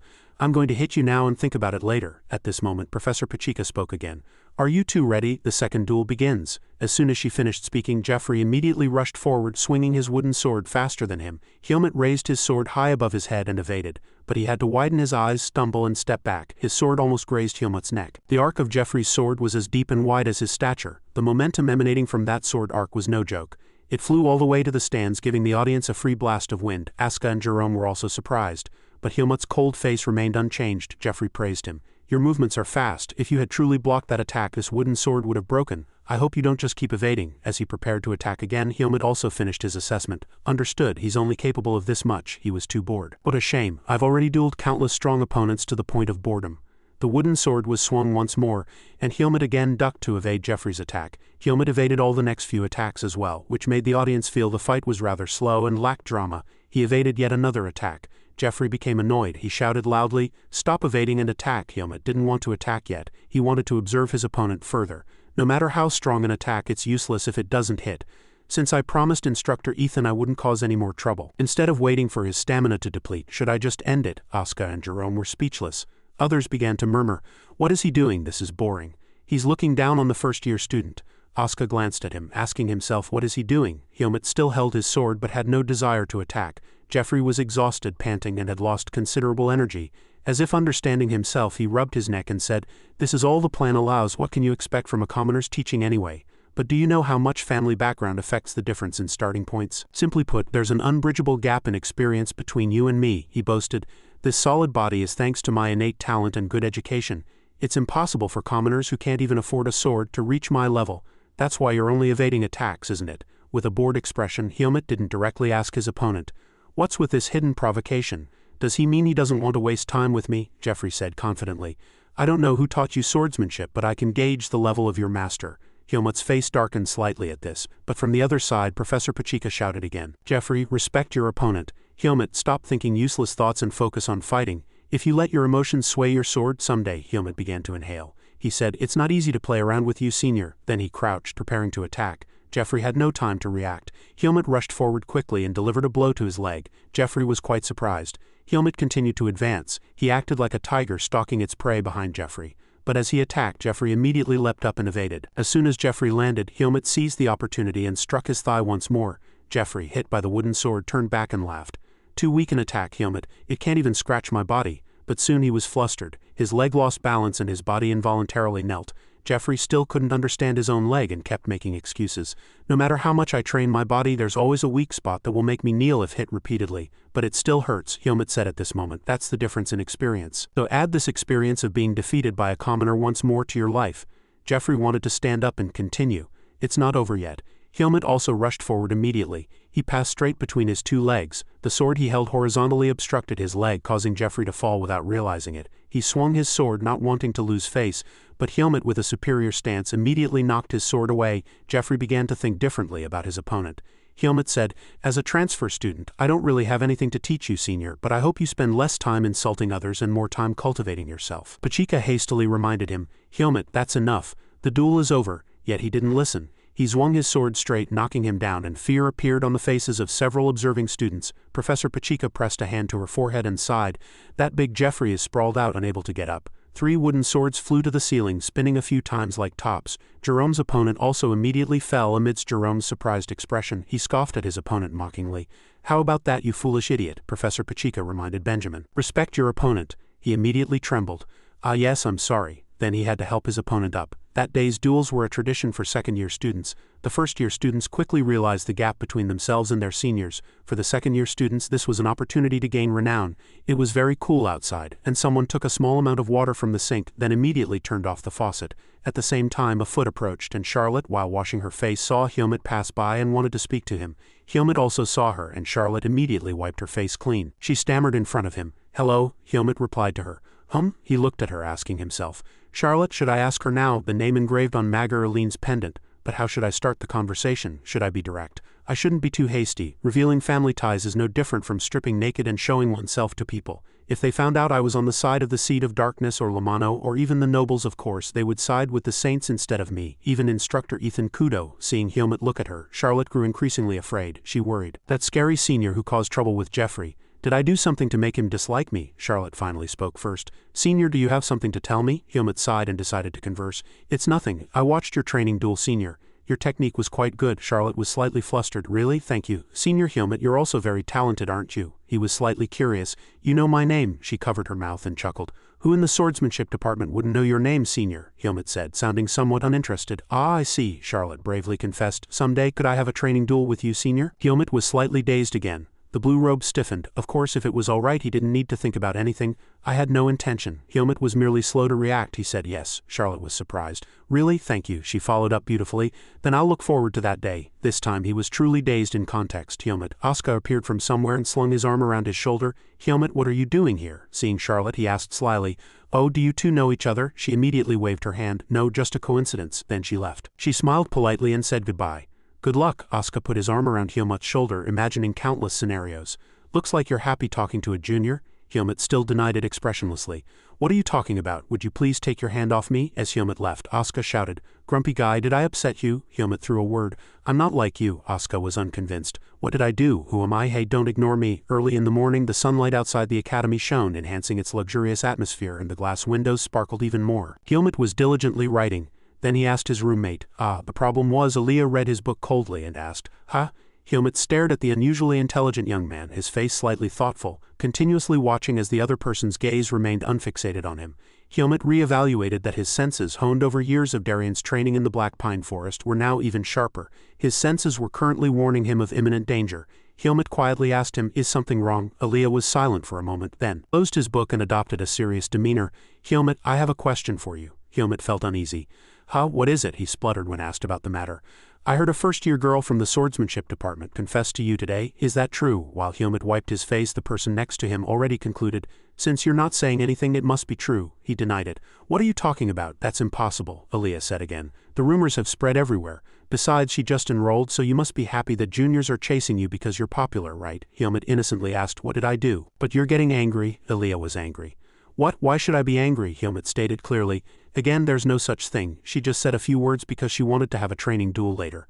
I don't lie to you, even if I might to others. Elaga sighed and opened his book again. All right, I'll trust you then. Not all rumors are true anyway, he added. In my opinion, Helmut, you are my roommate and the closest person to me, Helmut confirmed. That's right. Elaga closed his book again, mistakenly thinking, the reason I'm saying this is because you seem too nonchalant. So listen carefully. Never trust anything any girl who approaches you says, because there's a high probability she's trying to use you to get to me. Helmut was surprisingly in agreement with him, but he said without understanding anything, I don't think so. Elaga still persuaded with great confidence. No, I'm 100 sure. You've seen the people who approach me. The girls who chase me are very clever. Some even pretend to be men to get into my room. So there will definitely be some who are good enough at acting to fool you. Helmut scratched his chin and thought, I see, understood. Then I should probably avoid Charlotte? Elaga flustered said, oh no, I only said that because there's a possibility. You have to decide for yourself. Helmut consoled his roommate. You don't need to say anything more. If you suspect Charlotte and want me to keep my distance, just say so. I don't care anyway. Elaga didn't expect that. He sighed again and turned his face away. Really? Then do that. I'm just warning you. Never trust anything any girl who speaks to you kindly says, because you're a commoner and there will definitely be someone who wants to use you and stab you in the back. Helmut smiled, thinking to himself, Elaga is truly wise. But only Helmut didn't realize that his appearance alone was enough to attract girls. I don't know why Charlotte's face looked so despairing. Did some shop close? Because of that, he screamed loudly. Helmut still remained expressionless as usual. Asuka was truly at a loss. The origin of this incident goes back a little while ago. At night at the academy, most of the rooms were dark with only 1 or 2 lights on. Elaga, with documents in hand, was checking them very seriously. Helmut was also extremely nervous. Asuka and Syrian waited even more eagerly. Elaga prepared to speak. He extended the exam paper and said, all right, this is an acceptable answer. Helmut let out a sigh of relief. The 2 elders looked as if their favorite soccer team had scored a goal. Asuka slung his arm around his shoulder. Well done, Helmut. You finally passed Elaga's hellish exam. Elaga asked, puzzled. Why are you so excited? He raised his voice again and pointed directly at Helmut's face. Besides, don't get complacent too early. This isn't a perfect answer. Don't forget your goal is to become the academy head. You've only just started. The others defended Helmut. Give him some breathing room. Syrian was more enthusiastic than ever. He put his hands together and said, all right, everyone, listen up. Since the exam is almost over, I've prepared a special place where everyone can fight all day. Asuka was surprised.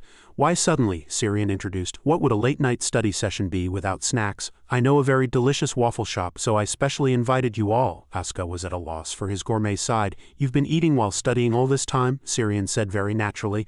How can a person live without food? Are you going or not? You'll regret it if you don't go. His next words only succeeded in making Elaga drool, while the other 2 remained expressionless or even indifferent. Don't you want a warm waffle with sweet strawberry cream? Elaga was successfully tempted. He put the exam paper back on the desk. I think that would be fine too, Asuka hastily asked, puzzled. But what shop is open at this hour? Syrian said proudly. What do you know about Baden City? The streets light up from now on. There are always late-night diners for students who study late. Helmut thought to himself, late-night Baden City. But upon arrival, Syrian's favorite shop was mercilessly closed. This is the story that led to this incident.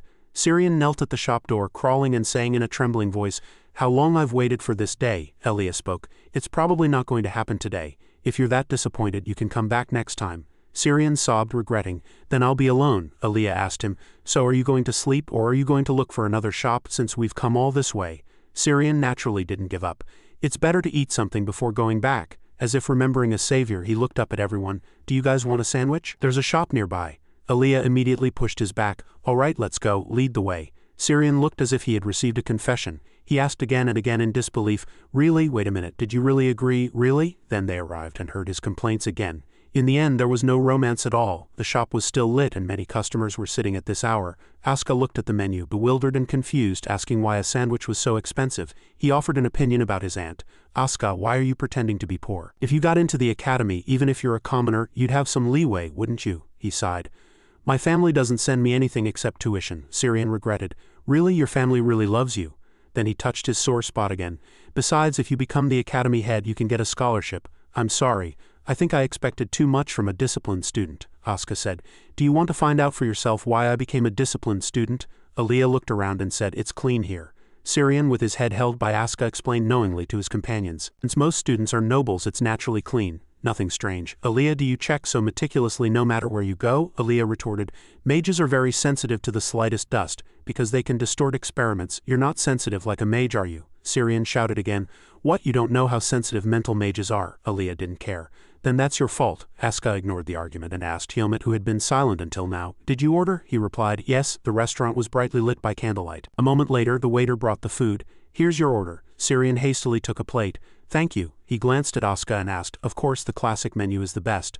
What did you guys order? Asuka replied. Classic menu for me too. The waiter then placed a huge hamburger plate on the table. This is the Greta Swordsmanship Academy's special menu. Syrian and Aaliyah stared wide-eyed. Helmut also couldn't have imagined that the food he ordered would be like this. Asuka laughed loudly. What did you order? Are you planning to eat until you sleep? He didn't know either. They said it was the swordsmanship department menu. Aaliyah asked, puzzled. Do people from the swordsmanship department eat 5 times more than other departments? Syrian, with a knowing look, drooled slightly. He whispered, this is a kind of marketing strategy. It's to provoke a challenge. What are you doing, Helmut? If it's too much, do you want to share, please? How much meat is in here? Someone tried to stop him. Get out of the way. Before they could even pick up their chopsticks, someone approached and greeted them. Hello, seniors. Charlotte smiled brightly like a flower.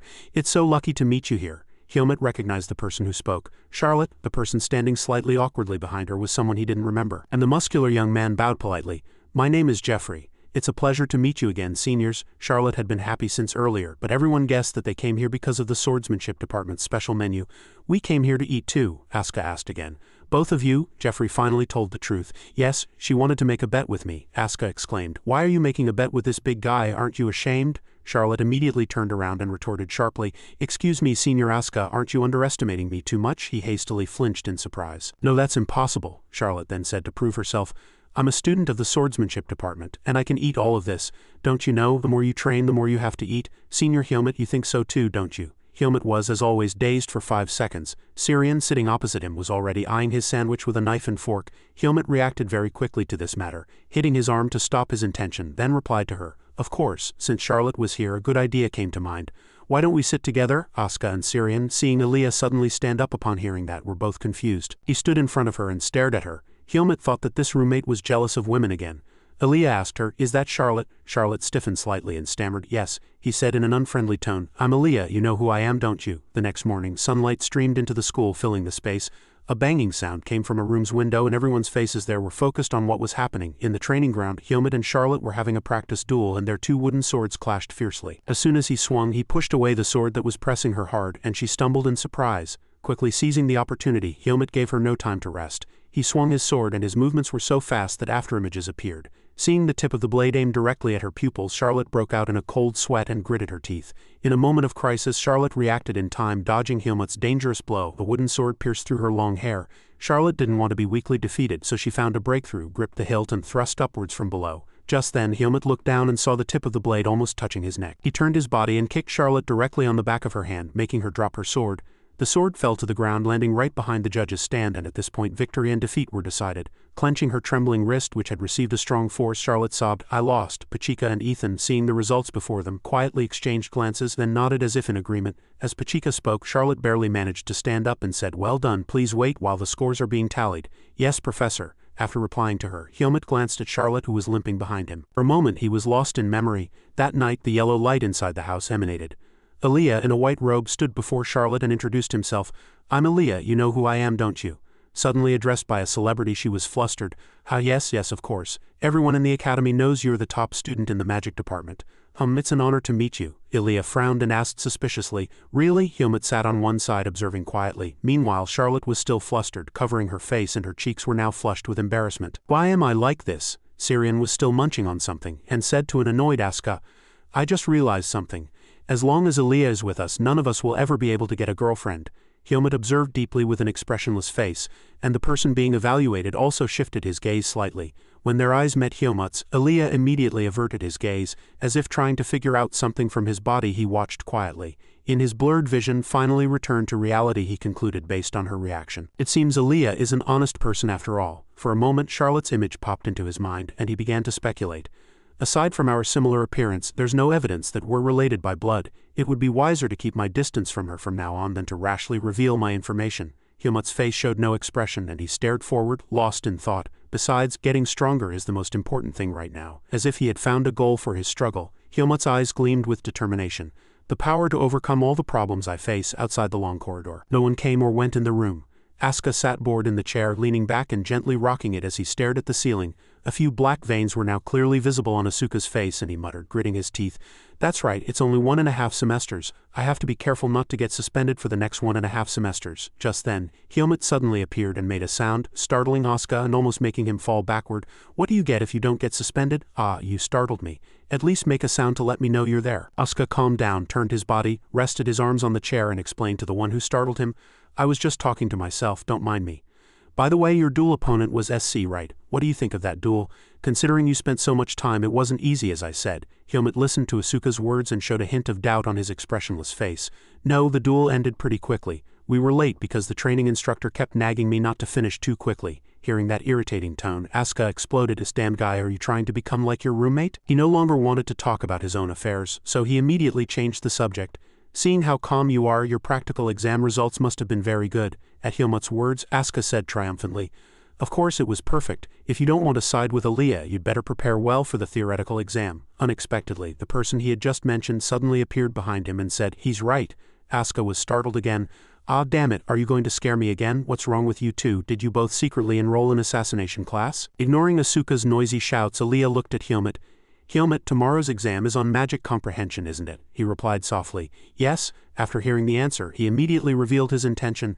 "I'll check it one last time. Open your book." Helmut saw that Aaliyah was really taking out his book and hesitated to ask, "Then what about your exam?" Aaliyah frowned. His expression was very impatient. "I've already thoroughly prepared a long time ago. You should worry about yourself. That way you can help me." Asuka now realized someone was missing and looked around for Aaliyah with his eyes. "Where did Syrian go? Why are you here alone?" "How should I know? He's probably busy studying for the exam to help you, right? You're so irresponsible." Seeing Asuka and Aaliyah talking to each other, Helmut was lost in thought for a moment. Ignoring the noise, Aaliyah scolded Helmut, who was standing blankly with a cold face. "What are you doing? Hurry and take out your book. I don't have time." He came back to reality at his voice and hastily replied, "Ah, that's right." Aaliyah asked curiously, "What's wrong?" Helmut stammered. "Nothing, I was just thinking, you really dislike running 100 laps around the track." Naturally, Aaliyah sighed. "Why would I like it? I hate losing even more. And most of all, I'm dying with worry about unexpected variables occurring." He explained his thoughts to Helmut. "So I just want to be more certain. Being first in class isn't bad for you, is it? Right? Now that I've said my piece, open your book." Asuka laughed gleefully at Helmut's predicament. "Harsh. Hang in there, Helmut. It'll be quite difficult to beat me in the theoretical exam anyway." This damned Asuka still hadn't left. Aaliyah looked at him irritably with murderous eyes. "Hey you're disturbing his study. Won't you leave?" "As if you were suddenly thrown out," Asuka complained and asked, "Why should I? Did you rent the entire room?" Once again, Helmut slightly clutched the book in his hand, and a look of doubt was clearly visible on his face as Asuka and Aaliyah started a new argument. "We can't expose our strategy to the enemy before the war, can we? Right? If you don't like it, can't both of you leave? You're the problem. Are you going to leave alone, or should I throw you out? Do it if you can." Helplessness gradually engulfed his heart. Helmut closed his eyes and thought, "It's going to be quite difficult to train for a while."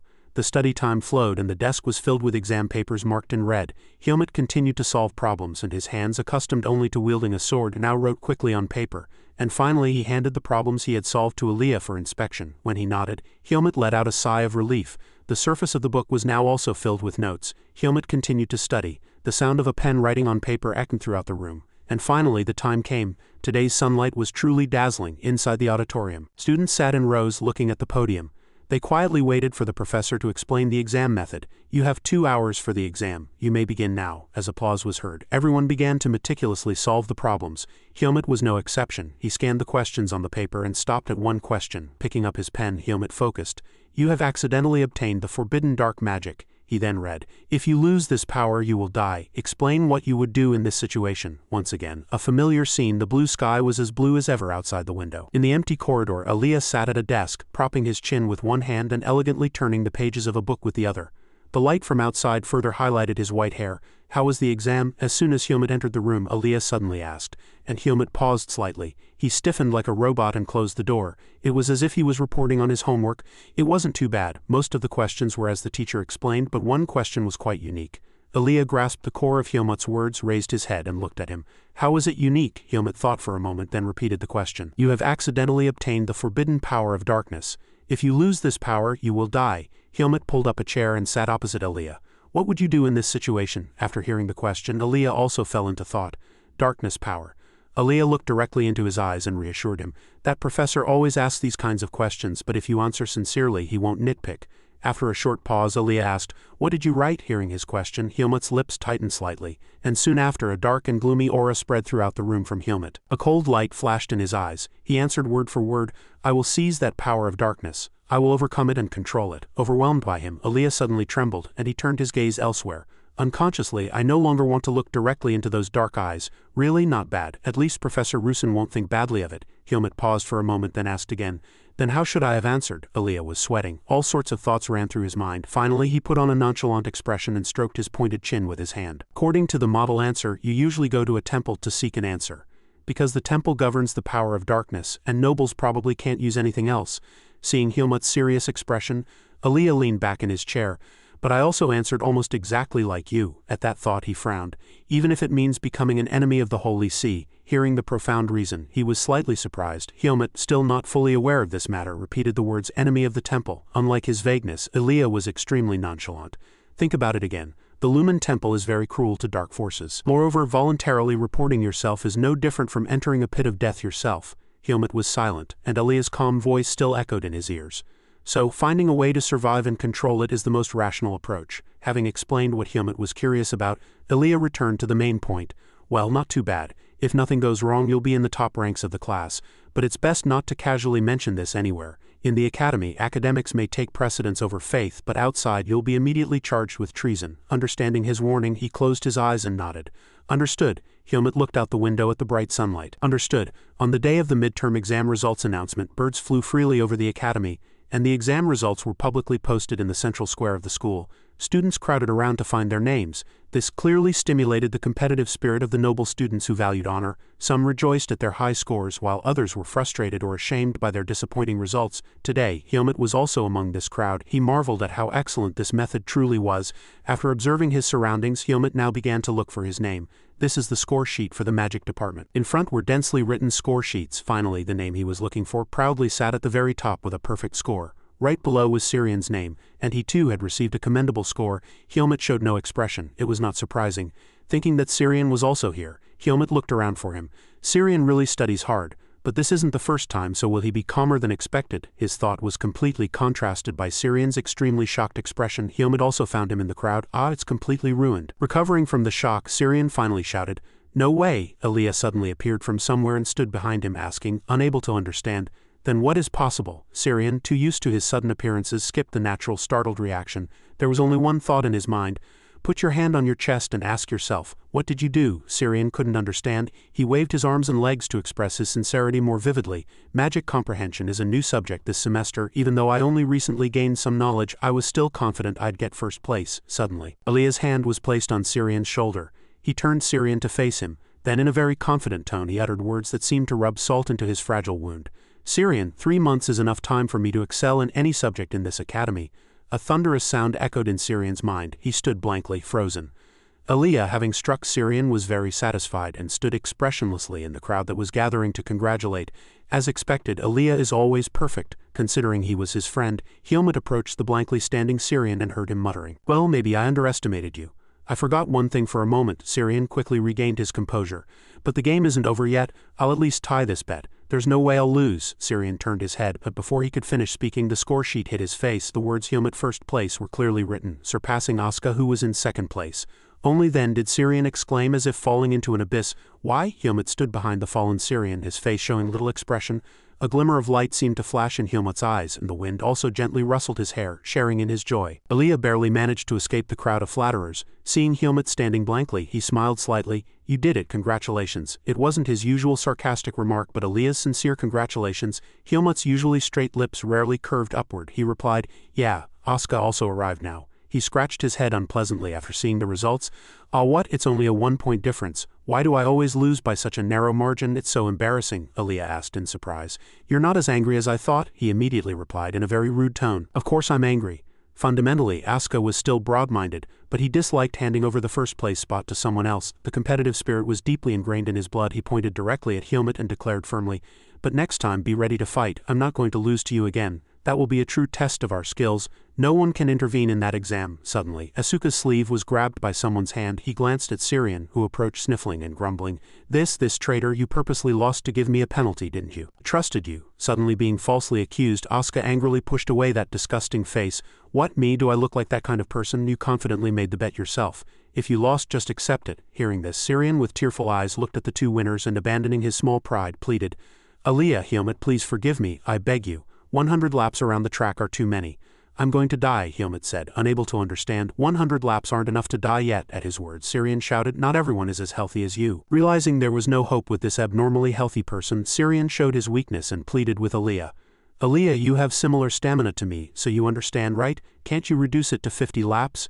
Seeing such a sight from Aaliyah was a bit unexpected, but he paused for a moment, then slyly twisted his beautiful lips into a smile. Crushing Syrian's hopes directly, he approached him. I'm not. Every word from Aaliyah's beautiful lips resonated directly in Syrian's ears like sounds from hell. You're the same as the person who complains about having a potbelly after eating late-night snacks every day. You deserve it. Completely desperate, Syrian lost all his energy and collapsed on the floor, barely breathing.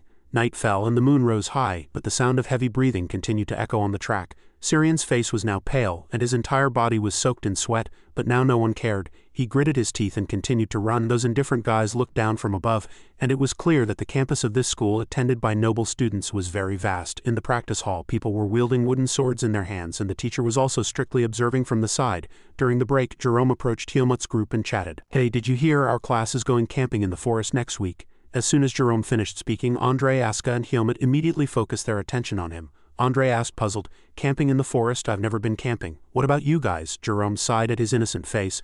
What, you've never been? Then you have no experience at all. As Jerome spoke of experience, Asuka's and Andre's faces both turned pale. Everything else is fine, but don't forget to thoroughly check the ground before pitching your tent. If you dig the ground with your hands, you might touch someone else's buried poop. Jerome continued to chatter. Every forest is very toxic, so if you don't want your face to swell up, you shouldn't stick your head out of your sleeping bag when you sleep. Asuka ignored him and whispered to Helmut in a low voice, Hey Helmut, you were a mercenary before, weren't you? Was it like this when you slept in the mountains? A little. Helmut was surprised. You haven't been camping before either? Asuka said that he had camped with a group by the roadside, but never in the mountains. He looked at him indifferently and replied, But I don't think it will be that serious. Burning incense can drive away mosquitoes, and as for trash. Helmut hesitated for a moment, then replied concisely, We'll just have to see. His calm demeanor reassured Asuka.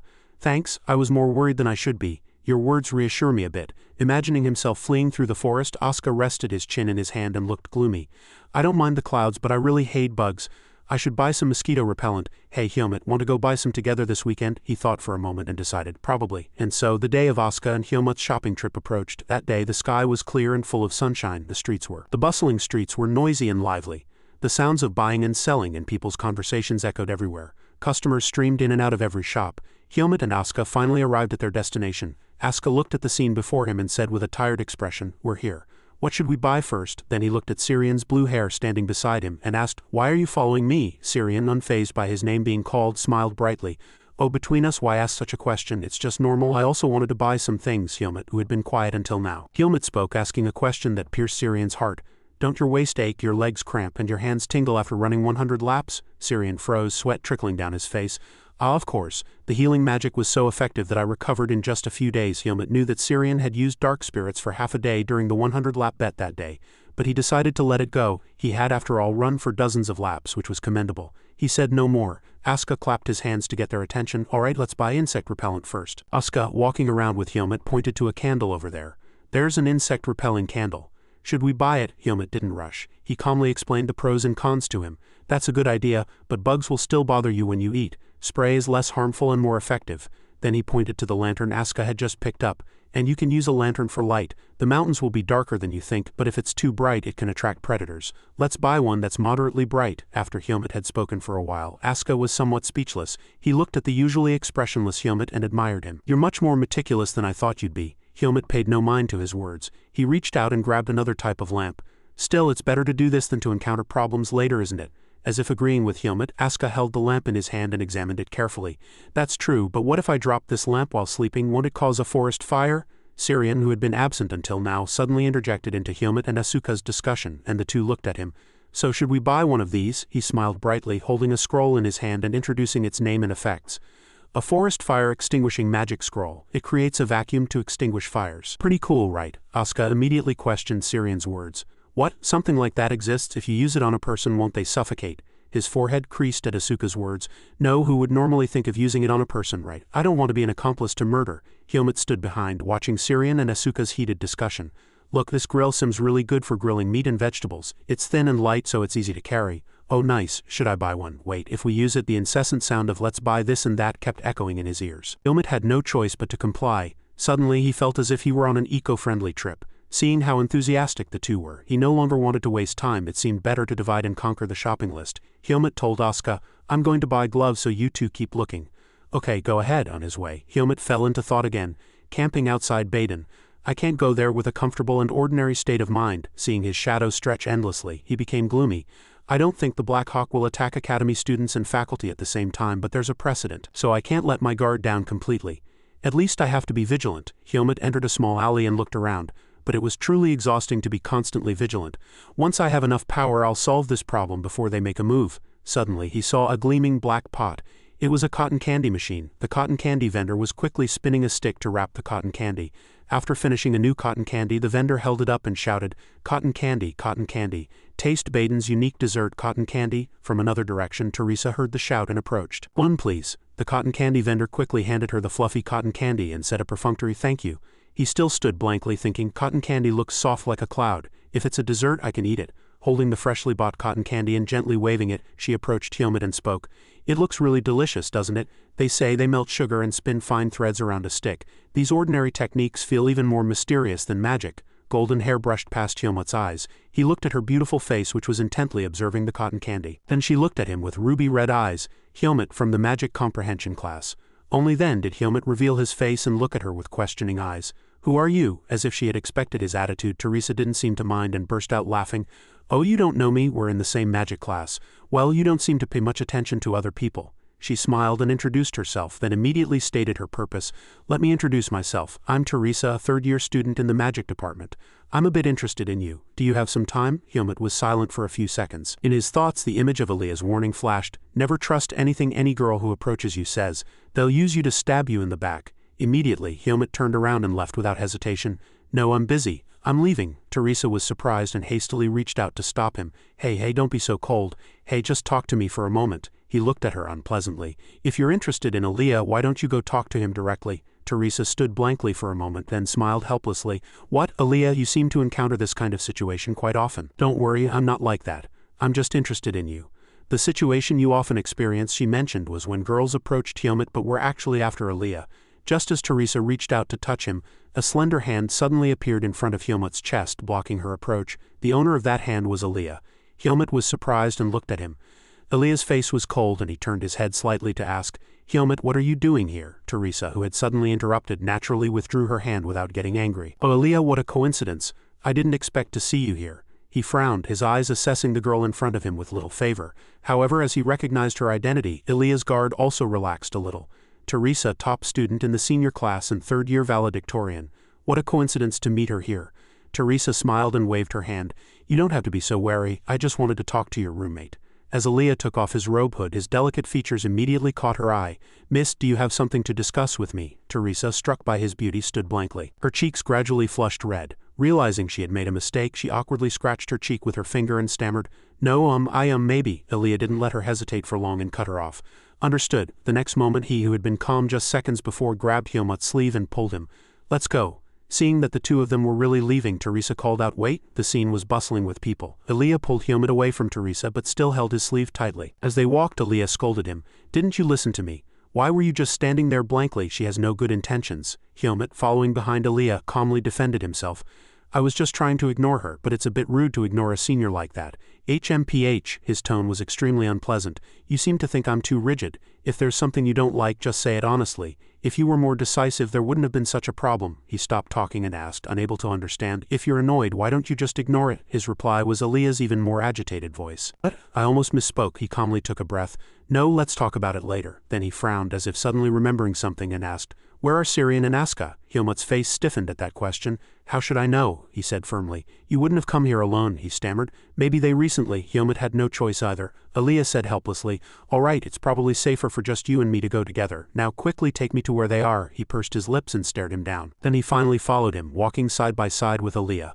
Aaliyah seemed not to even know if he was being a nuisance.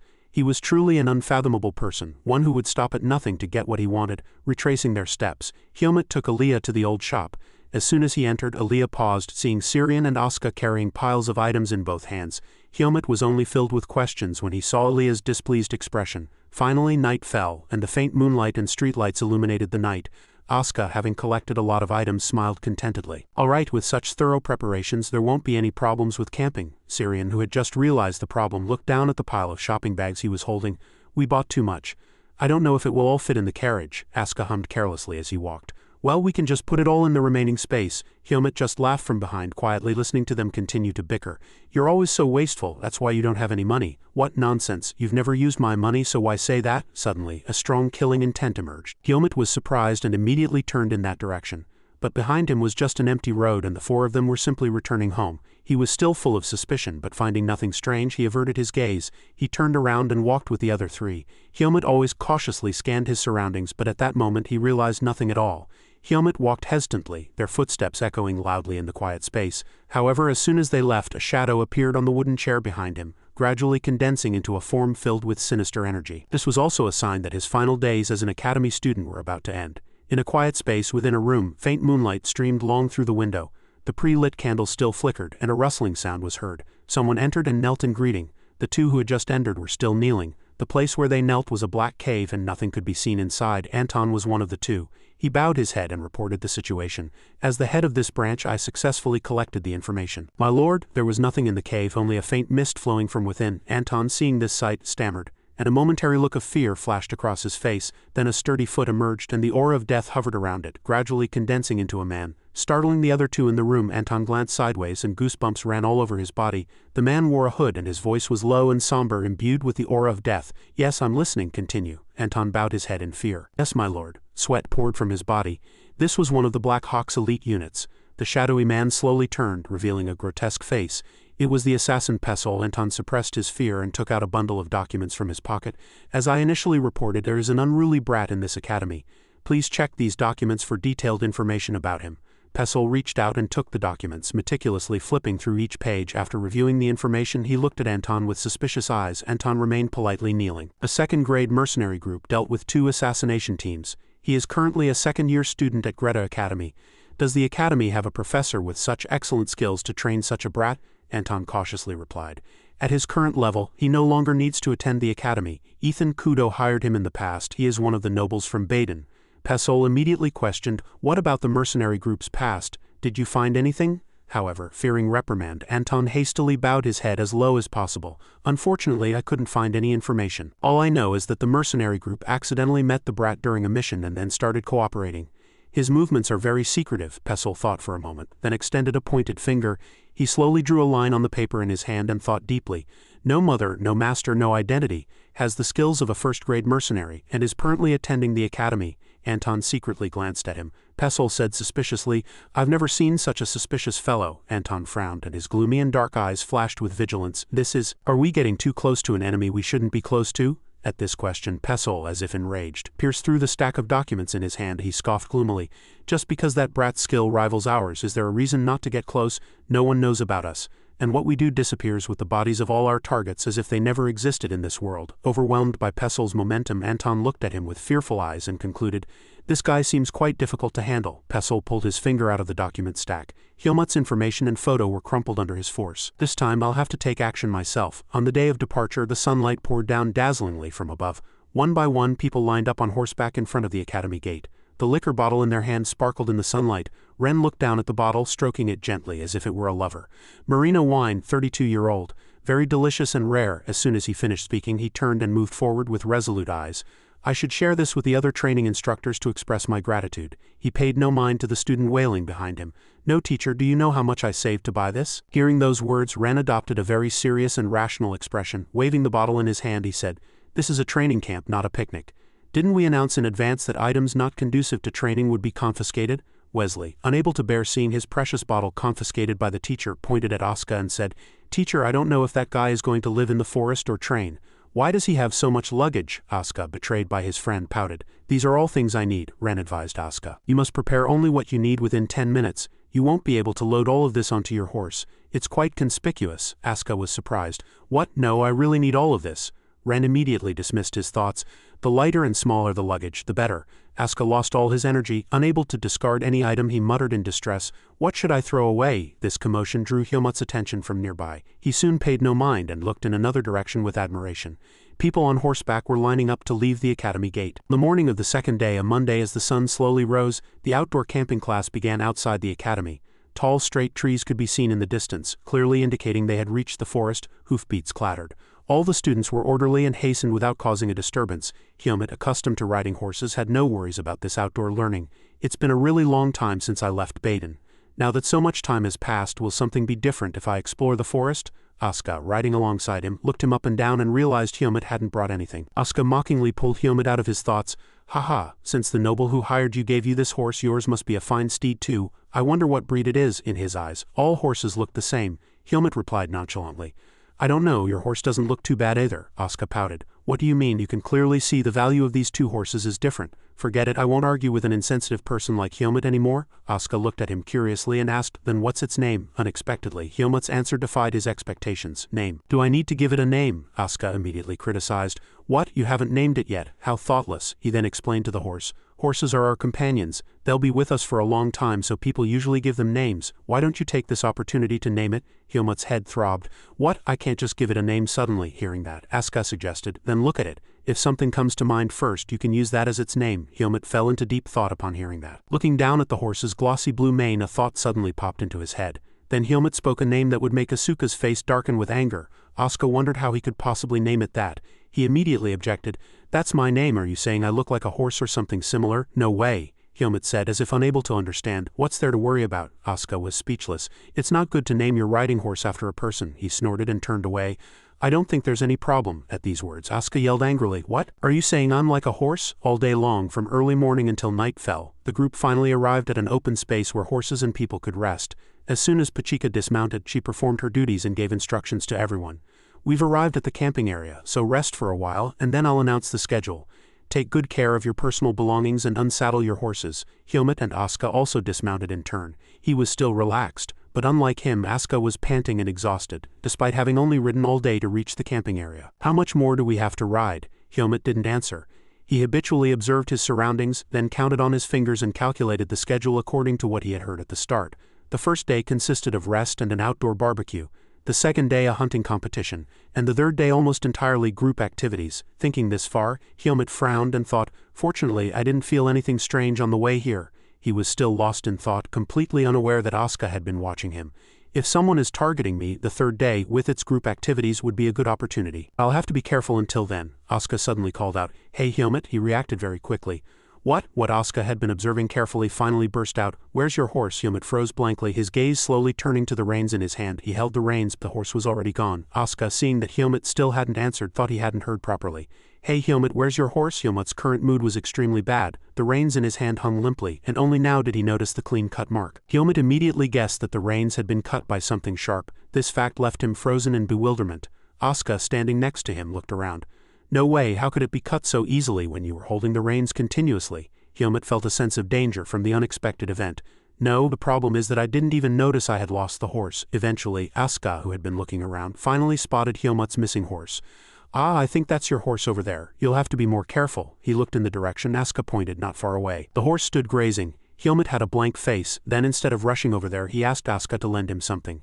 "Asuka, lend me your knife." "Knife? Just a moment." Hyomut, receiving the knife from Asuka, cautiously went to where the horse was standing. Holding the knife and adopting a ready stance, he intended to strike mercilessly if he heard any sound from an opponent. As he almost reached the horse, Hyomut looked around even more carefully. He still hadn't found anything strange, and he felt something amiss. "I still don't sense anyone around." "Why?" Suddenly, his sixth sense activated. Hyomut looked down at where he was standing. Next to his foot, hidden in the dense grass, was a trap. The distance was extremely close. If Hyomut had taken just one more step, his leg would not have been intact during this camping trip. A cold sensation enveloped his entire body. Hyomut gritted his teeth. A trap. A trap hidden almost invisibly. Hunting is completely forbidden during this camping activity. Seeing the open animal trap, ominous like a bear's maw, it clearly had a specific purpose, a warning. That's right, it's a warning. The aura of death wrapped around Hyomut's neck, stiffening his body. It was an implicit warning that he was prey, but the stronger the opponent, the more excited he became. A clear smile spread across Hyomut's lips. Wary of the danger, Hyomut still didn't approach the horse closely. He called out from a distance, "Hey Y, since you're a white horse I'll call you Y. Y, come here." The horse, having received a new name from its indifferent owner, paid no mind and continued to graze. But how could a horse understand human speech? Hyomut, not yet realizing this fact, said to himself. Still doesn't understand. Seeing it stand there and eat leisurely, it seemed there was no longer any danger. He approached and stroked the horse. "Whoever stands in my way will be dealt with immediately." The darkness of the forest obscured part of Hyomut's face, but his face was still full of pleasure.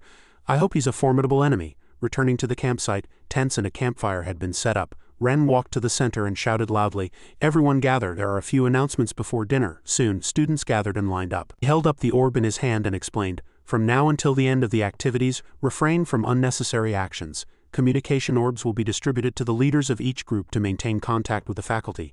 If any problem arises, report it immediately." The orbs were distributed to the leaders of each group. They carefully placed them on thick cloth so they wouldn't break. Hyomut, holding it in his hand, stared intently, and then a voice caught his attention. "Hey Hyomut, besides Asuka, who else is there?" He had already gathered all the group members and was just waiting for the leader. "You're the leader, right? Let's gather first." Besides Asuka, Hyomut saw 3 people standing on this side and 2 people standing on that side. He was blank for a moment, then finally added a remark. "Too many strangers." These words were clearly enough to provoke resentment. M yelled angrily, "You should have seen us from the beginning when forming teams." Wesley, standing next to him, also expressed dissatisfaction.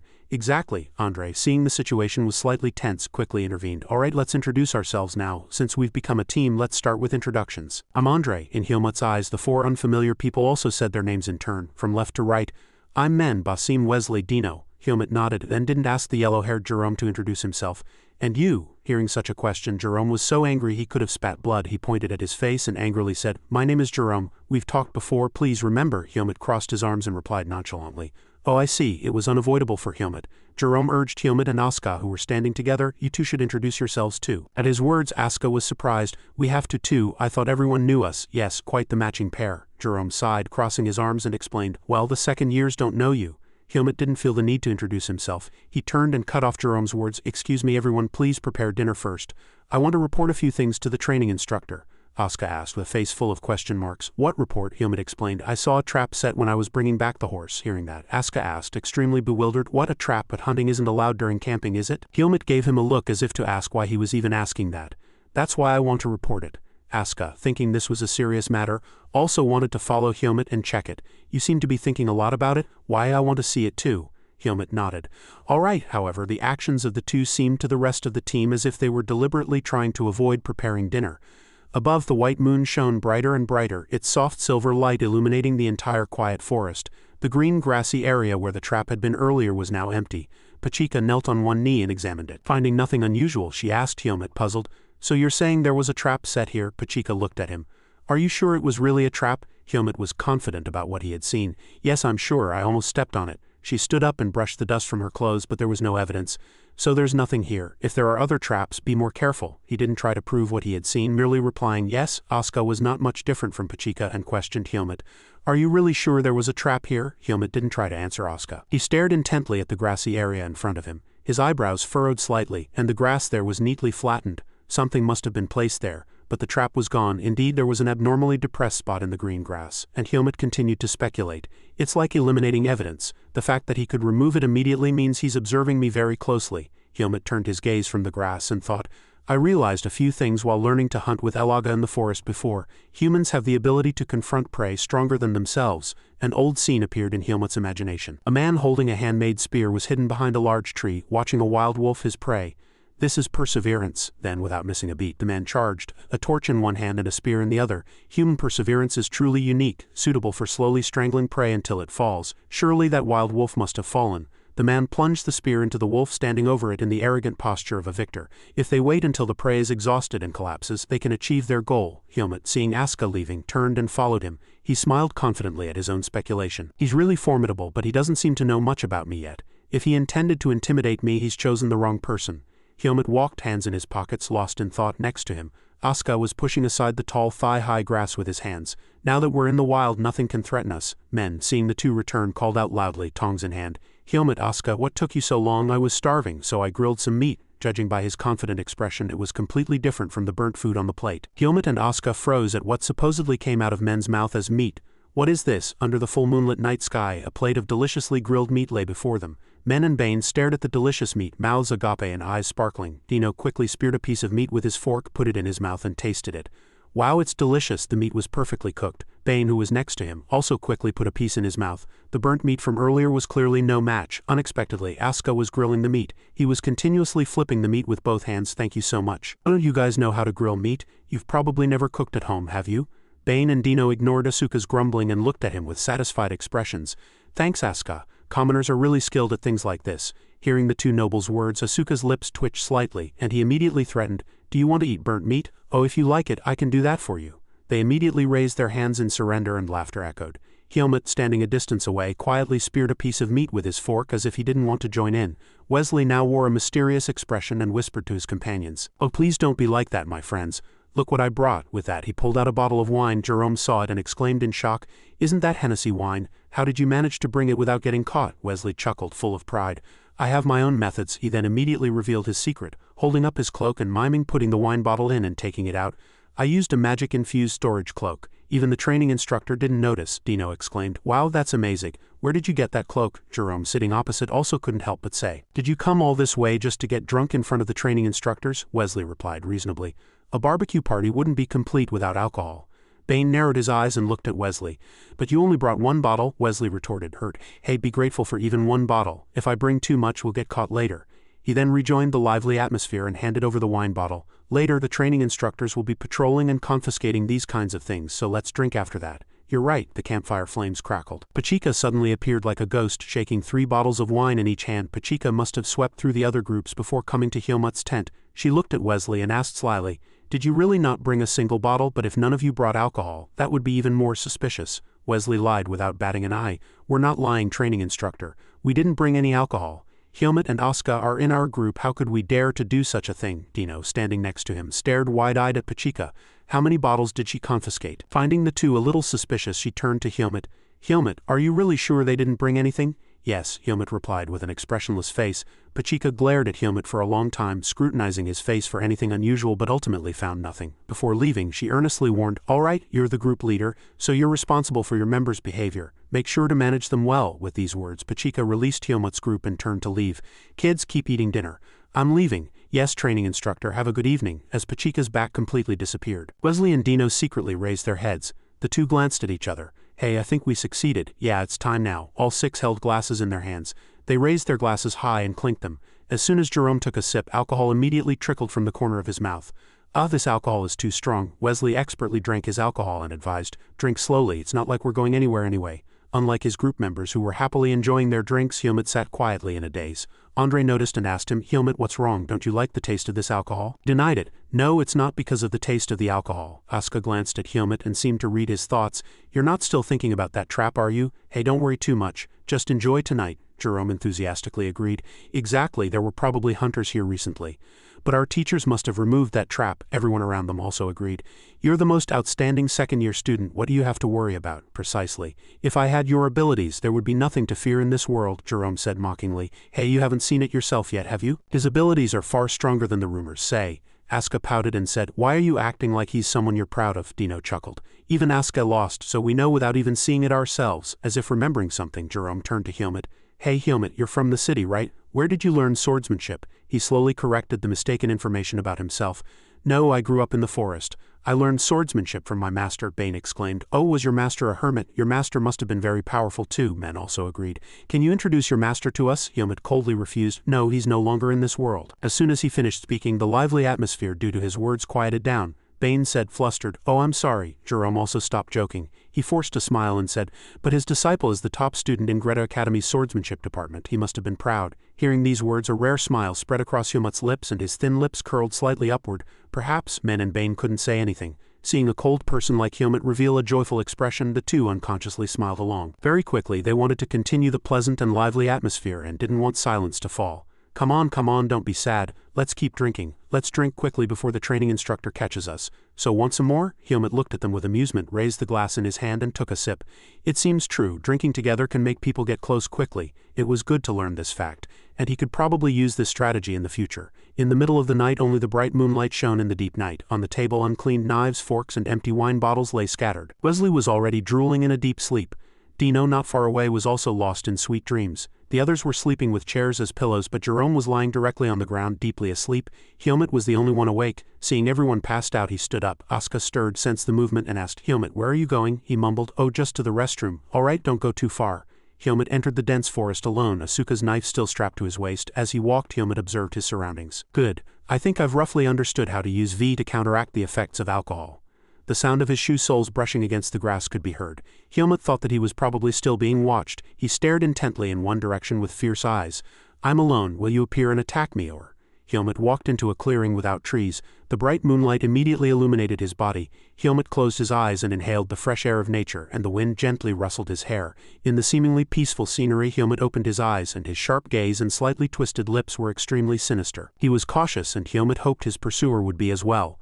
His opponent was in the dark and he was in the light. He didn't know when his opponent would act, so he had to be ready for all eventualities. Helmut turned to return to his tent when a small log cabin suddenly appeared from behind the trees.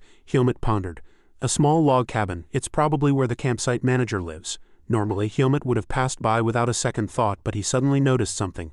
Looking at the closed window, he saw additional wooden bars covering it. Helmut approached the log cabin and knocked on the door with his hand. Withdrawing his hand, he quietly waited for movement. Suddenly, a candle flickered faintly inside the log cabin, and its dim light shone through the window. The closed door slowly opened and an old man appeared. He hadn't expected anyone at this hour.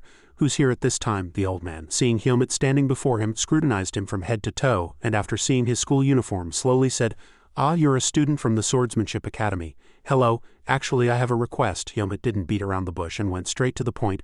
"I saw a trap set over there earlier. I'm afraid someone might step on it and get hurt. Could you patrol more often?" This old man was Nadolo's. He played his role very well, leaning on a cane with an old and frail body. "A trap, you must be mistaken.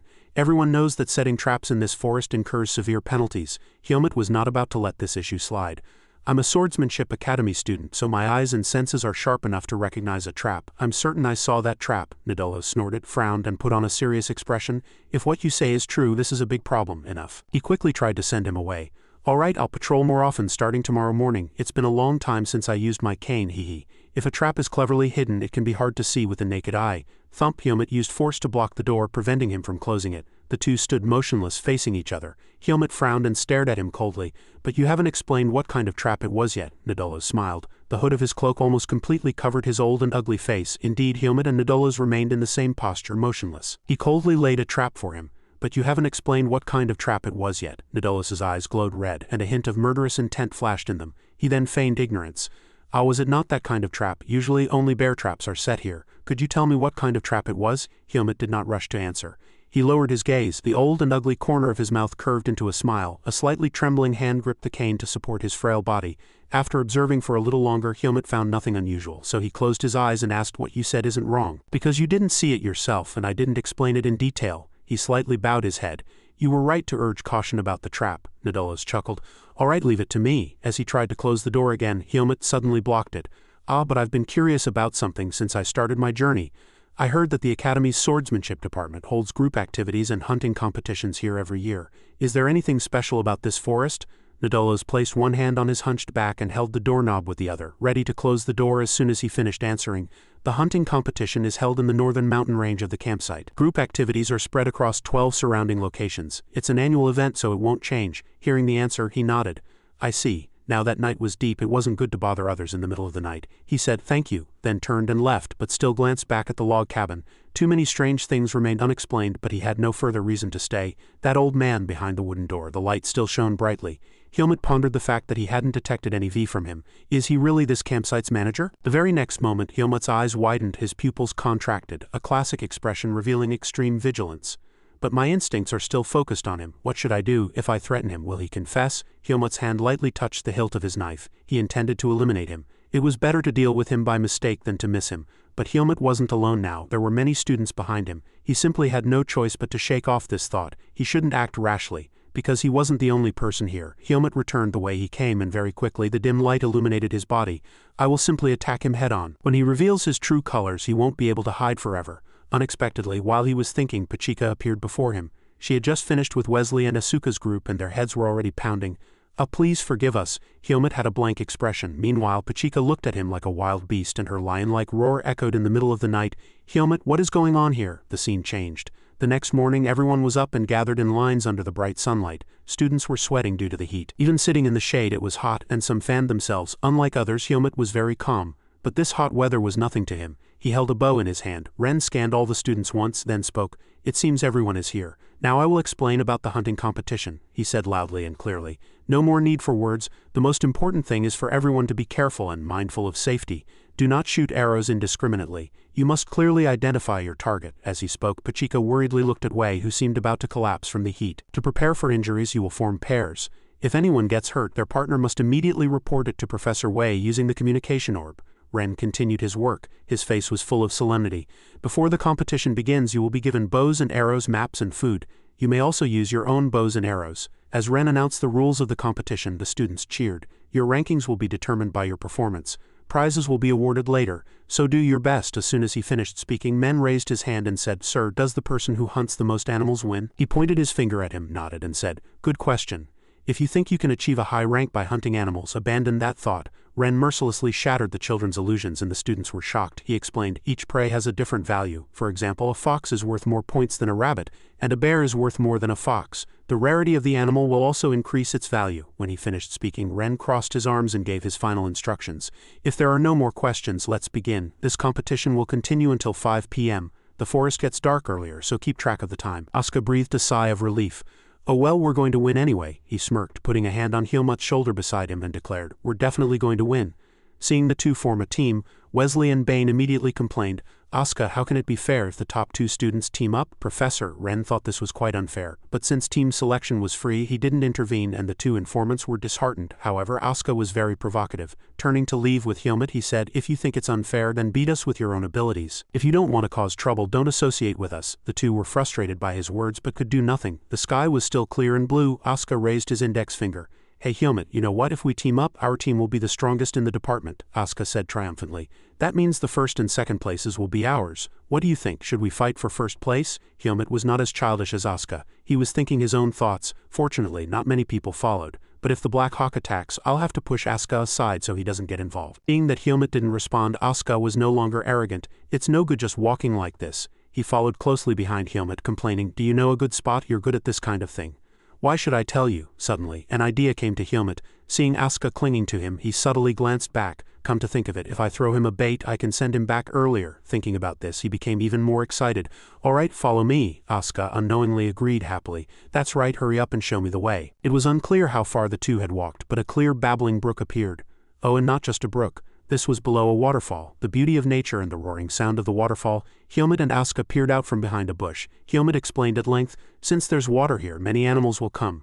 It'll be easier to hunt them when they come to drink." Asuka disagreed. "If we keep waiting, we don't know when they'll appear. Isn't it faster to find them ourselves?" Helmut pointed out the reason. "If we move, the prey might notice and run away." He glanced at the impatient Asuka. "Hunting requires patience. It's good to get used to it now." "I've been patient enough." Helmut mentioned what he had noticed. "While walking here, I saw new claw marks on the trees. There must be wild animals nearby." But before he could finish speaking, a wild animal appeared near the brook. It was a brown bear that had just hunted a fish.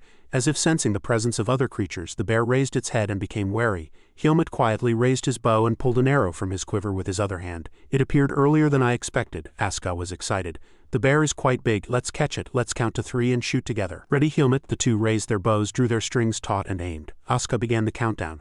1. Helmut paused for a moment. "Wait, if I hunt, my dark energy might react, right? Oh well. The string is already taut and there's no time to hesitate." As soon as Asuka counted to 3, 2 arrows, one from Asuka and one from Helmut, flew like lightning. One arrow struck the bear's forearm while the other unfortunately missed and buried itself in the ground. Bleeding, the bear let out a pained roar that echoed throughout the forest. Seeing the prey escape, Asuka was startled. "Ah, we missed it. Helmut, what's wrong? We could have caught it. Unbelievable. I can't let the prey in front of my eyes escape." Asuka ran out shouting, "Don't move." His 2 arrows flew towards the bear but all missed. Asuka didn't give up and pulled out one more arrow. This time he infused his magic into the arrow and it deeply embedded itself in the bear's body. The bear let out a pained scream and collapsed. Asuka landed on the ground at the same time. He clenched his fists and cheered, haha. Caught it, but even though the bear had just collapsed, another roar echoed throughout the forest. Asuka was stunned. Helmut also approached from the bushes. Asuka hesitated. Wait, isn't that a bear's roar? Helmut didn't rush to conclusions, looking up at the dense forest ahead. Only then did Helmut realize what it was and was startled. He quickly ran towards the sound, saying, no, it's not a bear's roar. You take care of the prey. I'll go alone. At Helmut's sudden actions, Asuka stood blankly and could only shout, ha what? Wait, Helmut. Helmut's face was serious and his footsteps quickened. A large branch ahead showed him the way. Suddenly a gust of wind swept through, hitting the branches and making leaves fall. He flew rapidly from branch to branch. Finally he landed on a tree covered in golden leaves. The wind was none other than Helmut. His movements were so fast that he left only afterimages like a whirlwind. He continued to patrol, but what caught his eye was the familiar blonde hair below. Someone was lying next to him. Helmut lowered his gaze and focused on their situation. Wesley was completely unaware that Helmut was nearby. He held the orb with trembling hands. How do I use this? It's not activating. The communication orb. Suddenly, Helmut jumped down behind Wesley, not far away. Even a small sound was enough to make Wesley's tense state scream. Turning to look at him, Wesley gradually relaxed. Helmut, what are you doing here? Coming closer, Helmut realized who the other person lying on the ground was. It was Bane. One of his legs was firmly caught in a bear trap. Bane's entire body trembled in pain. Helmut was horrified. That trap, Wesley, seeing Bane's condition, immediately panicked and asked him for help. Helmut, save him from the trap. Helmut naturally disagreed. Explaining, he took off his quiver and threw it aside so it wouldn't get in the way. No, if you just pull it out he'll bleed too much. I'll handle it. You wait here. Helmut pushed through the bushes and carefully examined. Very quickly he found what he was looking for. He reached out and plucked it, immediately putting it in his mouth and chewing. After chewing for a while, the taste in his mouth was a bit strange.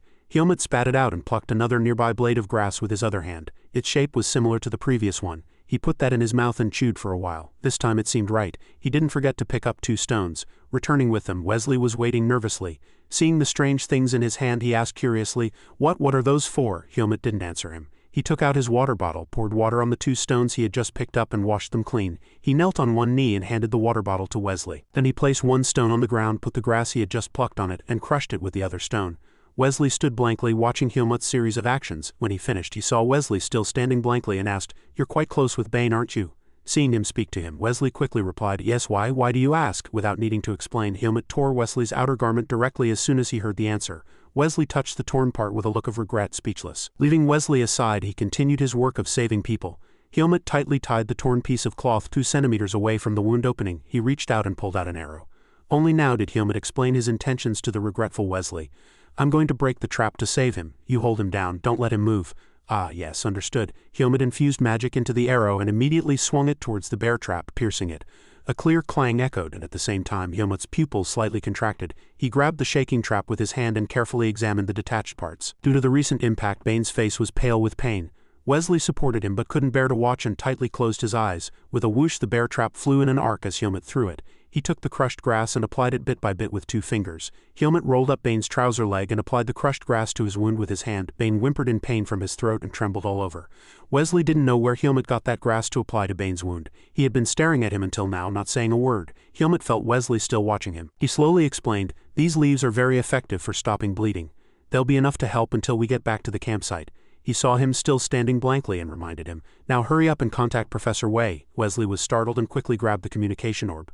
Oh right, I almost forgot. Bane's complexion hadn't improved much yet. He was still gritting his teeth, enduring the groans that tried to escape his throat. Helmut observed Bane's expression and remained silent. He subtly glanced at the trap he had just thrown. Bane's blood was still on the sharp serrated iron. Actually, I was prepared for a worse situation. But it seems that bastard still treats this as just a game. Seeing the scattered parts, Helmut concluded, The trap was deliberately set quite loosely. Otherwise his leg would already be crippled. Thinking about this, he sighed. This trap wasn't aimed at me, but these nobles are truly reckless. My head aches. What should I do now? At this point, Helmut heard a sound from behind and remembered something, turning his body. That's right, Asuka was alone, but as soon as he turned, he saw a hand pop out from the forest. It was Asuka, whom he had forgotten. His entire body was a mess. He was so annoyed. Asuka screamed like crazy. Hey Helmut, don't you know what a comrade is? How could you just leave? At least you should have explained before you left. Helmut breathed a sigh of relief, seeing that he was fine. But in Asuka's eyes, this look seemed indifferent. He retorted angrily, HMPH, you think I'm slow, so you left first? After venting all his anger, Asuka finally noticed that there was another person, and it was the familiar Wesley. Seeing him looking even more miserable than himself, he asked, puzzled, But why are you so ragged? Wesley was speechless. Finally, he put the communication orb in his pocket and reported to Helmut, I've contacted the professor. They'll be here soon. Everything was smoothly handled. Wesley was finally relieved. Helmut, you're amazing. You remained calm even in this situation. I was so flustered I couldn't do anything. Helmut didn't think it was that big of a deal. He simply replied, I've experienced this kind of thing before. Unlike his nonchalant answer, this was a life. Wesley bowed his head in gratitude. Thank you for saving Bane, Helmut.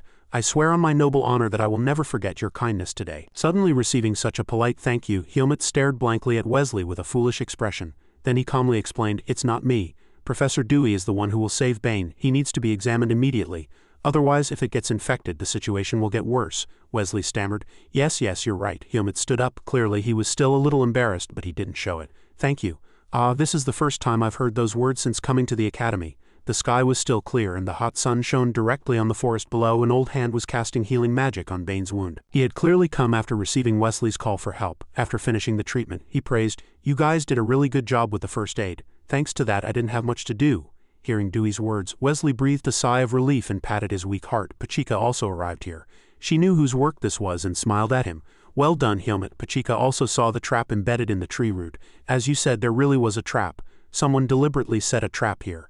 I'll send a complaint letter to the area manager. After praising him and understanding the situation, she turned to Wesley and asked, Wesley, do you know why Bane stepped on the trap? He immediately replied, Oh yes. Wesley raised his hand and pointed in one direction. He saw something over there and chased after it, then stepped on the trap and screamed. I don't know what made him chase after it so quickly. Pachika nodded. She began to give instructions. Bane's condition makes it difficult for him to continue hunting. Now take him back to the campsite. You help out, Wesley. Yes, after instructing Wesley, she spoke to the other two young men. Helmut, Asuka, you two continue hunting. Be careful, there will definitely be more traps, Asuka replied confidently. Hey, don't worry, Professor, we'll definitely bring back a lot of prey. Considering Helmut was next to Asuka, there was no need to worry. Pachika now turned to leave. All right, see you later. Yes, seeing the four leave, Asuka spoke to Helmut about what had just happened. The bear I caught earlier is mine, right? Helmut replied very coolly. Do what you want, I won't fight you. I'll hunt my own and go back first. Asuka was surprised. Really? Aren't you afraid of stepping on a trap? Helmut glanced at him after hearing his words. I won't fall into such a trap. If I stay here, someone else will definitely get caught in a trap. Only then did Asuka realize something strange and was startled. You say that, so you knew the reason, so Asuka didn't prolong it any further. He said goodbye to Helmut. I'm going first. Don't overdo it. Catch as much as you can and come back. Okay, Helmut stared blankly. As soon as Asuka's back disappeared, he immediately ran like the wind. Determination gleamed in Helmut's eyes. Thank goodness. This is my chance. If he had been controlling the situation from the start, he would still be nearby. His vision gradually darkened. I need to focus. Now is the time to find his hideout. I'll sharpen my senses to search the surroundings. As soon as he said that, Helmut fell into a floating state, his entire body surrounded by strands of magic. Suddenly a purple flash flew out. He sensed killing intent and opened his eyes wide. It was a fishing line tightly wrapped around Helmut's neck. He swung his magic-infused bow and cut it in half in one go. The fishing line was taut, and when it suddenly snapped, it flew in all directions, hitting the two trees behind him. The blurred forest landscape, due to his rapid movement, Helmut's body tilted sharply to one side as if gliding across the ground. His cloak and hair fluttered wildly in the wind, leaving a furiously rising cloud of dust in his wake. He stood up and gazed at two sturdy tree trunks deeply cut, almost halfway through, by two fishing lines. Helmut frowned. It was a trap. The fishing lines, almost transparently thin, had nearly severed the massive tree trunks. Helmut froze, seeing how the two tree trunks had been cut. He looked up, a fishing line swaying in the cool breeze, glinting as light happened to strike them. Helmut approached and grabbed one of the fishing lines. He was slightly flustered as he suddenly recalled the path he had just taken. It was fortunate that Bane hadn't been caught in these fishing lines. If he had, he would have been much more severely injured. The thought that his opponent had laid such careful traps made Helmut cautiously observe his surroundings. There might be other devices, but nothing was visible around. After looking around, he finally found it. Not far away behind the trees was a black shadow, unable to move. It was a deer. Its four legs were firmly bound by fishing lines, unable to break free no matter how much it struggled. Helmut finally realized what he was seeing. It was bait. Bane must have almost fallen for such a trivial trick. He had been tracking his opponent, but he didn't forget the competition he was participating in. Helmut pulled an arrow from his quiver. I should just catch this deer. He drew the silver bowstring taut, aiming the arrowhead at the unfortunate deer. With a thud, the scene changed. The competition was now nearing its end. All the academy students had gathered at the starting point with their hunted prey. All the unfortunate animals were laid out neatly on canvas side by side, with each student's name written next to them, clearly marking their spoils. Everyone else had mostly small animals, rabbits or foxes, but as they scanned the names, their eyes fell upon a giant brown bear carcass. Pachika, holding the list, stiffened slightly. Jerome and several other students wore similar expressions. He was astonished. Despite the reality before his eyes, he couldn't believe it. Is it real? Asuka hunted that bear? Are there really bears in this forest? Amidst everyone's surprise and admiration, Asuka's nose twitched with pride. Suddenly remembering who Asuka's teammate was, Jerome looked at him with suspicious eyes. Surely Helmut didn't catch that bear for him. Asuka was furious at the denial. Are you kidding? How could that guy wound my pride? He should have hunted something bigger, but no, Helmut had only hunted a single deer. Ren approached Helmut and assessed him. A deer, huh? Deer meat is really delicious. After circling and collecting all the results, Ren stood in one spot and announced, "Everyone pay attention. I have evaluated your hunting spoils. Well done. Before I announce the winner, I will reveal the prizes." As soon as he spoke, he looked at a table already filled with items. He introduced the prizes for each rank. 5th place will receive 10 Academy meal tickets. 4th place will receive a luxurious pen and ink set. The students' eyes grew brighter as they heard each prize announced. 3rd place will receive 10 Academy bookstore discount coupons. The runner-up will receive a private training ground discount coupon. And then came what everyone was most curious about. Ren turned and smiled, saying, "And the winner will receive all the prizes I mentioned." Seeing a separate table filled with prizes for the winner, the student's eyes sparkled as if a dazzling effect had been added. Asuka laughed triumphantly. Thought to himself that his spoils would surely win first place. With a swaggering posture, he leaned his hand on Helmut's shoulder and whispered, "I don't need a pen and ink, you can have it if you want." Without making them wait long, Ren lowered his gaze to the paper and began to announce, "All right, I will now announce the winner. Who will be 5th place?" After the lively morning activities, as night fell, the entire forest became quiet. Looking down from above, it was clear that their camping spot was in the middle of a vast forest. The campfire flickered and swayed, and beside it lay the carcasses of the animals hunted that morning. Jerome sat by the campfire, his face serious, consoling someone. "Unless you're someone like Aaliyah, a private training ground is a pretty valuable prize. Even if it's only for a week, it's not too extravagant for a hunting competition prize." These words brought no comfort to Kim. Jerome was using these words to needle the dejected Asuka over there. So he added, "Don't be too disappointed. Asuka, the runner-up, was a mix of complaint, unfairness, sorrow, and mental shock. Why, I caught a bear, a big bear. It's outrageous to only get 2nd place. What could possibly be better spoils than that?" Andre chuckled and said, "But Brooks' white fox was truly worthy of winning." Hearing his words, Dino couldn't help but recall the sight of Brooks submitting his spoils to the professors. Even the teachers had admired how such a creature could be hunted. He exclaimed in admiration, "At first I thought it was a legendary creature." Seeing Asuka so gloomy, Helmut for a rare moment showed sympathy and offered consolation. "Asuka, didn't you want a private training ground? Besides, a training ground is more useful than a pen and ink set." Asuka felt regret but soon gave up. After all, it was only 2nd place. He still looked at the calm Helmut. "Ah, that's right, you also have a prize." Helmut received 10 Academy meal tickets. Hearing Helmut's prize, Asuka shrugged. Not bad, huh? With the competition over, it was now time to fill their empty stomachs. Everyone flattered and cheered for whoever currently had the most meat. "But thanks to Asuka, we get to eat bear meat." Asuka nodded. "Right, I'm pretty tired too, so you guys who didn't hunt anything, go prepare the meat." After a burst of laughter, the atmosphere of Helmut's team suddenly quieted down. Dino slowly averted his gaze from the campfire and said gloomily, "It really feels empty. Since 3 people couldn't participate." As soon as he finished speaking, no one said another word. Helmut was no different. He just stared at the campfire in front of him, lost in his own world. In addition to Bane, 2 others couldn't participate in the activity. A few minutes after Bane was transported to the campsite by Wesley, according to the reported situation, Pachika was guiding Wesley, who was carrying Bane, when the bridge he was crossing suddenly collapsed, injuring him. Moreover, Men had broken his leg by falling into a deep pit after stepping on a trap while hunting, so he was immediately sent back to the academy for better treatment. Due to the series of incidents, only 5 people remained in the team to participate and complete today's challenge. Dino was gloomy. "This is truly unlucky. Why does only our team suffer such calamities?" Andre also agreed. The training instructor even asked earlier if we should switch teams. Helmut knew the true cause of this situation and thought to himself that this was no coincidence. It was clear that someone was targeting the people around him one by one. Judging by his actions, his personality was quite cruel. He hesitated, pressing his thin lips tightly together. "Should I tell everyone about this situation? Who said nobles had no friendships?" Dino thought sadly.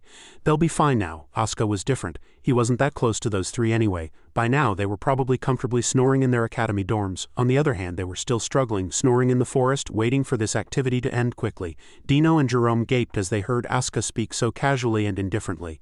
Does this person have no heart? There was truly nothing they could say to Asuka. Andre rested his chin on his hand, bored. "Tomorrow is a team activity. I hope there are no more traps or anything," Jerome grumbled. "It's lucky enough that we returned safely without the training instructor's supervision." Helmut quietly observed them talking. Seeing that everyone had cheered up again, he stopped what he was about to say. "I'll just stay silent. Telling them will only make them worry more." Looking up at the sky, it was cloudy, but the moon was out. In Helmut's ears, he could still hear people talking about tomorrow's trip. "It's better to go to sleep to prepare for tomorrow's activity. We'll be safer if we go together." And the next morning came quickly. Today, the group quickly gathered at a different location not far from the campsite. Each team leader had a map distributed by Ren. Helmut observed the map, then pointed to the only red dot on it. "Our designated location is here. It will take about 4 hours to get there." After finishing his announcement, he rolled up the map and held it tightly in one hand while gripping the reins with the other. The other team members were already mounted on their horses. All right, let's go. The first sunlight of the day rose above the horizon, spreading brilliantly over the entire peak of the snow-capped mountain. The entire space was bathed in golden light from the warm sun. Layers of faint clouds meandered between the winding mountain ridges. In the vastness of nature, all sounds seemed swallowed by the silence, and only the light wind and a tranquility as if time had stopped remained beneath the magnificent scenery. Jerome, as if having discovered something, called out the name of Hyomut's team leader. "Hyomut, come over here and look at this." Hearing Hyomut's name, Asuka, who was riding beside him, also paid attention. Looking in the direction Jerome was pointing, they saw a path leading to a clear stream. He suggested to Hyomut that this would be an excellent place to rest. The water isn't far, and places like this are hard to find in these mountains. Hyomut didn't immediately agree. He dismounted quickly and walked straight to the stream, cupping his hands to collect water. Hyomut brought it to his mouth and tasted it. Fortunately, the water was clean and unpolluted. If such a problem occurred during an escort mission, it would be truly dangerous. Asuka, seeing Hyomut's actions, made a sarcastic remark that left him speechless. "Why, are you that thirsty?" Unlike Asuka, who vaguely understood Hyomut's actions, Jerome continued to persuade. "Shall we rest for a bit then? We came quite fast. It didn't even take the expected 4 hours. Besides, we have enough food from yesterday. We just need to gather some wood and build a fire." Dino also let out a faint groan, scratching his back. "Ah, my back." Hyomut pressed his lips together tightly. All the team members were waiting for his decision, and the team eventually decided to camp here for a while. Small tents and a campfire were quickly set up and the five sat around each other, but the surrounding air was extremely quiet, and there was no hint of hope on anyone's face. Hyomut noted everyone's expressions and sighed. "Everyone seems pretty gloomy. It can't be helped. 3 team members had to return to the academy due to injuries. Sitting here now won't solve anything either." Hyomut made an excuse and stood up. "Where are you going? The fire is almost out." "I'm going to look for some more wood." Asuka clung tightly to Hyomut as if grasping at straws. "I'll go too. Being with these guys is too tiring." He sighed indifferently, looking at the thoughtless Asuka. "He's really annoying." Night falls very quickly in the forest. Asuka bent down, picked up branches, and with a bundle in his hand asked Hyomut if it was enough. Hyomut glanced at it and delivered a one-word judgment: effort but negligible. "Wet wood is hard to burn," Asuka grumbled. "Wood is wood, but if it's wet it's hard to burn." That was true. Asuka continued to search. "It's hard to see because of the darkness. I feel like I'll have to wear sunglasses when I get back to Baden." Hyomut remained silent, giving no reply. Asuka complained because Hyomut kept ignoring him. "Hey, at least say something," he replied indifferently. "It would be better to find better wood." He's really unfeeling, too bored, and with Hyomut refusing to talk to him, Asuka hummed a tune on the spot. Someone drinks water directly from the mountain. Camp, eat, rest, and then set off again. He could no longer tolerate this annoying person. Hyomut coldly called Asuka, startling him. "What, not even singing?" Hyomut didn't reply, but instead handed the bundle of wood Asuka had collected into his arms. He glanced to one side and said, "Take this and go back first." Asuka asked, unable to understand. "Why are you suddenly telling me to go back first? Where are you going?" "I have something important to do." "Now?" "Yes." Asuka snorted and waved his hand, no longer questioning. "All right, just don't make a fuss." No wonder it's been quiet since a while ago. Asuka left, and Hyomut heightened his vigilance. Now only the dark forest surrounded him, and the moonlight occasionally filtered through the gaps between the wide branches, bathing the thick weeds at the base of the trees in silver. Amidst this peaceful scenery, a continuous carving sound was heard. Hyomut followed the sound and finally stopped. Half of his face was shrouded in darkness. Hyomut stared gloomily at his opponent. "It seems you're pleased with your preparations." Hyomut kept a certain distance from his opponent, who was none other than Pesol. He cautiously gripped the hilt of his knife. Pesol, seeing his protagonist arrive, stopped what he was doing and made no other moves. "Thank you, it's truly a smooth start. Thank you for accepting my invitation." However, he very gentlemanly prepared a chair for Hyomut beforehand. "We have much to talk about. Please sit now." He also noticed a neatly carved tree stump beside him and sat down. Now the two faced each other. Pesol's face was still hidden behind a clown mask, making it impossible to tell what he was thinking. "I'm feeling very good right now, because I finally got to meet you." Looking at Hyomut's handsome face, he admired him. "But of course I've been watching your face all this time. How does it feel to meet the predator who's been targeting you for the first time?" Hyomut completely ignored the threatening meaning hidden in his words. He said extremely calmly, "Your mask is very peculiar. It seems you're not very confident in your own face." At Hyomut's words, Pesol paused for a few seconds, then acted as usual. "Hyomut, you are very different from what others say." He pointed the sharp end of the wooden piece he was carving directly at him and said gloomily, "Most people immediately run away when they realize they're being hunted, but you dared to bare your fangs at me and continued to track my location. This attitude makes it seem as if you are the predator." Hyomut remained silent, waiting for him to continue, not showing the slightest fear. Pesol put his hand in his pocket and fiddled with something. The reason I appeared in person is to give you one last chance. As soon as he finished speaking, he quickly threw something. It flew straight between Hyomut's legs. He gripped the hilt of his knife, vigilant, but in front of him was only a wriggling chrysalis. The professor, seemingly satisfied with Hyomut's actions, pointed a finger directly at him and introduced himself. He stated that he was one of the elite unit members directly commanded by Unganpo, the dark clown of the Black Hawk. His tone was extremely arrogant. I have the authority to recruit talented individuals for the Black Hawk. If you wish to join, swallow this capsule. Although he called it recruitment, it was closer to coercion. He continued, if you don't take the medicine we provide, it will gnaw at your insides, but don't worry, there are no side effects. If he refused, Pestle added a warning. Otherwise, my subordinates will be ready to deal with all your friends. Think carefully. Hyomut was silent for a few seconds, then frowned and retorted, lies, you're not someone who would casually use others. Pestle's expression seemed to change slightly at Hyomut's words. Believe it or not, it's up to you. Naturally, he didn't miss any information from his words and continued to ask, is it okay to treat nobles so carelessly? Some nobles are important figures, so there are some guys who need to be dealt with early. Don't worry. Hyomut fell silent. Was he referring to Wesley, Men, and Bane? Pestle interrupted his thoughts, pointing to his forehead. Don't think too much, Hyomut. You have no other choice. You can only accept my offer. The capsule was still wriggling and squirming. Hyomut looked down at it as if it were something dirty. He glowed with gloomy eyes, then slowly closed them. He thought he had surrendered, but Hyomut once again caught Pestle's attention. Before that, you said we had a lot in common. The capsule on the ground wiggled a few times and flipped over, but it still couldn't escape. A powerful kick came down, crushing the soft body. Hyomut turned around, drew his sword, and took a stance, murderous intent immediately spreading from his eyes. Then it seems you still don't know me very well. As soon as he finished speaking, Hyomut rushed like lightning towards Pestle, who was sitting blankly. He was no easy opponent. Without batting an eye, he swung his hand. A pre-sharpened wooden stake flew from Pestle's hand and struck a hidden mechanism in a tree trunk. Immediately, dozens of fishing lines sprung up from the ground. There were some on the left and some on the right. Clearly he had set countless traps like a spiderweb. They intertwined, trying to impede Hyomut's steps, but he charged without hesitation, swinging his sword. With a single strike, all the fishing lines Pestle had cleverly set were cut into several pieces. No longer impeded, he stepped on air, directly confronting Pestle. Now he could no longer sit idly there. Hyomut's eyes widened and he spat out each word, chilling the others. If I finish you here, everything will be over, right? He put more force into a single sword strike, splitting him in two. However, Pestle, like gas, scattered to both sides following Hyomut's clean sword strike. He was startled, but Pestle, as if nothing had happened, reformed not far from where Hyomut stood. He turned his gaze to where he stood. Pestle leisurely brought a sharp dagger to a fishing line. You wasted your only chance. You won't survive and leave this forest. He applied a little more force and the fishing line immediately snapped in two. It turned out that it was also a hidden device to activate a trap. Hundreds of hidden weapons rained down directly on Hyomut's head. Hyomut looked up in horror.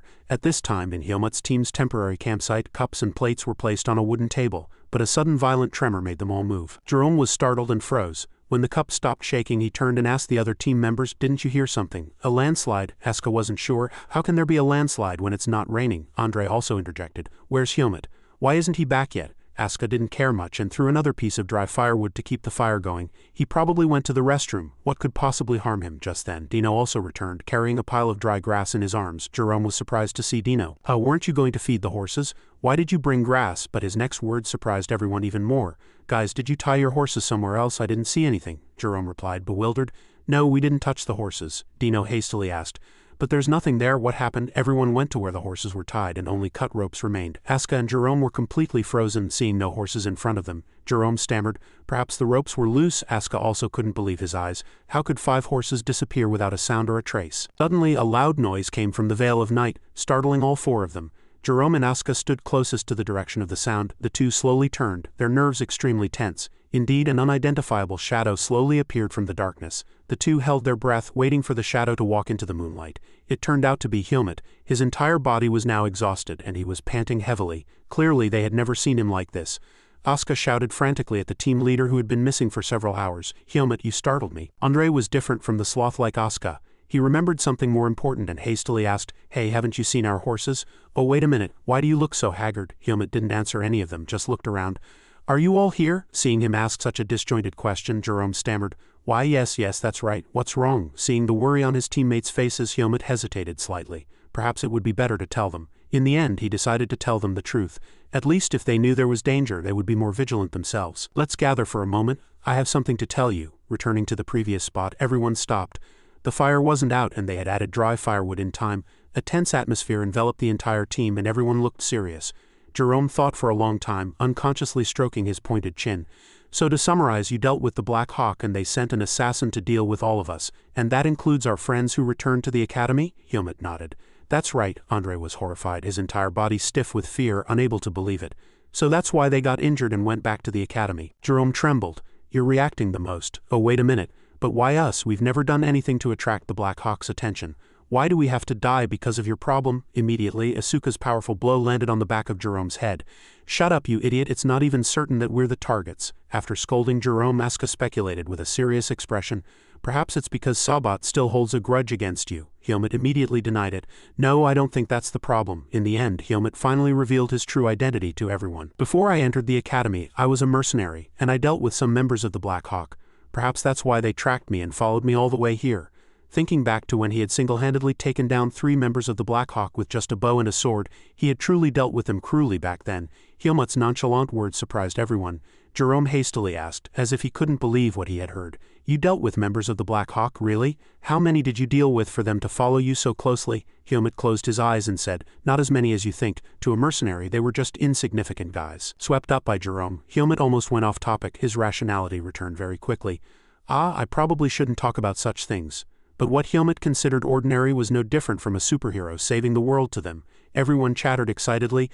Then you dealt with more than I thought. It's natural that you're better than us with so much practical experience. Seeing them regain their energy with just one past story, Helmut thought to himself, that's right, they'll be warriors too. And what Jerome had said earlier was clearly weighing on Helmut's mind. Well, as you said, you're not responsible for going through this because of my problem. So whatever happens, I'll take all the responsibility. Unlike Helmut's nonchalant demeanor, Andre thought it was wrong. Are you going to face that assassin alone? Are you sure that's a wise choice, or should we report to the training instructor first? Jerome also agreed. He looked at Asuka and said, Asuka, you have the communication orb, don't you? Hurry up and use it. Most people agreed with this opinion. Asuka fumbled in his pocket with his hand. Let me see. But when he pulled out his hand, only 2 pieces of white cloth sewn into his pants pocket came out. There was nothing else. Asuka froze with a blank face and laughed. Hee, it's gone. Losing the communication orb was equivalent to cutting off all channels of salvation for the team. Dino and Jerome took turns blaming him. How are you crazy? If you lose that, what are we supposed to do now? Asuka said innocently. I didn't lose it because I wanted to, did I? The assassin probably took it. You didn't even know when he took the horses. Andre, the second quietest after Helmut, looked at Helmut and asked for his opinion. So what should we do now? We need to get out of here as quickly as possible. This problem was also very awkward for him. He might have set traps around here. It's not good to go too deep into the darkness. It's very difficult to spot if it's perfectly hidden. After speaking, Helmut fell silent, stroking his chin in thought. Then he looked around at the others and said, let's do this. We'll leave as soon as it's light. Even without horses, we can reach the training instructors in 12 hours. A cunning person like Pestle would naturally not let them go so easily. Helmut cautiously pointed out Pestle's weakness to his teammates clearly. But of course he won't let us leave easily. He'll also avoid confronting me directly. He knows he can't beat me in a fair fight. At this point, Helmut's face darkened. I'll keep watch from the rear. He won't dare to attack us recklessly. If he shows himself and attacks, I'll defeat him. Everyone's faces stiffened with tension upon hearing Helmut's plan. They also clearly understood the situation. If they didn't follow him, their small lives would find it difficult to complete this camping trip safely. Okay, understood. Helmut had nothing more to say. He stood up and exhorted. Okay, then from now on, you need to conserve your energy. It will be truly difficult if you have to travel and be vigilant non-stop for 12 hours. Oh, I almost forgot. What about the food situation? Do we have enough food left? We also need to be wary of food. No one added any more firewood. The only flame replacing the moonlight gradually cooled, but the flickering light was enough to illuminate the specific area where they were camping. With a rustling sound, someone pushed aside the tent door and came out. It was Jerome and Dino. As soon as they came out, the two noticed something. It was none other than Helmut. He was crouching beside the tent, holding his sword in his arms and performing guard duty without sleeping. Helmut was startled to see the two. Why are you already awake? Dino was stretching and Jerome replied instead. We decided to take turns sleeping, one person at a time. It's better for several people to be on guard at the same time than just one, right? Helmut disagreed. Don't waste your energy. You need to save it for tomorrow. Jerome smiled. Hey Helmut, we're warriors too, you know. I can't rely on someone else to protect me. That alone goes against a warrior's dignity. He looked at Helmut with worried eyes. Are you really okay without sleeping? He replied firmly. I can go 3 days without sleep. Jerome had nothing to say to him. Seeing the atmosphere growing heavier, Jerome found something else to say. That assassin must be very afraid of you, Helmut, since he hasn't shown himself yet. Helmut, they still haven't shown themselves yet. But Helmut didn't understand his predicament. He seriously warned, don't lower your guard because of that. He's not someone who would easily let go of his prey. Jerome laughed helplessly. Well, I know, it's just too quiet. As Jerome spoke, he was suddenly startled by the quietness around him. He looked down at where Helmut was sitting and saw him signaling for silence with his hand. Dino and Jerome became tense unconsciously, and their breaths caught. In the dark forest at night, the sound of weeds rustling against each other grew louder. All three drew their swords and took their stances. Their gazes were fixed in that direction. Helmut waved his hand, signaling Jerome and Dino not to act rashly. Then the hindquarters of something slowly appeared. It was a brown horse. The horse was leisurely munching on grass. Jerome was surprised to see it. "It's my horse." Suddenly a familiar presence appeared, startling Helmut. He immediately turned around and shouted, "Jerome, Dino, run!" But it was already too late.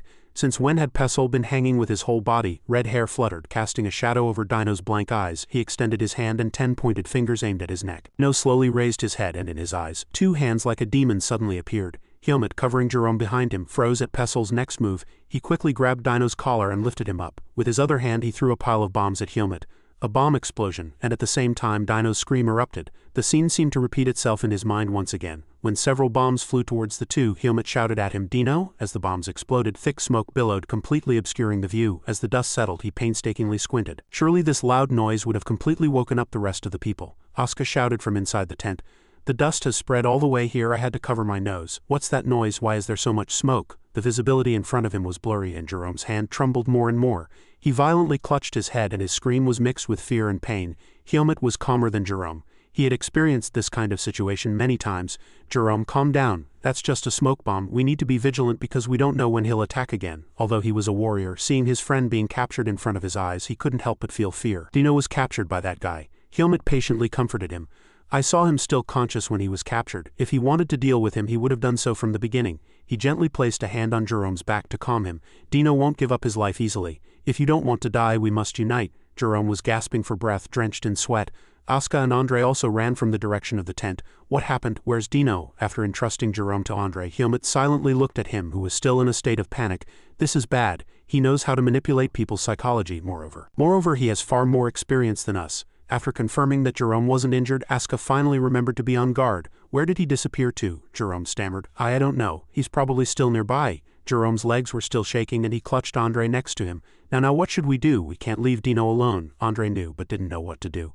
"But how will we find Dino?" Jerome pressed. "Are you thinking of running away?" When Andre didn't answer, he turned to Helmut in disbelief. "Helmut, you won't abandon Dino, will you, right?" Helmut shook his head. "Now is not the time." He frowned and calculated. "If we stick together, he'll play us, but if I go alone to rescue Dino, it'll be hard to keep an eye on the others." Jerome completely broke down upon hearing Helmut's words.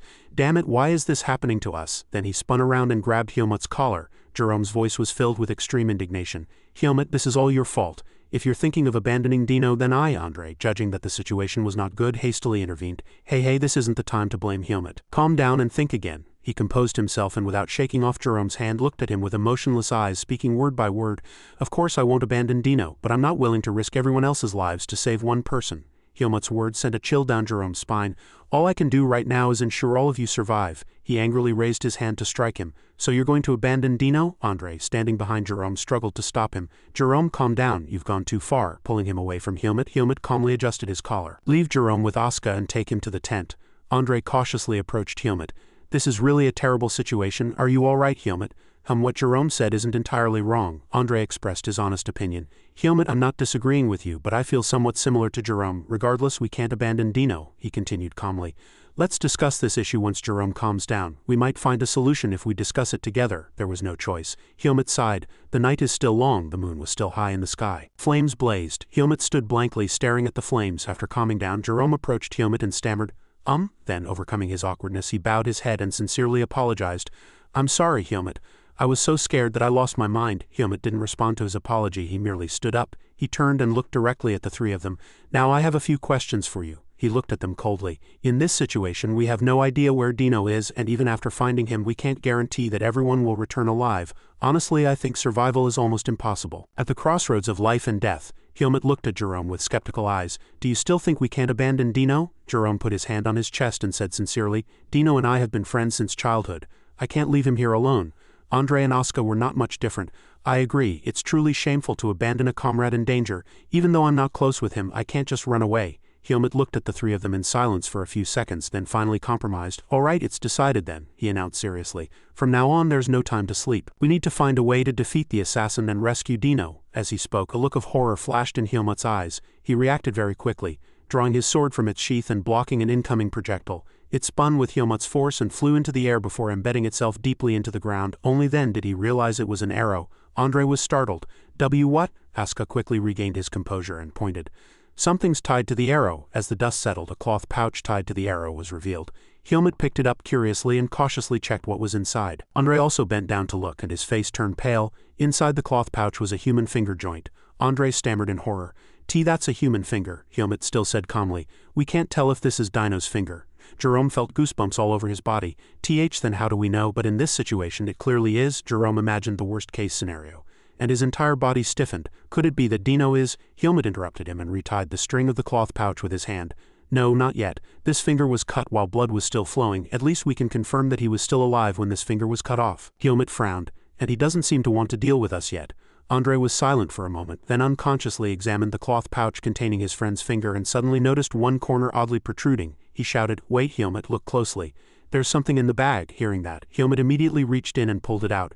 It was a map. On the map it read, "If you want to save your friend, come alone to the marked location before sunrise." Hyomut lowered his head and carefully looked at the map on the table, and Andre also stroked his chin, thinking, where is that? Is it a cliff? Jerome found the location somewhat familiar.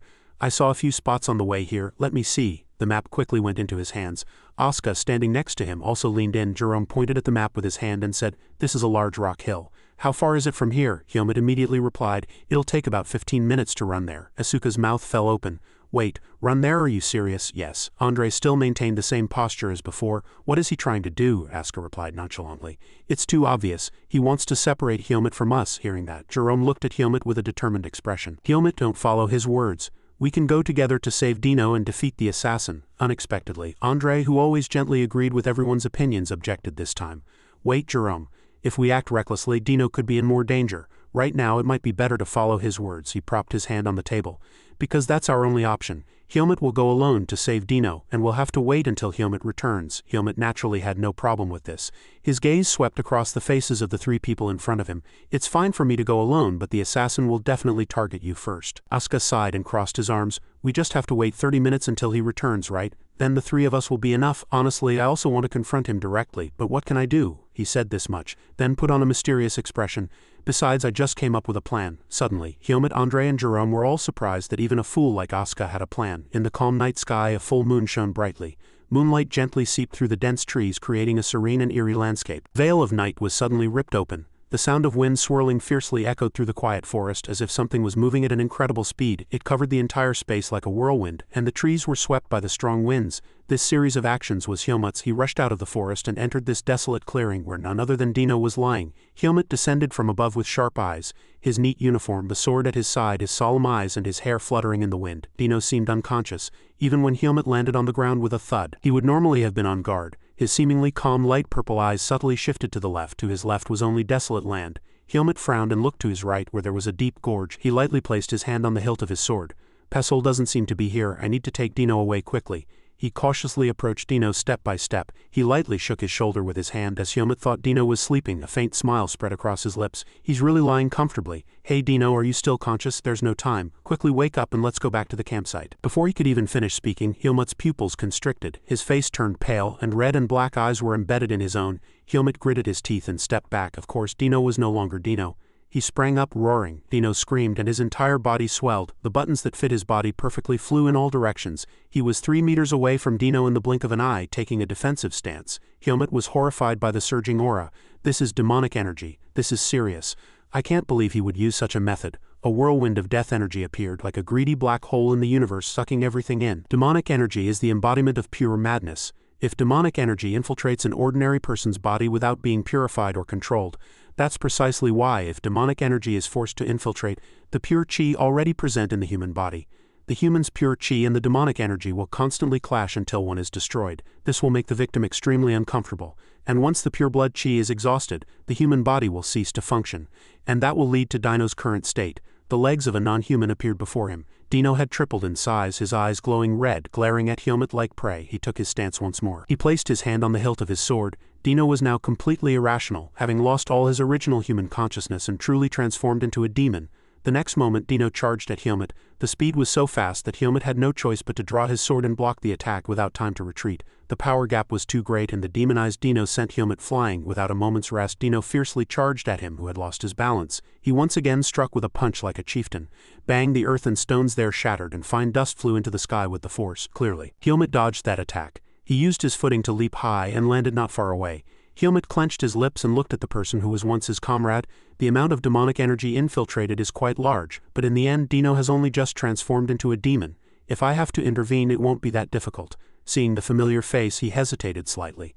But Dino was different from Helmut. He now had no consciousness whatsoever, only growling and gnawing. But his recent growl slightly pricked the seed of darkness in Helmut's heart. He frowned and blankly looked down at his pounding chest. Then he gradually raised his gaze to look at Dino standing in the ruins. His face showed no ferocity at all, and his entire face was soulless and savage. Helmut placed his hand on his chest where his heart was. He cautiously looked up at Dino.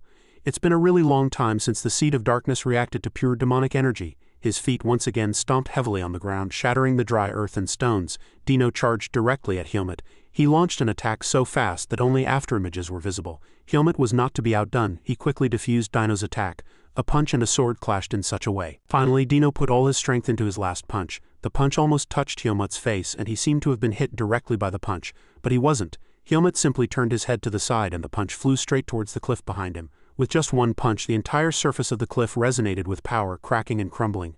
Then an enormous amount of rocks fell from above. Dino looked up at Helmut blankly, and he naturally didn't miss this opportunity. He swung his hand and sliced Dino's calf once, and Dino knelt on one leg, wailing in pain. Helmut was helpless at the deafening sound. All right, I'll take you away right now. Just lie there and meditate for a moment. Huge rocks flew straight towards Dino. His blurry black eyes were bloodshot. Then the sound stopped. Everything in the forest returned to its original silence. Even after the aftershocks, rock fragments continued to scatter, and some rolled into the deep gorge. The lower half of Dino's waist was crushed under large rocks. He had lost consciousness and collapsed. Helmut stepped on a rock fragment, approached and surveyed the situation. He lowered his head and placed his hand on Dino's forehead. Helmut looked at his unconscious friend, then closed his eyes. He activated the seed of darkness. As it was in his heart, Helmut unconsciously clenched his lips. The seed of darkness was a seed that absorbed demonic energy. The amount of demonic energy was large, but it was much weaker than the demonic energy in the primeval forest. I just need to burn it all away. Through his palm, black energy was sucked out of Dino's body. Gradually, Dino's body also transformed accordingly, returning to that of an ordinary human. Helmut hastily did not withdraw his hand, trying to suppress the black energy in his body. When Helmut opened his eyes, it was already completed. He breathed a sigh of relief and his pale face gradually regained its vitality. It was faint, but the amount of demonic energy was quite large. It took some time to burn it all away. Pesol wasn't here, so that's fortunate. Anyway, Dino is safe. I need to go back quickly. After thinking, Helmut put his hand on his knee and stood up. He grabbed Dino by both arms and carefully dragged him out of the ruins. Dino, I'm going to take you out. Hang in there. The situation is very urgent. We need to hurry. Before he could finish speaking, an enormous sound echoed, shaking heaven and earth. Helmut raised his head and looked around. The earth and stones were gradually crumbling. He was startled. Damn it, the ground is collapsing because of the earlier fight. The entire cliff, once majestic, had now completely collapsed due to human actions. Unlike Helmut's dangerous situation, this place was still quiet but strangely filled with tension. Swords were firmly held in hands, and Asuka, Jerome, and Andre stood with their backs to each other, not taking their eyes off for a single moment. Jerome spoke with fear in his voice. What time is it now? I don't know. This is truly terrible, but erase Helmut from your mind for now. Don't expect too much. Asuka's body tensed, and he didn't lower his guard just because nothing had happened here yet. Our fun here is only just beginning. Then the protagonist that the three had been waiting for finally appeared. Pesol walked out of the darkness swaying a bizarrely shaped sword in his hand, and his footsteps were directed towards Asuka. Pesol's clown mask now looked like a demon. Jerome stood behind Asuka and he subtly glanced, stammering, that's the guy who kidnapped Dino. Asuka spoke strongly, but he was no different from Jerome now. Hey, don't look back. Asuka clenched his lips tightly, tense, recalling the conversation he had with Helmut before he left. His stealth technique is truly incredible. Even though the four of us put our heads together, an ordinary person wouldn't be able to spot him. Well then, are you sure we can handle him? Helmut wasn't sure, of course, but he couldn't just sit there and take it. He drew a simple map on the ground with a branch. Then let's use this formation. If you maintain the surrounding area as wide as possible and guard all three directions, you'll be able to defeat him. As he said this, a murderous glint flashed in Helmut's eyes. And when the time comes, Asuka, do as you said. Back in the present, Asuka watched Pesol's every step nervously. He showed no fear at all in the 1-on-3 situation, casually counting with his fingers. 1, 2. Pesol fell into thought. It's fine if that guy isn't here. 4 remaining guests. Jerome was extremely confused by his words. 4 remaining, then this means, Asuka exploded in anger. Please stop, are you going to believe the enemy's words? You'd better cover your ears. Seeing him say that, Pestle chuckled. Hee, there's a brave one. You're Asuka, and those two are Andre and Jerome, right? Then Pestle bent down and made a simple noble-style bow. Allow me to introduce myself. You wouldn't know who I am anyway. I am Pestle, the assassin of the Black Hawk. You have befriended the wrong person. I am here to hunt him. Asuka stood motionless in his spot. He ignored it and continued to sow discord. Even if I say that, dealing with 2 nobles is too great a risk even for the Black Hawk. And I dislike risks. Pestle flicked his index finger. So I will make you an offer. His next words made all 3 of them, Asuka, Andre and Jerome, break into a sweat. Over there's a fellow who isn't a noble. If you help me hunt him, I will spare the lives of the rest of you. These words struck Andre and Jerome like a hammer blow, as if having achieved his purpose. Pestle's voice resonated calmly. After all, isn't this an opportunity for you to get rid of that annoying commoner from the Swordsmanship Academy? I will keep this a secret. You just need to hide this fact and say that he left alone. I will only inflict moderate wounds to avoid suspicion. Asuka hastily interrupted Pestle. Haha, do you really think they'll believe him? Hey, don't be so foolish. He's trying to trick you. Answer if you can hear me. He glanced at Jerome, whose face had indeed darkened slightly. Jerome said irritably. No, Asuka. Pestle focused on Jerome's voice. He frowned. Actually, I've realized something. Asuka looked at Jerome in surprise, and Andre smiled as he listened to him. Jerome continued to raise his sword high, provoking the assassin. That guy knows nothing. No fool uses a comrade as a shield during a fight. We will defeat you, and the 3 of us will return alive. Indeed. Jerome's words made Pestle gloomy. He lowered his center of gravity. It was my mistake to try to negotiate with the fools of the Swordsmanship Academy. I will give you what you want. This place will be your tomb. Asuka observed his stance and immediately warned the other 2 in a hurry. He's going to attack soon. Everyone be careful. The very next moment his form scattered like an aura. This surprised Asuka. Pestle had vanished without a trace before his eyes. Jerome was horrified. He's gone. Asuka lowered his jaw and kept his eyes forward. He focused. He's just hiding himself. He hasn't completely vanished. We have no weakness for him to exploit, so we can defeat him. The 3 of them heightened their vigilance once more. A moment later, the swords in their hands were already trembling. Jerome and Andre's breathing also became slightly ragged. This silence made them even more nervous. Why isn't he attacking? Do you guys see anything? He's waiting for us to lose focus. Don't let your guard down. Jerome was the type to get angry easily, and now he was starting to lose his patience.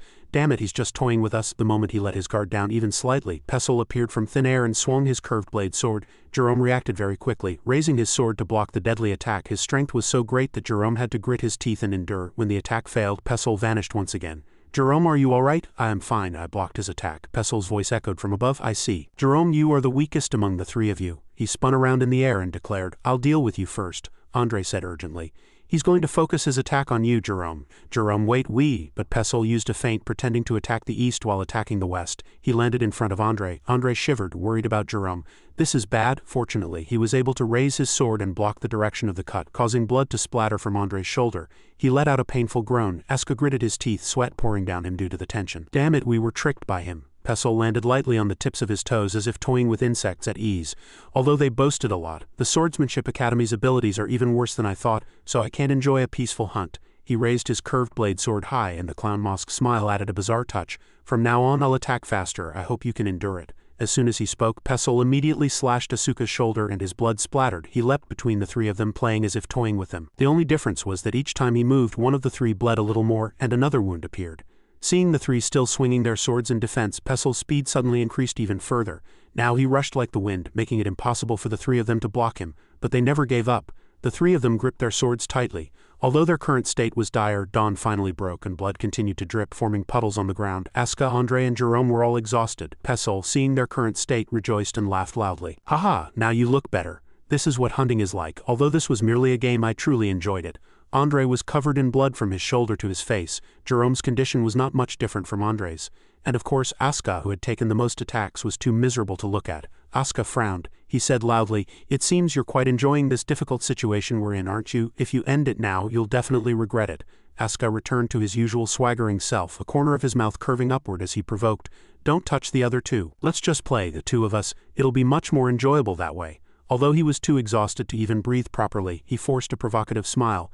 Because of these 2 burdens I can't fight with all my strength. Pestle stared at Asuka without a word. Seeing that he still didn't react, Asuka once again pointed behind him to Andre and Jerome and repeated, Leave those 2 behind. How about just you and I play for a bit? I'll show you the grandest entertainment. The more he spoke, the more clearly confidence appeared on his face. Pestle didn't hastily agree, merely falling into thought. Andre, panting, called out softly, Asuka. Only then did he take other action. You want me to let them go? Interesting. Pestle rested his curved blade sword on his shoulder and asked him back, but why should I listen to you? I told you, it would be much more enjoyable playing alone, with people behind me. I won't be able to wield my weapon freely against you, he doubted. I wonder if you're really that strong. These words wounded Asuka's pride, infuriating him. Ah, you always like to bully the weak, don't you? You haven't seen my skills yet, Asuka continued to provoke. If you like to bully the weak, I can't help it. But if you can't defeat me, you won't even get a chance to fight Hermit. When that name was mentioned, his pale eyes narrowed slightly. Finally, Pestle leapt down from the tree. He immediately saw through Asuka's intentions. Actually, that provocation was useless. But if you were aiming for my preferences, I acknowledge your effort. You hit the mark, Pestle smiled grotesquely. I get more excited when my prey resists, whether it's by design or out of arrogance. All right then, I'll give you a chance to take care of those two behind you, having achieved his purpose. Asuka clenched his lips tightly, tense. Then he turned around and shouted, You fools, what are you waiting for? Get out of here quickly. Jerome knelt, clutching the blood flowing from his right forearm, hesitant. But Andre, who was beside him, saw his pale face and persuaded him. Jerome, if the blood keeps flowing, the situation will only get worse. Listen to Asuka and let's treat it first. And Andre helped Jerome to the side, leaving Asuka alone to face Pestle. Pestle still stood motionless in his spot. He waited for Asuka to warm up and stretch. When all preparations were complete, Asuka raised his sword. All right, I'm ready. Come at me. As soon as he finished speaking, Pestle appeared behind Asuka in the blink of an eye. He swung his curved blade sword, aiming at his neck, intending to cut it. But Asuka also reacted in time. He turned his body, casting magic, and quickly swung his sword despite the blade still cutting into his back. Pestle was surprised. He dodged the sword's trajectory with one foot and moved away. Asuka thus slashed through empty air. When the attack missed, Asuka made an irritated tisk sound. Pestle also leaped down from the air and Asuka raised his sword to block and he slashed his old wound again. The speed difference between the two was quite large, and Asuka missed every attack. Pestle looked down from a high place at the small figure below.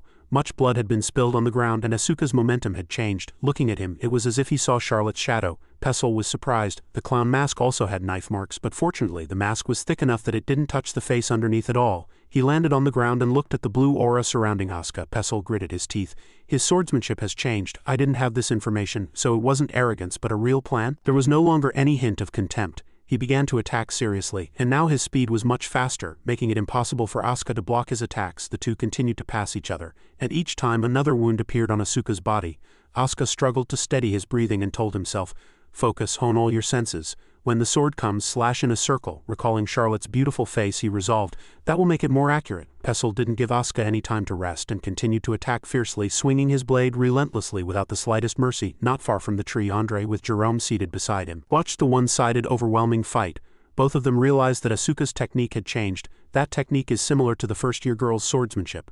Pestle didn't finish Asuka off, slowly slashing him a few more times as if toying with a mouse. Once again he retreated. Asuka's breathing was now ragged, but his eyes still didn't leave his enemy. Suddenly Pestle burst out laughing, and Asuka asked, unable to understand, What's wrong laughing by yourself? After stopping his laughter, his mood improved immensely.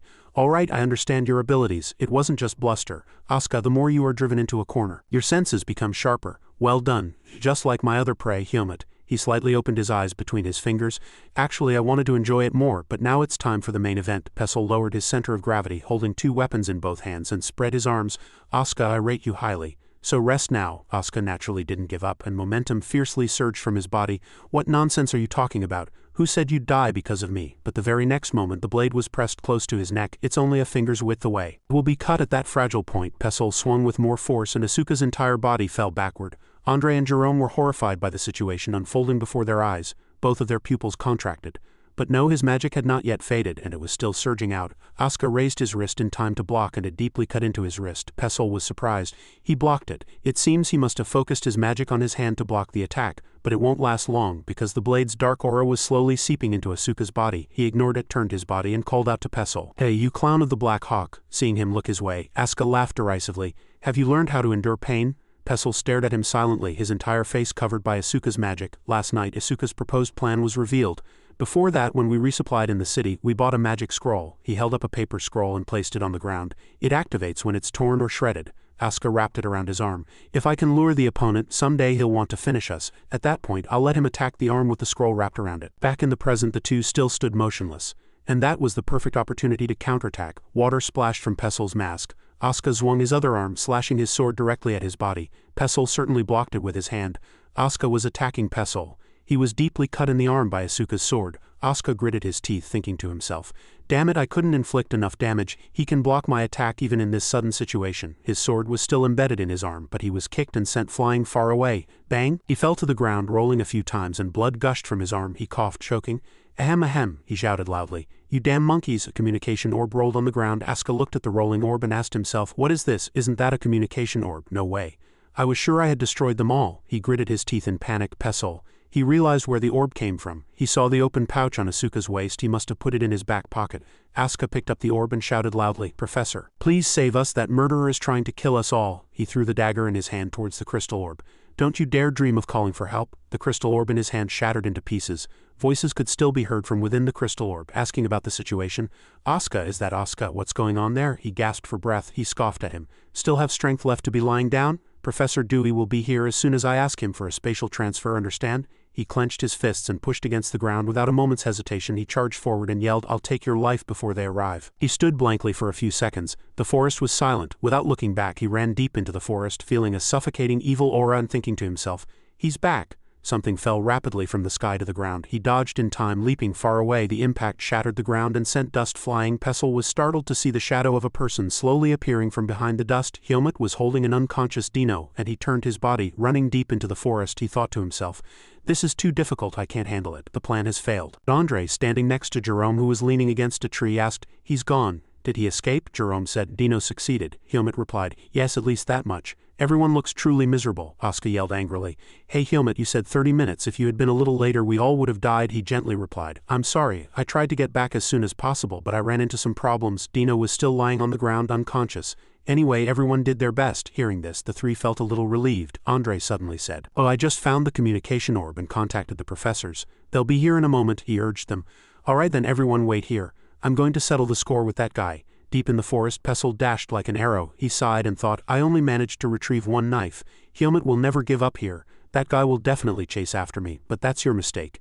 This forest is full of traps I personally set. Unfortunately, I have to retreat, but I must deal with you before I leave this place." A purple flash flew like lightning, aiming at his back. He sensed something strange and turned around. He blocked it in time, and it shattered into pieces. He saw the shadow of a person aiming a bow from a tree branch. Hyomut was holding a bow, radiating killing intent. He was thrown to the ground, rolling a few times on the earth. From the tree he yelled, "Congratulations, you're the first one to survive the Blackhawk's traps and make it this far." He coughed up blood and stammered, disbelieving. "How could you have passed all those traps and gotten here?" He replied nonchalantly. "Who knows, you've never been caught in any of my traps." He realized something.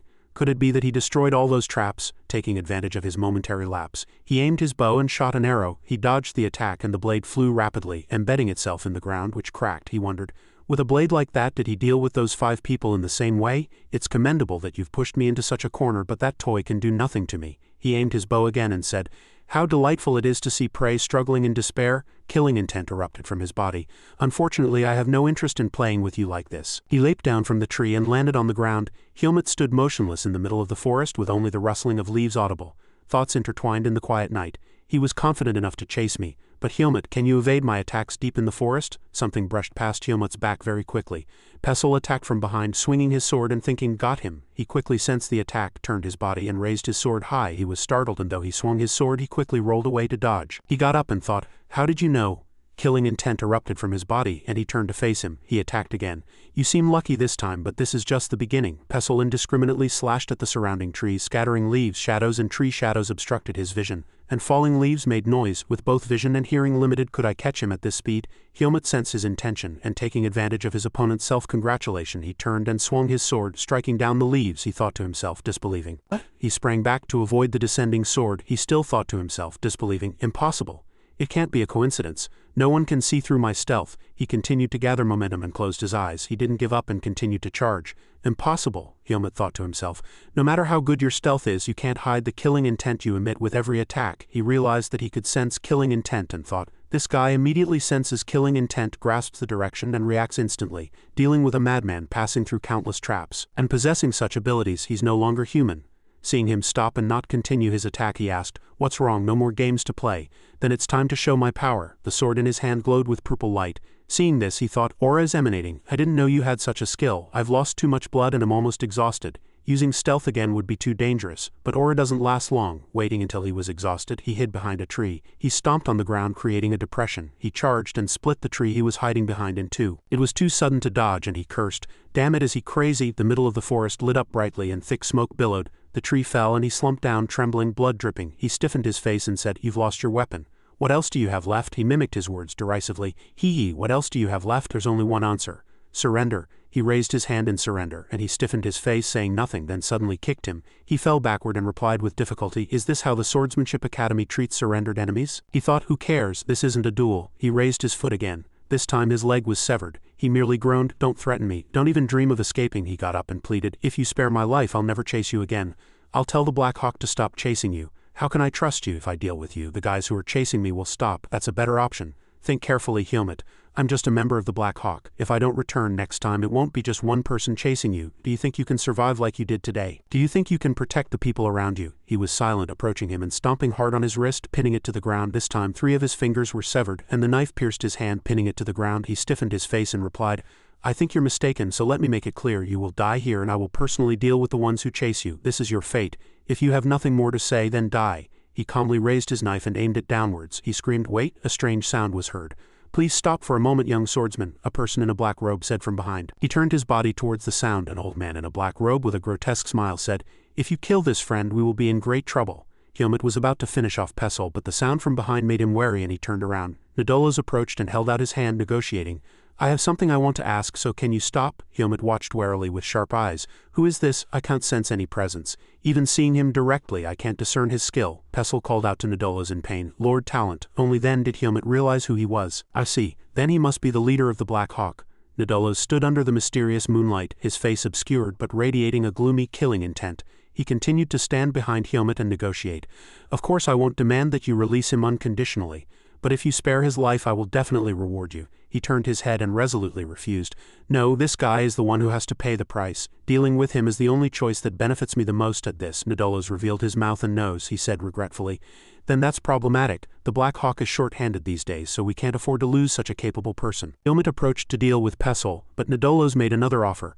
"I can give you a reasonable amount of money or information. Will that do?" Hearing this, he paused for a moment and looked around.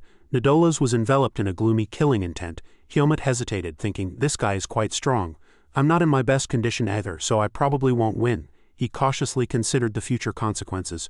"Moreover, if I deal with the sentry, the Seed of Darkness will react violently. He doesn't seem to like fighting, so continuing this fight doesn't seem like a good idea." Nadolos, seeing him stop, continued to speak. "Of course, as the leader of the Blackhawk, I promise to stop pursuing you and refuse any other requests related to you." Helmut listened carefully to what he was saying. "How about my offer? Isn't it bad?" Then he didn't hesitate to stomp hard on Pestle's hand, and his hand trembled in pain. Helmut glanced at him, then turned and demanded of Nadolos, "Money and information, I need both." Hearing this, Nadolos pulled something from his sleeve. "You're quite greedy. All right, I'll give you what you want." A large money pouch was thrown to the ground. "This is probably around 300,000. You can check if you want." Helmut looked at the money pouch at his feet, then used his knife to open the pouch and check the money. Nadolos continued as he instructed. "As for information, I'll give you one piece of information you want." Helmut immediately looked displeased. "Just one piece of information isn't enough," he threatened, aiming his knife at Pestle. "At least 5 pieces of information would be enough for this guy's life." Nadolos's eyes glowed red and he stared sharply at Helmut. He continued unpleasantly, "I see, I expected you to say that." Nadolos didn't hesitate to offer his opinion of him. "I've met many clients over the years buying and selling information. Just by looking at their faces, I can easily guess if they need a lot of information. And you have such a face." Helmut tensed, realizing something upon hearing this. Nadolos raised his hand and proposed, "But I also have conditions." He raised 5 fingers, indicating that he would give Helmut 5 pieces of information. "We will provide you with 5 pieces of information, including about that guy and myself. No more than that. This is already a loss. We can't afford any more losses." He stiffened his face and looked at Nadolos. Helmut continued to point his knife at Pestle and asked, "Where did you hide the horses you stole?" He replied docilely, "If you go east from here, there's a large cave and all the horses are tied there." Helmut continued to ask him for information. "Is the Blackhawk organization targeting me for revenge because of what I did to you?" Pestle answered in detail without resistance. "The Blackhawk members operate independently. Even if they work in teams, they avoid idle chatter among themselves. Some would be happy if I died, but there's no camaraderie." Helmut stared intently at him, and the knife moved closer and closer to Pessel's face. He was startled and dodged, and suddenly, Helmut resolutely slashed and knocked off his mask. "Wait!" he screamed in surprise, revealing Pessel's scarred and ugly face. Helmut looked down at him with an unpleasant expression, then turned and left the still trembling Pessel behind. "It's better with the mask on." Helmut shifted his target to Nadola's and asked, "The information just now wasn't what I wanted, so don't count it. I still have 3 questions left. What information can you give me?" He pulled something from his sleeve. Nadola's took out a communication orb. He held the orb and said to Helmut, "You've used this before, so you must know. This is a secret communication crystal. It's only used to contact the leaders of the Black Hawk. When you need information, you can contact us with this crystal. For the next 3 questions, even state secrets will be provided without charge." Helmut listened carefully to what he was saying. "But this crystal has a limited time of 10 years. After that, we don't have to provide you with information." He aimed his knife at Nadola's and demanded suspiciously, "That robe has a magic spell to hide your presence, doesn't it? If I have that crystal, I might attract attention, so give me that robe." Chuckled lightly and took off his robe as Helmut asked. Nadola's threw his robe to him. The robe struck Helmut's face, but he didn't get angry, merely smiling slightly at Nadola's. An old man with a wrinkled face and silver hair appeared. Helmut picked up the robe, a little surprised. "The campsite manager, how I never would have guessed you were disguised as him." Nadola's didn't hesitate, laughing as he shed his disguise. "Disguise is my specialty, no need to be surprised. I revealed my true face to gain your trust." Nadola's true face was revealed. He was a young man with red eyes. Helmut turned to look at Pessel. At this, he hastily put his mask back on. He grabbed his collar and pulled hard, as expected. Helmut flung him towards Nadola's. Nadola's caught Pessel upside down. Helmut warned fiercely, "Take him. If I encounter him again, I will truly deal with him." Nadola's looked at him and slightly curled his lips. "Thank you. Look, your condition is very critical, so you should go back and get treated immediately." Helmut turned, but still glanced warily at his retreating figure as he disappeared into the forest. Nadola's suddenly asked him something, stopping him. "Oh wait, now that I think about it, I'm quite curious about something." He saw Helmut stop and continued, "Judging by your actions and demeanor, you don't hesitate to take other people's lives, but you often hesitate before swinging your sword. Are you a kind person, or am I overestimating you? Sometimes it's better to swing your sword without hesitation." Hearing this, Helmut turned and asked, "Is that advice?" Nadola's forced a smile. "It seems so. I apologize if it makes you uncomfortable." Helmut replied as if teasing him. "What you said isn't entirely wrong, but I am currently a swordsmanship student at Greta Academy." Nadola's supporting Pessel laughed and said, "So you're saying you don't kill people because you're a student? You're truly humorous." And with that, the two disappeared.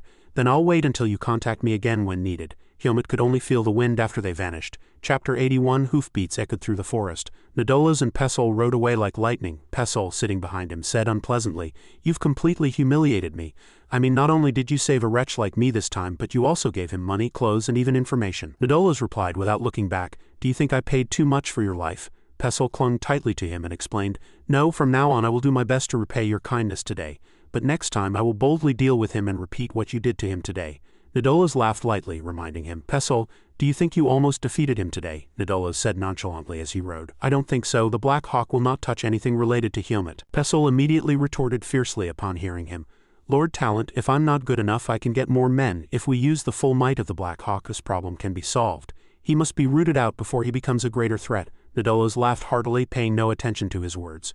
"You felt humiliated when he unmasked you. I never expected you to say such foolish things," he scoffingly stated the likely outcome. "If we commit the full might of the Black Hawk against him, we might be able to eliminate him. But have you thought about how many people and resources I would have to commit to that? Other plans can't proceed that way. He's not such a great threat that we would need to sacrifice so much to eliminate him. In fact, didn't you hear the command not to touch his life?" Pessel was startled to hear Nadola's words. In his words, Helmut's resolute presence emerged. "He may not flaunt it to his enemies, but he is not the type to abandon his comrades. If you maintain a good relationship with him, it will be more advantageous than even becoming his friend. Do not create enmity, that is my judgment." Nadola's, no longer wishing to argue, ended the conversation. "Pessel, you still have much to do, so focus on your recovery while I return." Pessel obediently responded, "Understood." Nadola's looked straight ahead and said resolutely, "Helmut, he is a true monster in every sense." Footsteps approached from the direction of Helmut in the forest. Ren and Pachika ran over worriedly. "Helmut, are you all right? Are you hurt anywhere?" He replied, looking elsewhere. "I'm fine." Helmut glanced at his comrades Andre, Eska, and Jerome. They were all covered in wounds. Elsewhere, Dino was being treated. Ren, angered, shouted loudly, "How could you have pursued a single killer, risking your life?" He replied nonchalantly, "Nothing happened, but he was too fast and I lost him." Ren continued to admonish, "That's not what I mean. What if something had happened?" Helmut interrupted him before he could finish. "No, nothing happened, so you don't need to worry, Professor." Ren gave up. You really? He wiped his sweat and sighed, and when everything was settled, Helmut approached him and asked about Dino's condition. How is Dino? Dewey turned to him and said, Helmut, you're back? He clearly stated Dino's current situation, as you can see. His finger was reattached and I've completely treated him, young man. However, some demonic energy remains in him which I couldn't deal with. Dino lay with his eyes closed. Dewey sat beside him. He asked Helmut, they told me you saved Dino. Can you explain what happened? He replied, awkwardly looking elsewhere. I don't know either. Suddenly Dino turned into a monster and went wild. Then at some point he collapsed as if his strength had run out. Aaliyah approached and asked in surprise, demonic energy, really? Dewey tried to find a solution. A person injected with demonic energy goes mad and their blood vessels burn out, causing them to die. It seems only a small amount of demonic energy was injected into him, and it was able to be expelled. You're very lucky to be alive. If he goes to the temple to purify the remaining energy, he will recover quickly. Dino frowned uncomfortably, a displeased expression on his face. Pachika covered her face, blaming herself. Who would have thought assassins would come to the campsite? We should have been more vigilant when we heard about the trap. All of this happened because of our carelessness. I'm sorry, everyone, Helmut quietly muttered to himself. Upon reflection, everyone got caught up in this danger because I was here, he continued to think. At first I quite liked having strong enemies hovering around. Helmut looked at his hands, recalling past enemies. But when the blade was pointed at the people next to me, it was no longer the case. When I returned after saving Dino, seeing them collapsed on the ground, an indescribable rage surged within me. He clenched his fist. Am I changing after entering the academy? Aaliyah, calling out someone's name, snapped him out of his thoughts. You're here, over here. Helmut's eyes widened, looking in that direction. A person in a white robe approached, making him unconsciously open his mouth. It was Aaliyah. He approached and lowered his robe hood. Ren immediately recognized him. Aren't you Aaliyah from the Magic Academy? What are you doing here? Aaliyah bowed respectfully. Professor Dewey asked me to come quickly. Professor, could you please tell me what I should do now? He nodded awkwardly. Ah, I see. Dewey pointed at Helmut and said, all right. Helmut has just arrived and hasn't received treatment yet, so treat him first. Aaliyah agreed without hesitation. Of course, Helmut quietly called out to him. Aaliyah rolled up his sleeves, preparing for treatment. Sit there and roll up your arm first. He treated the wound on his arm first. Aaliyah looked at the wound and said, it's more serious than I thought. You must have fought a fierce battle to get hurt like this. Helmut didn't take his eyes off him. He looked at his own arm and brought up an old story to Aaliyah. Aaliyah, when you taught me about ethics before, you said that saving someone in danger is a virtuous act. Helmut continued to confess to him. Humans always live in fear and danger, but if I can't save them, I'll suffer regret and pain for the rest of my life. Hearing his words, Aaliyah raised his head and thought deeply. He looked back at Helmut's comrades. They were all wounded but still laughing and talking happily. Aaliyah continued the treatment and said, do you regret it because of them? They're all alive and well. Helmut replied, but they almost died because of me and I'm not sure if I can save everyone next time. He put his hand on his chest and said hesitantly, I'm not strong enough yet. Aaliyah looked up at him once more. He sincerely comforted him.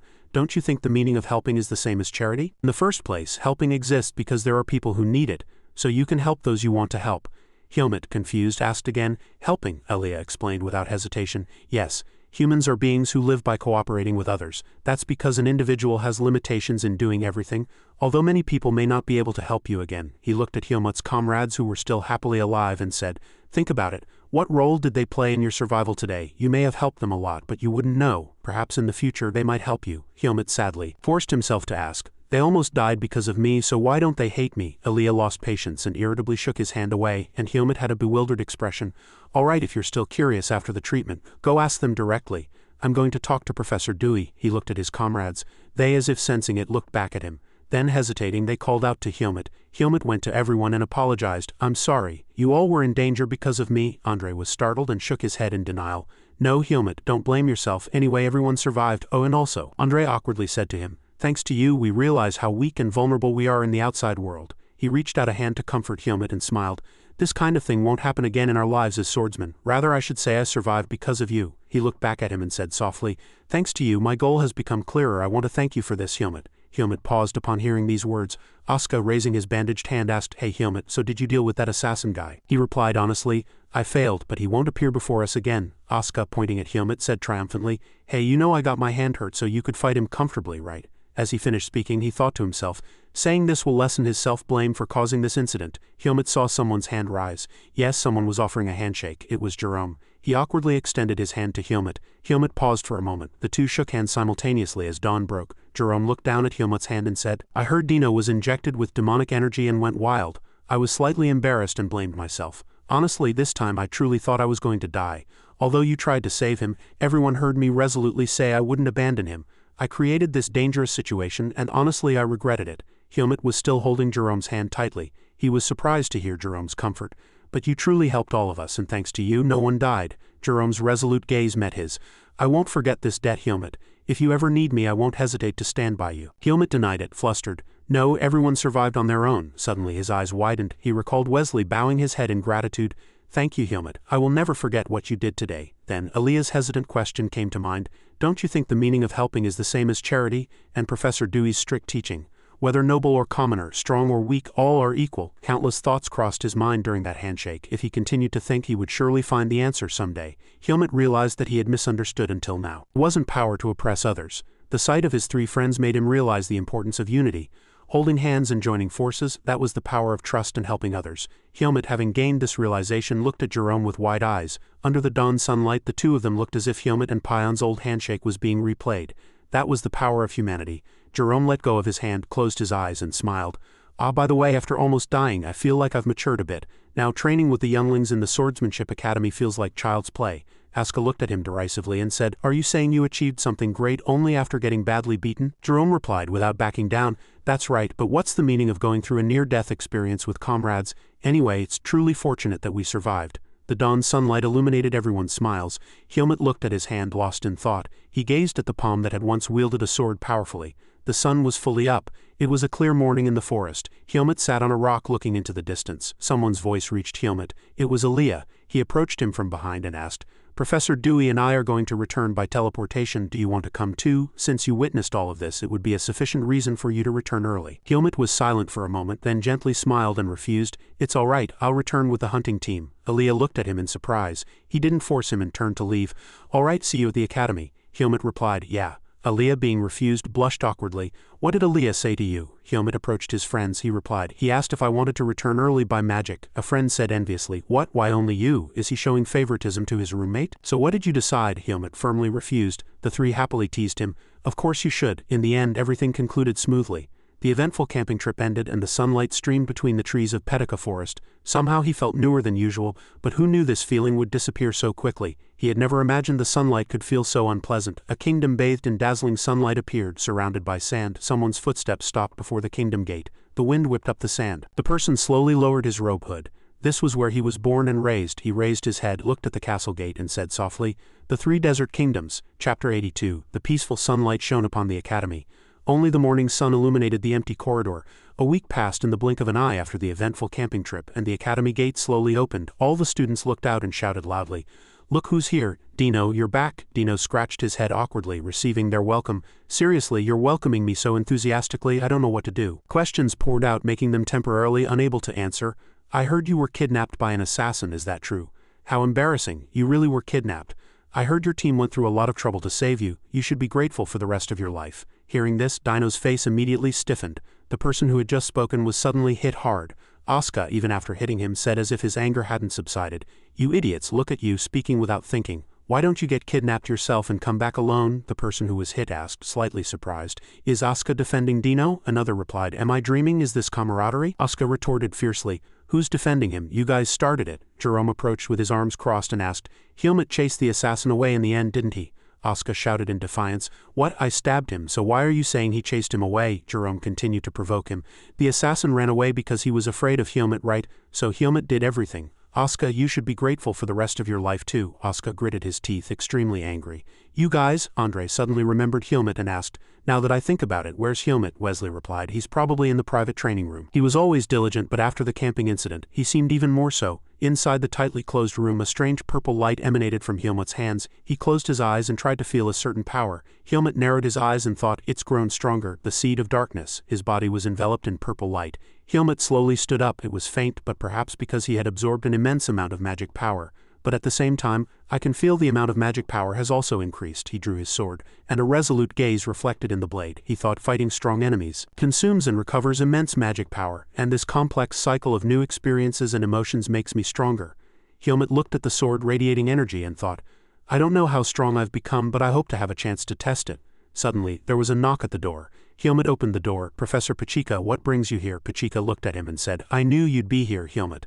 Professor Ethan is looking for you. Go to his office. Helmut was slightly surprised and asked, Professor Ethan? He wondered, what could it be? All of a sudden, outside the academy it was quiet. Ethan offered him warm tea. You're here, Helmut, have a seat, he asked with concern about his condition. How are you feeling? Are you all right? Helmut approached and said, Yes, the wounds are minor. Ethan chuckled a few times and said, You're probably the only person in the academy to have faced a top-tier assassin and come back with just minor injuries. He lowered his voice slightly and said, If Lord Darien knew, he would surely be proud of you. Helmut was speechless at those words. Dariel's stern image surfaced in his thoughts. If I had lost, he would have scolded me. Since I won, he'll probably praise me. Ethan immediately got to the point. Anyway, let's get down to business. The reason I called you, he asked Helmut about his upcoming plans. As you know, after final exams the break begins. I'm curious if you have any plans for the break? Helmut held his tea and slowly said, Yes, I plan to travel as a mercenary, taking on jobs. I must travel. Ethan hesitated and asked, You don't have a specific destination yet, do you? Helmut replied, No. Thinking Helmut intended to leave, he hastily tried to dissuade him. I was just asking. You're not thinking of leaving the academy, are you? No, if you are, I don't have the right to stop you, but I believe there's still much for you to learn at your age. Helmut calmly replied, I also believe I still have much to learn. If I were to leave, I would inform you in advance, so please don't worry. Ethan let out a sigh of relief. He bowed his head and murmured to himself, I learned a lot from the camping trip. Ethan interrupted Helmut's thoughts. If you encounter any difficulties in your training, let me know. What I'm actually worried about is that there might not be anyone in the academy who can teach you swordsmanship. He suddenly recalled something. Now it makes sense. Helmut calmly voiced his conjecture. Due to recent events, I feel as if I've reached another realm. It would be good if I had a chance to test my strength. Ethan's face brightened. Really, that's good news. He bent down and took something out. Actually, I wanted to ask you something else and it might be helpful to you. Helmut asked curiously. What is it? Ethan took out 2 sheets of paper and asked, Have you ever heard of the kingdom? Helmut vaguely repeated. The kingdom, he replied. Yes. He listened quietly as Ethan spoke about the kingdom. It's where your master, Lord Darien, was born and raised. He handed the paper to Helmut. A martial arts tournament will be held there during the break. There are many excellent swordsmen, so it would be a good opportunity to test your skills. He held the paper and murmured, Martial arts tournament. Ethan replied, Yes, however, Helmut immediately understood his intention. If someone realizes I'm using the Sword Saint's swordsmanship, if someone discovers it, I'll get into serious trouble. Ethan agreed, Precisely. Dariel's dignified shadow appeared in Ethan's words. When I first met you, you said you couldn't yet reveal to everyone that you were the Sword Saint's disciple. Moreover, Sword Saint Darien is a symbol of pride and a pillar for them. If you use the Sword Saint's swordsmanship, someone will recognize it. Even if others don't, the Manhwa Knights, trained by Lord Darien, certainly will. Helmut was surprised to hear that, and looked at the scene. Then Helmut thought seriously, the Manhwa Knights. Ethan offered the most logical solution. So, if you participate in the tournament, you can only use ordinary swordsmanship, but even your ordinary swordsmanship is excellent. It won't be difficult with your skill. Helmut pointed to his face, showing he understood. I'll consider it, and if possible, I'll find a way to cover my face. I don't want to get involved in any situations where I'm being pursued. Ethan understood his concern. I see, especially since you were recently pursued by the Black Hawk, he asked again worriedly. But everything with the Black Hawk is all right, isn't it? It's not that I don't believe your words that the Black Hawk won't pursue you anymore, but I'm concerned they might not keep their promise, Helmut asserted unflinchingly. Please don't worry, I have solid proof. Ethan sighed and moved on to another topic. All right, take good care of yourself and consider the tournament. Are you planning to go to the training ground? Helmut, still holding the paper, slowly stood up. No, I have to go to class for the final exam announcement. Ethan only just remembered. I see, it's today. Ethan gently encouraged him. Helmut, it won't be difficult. But don't get too angry at the exam questions the professor set. Helmut looked at the sky and hesitated. Outside, the sunlight brightly illuminated the entire academy. Ren stood with his arms crossed and announced seriously, So this final practical exam will test your proficiency in combat against monsters. The student's eyes widened at his words. Helmut also thought, as if unable to comprehend. Monsters, Chapter 83. The entire room fell silent for a moment.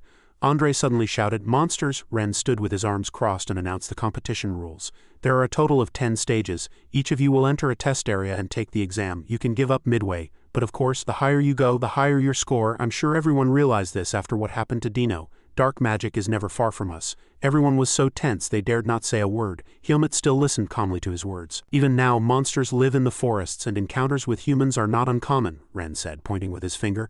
This is a unique opportunity. Seriously, as swordsmen, you will have to face them at least once in your lives. Originally, this was an exam for upperclassmen, but after what happened during the camping trip, we decided to prepare you earlier.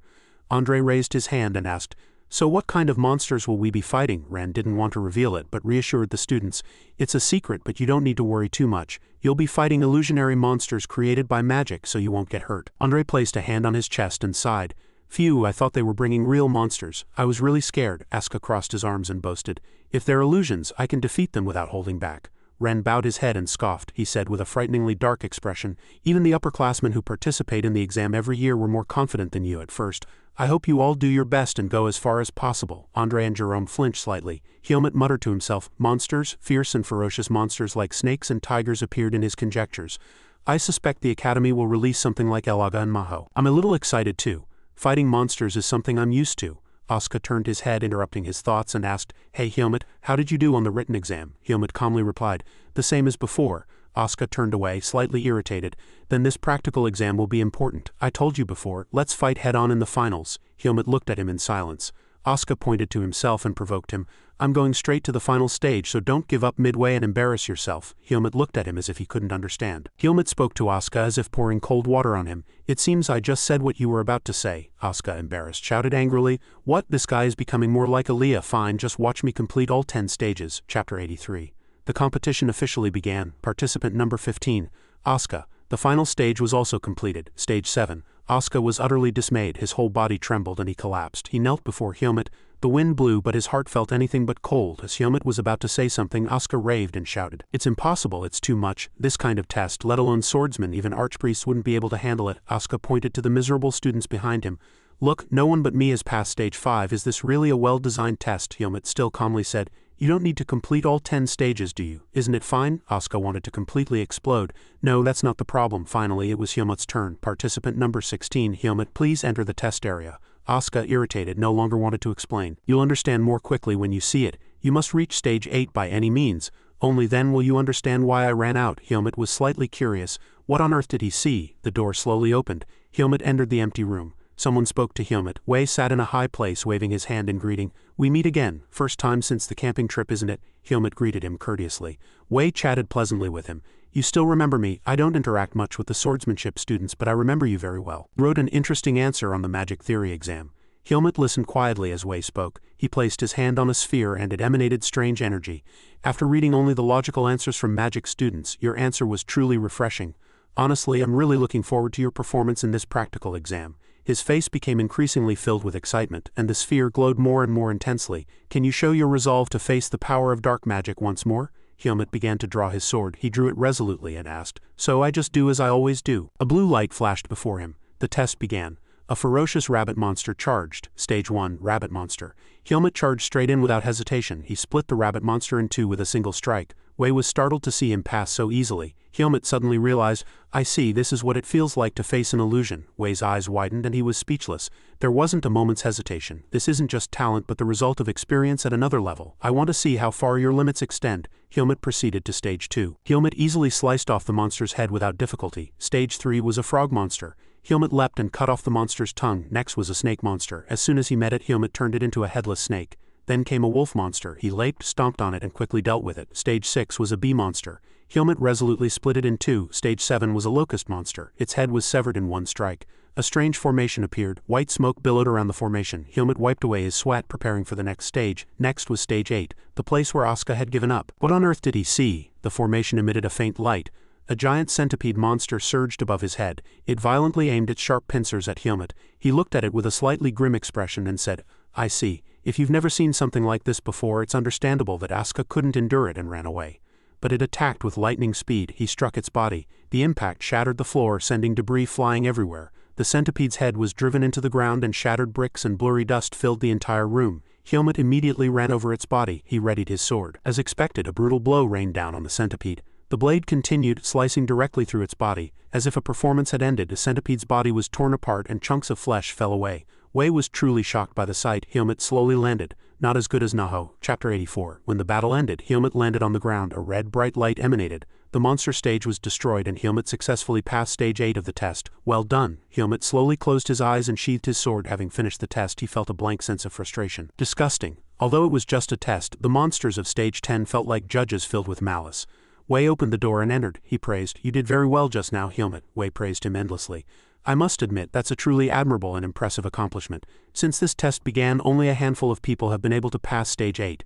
And of course, I'm proud that you're the first second-year student to successfully pass." Helmut was slightly confused. "Understood." He mentioned the reward for passing the final stage. "You've probably never heard of this before. But a student who successfully passes stage 8 will be recognized for their achievement and receive their own artifact." Helmut was slightly surprised and asked again, Really? This is the first I'm hearing of something like that, Wei explained. I'm just doing it because I want to. If there's an artifact you desire, just tell me. Helmut concentrated on his thoughts. He reminded him, if you can't think of anything right now, you can come to my lab later and tell me.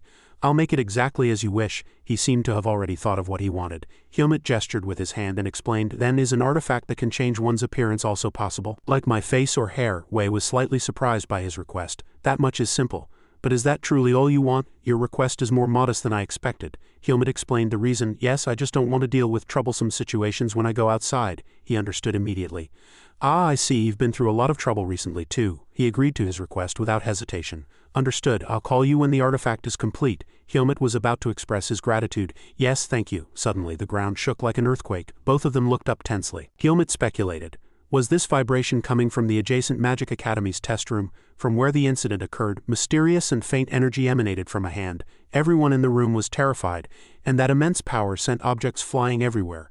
The energy erupted violently, creating a dazzling explosion, as if the entire ground was shattering into pieces. It was Aaliyah. Her face had turned cruel, her eyes looking as if they would shatter everything. Helmut entered and, seeing the messy room, angrily shouted, Aaliyah, how many times have I told you not to destroy the arena? Aaliyah glanced over, her eyes cold. Do teachers present such tests and expect students to comply with their ridiculous demands? Wei hesitated for a moment but still scolded, This girl truly lacks manners. Is it appropriate to speak to a professor like that?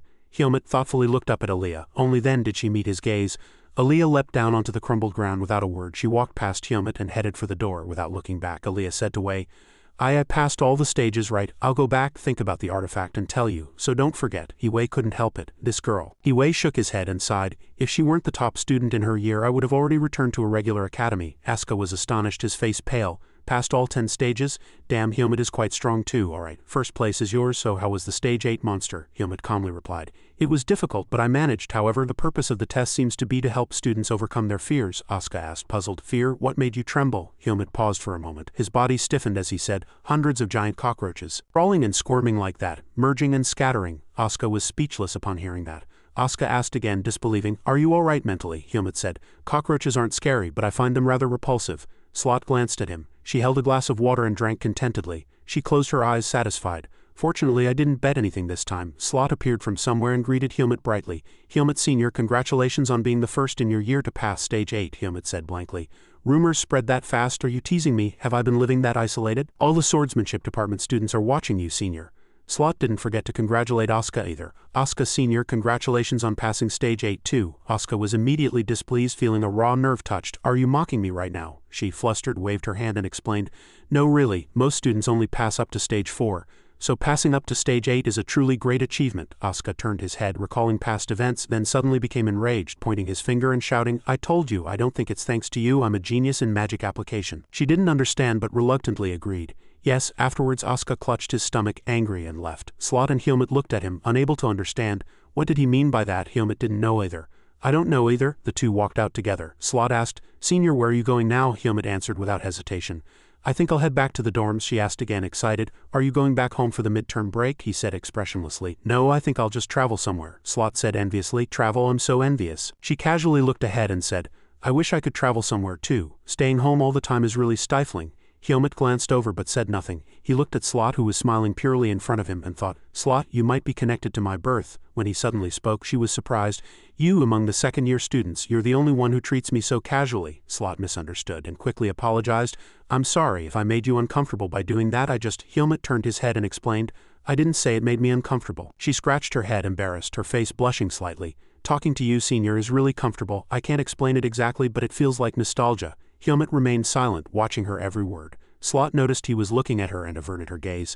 I'm sorry, Senior. I held you up for too long when you were leaving. Then I'll go too, Helmut suddenly said. After the midterm break, if aura emanates from your entire body and your gaze is unwavering, if you feel stronger than now, I'll accept you any time. She turned her head and looked at him. Smiled slightly. Slot ran up to Helmut, smiled brightly and waved her hand. Senior, you promised. Helmut felt a little uneasy, thinking Aaliyah would surely be angry if she knew. Upon arriving at Aaliyah's dorm, she handed Helmut a bracelet. This is yours. He hesitated slightly. Helmut took the bracelet and asked Aaliyah, What is this? She pointed to it and explained its use. This bracelet has contact magic on it. You can use it like a crystal orb. This is an artifact I received for successfully passing stage 8 of the test yesterday. Aaliyah put a similar bracelet on her own hand. Just put magic into it, and a signal will go to my bracelet. You don't need to say anything, he asked again, unable to understand. Why are you giving your reward to me, she calmly explained.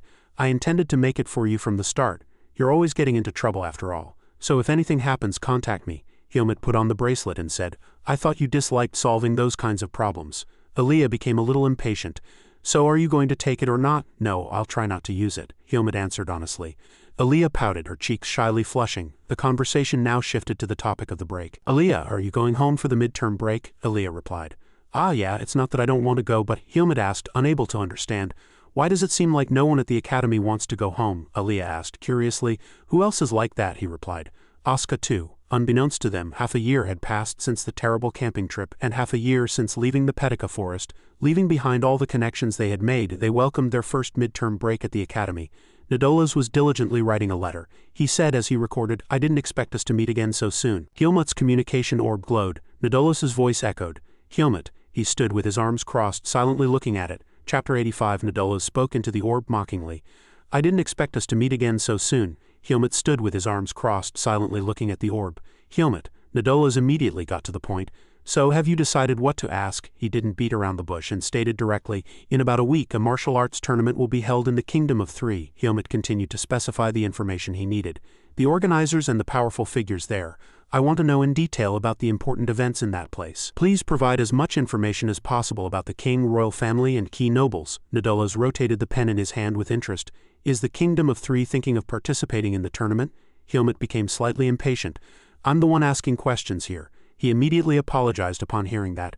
I apologize. Nadolas didn't fully grasp his intention when he said as much information as possible. Did he mean things like value, personality, family relationships? Helmut glanced over and gave an ambiguous answer. You decide. A draft report is fine, but if the Blackhawk's information is substandard, that's your fault. He was slightly surprised, his eyes wide. Nadolas remained silent, pondering. Truly cautious, he clearly said he wanted it but gave vague criteria. He's trying to exploit our weaknesses as much as possible without leaving any traces to follow. I thought he was a tiger, but he's a fox. The orb continued to glow, and eventually Nadolas reluctantly agreed. All right, I'll prepare it as you wish. He continued to ask. What kind of documents do you want? Helmut replied. Send it to the Kingdom of Three's Mercenary Guild. I'll go and pick it up. Nadolas smiled slightly, giving him a hint. All right, I'll contact you again when the documents are ready. The eagle's talons never miss their prey. That's the password, remember it. As Helmut was about to disconnect the orb, he added, Oh right. Nadolas sincerely wished him success in the tournament, saying, I hope you achieve good results in the tournament. I'll be cheering for you. Then Helmut disconnected the orb. He collapsed onto the table a little exhausted, muttering, I prepared in advance, but just talking to that guy is exhausting. He's an opponent you can't let your guard down around for a second. Helmut fell into deep thought. The Kingdom of Three, how I hope it's a good place to live. The Kingdom of Three, a place where the sun's dazzling rays poured down. Bright sunlight sparkled in the blue sky. Someone's footsteps slowly walked across the sand. Helmut took off his robe hood. The sun blazed down as if scorching. His face flushed and he felt displeased. It turned out Helmut had disguised himself as Elaga. His face darkened as he thought, it's too hot. This is already difficult and I haven't even entered the kingdom yet. He wiped his sweat, muttering to himself, it's no surprise since 1/3 of the territory is desert. Helmut continued to sweat, trying to calm himself.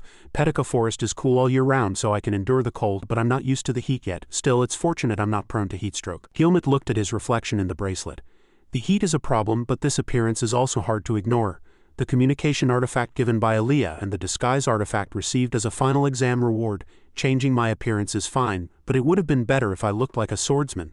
He pulled at his hair in dissatisfaction, muttering, On the surface I look more like an ordinary person than a swordsman. Afterwards Helmut entered the kingdom as he was. It's free and works well, so I'm probably being too picky. Inside the kingdom, people were busily working under the hot sun, and daily activities were vibrantly underway. A tavern sign caught his eye. The tavern door was wide open and Helmut hastily entered, panting. The people inside the tavern looked at him, slightly surprised. Helmut, with a tired voice, handed money to the server and said, A cool drink, please. The server happily took the money. Helmut sat on a chair. I've walked too many places. I'm already exhausted. Suddenly, a thug named Gon approached and kicked the chair. Gon looked at Helmut with a swaggering gaze. Gon brazenly teased Helmut. Miss, did you come alone? Hey, you even have a sword. Are you perhaps a swordswoman from some noble family? A man interrupted mockingly. Don't tease that one anymore. Gon maliciously snatched Helmut's chair. Innkeeper, what did this young lady order? Helmut, with a gloomy expression, kicked the chair away and Gon's entire body hit the ground hard. A loud sound echoed throughout the tavern. Gon shouted angrily, Damn it. Then suddenly Gon's face turned pale and his eyes held clear fear. Helmut smiled for a moment, released his disguise and looked at him as if to deal with him. Now Helmut again looked at Gon gloomily. The kingdom of three is not only hot but also stifling, and now there are flies buzzing around. The customers in the tavern quietly glanced at them. Gon, flustered, tried to get up. Man clicked his tongue. The entire tavern burst into laughter, teasing Gon. That guy got hit pretty hard, someone next to Gon said cheerfully. He's handsome, but he's quite good at swordsmanship too. To hide his embarrassment, Gon put his arm around Hyomut's shoulder. I like you, innkeeper. I'll pay for this person's food. Hyomut, annoyed, dodged. Get away, I'm dying of heat. Hyomut was so exhausted he felt like his body would collapse and his eyes were hazy. What is this? Are all the people in the kingdom of three like this, so different from the people of Baden? It's too much. Will I be able to last until the end of the tournament? He went to a clothes repair shop. The owner happily accepted the robe. You want to add cooling magic to your cloak, right? Yes, it's possible. Leave it here and come back in 3 hours. Hyomut left the shop. He rotated his wrist, relieved. I found a place to rest and I've prepared for the heat. Tomorrow is the tournament registration day, so today I should rest at an inn and manage my condition well. Then Hyomut saw something. It was a statue of Darien. He quietly looked at the statue, his thoughts unknown. He gazed at the statue with a firm expression. Sunlight shone directly on the statue's face. He thought to himself, now I understand where his fiery personality came from. Since Darien lived in such a hot place, it's no wonder he was always so difficult. All right, watch me, I'll achieve results worthy of his reputation. Sunlight enveloped the magnificent statue, making it appear like a guardian deity to him. Upon arriving at the hotel where Hyomut was staying, he quietly opened the door and entered. Suddenly someone called him. Ah, excuse me, guest. Robert and the receptionist looked back at Hyomut. He wondered, who is that? Robert spoke first. You're the one who booked the emerald room on the 5th floor, right? Hyomut replied. Yes, that's me. He calmly asked, excuse me, but could you please move to another room? The person I serve has no other place to stay, as you can see. Hyomut frowned slightly, displeased, and his face stiffened, revealing clear anger. What did you say? Chapter 86. Robert took money from his clothes and handed it to Hyomut. I'll compensate you handsomely instead. Since you're alone, a smaller room should be fine, right? He glanced gloomily at the receptionist. The receptionist, flustered, avoided Hyomut's gaze. He sweated under the penetrating stare. Hyomut thought guest information shouldn't be exposed so carelessly. You've underestimated me. Hyomut turned his head away in displeasure and refused. I paid a reasonable amount for this room, so I cannot give it up. I apologize, but please find a room at another inn. Robert was quite surprised to hear that. He grabbed Hyomut's shoulder, blocking him. Hey, didn't I say I'd pay for it? Hyomut glanced at him, his eyes looking as if he was about to deal with him. My hand is already on my sword hilt. Take your hand off me. If you touch my body again, I'll cut off your wrist. His face turned pale with fear. Someone came down the stairs and saved him. Wait, don't be so rude. Michael came down with a bright face. He skillfully calmed the situation with a friendly smile. Please forgive my knight for acting like a barbarian. Robert bowed solemnly to Michael and spoke. Hyomut merely glanced at him. Michael, with a gentle voice, politely apologized. I apologize on his behalf for his rudeness. My body is a bit weak, so finding a comfortable room to rest is quite difficult. Hyomut, not caring, turned away. If you're done talking, please find another room. Michael, flustered, tried to say more. Please wait a moment, please listen to what I have to say. He raised his hand, indicating his willingness to negotiate. Unfortunately, it was a place we searched for a long time and only just found. Since we're both having difficulties, I have a proposal. Michael extended his hand to Hyomut and said, It's simple. I will cover all the costs here. In return, how about we share this room? Robert furiously interrupted. Unacceptable. Young Master Michael, sharing a room with someone of unknown status is too risky. Michael immediately cautioned him. Robert, will you insist on an uncertain future and take full responsibility for the consequences, or will you accept reality and save your life? Hyomut said in a cold voice. Robert bowed his head, his face noticeably pale. To be clear, I have no need for a dog that doesn't follow its master. Michael looked at him and continued. And don't worry too much. This person isn't someone who would attack anyone. Am I not a good judge of character? Robert dared not object and bowed in submission. Yes, young master. Hyomut looked up warily. Michael changed his expression and turned to him. Shall we continue our conversation then? Hyomut looked at him and thought to himself. Despite his appearance, he seems used to giving orders to his subordinates. He asked, unable to understand. Do you really need to go to such lengths? Michael approached him. Don't worry. I will do my best not to intrude on your privacy. We can bring in an extra bed and I don't have any bad sleeping habits, so I won't bother you. Michael said with a faint smile. You wouldn't be afraid of someone as delicate as me, would you? Hyomut glanced at him once and said, Indeed. Leaving aside V or Mana, I've never seen anyone so delicate. Michael, before his eyes, was pure and clean, not seeming to pose any harm at all. It was as if he would break if touched incorrectly. Could such a person truly exist? Seeing his hesitation, Michael asked again. So what do you think? Have you considered it now? Hyomut asked bluntly, without a moment's hesitation. That's obvious.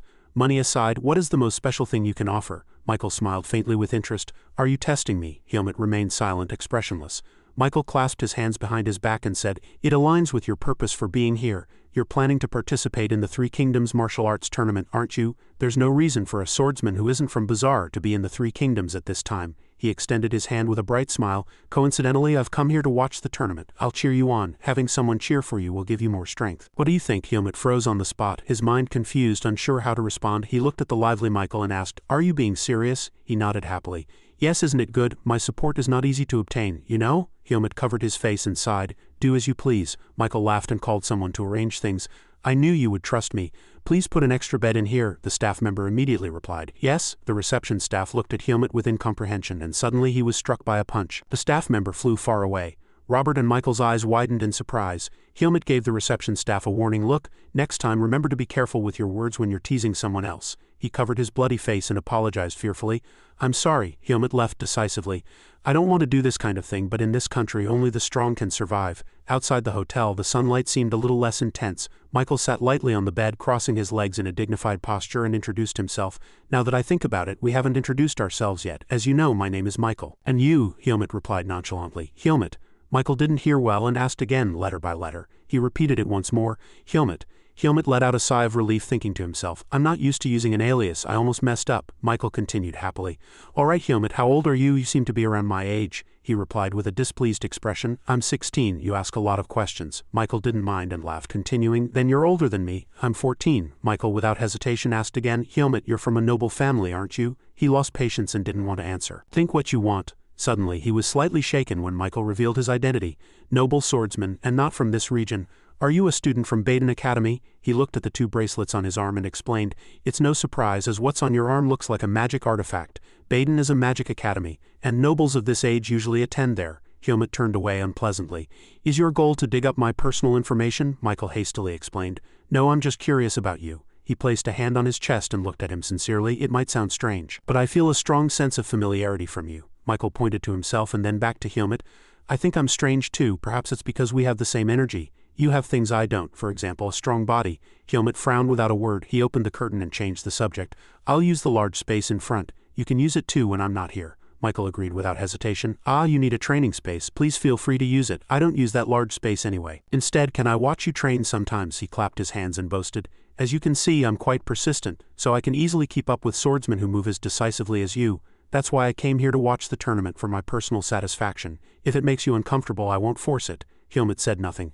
"I don't mind. Do as you please." Michael rested his hand on the bed and forced a smile. "Thank you, Helmut. You're a kind person." Helmut fell into deep thought. His innocent expression made it difficult to guess that he was the type to not reveal his feelings. However, given his personality, it was impossible to tell if he was being honest or not. He was truly a strange fellow. The sun set and night gently fell. Michael was peacefully asleep on the bed. Helmut sat with his back turned, and a red light appeared. It was a signal from the communication orb.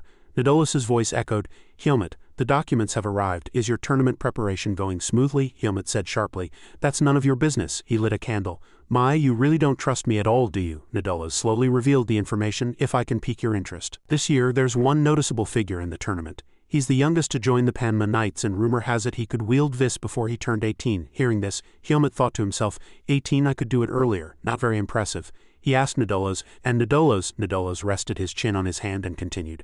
"He is a descendant of the missing sword Saint Darien. Does that pique your interest?" Helmut's eyes widened in surprise. "What did you say?" Chapter 87. Helmut quietly held the orb. He murmured Nidolos's words. "Dariel's bloodline."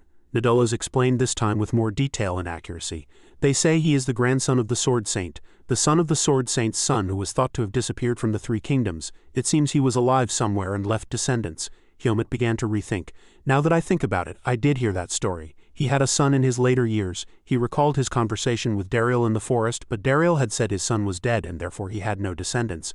Nidolos continued the interrupted story. "That fact has not yet been officially announced, and only high-ranking officials in the Three Kingdoms know about it, and it is hidden for some purpose." Helmut immediately wanted to delve deeper into that person. If the Sword Saint's son had been away from the Three Kingdoms for a long time, how could he prove he was the Sword Saint's grandson? Nidolos revealed his face with interest. "Is that interesting?" He was silent for a moment, then immediately retorted, "I just want to evaluate my opponent in advance." He revealed the information to Helmut without any hesitation. "It won't hurt to tell you. He looks like the young Sword Saint and he had his father's identification, but the most important feature is his swordsmanship." Hearing this, he paused slightly. Nidolos extended his hand. He casually said what he knew. "Truly excellent." Everyone thought the Sword Saint's swordsmanship had died out with his disappearance, but a young man appeared from somewhere and completely mastered it. Helmut looked at the orb in his hand and thought, "Disappeared? Dariel's mysterious back view surfaced in his mind. Dariel never told me why he was in Paha Forest, but somehow in the human world he's considered missing. If someone forced him into Paha Forest and hid that fact, I should probably pretend not to know and ask later. Helmut feigned ignorance. He continued to ask, "What do you mean by the Sword Saint being missing?" Nadola said without any doubt. The image of a giant scorpion appeared in his words. "What, you don't know? He went to deal with a descendant of a scorpion. A monster that dominated the Three Kingdoms desert, and then he disappeared. That's the story that's passed down." He didn't stop, and Helmut wanted to dig deeper.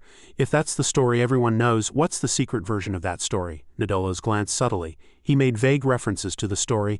"There's a theory that the church intervened and took him away, and that's a plausible story too, in the Three Kingdoms. Outside the church, the Sword Saint was basically a godlike figure. When the church tried to expand its influence, he was an eyesore."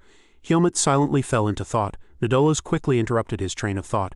"How about it? Are you interested? If you want to use another opportunity, I can delve deeper." Helmut didn't easily agree. "No, I'm not that curious." He didn't want to drag it out any longer. "I'll check the rest in the documents." Nadolas smiled faintly with regret. "That's truly regrettable. It was an interesting conversation. I hope you use your remaining 2 opportunities wisely." Then the orb connection was cut off. Helmut put the orb into his cloak and thought. "I see, the place where Dariel disappeared was also the Three Kingdoms," he thought carefully. If the church was hostile to Dariel, they wouldn't be ignorant. Dariel wouldn't have let his guard down against the church in the Three Kingdoms. Then there must have been an internal traitor who helped them. The shadows of night surfaced in Helmut's mind. Like the Panma Knights, he unconsciously looked down at his clothes, gently touching them with his hand. Helmut sighed. The army that Dariel commanded, he hesitated and thought. Dariel's dignified figure came to mind. "Do you want me to seek revenge?" He had inherited many things from Dariel, his swordsmanship and his life thereafter. The sword shone brightly, illuminating Helmut's back. "He surely wanted me to care for others in this world." Helmut's expression suddenly hardened and darkened. "Then Dariel's revenge is no different from what I must do myself. That fool needs to know how foolish it is to think that a coward can live comfortably for life." He set everything aside and lay down on the bed to rest. "Let's put that problem aside for now. Speaking of Dariel's grandson, I don't think anyone else inherited Dariel's swordsmanship besides me." He clasped his hands behind his head and looked at the ceiling, his thoughts racing. His son might have run away, unable to endure Dariel's harsh training. But that swordsmanship seems to have been passed down to the grandson. With a heavy heart, Helmut fell asleep. "I'm a little curious about his actual abilities." On the morning of the tournament, participants lined up and the audience filled the stands. Michael sat with his legs crossed, leisurely looking down at the arena. While the participants were still murmuring, a voice suddenly came from the speaker. "Citizens of the Three Kingdoms and spectators nationwide, welcome to the Three Kingdoms Royal Martial Arts Tournament. The preliminary rounds are about to begin. Participants, please proceed to the tent and wait for your turn, and spectators, please take your seats."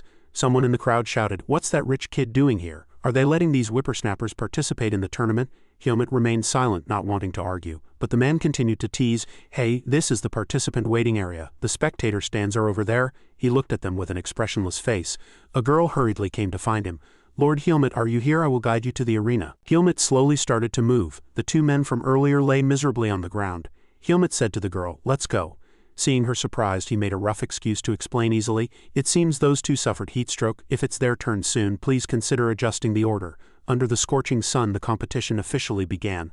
Michael rested his elbows and concentrated on observing. When it was Helmut's turn, a person approached and handed him armor. "Please remove your cloak and put on the protective armor." Helmut put on the armor and entered the arena. The speaker's voice echoed again. "Now the preliminary rounds will begin. The first participant is the youngest person in this tournament, Mr. Helmut." She held the sword in her hand spiritedly and took a battle-ready stance. "His opponent is the undefeated swordsman who rules the back alleys of the Three Kingdoms, Jack Robert." Robert stood behind Michael and explained Jack's identity to him. "He is the enforcer of the infamous Olive Gang in the Three Kingdoms slums. He calls himself undefeated, but he's mostly just a scoundrel who bullies the weak." Michael smiled faintly, unconcerned. "Not very interesting." Jack, upon seeing Helmut, immediately showed a look of disdain.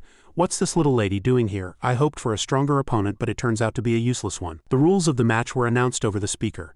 "The match will not stop until one side surrenders or is incapacitated. All injuries that do not result in death are permitted. Please be aware." Hearing this, Michael chuckled triumphantly. "Did you hear that? Even if I break your leg or arm, the tournament won't take responsibility." Jack continued to provoke and tease. "This tournament is for experienced fighters who battle on the brink of life and death. It's not a playground for spoiled children playing with a few coins. Do you understand your place now?" Helmut didn't care at all. "It's hot." Jack stared with wide eyes. "Did you say?" The scorching sunlight poured down and Helmut's sweat flowed continuously. "I spent 3,000 gold to add cooling magic to this armor, so I need to finish this quickly and get my cloak back." He gnashed his teeth unpleasantly.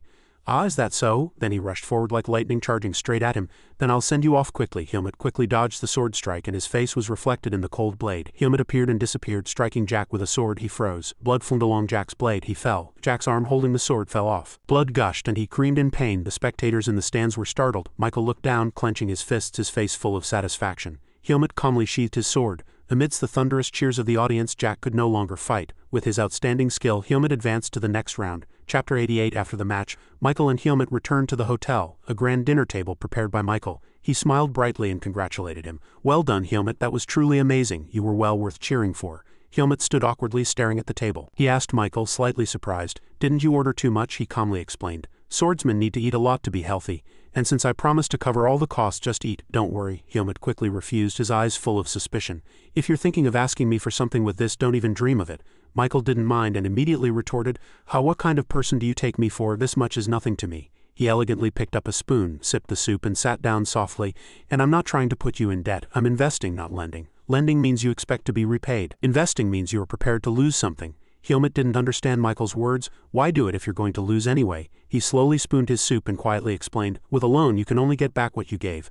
But with an investment you might get back more than that. That's why people say nothing ventured, nothing gained," Helmut replied. "But I can't guarantee I'll bring you anything good." He closed his eyes and tasted a spoonful of soup. Michael's face showed no change. "Then I lose my investment, but I have a feeling you'll be of great help to me later, Helmut." Helmut hesitated, glancing down slightly. Michael noticed and said, "Don't worry, I won't ask for anything absurd." After a moment of hesitation, he took off his coat and quietly sat at the table.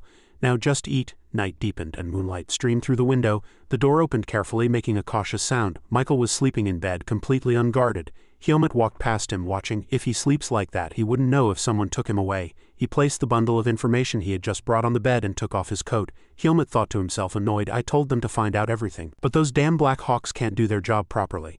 If this continues, I'll be exposed throughout the tournament." He sat down and read the papers one by one. The rustling sound of paper echoed in the quiet room. Helmut's eyes widened in surprise. Reading the information about Lucius, he was quite surprised by the details of Lucius Cicero, commander of the Panma Knights. Lucius's valiant figure came to mind, leading soldiers clad in shining armor, sword in hand. The man who had commanded the Panma Knights since Dariel's disappearance. Despite the heavy burden of the Sword Saint, he had successfully organized monster hunts in the desert every year. He was currently considered the most suitable person. Helmut looked at his portrait, wondering. One of Dariel's old comrades, a peculiar man different from Ethan. "It's really strange. Master never mentioned anything about knightly bloodlines or such things." He turned the papers one by one, thinking, "How does this man remember Dariel? If I get the chance, I'd like to talk to him." Suddenly his gaze stopped. Helmut clenched the bundle of papers, realizing something. "Wait, why did Dariel send me to Ethan instead of Lucius Cicero?" The figures of Ethan and Lucius faintly appeared in his mind. Dariel was the commander and Lucius was the vice-commander. Shouldn't they have been closer? Did he disregard Lucius to enter the academy through Ethan? No, Dariel was a very meticulous person. He would have certainly told me about Lucius, preparing for the future. Helmut recalled Dariel's words before he left. "Tragedy always strikes without warning." Dariel's hand rested on his head, full of heartfelt advice. "Lowering your guard doesn't mean you won't be attacked. Avoiding it doesn't mean you can escape it, but no matter the situation, don't lose yourself." Helmut fell into quiet thought. Gazed at the faces on the paper, his mind deep in thought. Dariel knew he had been betrayed and abandoned in Paha Forest. All sorts of thoughts seized Helmut's mind. Even the greatest priest couldn't have imprisoned Dariel like that. But if it was someone close to him, that's a different story. The photo in his hand was crumpled. The person Dariel trusted most, the one who betrayed him and gained the most. His face darkened and his gaze fixed on Lucius on the paper. All evidence led to the conclusion that Lucius Cicero was the traitor. The sinister faces of suspicious individuals came to mind. "It's still just my conjecture, but if it's true, I will never leave until he is punished." Michael suddenly stirred and rolled over. He closed his eyes, deep in thought. The next morning the second match continued. Helmut easily defeated his opponent, the first match to determine the finalist. He gazed steadily at his fallen opponent on the sand. The rising rookie Helmut won once again. The audience applauded continuously. After the match, Helmut walked over, received his cloak back and thought, "If all the participants are at this level, winning won't be that difficult." The man holding the cloak praised him continuously. "Well done, Helmut. The finals will be held at this time 2 days from now." Helmut walked down the corridor alone. "My match was the first one, so I have quite a bit of time. I should probably go back to the room and read the rest of the documents." Someone called Helmut from behind. He glanced back slightly. He had returned to the stands where the audience was watching the matches. Michael called Helmut. He smiled politely. "Hello, Helmut. I hope I'm not disturbing your break. Since the match ended early, I'd like to watch the remaining matches with you." Helmut hesitated slightly, looking down. "Is it all right for a participant to watch?" Michael reassured him. Didn't you know, there's no rule against participants watching matches. Of course Bizarre Ray always avoids it, as they consider studying opponents before a match to be very unfair, he continued, looking at Hyomut. Well, with Mr. Hyomut's skill, you probably don't need to analyze other opponents' strengths, but watching matches like this can be quite enjoyable, you know. Hyomut's gaze was fixed forward, completely silent. The match continued, and Kai's name echoed from the speaker. He entered the arena. Next is the second match. First, Commander Bakai of Kendo Hall, and his opponent is. Hyomut looked at the next participant walking in, and as soon as he saw him, a momentary surprise flashed in his eyes. He slowly walked in. The moment he entered the arena, sharp eyes, a determined expression, the youngest genius to join the Panma Knights, the rising star Lucius. Hyomut frowned, seemingly recognizing his name. Lucius's gaze swept over his opponent, and a faint smile appeared on his lips. Kai said, as if unwilling to be outdone, "It's an honor to fight a Panma Knight." Lucius replied politely, with a courteous demeanor. "The honor is mine, rather, to fight the commander of Kendo Hall of the Three Kingdoms. Please go easy on me." He maintained a calm and confident demeanor without the slightest tremor. With a serious gaze, Hyomut fell into deep thought. "I see. Darien was probably like this at this age. If so, I wonder what his skill is like." Kai took a battle-ready stance, and the audience couldn't blink for a single moment. The entire stand seemed to hold their breath, watching the match. Lucius held his sword to his chest, ready. Kai thought, as if exhausted. Indeed, though young, he is a true Panma Knight.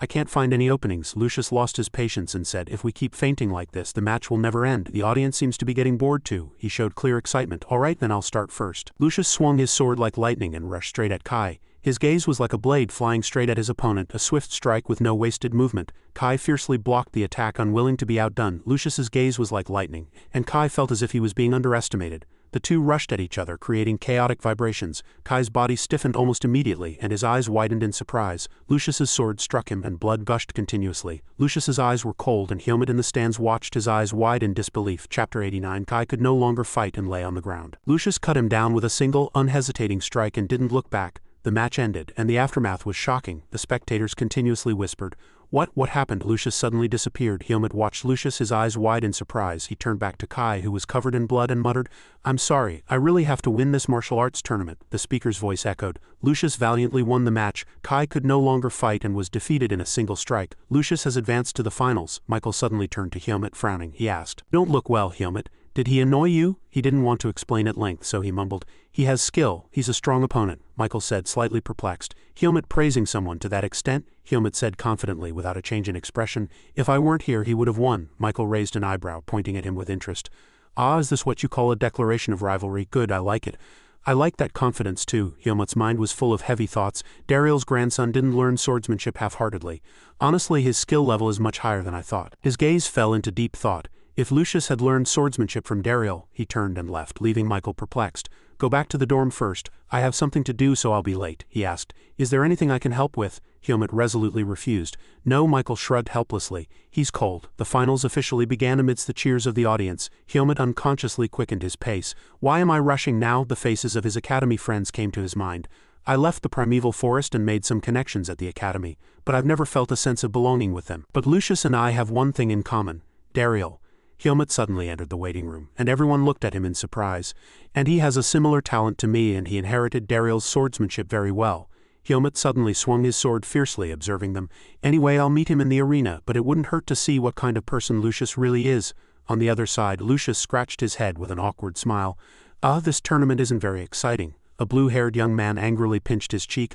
"Lucius, you rookie, are you showing off? Don't say such things in front of people. Especially to the people of the Three Kingdoms." Lucius shouted, feeling wronged. "Sorry, but we're the only ones here, aren't we? Who's listening?" Seeing Lucius frown and rub his cheek, he said, "Hey, it seems we're not alone." Hyomut stared blankly at them.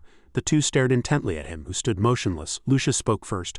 "Oh wait, your face looks familiar." He snapped his fingers as if suddenly remembering. His eyes brightened. "Is your name Hyomut? I saw your match. It was the only impressive one." Lucius slowly stood up. "If you came to find me right after the match, is this a declaration of rivalry for the championship?" Hyomut didn't understand what he was saying. Lucius approached closer, blocking him with an overwhelming posture.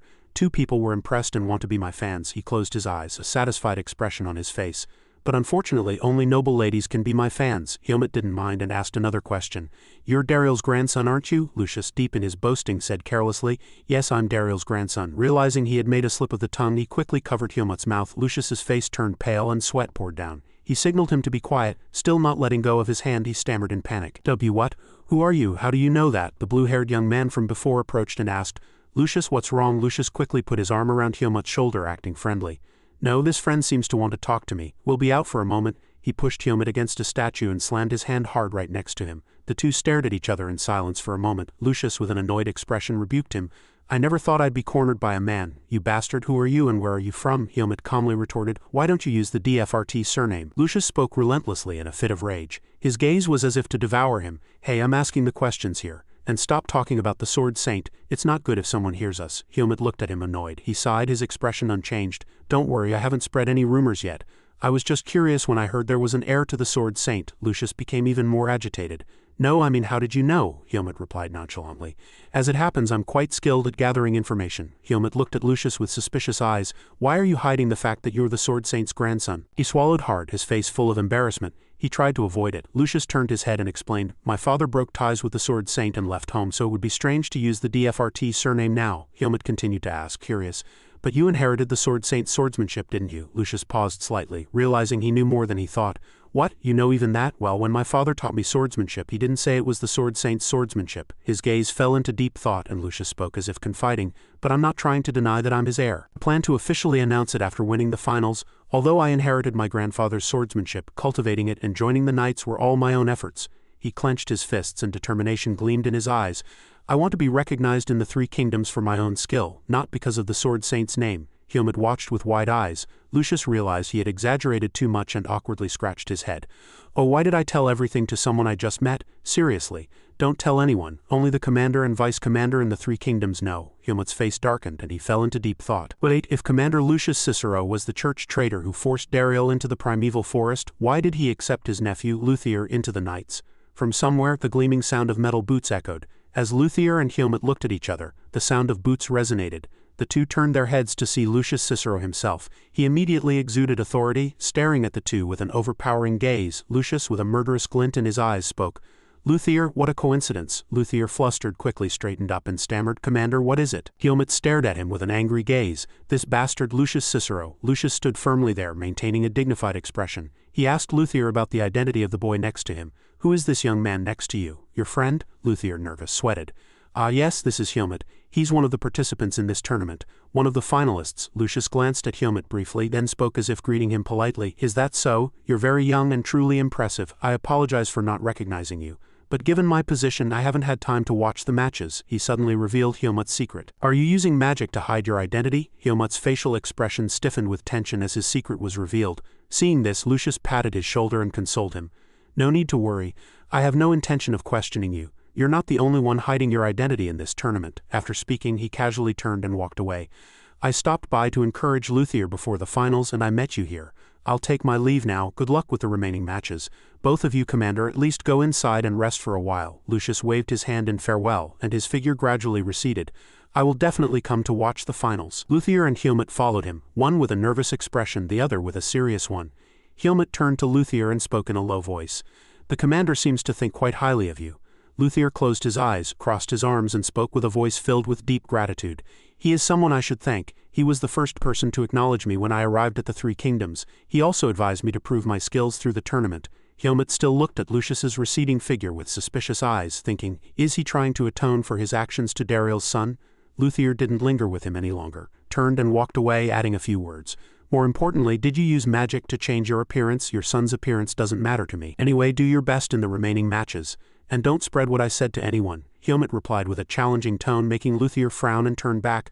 "I'm afraid I must disappoint you. Even if I don't say anything, you'll have to wait until next year, brother," he said calmly. "Because I will win this year." Luthier sighed, a corner of his mouth curving upward. "What? So you really came to declare war?" After speaking, he turned and waved his hand in farewell to Helmet. "I'll be waiting." He silently followed him. Then Helmet also turned and walked away with burning determination. "I don't know what he's planning, but I won't let Luthier fall into the situation he wants." Lucius Cicero. Chapter 90. Helmet returned to his hotel. Michael was reading a book and spoke as soon as Helmet returned. "Did you have a pleasant conversation with Luthier?" Helmet was slightly surprised that he knew where he had gone. Helmet immediately asked, "Were you secretly following me?" "No," Michael laughed loudly and immediately denied it. "I was just guessing. Since you're not denying it, I suppose I was right." Helmet was startled, his face frowning even more. Michael closed his book and asked him curiously, "What did you talk about with him?" Helmet turned and walked away, showing no intention of answering. "I'm not obligated to tell you." Seeing him react that way, he wasn't surprised. "Hum, I expected you to say that." Michael suddenly spoke to Helmut. "If the Panma Knights wanted to recruit you, would you agree?" Helmut glanced at him briefly, then took off his coat and continued to ask what he had just said. "Why would the Panma Knights want to recruit me?" Michael closed his eyes and calmly explained. "The Three Kingdoms tournament attracts many talented people and the Knights have a great interest in it. If you win, they will recruit the champion." Helmut made an excuse to object. "I won't join the Three Kingdoms, it's too hot." Michael immediately interrupted. "Good news, where I live is not hot at all," taken by his enthusiasm. Helmut turned slightly to Michael, who sincerely offered to join him. "Helmut, after the tournament, will you come to my side?" At the offer, Helmut didn't believe his goodwill and asked back, "Do you want me to be your knight?" Michael still spoke with a calm expression. "No, I want you to be my companion, not just a knight but entirely on my side." Helmut had no intention of agreeing. "I don't belong to anyone." Michael hastily didn't give up and tried to persuade him. "You don't have to decide in a hurry, you can just accept it and think about it later." He found it quite difficult to discern Michael's thoughts. "What is he thinking?" Helmut suddenly remembered something. He hesitated and asked Michael, "You're very skilled at gathering information, aren't you?" He immediately understood Helmut's intention. Michael, without hesitation, wanted to know what he needed. "That's right. So what kind of information do you need?" Helmut quickly sat down and wanted to know all the necessary information about the Panma Knights. "Information about the commander, the members, and the missions they are carrying out," Michael asked back. "So you basically want me to investigate their working environment?" Helmut tilted his head and said, "You need something worth considering, don't you?" He heard those words and couldn't help but agree. "All right, I'll investigate, even though he's someone I should be considering here. But don't worry, I'll gather objective information." Not wanting to prolong the conversation any further, Michael raised his hand to remind him about dinner. "Shall we have dinner now then?" Helmut's gaze was deep and his mind was filled with thoughts. "With any luck I might find out what Lucius Cicero is really thinking." Blue sky and flying birds. The final match officially began.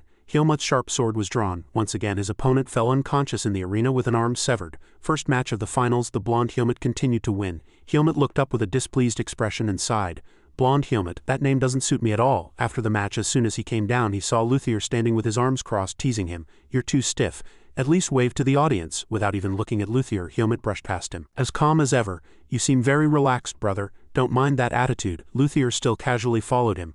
"What's there to be nervous about? You're the most attractive man in the Three Kingdoms now, aren't you?" He followed Helmut's back, provoking him.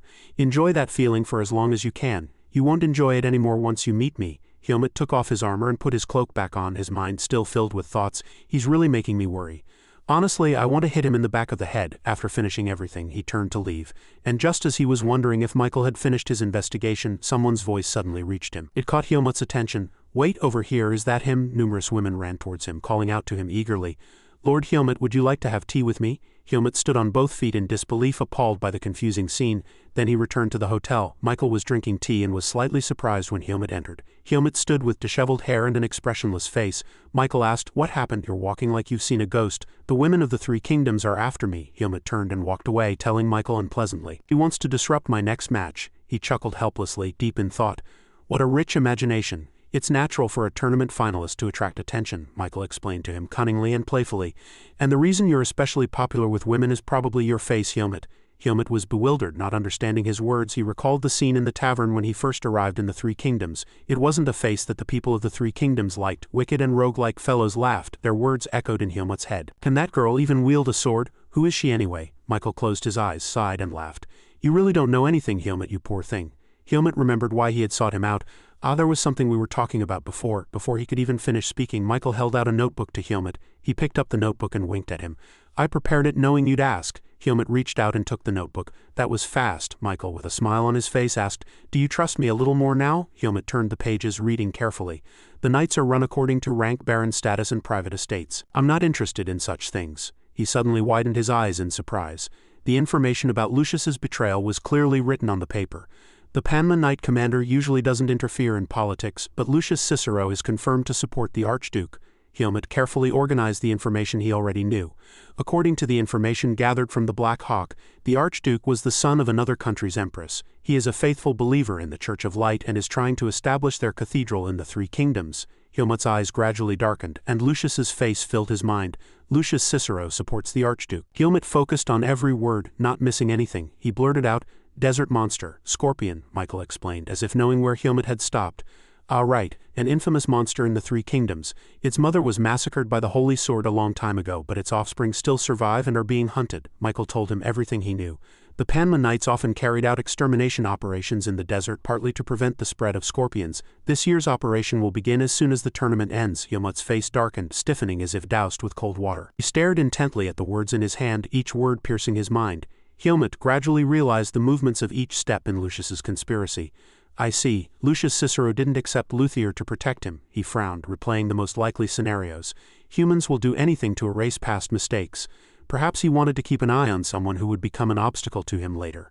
And finally, in Lucius's plan, he will assassinate Luthier, leave no trace, use the monster hunt as an opportunity to dispose of Luthier, erase any remaining evidence, and then fabricate everything into a heroic tale. Hyomut closed the notebook. Fortunately, he arrived early before that could happen. It's really fortunate that I came to the Three Kingdoms at this point.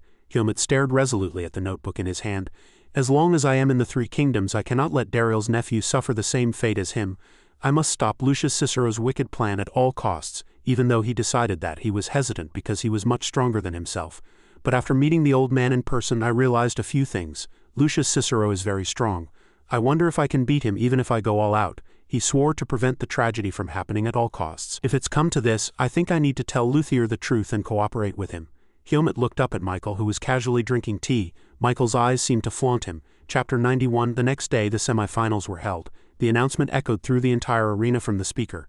This is the first semifinal match to determine the finalists of the Three Kingdoms tournament. It will begin now. Hyomut faced his opponent without any fear. Hyomut's opponent this time was Hutton. He smiled slightly. His battle-ready stance was complete. Let's have a good match. Robert from the stands as usual detailed the participant's identity to Michael. He is Hutton, a first-class mercenary. Although his rank is low, he has defeated a Manhwa Knight. He glanced briefly and said, "But Hyomut won't have a chance, will he? He completely defeated an opponent stronger than a knight," he quickly replied. "I can't say anything yet." Robert looked at the person in the arena and made his judgment. Whether the match is easy or difficult, only victory matters here. Michael didn't answer and turned his gaze to the arena. Hyomut gripped the hilt of his sword tightly and had already taken his stance, his gaze looking up at Luthier and several powerful figures sitting in the stands. Hyomut looked at them and thought for a moment. The Archduke, the second prince, and even the Knight Commander. Now that it's the semifinals, they're slowly showing themselves. Hutton suddenly called his name, bringing him back to reality. "Hey, young man." He had already drawn his sword at this point, and raising an eyebrow, he seemed to remind Hyomut, "You shouldn't let your guard down when your opponent is in front of you. Being too confident can sometimes backfire." Hyomut realized he had been slightly careless and immediately drew his sword and took his stance. "That's not what I meant. I apologize." He casually swept his gaze, silently evaluating his opponent. "First-class mercenary, so this guy is the same rank as Pash?" Hutton in front of Hyomut blazed with fiery momentum, even though this guy's power wasn't that great. Hyomut carefully calculated each step to find out what his first move would be. "I will." He rushed forward like lightning without hesitation, and due to the immense force, dust covered the entire arena. The two held their swords ready to charge at each other. Hutton easily blocked the first attack. The cold sound of swords clashing echoed. The light reflected from the blade shone into Hyomut's eyes, making him unconsciously close one eye. The dazzling light emanating from the blade created a halo around Hutton's body. The two continued to charge at each other. Neither gave way. Suddenly, Hutton's eyes widened in surprise. In an instant, Hyomut soared into the air. His kicks created powerful vibrations. He and Hutton moved far away from each other, and a thick cloud of dust rose. Without a moment's rest, Hyomut appeared and disappeared, continuing to charge. Hutton prepared to block the attack and the floor shattered, creating sharp fragments. Hutton quickly used his strength to hurl numerous sharp fragments at Hyomut. The fragments succeeded in catching his attention. Without a word, Hutton closed in and with a cold expression aimed his elbow at Hyomut's head. The two fiercely clashed, one attacking and the other defending, neither yielding. Suddenly a loud clang echoed in the air. The audience watched in disbelief, their mouths agape. Michael too couldn't help but be surprised by the sight. Hyomut was now exhausted, wiping the sweat from his hands and thinking to himself, "This guy is tougher than I thought." He recalled each of Hutton's cunning attacks. He delays his attacks by half a beat, making them unpredictable and unanswerable, and precisely at that delayed timing he swings his sword. He stood in front of Hyomut, sighing heavily, equally exhausted. However, he still didn't miss the fundamental elements. Never relied on luck. Hutton, admiring him, offered words of praise. "I thought I prepared quite thoroughly for our match, but your reflexes are truly insane. Even if I were as young as you, I don't think I could keep up." Then he quickly regained his original momentum, his eyes burning with resolute flames. "If this were a mercenary mission, I would wait for another chance to fight you, but here I can't lose face." Without further delay, Hutton charged directly at Hyomut. It turned out there was a hidden mechanism in his sword that made his attacks easier. His previous words were merely a bluff to deceive Hyomut. Thanks to the mechanical device within the sword, its attack range was slightly extended. Hutton approached with sparkling eyes and confidence, when suddenly a loud sound echoed. "You're on guard, expecting a half-beat delay so you won't react in time if I suddenly speed up." He was startled to see his sword break into 2 pieces. Helmut had split the sword in 2 with a single strike. His sword gleamed with a purple light like a cold flame of emptiness, and then vanished. Helmut's blade was about to touch Hutton's neck. He stopped his hand, and Helmut's immense power sent vibrations throughout the entire arena. He was exhausted and gasped for breath. "Damn it, I didn't mean to finish him off." Hutton stood with wide, horrified eyes, the sword barely touching his neck. It was by a hair's breadth. As Helmut withdrew his sword, a loudspeaker announced the end of the match. Hutton's weapon was destroyed, so the match could not continue. He officially advanced to the finals. The blonde Helmut had reached the finals. Helmut extended his hand as if to offer a handshake. He firmly grasped Hutton's hand like a post-match farewell filled with respect. "I apologize, I was impatient and wanted to finish quickly." Without further contention, he replied with a friendly smile. "It's all right, you were trying to break my wrist with that last strike, weren't you?" he said nonchalantly. "I heard it was okay as long as it didn't finish him off." Hutton broke into a cold sweat upon hearing that. He's truly cold-blooded. Holding his broken sword, he was utterly impressed. True geniuses exist. To be so sharp at that age, I think I just fought someone who will leave their name in history. Helmut's words were like cold water splashing on Hutton. If you had focused on training instead of relying on tricks, you could have become even stronger. He could only give an awkward laugh. "Perhaps, but I am a mercenary. In real combat, the more tricks you have, the easier it is to win." Then, pointing to his chest, Hutton proudly spoke as if imparting his experience. "Especially for someone with ordinary talent like me, strategy is a powerful weapon to defeat strong opponents." Helmut stood blankly for a moment, listening to his words. "But against strong enemies like you, no trick will work." Michael, watching from above, mused suspiciously. "Extraordinary power, and he does something every night." He rested his hand on his chin, slowly speculating. "Your goals don't seem limited to the 3 Kingdoms tournament. What exactly are you pursuing?" Suddenly a commotion in the distance drew Michael's attention. "You can't come in here." "Damn it, old man, stop, don't block my way." A guard rushed in, panting. "What's wrong?" he asked the guard without a moment's rest. The guard immediately explained. "It's nothing. A stranger wants to meet young Master Michael." It turned out to be Kevin. He pushed past the guard's resistance and hurried to meet Michael. "You're here, are you, Michael? I have something to tell you," the guard shouted angrily. "You rude old man with no manners." Michael remained unfazed and calmly handled the situation. "It's all right. Before you speak, could you tell me who you are and where you're from?" Kevin, no longer causing a ruckus, politely introduced himself. "I was in too much of a hurry and forgot. I am a blacksmith from the 3 Kingdoms. All the swords supplied to the Panma Knights are made in my forge." He smiled slightly and asked, "Ah, I see. What is your reason for seeking me?" He directly stated his reason for coming. "I heard that a young man named Helmut is close to someone named Michael, so I came looking for you." Kevin presented his request. "Could I speak with him for a moment?" "I want to confirm if my suspicion is accurate," Michael inquired further. "What suspicion?" Kevin directly stated his suspicion about the sword Helmut uses, its origin. He stared at him for a long time, then finally couldn't hold back and asked, "Can you explain in detail?" Chapter 92. Scene transition. Lucius's second semifinal match quickly ended. His opponent's sword soared high into the air, spun several times, and then fell to the ground. In the second semifinal, Lucius easily won, and his opponent writhed in pain, clutching his trembling hand. In the end, the finalists were Helmut and Lucius. Lucius saw someone enter as Helmut sat in the waiting room. Lucius carefully parted the curtain on the door and peered in. Helmut saw him standing awkwardly at the door. After a moment, he asked Lucius again, "Has the second prince arrived?" He, embarrassed, turned his face away, trying to avoid Helmut's gaze. "Yes, His Highness came to encourage the finalists. But he seems to have come mainly to see me," Helmut asked again without emotion. "Why does the second prince look so nervous to meet you?" He, with a tense expression, began to share his thoughts. "His Highness knows I carry the bloodline of the Sword Saint. Perhaps His Highness thinks that by acquiring me he can gain support from the 3 Kingdoms Panma Knights. Only with the help of the Panma Knights does one become qualified to sit on the throne." He vaguely guessed the reason for Lucius's visit. "Ah, I see. Since the current commander of the Panma Knights is the Grand Prince's aide, if the second prince recruits you, he could reduce the commander's influence." He heard that, and immediately became more anxious. "Exactly. For me, who is indebted to the commander, this meeting will be quite awkward." Lucius suddenly realized something was wrong, and immediately shouted in indignation, "But how do you know that? Are you a spy?" Helmut calmly stated, completely ignoring his outburst. "As I told you, I am very sensitive to information." Lucius then reined in his anger, awkwardly scratched his head, and pleaded, "Anyway, the second prince is coming and I can't just run away, can I? Helmut, could you tell His Highness that I'm busy?" Suddenly, the second prince appeared behind him like a ghost and said in a cold voice, "If you're busy, I'll come back later." Lucius froze in surprise, his face contorted, sweat pouring down. He, startled, instinctively turned and stood at attention, stammering, "No, Your Highness. This humble servant did not mean that." The second prince didn't mind and laughed heartily. "Don't worry, I understand. You truly have a peculiar sense of humor," he said with a very friendly smile. "And Darien was always an ascetic, so sometimes I wonder if you inherited his blood." As the second prince mentioned Darien, Helmut's eyes immediately sparkled. He couldn't resist asking further. "What kind of person was Sword Saint Darien?" The second prince turned his attention to Helmut with interest. "You want to know? Helmut, I was very impressed by your match. You have excellent skill." He remained silent with a serious expression. The second prince began to speak about Darien, his eyes filled with respect as he recalled Dariel's image. Lord Darien, you ask, I met him a few times when I was young, and I remember him as an extremely loyal and steadfast man. He frowned slightly, his gaze shifting slightly. Especially the power I saw in his eyes.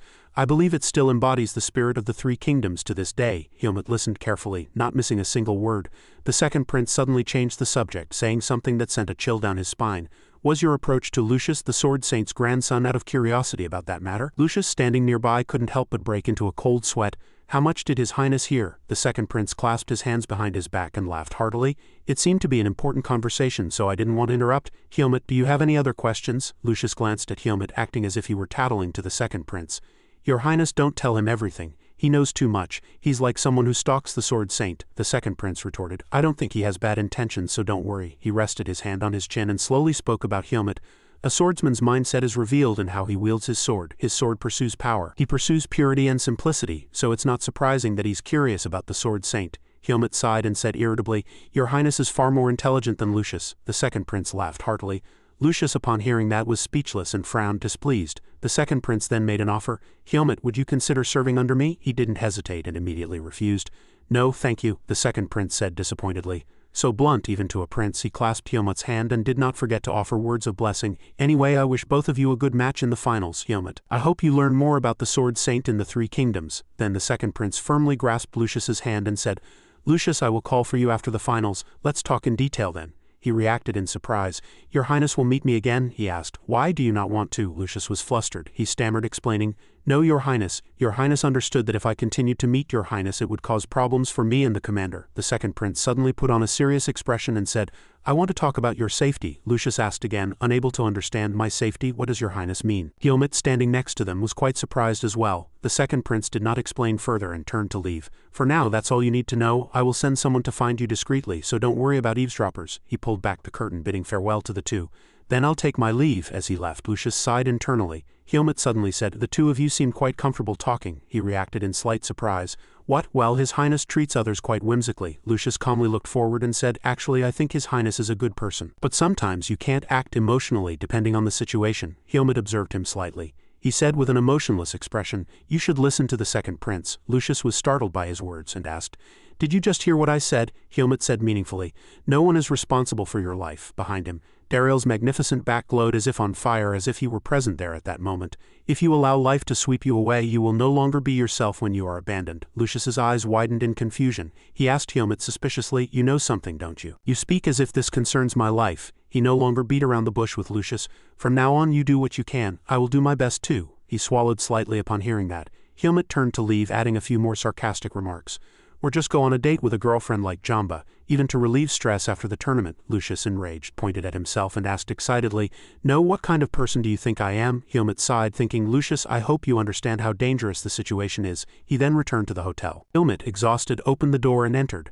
Michael, who was reading a book, quickly turned around when he heard the door open. Hello, Helmut. Was your conversation with the second prince enjoyable? Helmut was blank, a myriad of question marks appearing in his head.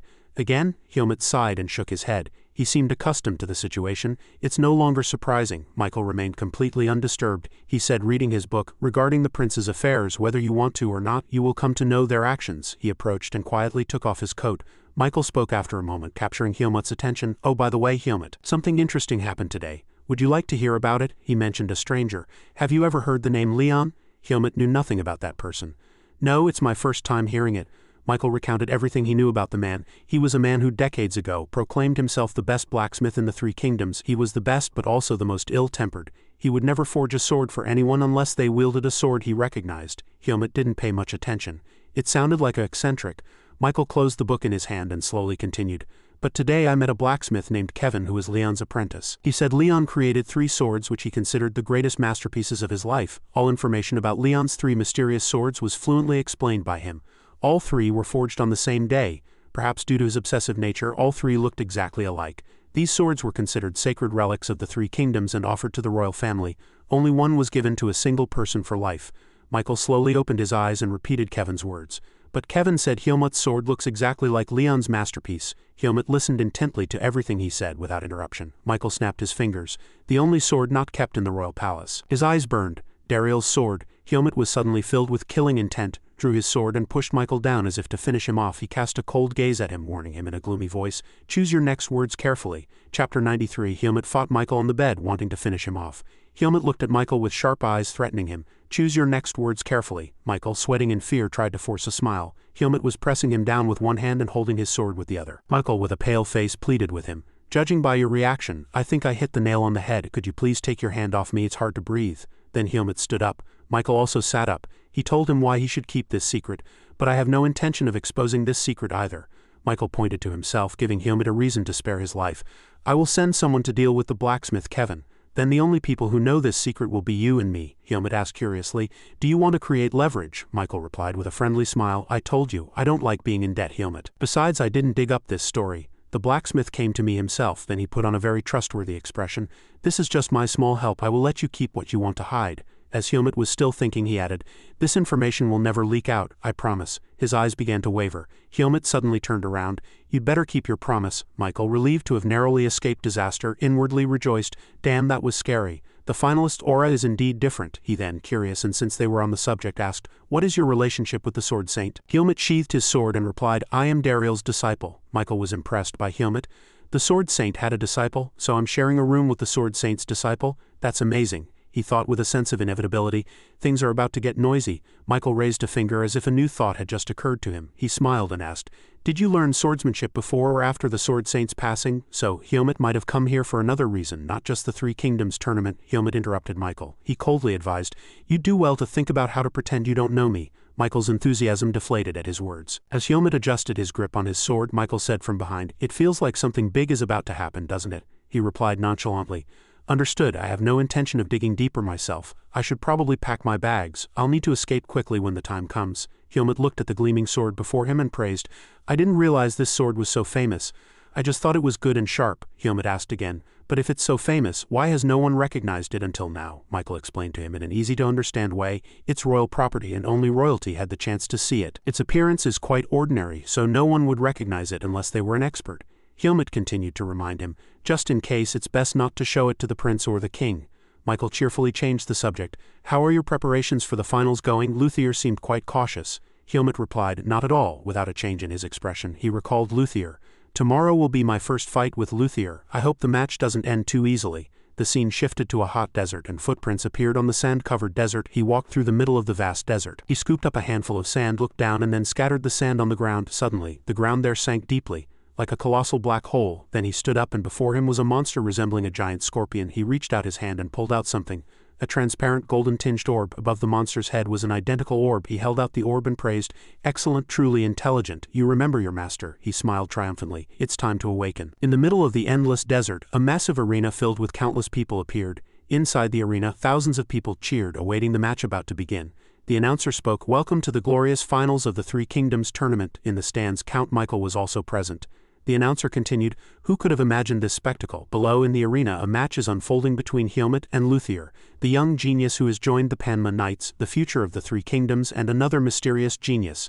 Helmut looked around and said to Luthier, "Don't I seem like the villain here?" Luthier consoled him, "Don't worry about it. Those words are just for the Three Kingdoms audience." Helmut replied with a resolute gaze, "Don't you feel the pressure? If he loses after being so highly praised, it won't just be simple criticism." Luthier frowned, showing his displeasure.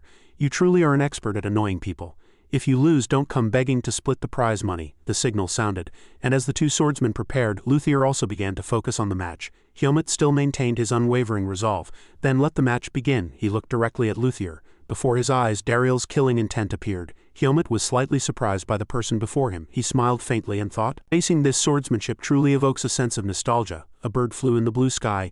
Michael looked up and asked in confusion, "A bird?" Then the bird flew away like an arrow and returned again. Helmut's steps became firmer. He also began to take a battle stance, and Luthier was no less cautious than Helmut. Just as the two were about to engage, something fell from the sky. Luthier and Helmut were simultaneously startled and looked up. Then suddenly someone fell to the ground. Everyone was surprised and panicked at what had happened. "What, did someone just throw something?" Someone shouted. Michael also looked down with curious eyes. It had fallen from the sky. For a moment, looking closely, Michael and a fellow noble were horrified. Helmut looked at the person before him in fear. He suddenly looked up at the sky and the bird was still flying around. It wasn't the bird everyone had imagined, but a monster with a terrifying face. Chapter 94. Luthier quickly turned, surprised, and thought to himself, A monster? Why is there a monster here, next to him? Helmut suddenly shouted loudly, and Luthier, startled by the sound, snapped out of his panic. At the same time, Helmut from across the arena charged at him. Seeing this, Luthier hastily asked, What are you thinking in this situation?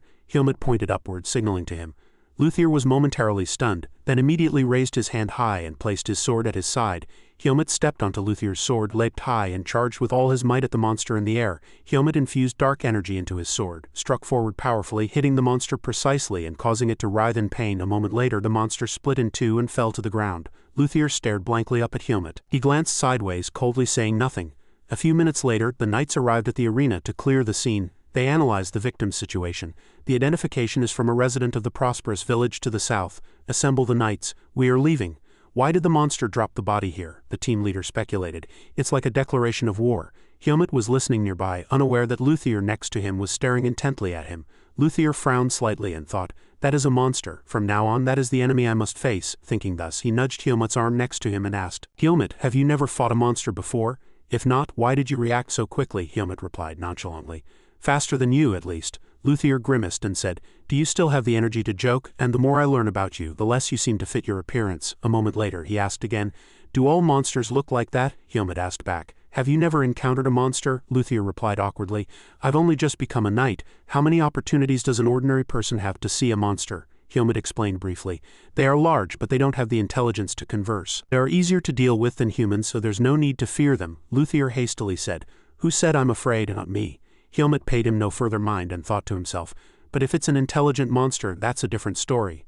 Suddenly, the organizer's voice echoed, We apologize to the audience. Due to an unfortunate incident, the finals have been temporarily postponed. Both participants, please proceed to the waiting room. Hearing that, Luthier asked nervously, Why do we have to go to the waiting room? A moment later, once the scene was cleared, Helmut and Luthier quickly entered the waiting room. Lucius spoke softly, All right, everyone is here. Seeing him, Luthier hastily ran up and asked, Commander, what brings you here? Lucius replied, There's no time, so I'll get straight to the point, he continued.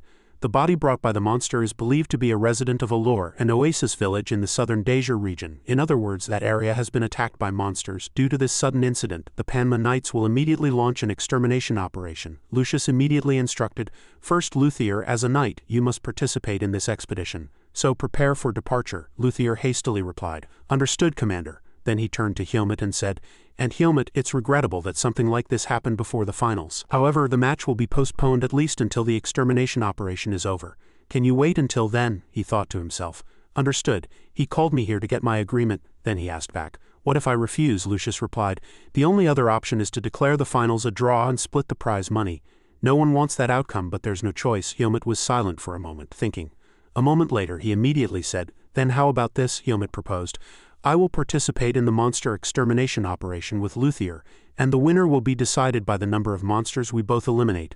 Luthier cried out in shock. What did you say? Lucius advised gently. Monster extermination is no child's play. Helmut nodded and replied. I am well aware. I believe I proved myself by dealing with the flying monster just now. Hearing that, Lucius was slightly surprised. He stroked his beard and said, Understood. You are a finalist in the Three Kingdoms prestigious tournament. I didn't realize that, Lucius then commanded. All right, both of you, be prepared by 3 p.m. and assemble in the square, Luthier hastily replied. Understood. A moment later, after the two finished talking with Lucius, Luthier asked softly, Hey Helmut, are you really planning to participate in this expedition? He grimaced and said, And you want to decide the winner by the number of monsters? That would put you at an advantage. Helmut replied nonchalantly, You don't always encounter monsters, do you? So it's fair. And I'm not participating just to win. Then he said again, I'm worried about your safety. Luthier paused for a moment, then cheerfully asked, Do you think I'll fall victim to a monster? Helmut nodded. Let's just say I do. A moment later, Luthier nervously muttered again, Just kidding, this is what the second prince mentioned, isn't it? I've thought a lot about it too. It's been circling in my head all night. I couldn't sleep, he asked worriedly. So can you tell me now exactly who is trying to deal with me? Helmut frowned slightly. He thought to himself, If I tell him what I know now, he'll stare intently at that person. That would be too bad. At the same time, Helmut equivocated, It's not certain who is doing such a thing yet, so don't completely trust anyone in the Knights right now, he said in a lowered voice. Even the commander. Hearing that, Luthier became slightly tense and his face hardened. Suddenly, someone called Helmut loudly from behind. Michael waved his hand at the two from behind, greeting them. Helmut was slightly surprised. Michael hastily said, This is probably our first time meeting outside. Helmut and Luthier next to him, right? Luthier looked at the two in confusion and asked, Who is that? Your younger brother? Helmut replied nonchalantly. Just an acquaintance. Michael interrupted. I'm sorry for interrupting, but could I speak with him for a moment? We'll return him once we've finished talking. Luthier replied, he's not mine, so feel free. Then he turned and walked forward, instructing, once you've packed everything, assemble in the square, understood? Helmut replied, understood. Michael smiled and said, you seem quite close with him, Helmut. Helmut didn't answer and asked, then what do you want to talk about? Michael replied, I'm leaving the Three Kingdoms tonight. This will probably be our last conversation. He continued with a faint smile, no, we'll meet again someday, so it won't be the last. Michael asked again, you'll help Luthier in the monster extermination operation, won't you? You seem to be taking an interest in Luthier these days. A moment later he smiled brightly and asked, so is the reason you came here also related to Luthier? What kind of person is he? Helmut replied unpleasantly, is that all you want to talk about? Michael was silent for a moment, then smiled faintly. He announced, 2 days ago there was information that Lumen's soul body visited the southern Three Kingdoms desert. Michael asked meaningfully, so you knew about it too? Helmut turned and replied, you too, you don't seem to have come here merely to watch the tournament. Then he immediately left, saying, I'll remember that. Chapter 95. The next day the army prepared to leave the castle and all the soldiers wore helmets. Luthier and Helmut also went to the battlefield with the soldiers. Luthier sighed and thought, I'm a bit nervous, that's not like me. I didn't expect my first expedition to start so soon. Someone next to him lightly nudged his body. That person put something in his hand and said, Lord Luthier, please take this. Luthier was startled and asked, who is that? The person didn't answer and immediately left. Luthier looked at what was in his hand. It was a small piece of paper. From behind, Helmut quietly watched him in his confusion. Suddenly, Lucius commanded loudly, all troops advance. At the same time, the entire army left the castle. Under the scorching heat of the desert sun, the expedition that would change the fate of the Three Kingdoms began without warning. Under the desolate desert, hot sunlight poured down, and the army quickly set up tents and rested.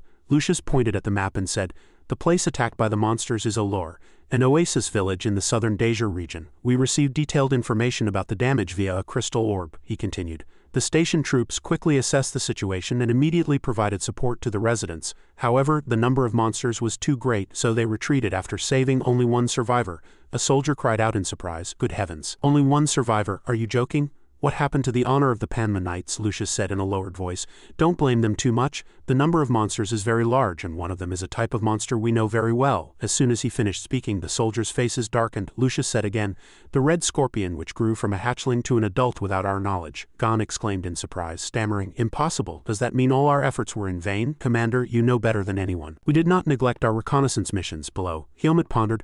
A scorpion, then does that mean it's the monster Darien defeated? Eric spoke softly. It's the very monster the Sword Saint faced alone, Lucius replied. No more nonsense. Godric Fear will be of no help in this mission, he said. And this time is different from before. The Sword Saint was alone, but we go together, Lucius said loudly. I know I'm not as trustworthy as Darien, but you are the ones who fill my deficiencies, therefore the Panma Knights are currently the strongest knights. He clenched his fist, steeling his resolve. The pride of wielding a sword to uphold order. Hearing those words, everyone regained their spirits. Lucius continued to distribute tasks. Now I will distribute the schedule. First we will go to Darien, join the knights stationed there, and then reorganize the units. Each unit will be led by a team leader and will reconnoiter the entire southern Darien region. Monsters will surely have strayed from the main group. He pointed at the map. In the meantime, the main force I lead will head directly to Oldor to exterminate the monsters and support the residents. Once reconnaissance is complete, each unit will reassemble in Oldor to support us. Lucius commanded the soldiers, saying, now I will list the names of our troops. Captains Horton, Cicero, Romeo, Haas, Karos and Zorana. The sound of his command echoed throughout the barracks. Lucius spoke loudly, and including Luthier, there were a total of 12 men. Having finished distributing tasks, he stood up to leave. If there are no objections, we will move immediately after a short rest. Suddenly, someone raised a hand and said, I object. Helmut presented his opinion. I also want to join the main force. Hearing this, Horton was startled and Lucius frowned slightly. Lucius spoke with a hint of opposition. Helmut, you will be acting with Vice Commander Manvis. The mission carried by the main force in this operation is extremely important. While I know your skill, I don't trust an outsider enough to entrust them with this mission. Helmut asked him back, do you remember what we agreed upon before leaving? Didn't we decide the winner based on the number of monsters we eliminate on this expedition? He continued, to do that, the opportunities must be fair. While I'm roaming Darien with the reconnaissance team, the main force will already be starting the extermination. This isn't fair. At the very least, Luthier should be in the same unit as me. Horton glared at him and retorted. Hey, we're discussing an important operation, and you're trying to change the plan for your personal reasons? Lucius stopped him. Don't be too strict, Horton. He's not wrong, Lucius countered. But as Horton said, changing the plan like that is very difficult. If that's the problem, what if we start counting once we've all rejoined at Olor? Helmut replied, that wouldn't be fair to Luthier. He'll already be exhausted from fighting monsters before that. The Panma Knights wouldn't just sit idly by with monsters right in front of them, would they? Lucius commanded in a stern voice. Helmut, act with Manhwa. That is an order. Helmut also frowned and said unpleasantly, I am not a Manhwa knight, so I am not obligated to follow that order. As soon as his words ended, all the knights fell silent. Luthier looked at him, utterly pale, and Lucius sighed and burst into hearty laughter. After a moment Lucius turned to Luthier and asked, "Luthier, what do you think?" Luthier stammered. Aye, Luthier answered nervously. "I also think a fair fight is very important." Hearing this, Lucius made a swift decision. "I will include Helmut in the main force," Horton angrily objected. "Commander, are you really giving in so easily to the demands of such a young man?" Lucius replied gently. "Horton, as you said, he may be young, but he has reached the finals of the 3 o'clock tournament. And adding an outsider isn't a big problem," he explained, placing military tokens on the map, and asked, "But now the main force will be 13 men instead of 12, so the formation will be unbalanced. Therefore, Helmut, you will be placed on the edge of the main force, and it will be very difficult to protect you if monsters attack. Is that all right?" Helmut nodded and replied, "I can take care of myself." Having finished his work, Lucius declared loudly, "All right, this concludes the meeting. Everyone will rest for a while. Then we'll begin the operation." Everyone replied in unison, "Understood." After the meeting, Helmut quickly left. He thought to himself, "Lucius Cicero wasn't as strong an opponent as I thought. Could he perhaps be viewing me as an unknown variable that he can handle?" Helmut turned and scanned the soldiers. "But having entered the Manhwa Knights, I clearly saw that the knights' loyalty to Lucius Cicero was very high. If I were to confront Lucius, it would be no different from making the knights my enemies." He resolved, "I also need to move nimbly. I need to make the first move." Luthier leaned slightly towards him with a worried face. Upon arriving at the Danger city gate, the knights quickly entered the city. They discussed strategies and plans, then left the city again and continued their journey. Everyone walked through the hot desert towards the battlefield. The sound of hooves stopped. Lucius looked down at the scene below, puzzled. "Strange, this is clearly a lure," he said to the person next to him. "But there are only ruins here, no trace of monsters," Godric asked in a small voice. "It seems they've already moved elsewhere." Lucius said softly, "Monsters don't often change their habitat, but they attacked Olor and even flew to the capital of the 3 o'clock, so perhaps," Godric asked again. "But if so, isn't it likely they're hiding beneath the sand?" Lucius nodded. "That's right." He immediately ordered the entire army to maintain formation and enter Olor. Following his command, everyone moved into Olor. The soldiers rode their horses cautiously, entering.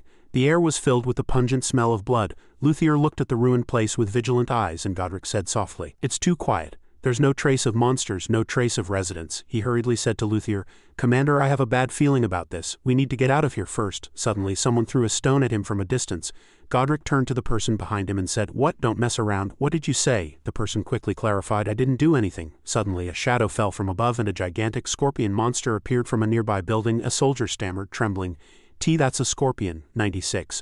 A gigantic scorpion monster appeared. Its entire body was black. Its eyes glowed blood red, and every step was filled with murderous intent. Helmut and Luthier froze in place. They said with blank eyes, "That's a scorpion." Suddenly, a loud sound echoed, "Everyone get down." Lucius drew the sword in his hand, and the fierce spiritual energy emanating from the blade tore through space, lunging towards the monster. A thunderous explosion echoed, and the ground shook. The soldiers scattered in confusion. Amidst the chaos, he frowned and shouted in a powerful voice, "Form up, we must get out of here first." Behind them, numerous monsters were fiercely pursuing. Everyone quickly rode their horses away, the sound of hooves shaking the ground. Suddenly, the ground ahead sank severely, and his horse neighed loudly, losing its balance. Horton fell to the ground. A gigantic scorpion monster approached step by step, staring intently at him with blood-red eyes as he lay dizzy. Lucius was startled and roared. Looking back from horseback, he frowned, gripping the reins tightly with both hands. "Damn it! To save that man I have to jump down immediately." But just as he was about to act, Helmut's gaze stopped. He saw a shadow passing by as fast as an arrow, and his eyes widened without hesitation. He bravely charged into the pit. Luthier shouted loudly, "Sir Horton, get down." The sword in his hand glowed brightly. Surrounded by violently surging, powerful spiritual energy, he swung his sword without hesitation, and with his entire body rotating, he stabbed directly into the back of the gigantic scorpion monster. A dry, heavy scream echoed, and sweat poured down his forehead. Luthier gritted his teeth. "I haven't finished it yet. Why is it so hard?" He turned his head and said with resolute eyes, "Sir Horton, get on your horse immediately. We must move with the formation." The two immediately rushed like the wind, breaking through the chaos towards their comrades. Helmut chased coldly from behind on horseback. His eyes were gloomy, and he watched silently as everyone escaped Olor. Hearing that, he immediately gripped the reins tightly, and a solemn voice echoed like a war drum, "All troops, turn your horses and form up." No one among the soldiers was flustered. Their eyes were calm, and they skillfully handled their horses. In the blink of an eye, an encirclement was formed. "Wipe them out." Helmut frowned, his eyes gloomy and thoughtful. "Horton Kiro is Lucius's subordinate. Even if I leave that person alive, he can still become an enemy." That thought made me pause for a moment. He glanced at Luthier, who was riding next to him. But Luthier didn't hesitate at all, even knowing there was a traitor within the knights. Helmut's face darkened slightly. Is he too weak or too kind? Suddenly, amidst the dazzling desert sunlight, a miserable scream echoed, and a gigantic snake monster charged, but in the blink of an eye a blade swept horizontally, and blood splattered everywhere. Monster corpses lay scattered here and there, Lucius said in a low voice. Most of them seemed to be dealt with. I didn't expect the monsters to be ambushed like this, Horton stood next to him, saying with a serious expression. Apart from other types, the number of scorpions was abnormally high. He and Luthier leaned against a large rock resting and said, "This problem seems bigger than we thought." He sighed, his forehead and collar soaked with sweat. Just then a cold water bottle was placed in front of him. Helmut said, "You look a little tired." Luthier was slightly surprised and drank the water, then said arrogantly, "Not at all, I'm just a little deflated because this wasn't as bad as I thought." He suddenly paused, hearing Helmut ask in a heavy voice, "Why did you save them?" Luthier raised an eyebrow slightly. "Save whom?" Helmut turned his head and looked at the sand dune where the battle had just ended. Helmut said, "Not just that Horton person, even knowing that the entire army might turn their blades on you." He unconsciously glanced at him. Luthier said in a low voice, "Perhaps, but I didn't take up my sword just to stand by and watch others in danger." His words made him silent for a moment. Luthier lowered his head and whispered, "And in fact Sir Horton is not a threat to me. Please keep this a secret." The sky was astonishingly clear. He looked up. His voice was low but tinged with a slight urgency. "Shouldn't we contact them?" He still maintained his composure. "There's still a little time until we regroup." Lucius's voice was calm. No contact means everything is under control. Das and Romero's units should have no problem dealing with those small monsters." Suddenly, a report echoed. "Commander," a soldier ran over in a panic, clutching a glowing communication orb tightly in his hand. "Look at this." He received the orb, the soldier said. "No, actually," Lucius spoke gently. "This is Commander Lucius Cicero." A solemn voice came from the orb. "I am Hanger of the Dajer garrison. Is your unit safe, Commander?" His voice came from the other side of the orb. "What's wrong?" Seeing countless monsters concentrated on the city wall on the side of Lucius's unit from the city wall, Lucius was speechless for a moment. "The monsters are advancing on Dajer. What we just dealt with wasn't all of them," he said in a low voice. "Right now they are only concentrated in front of the wall and not attacking. Most of our forces are out chasing them, so it's difficult to deal with this number now." He frowned. "Are there any red scorpions among them?" Hanger narrowed his eyes, observing intently. "No, it doesn't seem like there are any here." Lucius nodded, his eyes solemn. "Understood. I'll send reinforcements there." Horton's eyes darkened slightly. "Commander, the absence of the red scorpion in Dajer could be a trap to lure us into retreating or dividing our forces." But just then a look of suspicion flashed in Horton's eyes, who was standing behind. Could a monster really formulate such a complex plan? "Here," he said, handing him the orb. "They know how to ambush us, so I wouldn't be surprised if they're using a diversionary tactic," Lucius said in a stern voice with cold eyes. "But we will not retreat silently. We will leave a small unit here to continue scouting, and the rest will return to Dajer to provide support." Helmut paused. He crossed his arms and fell into thought. "If Lucius's entire force returns to Dajer, Luthier and I will be completely isolated here." Helmut's eyes darkened slightly. Did he plan this far ahead? "Cicero, but I'm no easy opponent." Just then he raised his hand and his voice became firm and resolute. "I order the units that haven't regrouped yet. Only 5 of us, including myself, will remain here, and the rest will return." Lucius looked at the 2 young men in front of him and said in a heavy voice, "Luthier, Helmut, you 2 also return." As soon as his words ended, the air seemed to stop. He said, "What?" Utterly bewildered. 97. Lucius looked at the 2 young men in front of him and said in a stern voice, "Luthier, Helmut, you 2 also return." He and Luthier were dumbfounded and speechless. Luthier suddenly clenched his fist. "But Commander, he cut him off with a resolute voice. "Luthier, follow orders." Lucius approached and lightly placed a hand on his shoulder. His voice became gentle, a rare occurrence. "Don't worry, it's not that I don't trust your abilities. Rather, it's because I trust you that I'm sending you there." Lucius turned and looked around at everyone, commanding, "Once everything in Dajer is resolved, return here with your forces. Then we will deal with the Red Scorpion together." He strode past Luthier. "I promise to help you avenge your grandfather." He froze in place, his body motionless. His eyes widened, staring at his retreating back. Lucius left, leaving behind a resolute and imposing figure. "Depart when ready." Helmut glanced at Luthier. The desert was bathed in intense sunlight and the troops were on the move. The sound of hooves striking the ground created a regular rhythm. He gripped the reins tightly. "Lucius Cicero, this would be the perfect opportunity to isolate Luthier and me, so why is he letting us go?" Helmut clenched his lips tightly, his eyes deeply recessed. "Reconsidering, given the situation, it's most likely that Lucius is the traitor, but this is just my hypothesis. He hasn't done anything suspicious yet." He shook his head. "No, don't think too much. What's important now is to remain vigilant." Helmut's eyes gleamed coldly. "Because tragedy always strikes without warning." Suddenly a voice was heard. "Hey Helmut." Luthier's eyes darkened. "Do you worship the Sword Saint? Do you think defeating the Red Scorpion is important for the Sword Saint's revenge?" He remained silent, and Luthier spoke slowly in a low voice. "I inherited his blood and his swordsmanship, but I have no desire to seek revenge for him," he continued in a significant voice. "I've never once spoken to the Sword Saint, so when the commander just spoke to me about revenge, honestly I was a little disappointed." Helmut remained silent, merely gripping the reins slightly. "Even the person who always tells me I need to prove myself with skill only sees the Sword Saint through me." Luthier chuckled softly. "It's strange, isn't it?" he said in a low voice. "I don't know." He turned his head and looked elsewhere. "Considering you got everything from the Sword Saint, that sounds a bit pampered." Luthier smiled meaningfully and raised an eyebrow. He gripped the reins and rode off. Talking to you makes me even more uneasy, he chased after him. Now is the time to focus on surviving, and Helmut turned his head and looked elsewhere, thinking in a heavy voice, now that I think about it, didn't you receive something when we left the 3 o'clock? Luthier's eyes darkened and his voice was low and slightly hesitant. I was careless and didn't check. Where did I put it? He pulled out a piece of paper, folded and worn. Luthier behind him frowned with a perplexed expression. A piece of paper. He paused for a moment. He thought he knew who sent it. He carefully unfolded the paper and examined the handwriting. Just as I thought, it was from the second prince. Helmut immediately replied in a hurried voice, take a look. Luthier scanned the messy writing on the paper. I hope this message isn't too late when you read it. If you are still in danger, you must. Suddenly, a cold, angry voice echoed from the front, hey, don't break formation. At that moment, a cold current ran down his spine and Helmut's eyes widened as he instinctively gripped the reins tightly. Hoofbeats still echoed from the front, and dust obscured their vision. An eerie silence enveloped everything. He looked around as if searching for something in the stifling air, filled with unease. Helmut rose and said in a forceful voice, everyone halt your horses. The soldiers immediately stopped their horses. Suddenly a powerful whirlwind swept through, lifting a soldier high into the air. He was startled, his eyes wide. This was an ambush. From all directions, countless gigantic monsters roared and appeared, surrounding them. Horton gritted his teeth. Everyone prepare for battle. His face suddenly darkened, and his eyes held a hollow despair. Giant shadows loomed and a terrifying scream pierced the air. He stammered, his lips trembling. It's the Red Scorpion. 2 monsters simultaneously charged fiercely, exuding overwhelming killing intent. As the situation became critical, Horton immediately shouted, what are you doing? A helpless voice echoed, it's no good, he's not responding. He was startled to see 2 figures flash past. A dazzling blade sliced across the scorpion's body, instantly cutting it into 3 pieces. Helmut said nonchalantly, I attacked first, that's my point. Luthier's eyes widened. What, you're still counting points? He stood firmly beneath the giant snake's body. Don't worry, I'm counting yours too. Luthier raised an eyebrow slightly.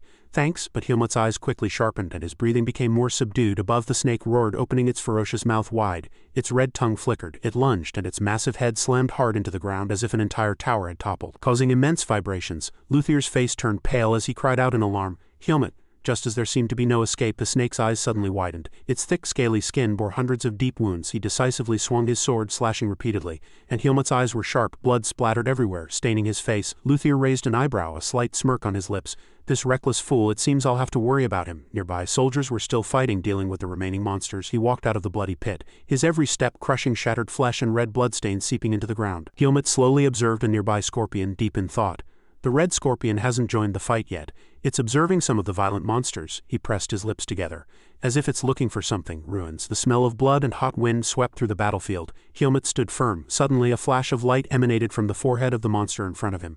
The light reflected on half of his face. He recalled a report from 2 days ago about a Lumen priest passing through the northern desert from Bonn. Helmut paused for a moment. It was chapter 98. The sun in the sky radiated dazzling light. Dime saw Luthier stop his horse and asked Lucius, Commander, did you forget something? He replied. No, his aged face was deep in thought. I was just thinking they should have arrived by now. Clouds began to gather near the sun. Soldiers were very sparse in the desert. Giant monsters were still raging. Helmut looked back and saw something very shocking. He shouted loudly to Luthier. Luthier, behind him, a gigantic tail was about to strike his body hard. A massive long tail lunged, instantly wrapped around Luthier's waist, giving him no time to react. Helmut rushed to save him, but it was too late. The snake coiled tightly around him in midair and burrowed into the ground, leaving Helmut helpless. The cloaked man, controlling these monsters from behind, curled his lips. We've got our target. Deal with the rest. The crystal orb embedded in the scorpion's head glowed like the sun as soon as the giant snakes received the signal. They charged like loaded bullets and the entire sky gradually turned blood red. His foot slammed hard into the ground and his blade. He stood before the red scorpion, smiling as he looked at Helmut. Oh, are you the last one? A poor lamb not lucky enough to survive. Helmut was almost exhausted, and his comrades were all fallen. His body was covered in cold blood. Helmut's legs could barely hold him upright, but the enemy before him seemed perfectly safe. Helmut felt a throbbing pain in his body, and an unpleasant aura struck his heart. The seed of darkness seems to be reacting to demonic power. He focused on the crystal orb embedded in the scorpion's forehead and the energy emanating from the human standing next to it. That's not demonic power. This strange feeling. His aura seems to be divine power, he praised Helmut. But your power is extraordinary. You've defeated most of my monsters and still seem to have strength left. Young as you are, your skill is immense, and for some reason I sense an evil aura from you. Who are you? He naturally didn't want to answer, and instead asked something more important. Where did you take Luthier? He sighed. This conversation is truly meaningless. He raised his hand, giving the scorpion permission to activate. You don't need to know, and I have no obligation to tell you. The reinforcements are dead. This place must disappear without a trace today. An accident no one will ever know about. Helmut glared at him. He thought, that guy is sacrificing his subordinates to get Luthier. Is Lucius really that afraid of the Sword Saint's descendant? The man no longer underestimated him. "You're not just someone who meddles in other people's affairs, are you?" Helmut raised his sword and gripped it tightly. "Don't think everything will go smoothly, just as it did with the Sword Saint. I will get answers from you, find Luthier, and stop Lucius Cicero by any means necessary." He opened his mouth and scoffed as he removed his cloak. "You want to do that, but are you sure? You want to rebuild order?" He started to remove his cloak. "Did the second prince tell you? Lucius is just a pawn on the chessboard. Even High Priest Nodolas wanted to bury the Sword Saint and eliminate his grandson." His face was fully revealed and his voice still echoed. "Don't you realize that saving the Sword Saint's grandson will make Lumen your enemy?" Helmut was stunned and began to rethink. "There's a theory that the church tried to eliminate him to expand their influence. He was an eyesore to them." He gripped his sword even tighter and said, "I've changed my mind." As Helmut leapt, he fired mana. Helmut tried to resist. "I've decided. I'll get answers from you and find Luthier. And I'll deal with you first." He skillfully used his ability and scoffed. "You truly have nothing to lose, it seems. Even the second prince will have to reconsider his judgment." In the middle of the desert stood a massive tree-shaped rock with smaller rocks opposite it. An earthquake was occurring underground here. The snake that took Luthier burst out of the ground. Then it threw Luthier far away again. Only his hat and weapon flew off. His body landed safely thanks to his armor. Luthier was still healthy, gasping for breath as he looked up. Familiar footsteps approached him. Lucius arrived. He said hello.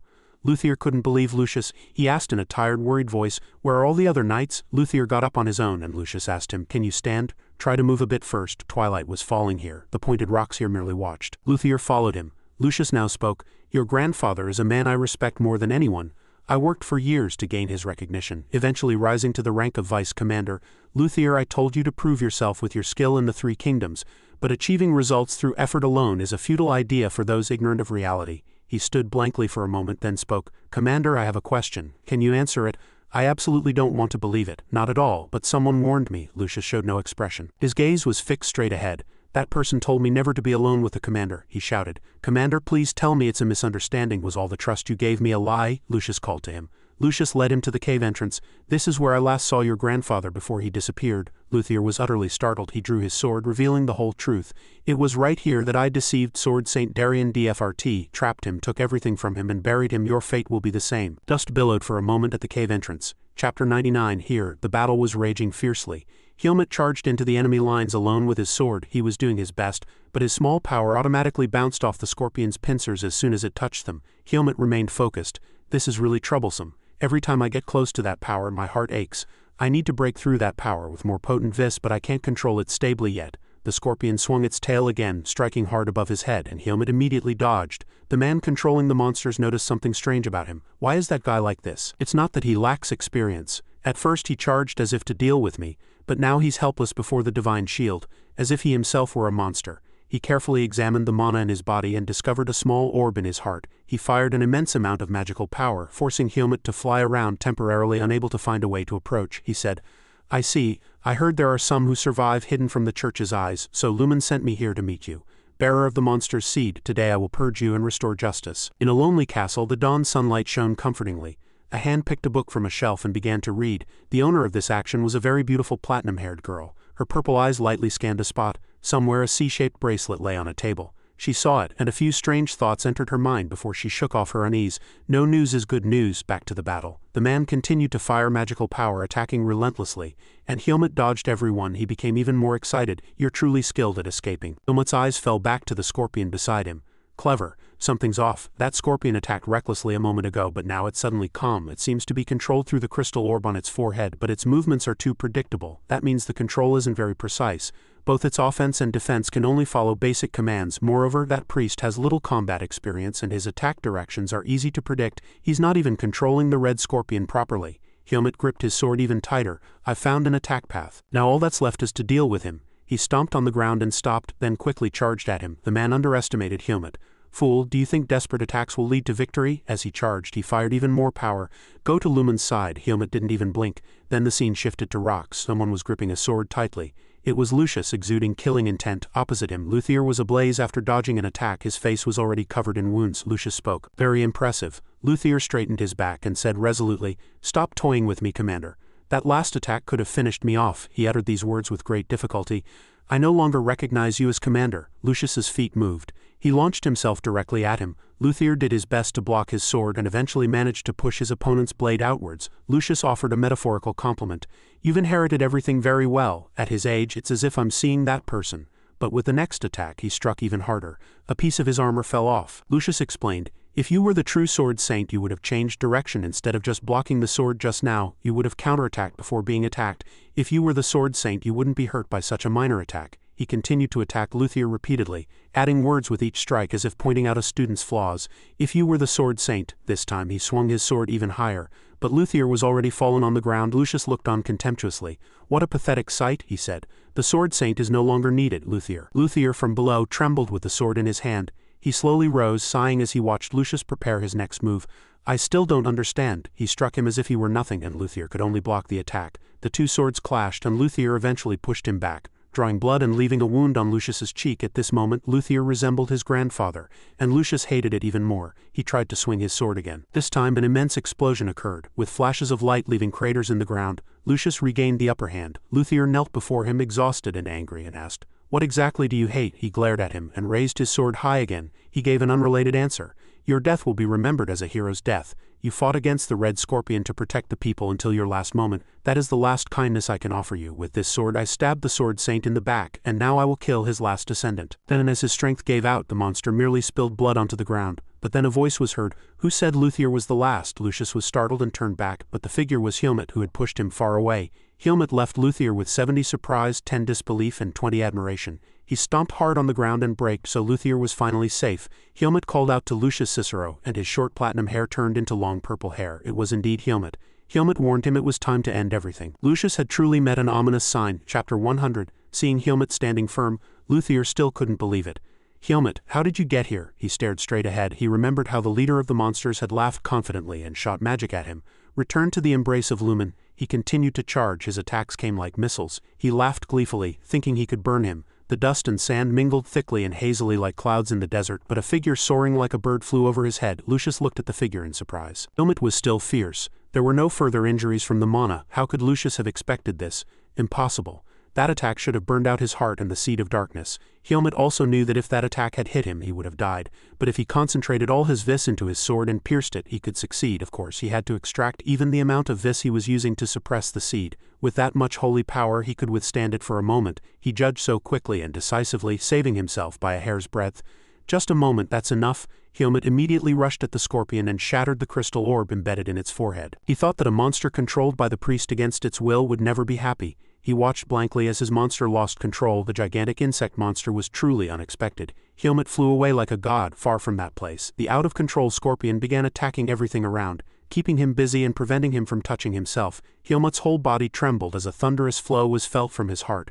The seed of darkness. He remembered Luthier's grandfather proudly watching him train his swordsmanship so diligently. Helmut frowned, observing the match, and his sword-wielding hand trembled slightly, slowly regaining its composure. Over there he was still grappling with the gigantic red scorpion. He attacked it with all his might.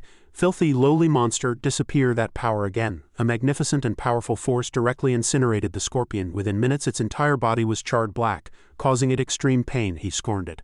A monster that doesn't know its place. However, he forgot to be wary of the monster that was about to swing its sword directly behind him. Helmut diagonally slashed the sword across his back and the chief priest slowly collapsed. The scorpion above his head followed suit. Now he was too much in pain to evade, and the gigantic scorpion's body strongly crushed him. Helmut scorned him. He paid his blood to the ground and, having been utterly defeated, could only curse. Damn it, this vile fellow. Helmut needed to know something important now.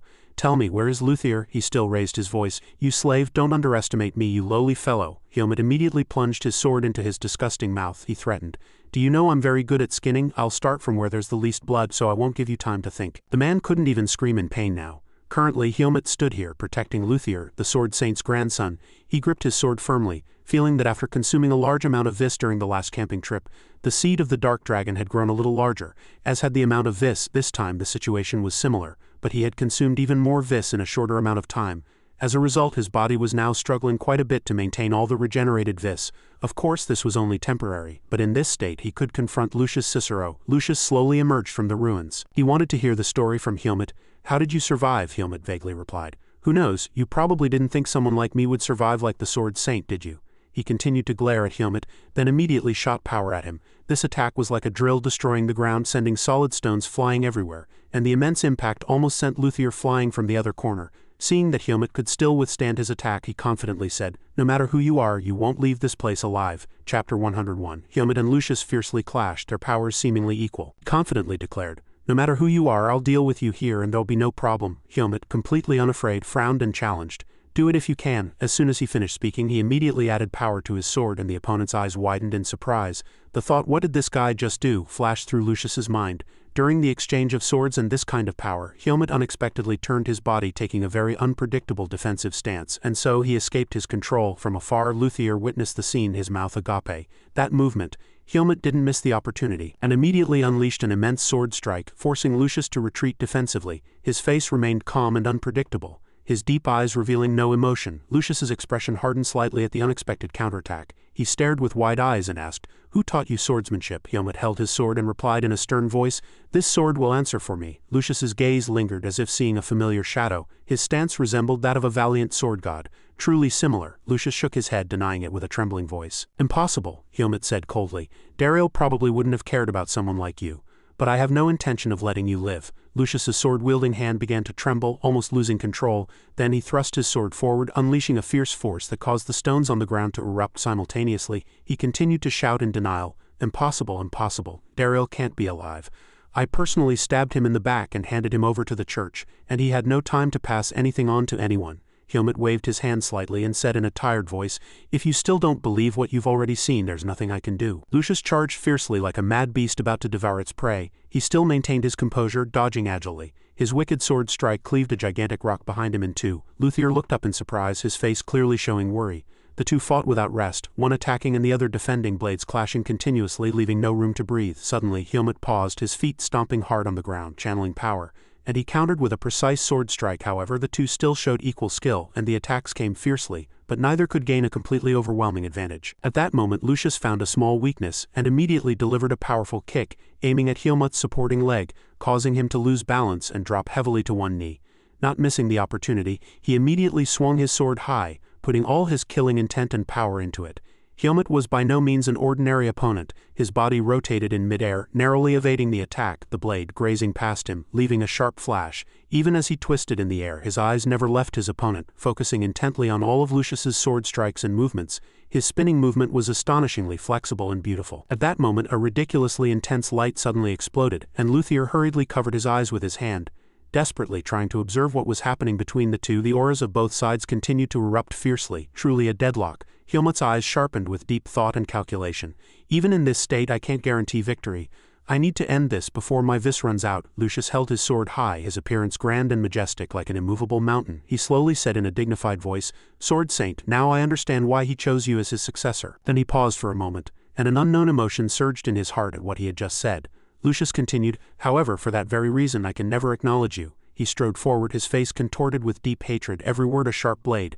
"The trace of the Sword Saint must be erased from this world." Helmut still maintained a solemn expression, his eyes fixed straight ahead without the slightest tremor, and he slowly closed his eyes, as if concentrating all his power and will for the decisive moment to come. The thought, "Your world only revolves around you," Lucius Cicero, crossed Helmut's mind. "If it were me when I first left the forest, I probably would have had that perspective too." His left foot knelt on the ground, then suddenly sprang up, and he charged forward with a determined face. Lucius's eyes widened, startled for a moment. In the blink of an eye, Helmut was close to him. He hastily swung his sword to counterattack, but it was a miss, and Helmut had already leapt high. In a mid-air spinning stance, he observed everything with sharp eyes. As Lucius was about to swing his sword again, Helmut unexpectedly attacked from behind. Only then could he look up and turn his body. However, by this point he had already gained an overwhelming advantage, and his sword stopped.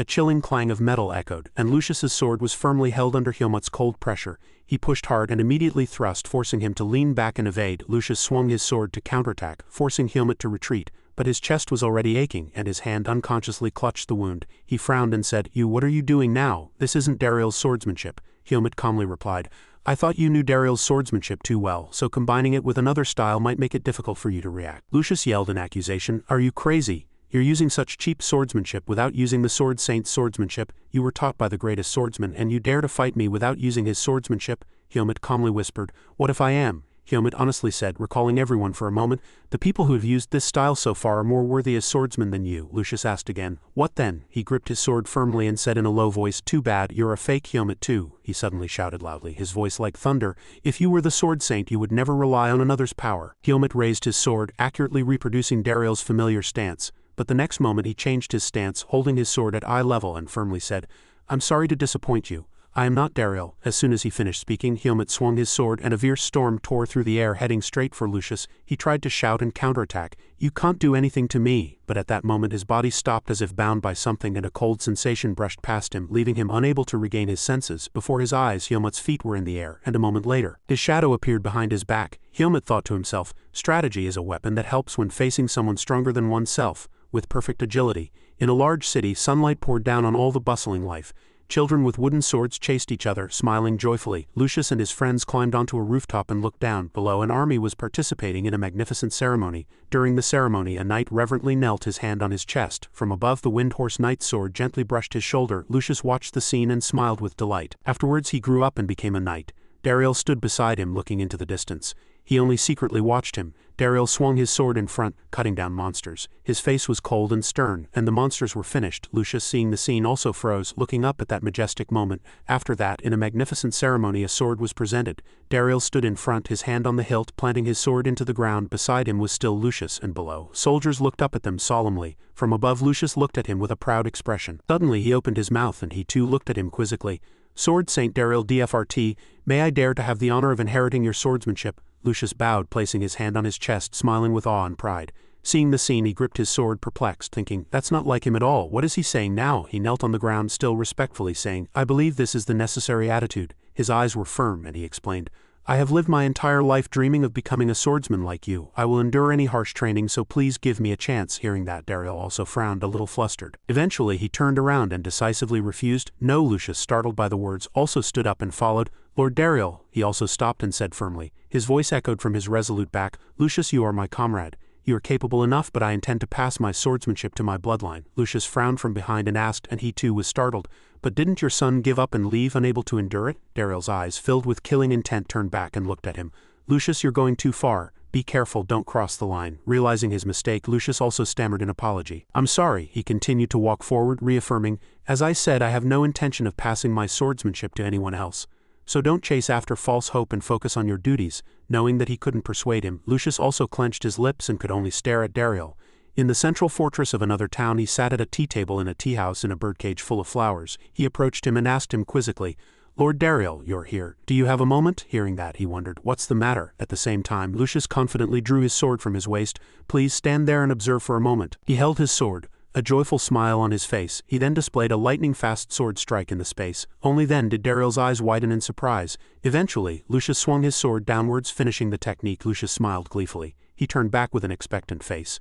Although I only learned the movements by observing your shoulder movements, I completed the lacking parts myself. This is truly an impeccable and exquisite swordsmanship. If I become more skilled, this swordsmanship will become incredibly powerful. Over there, Darien also walked out of the tea house with an expressionless face. Lucius approached and asserted, Lord Darien, I will dedicate my life to you. If you grant me but one chance, I will grasp it firmly. Suddenly, Dariel's voice rang out, making him flinch. Lucius Cicero's face was filled with rage, and he growled, Were you wasting your time on this useless endeavor? Hearing that, Lucius froze and stared, unable to comprehend. Dariel's face grew increasingly menacing, and as anger spread, Lucius was dumbfounded. My previous warning apparently didn't penetrate your brain. This time I will make you understand properly. From above, Darien looked down like a colossal shadow, and Lucius looked up in horror. Lucius Cicero, you are not worthy to inherit my swordsmanship. Setting aside other reasons, you simply lack talent. His eyes, filled with contempt and anger, reminded him, Don't be arrogant, Lucius Cicero. Look at yourself before imitating someone else's swordsmanship. Immediately, Darien made a decision that shocked him, and he instantly fell to his knees. Don't speak of this matter again. Lucius's lips were parched, unable to offer an excuse, and though he cried out incessantly in his heart, he couldn't vocalize it. No, Lord Darien, I just wanted to prove myself by becoming a swordsman like you. His heart was gradually enveloped in darkness, and Darien walked away with all the light. Lucius was now looking at his reflection in a puddle on the ground, and a foot approached him. Helmut stood before him under the full moon, holding his sword, while Lucius remained motionless on his knees, blood still continuously flowing from his wounds. Suddenly he smiled, frowned, and muttered, Lord Darien is arrogant, thinks only his own opinions are right, and barely cares about those around him. He turned his face away, unable to understand, and said, HMPH, tisk, I won't deny it. Lucius's hand still gripped the sword tightly, and his motionless body muttered, "Long ago I asked him to teach me swordsmanship, but he refused, accusing me of lacking talent. Lord Darien was everything to me, yet he denied my very existence. Still enraged by that incident, I betrayed him and handed him over to the church." He looked at him with a mix of revulsion and pity. The moonlight streamed down, making his face even colder. He also realized, he clearly said he wouldn't teach swordsmanship to anyone outside his bloodline, but now I think I understand why he trusted you. After that, he looked at him and pressed, "Have you never regretted betraying Darien?" Hearing that, Lucius clutched the wound in his side and laughed even more violently. Blood still gushed continuously. "Regret, ha ha ha. From the moment he denied me, I began to erase the lingering traces of the sword saint within me." After that, he raised his bloody hand, but ultimately, "I was the one who couldn't let go of my obsession with him." Saying that, Lucius looked up at him and asked, "The fact that it is you, not the sword saint, who came here, is that proof that he is no longer alive?" He also confirmed coldly, "Yes." His eyes, filled with sorrow, looked at him, and blood continuously flowed from his trembling lips. "Did Lord Darien ever get angry at me?" He frowned, looking at him. Finally, to Lucius's shock, he replied, "I told you, Darien didn't care what someone like you did." Hearing that, he also smiled slightly self-deprecatingly. "Indeed." Finally, he looked up at him. "Hermit, what's your real name?" Hermit raised his sword and looked at him. "Hermit." Finally, he also looked at him, smiling curiously. "Hermit, if you are ever betrayed by someone you trusted with all your heart, I wonder if you will make the same choice as me. I'll be watching you from beyond." Before Lucius could hear the answer, he swung his sword once, severing his neck. Blood splattered everywhere. His purple eyes gleamed coldly as he looked at the blood spattering on his face. Lucius's head spun in the air, illuminated by the moonlight. Hermit muttered, "Do as you please." Lucius, in the serene night mist on the island gradually dissipated. Lucius's headless corpse, covered in blood, knelt on the ground, dimly visible behind the mist. Subsequently, Hermit brushed the dust off his arm and walked over to Luthier, who was sitting on a rock. He asked suspiciously, "So are you the sword saint's last disciple?" He looked up at him and smiled wryly. "Should I call you Hermit?" He calmly put on the bracelet, and his body gradually transformed into white hair. "Just call me Hermit." He bowed his head again, feeling a slight regret. "How odd I must have seemed in your eyes all this time, constantly boasting that I was the sword saint's grandson." He also looked into the distance. "Tisk indeed."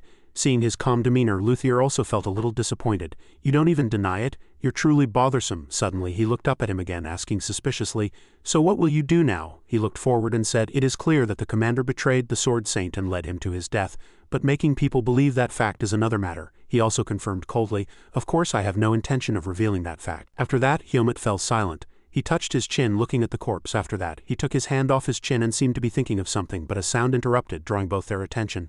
"Then what about this?" In the night mist before their eyes, a figure was approaching. The sound of hooves grew closer, and Hermit looked at it cautiously, while Luthier's eyes widened in horror. That is, only then did he also see clearly and said with a calm expression, "Everything will be resolved smoothly, it seems, over there." The horse also stopped and the second prince stood before them. He dismounted from his horse and looked down at the two from a high place. The second prince frowned and explained to them, "On my way here I heard from the Das Knights that the commander came here alone. Can you explain in detail what happened here?" In the quiet desert night, the second prince, after hearing the detailed story, understood. "I see." The three of them surrounded Lucius's corpse and the situation continued next to him. Luthier looked at him suspiciously and asked, "Your Highness, how much do you know about the commander's betrayal of the sword saint?" Next to him, the second prince frowned and explained, "It's not certain.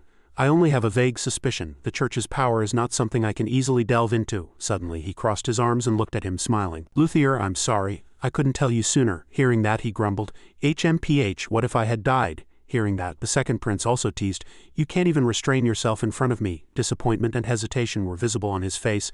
"I regarded the commander as a father." Seeing that, the second prince could only look at him quietly, appearing sad. After that, he explained, "That is the meaning of the commander's position.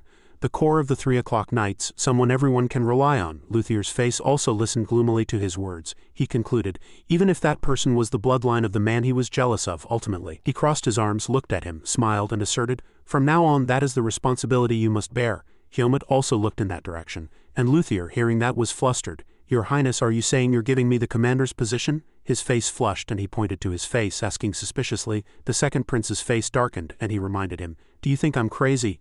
That I would hand that position over to a soldier like you?" Hearing that, Luthier was speechless and bit his lip tightly, a little angry. From behind, he also smiled mockingly. His face was serious and he thought about the vice commander. "In principle, Vice Commander Dasmund Base will take that position. He is on our side, someone we've planted to monitor the movements of the factions. This is a perfect opportunity to make the Knight's power our own." Suddenly, the second prince added, shocking both of them, But if you prove you are worthy, there's no reason why you shouldn't sit in that position. Subsequently, Luthier looked at him, and the two recalled the conversation they had before the second prince arrived. He proposed, "We will talk about this again.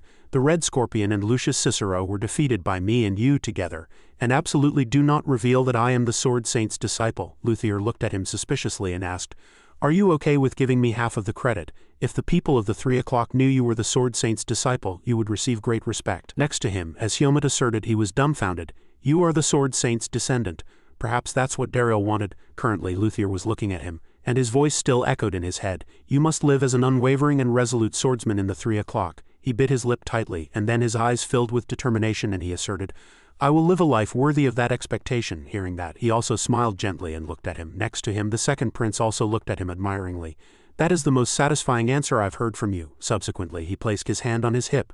"Let's put this matter aside. I apologize for involving you in this irrelevant matter.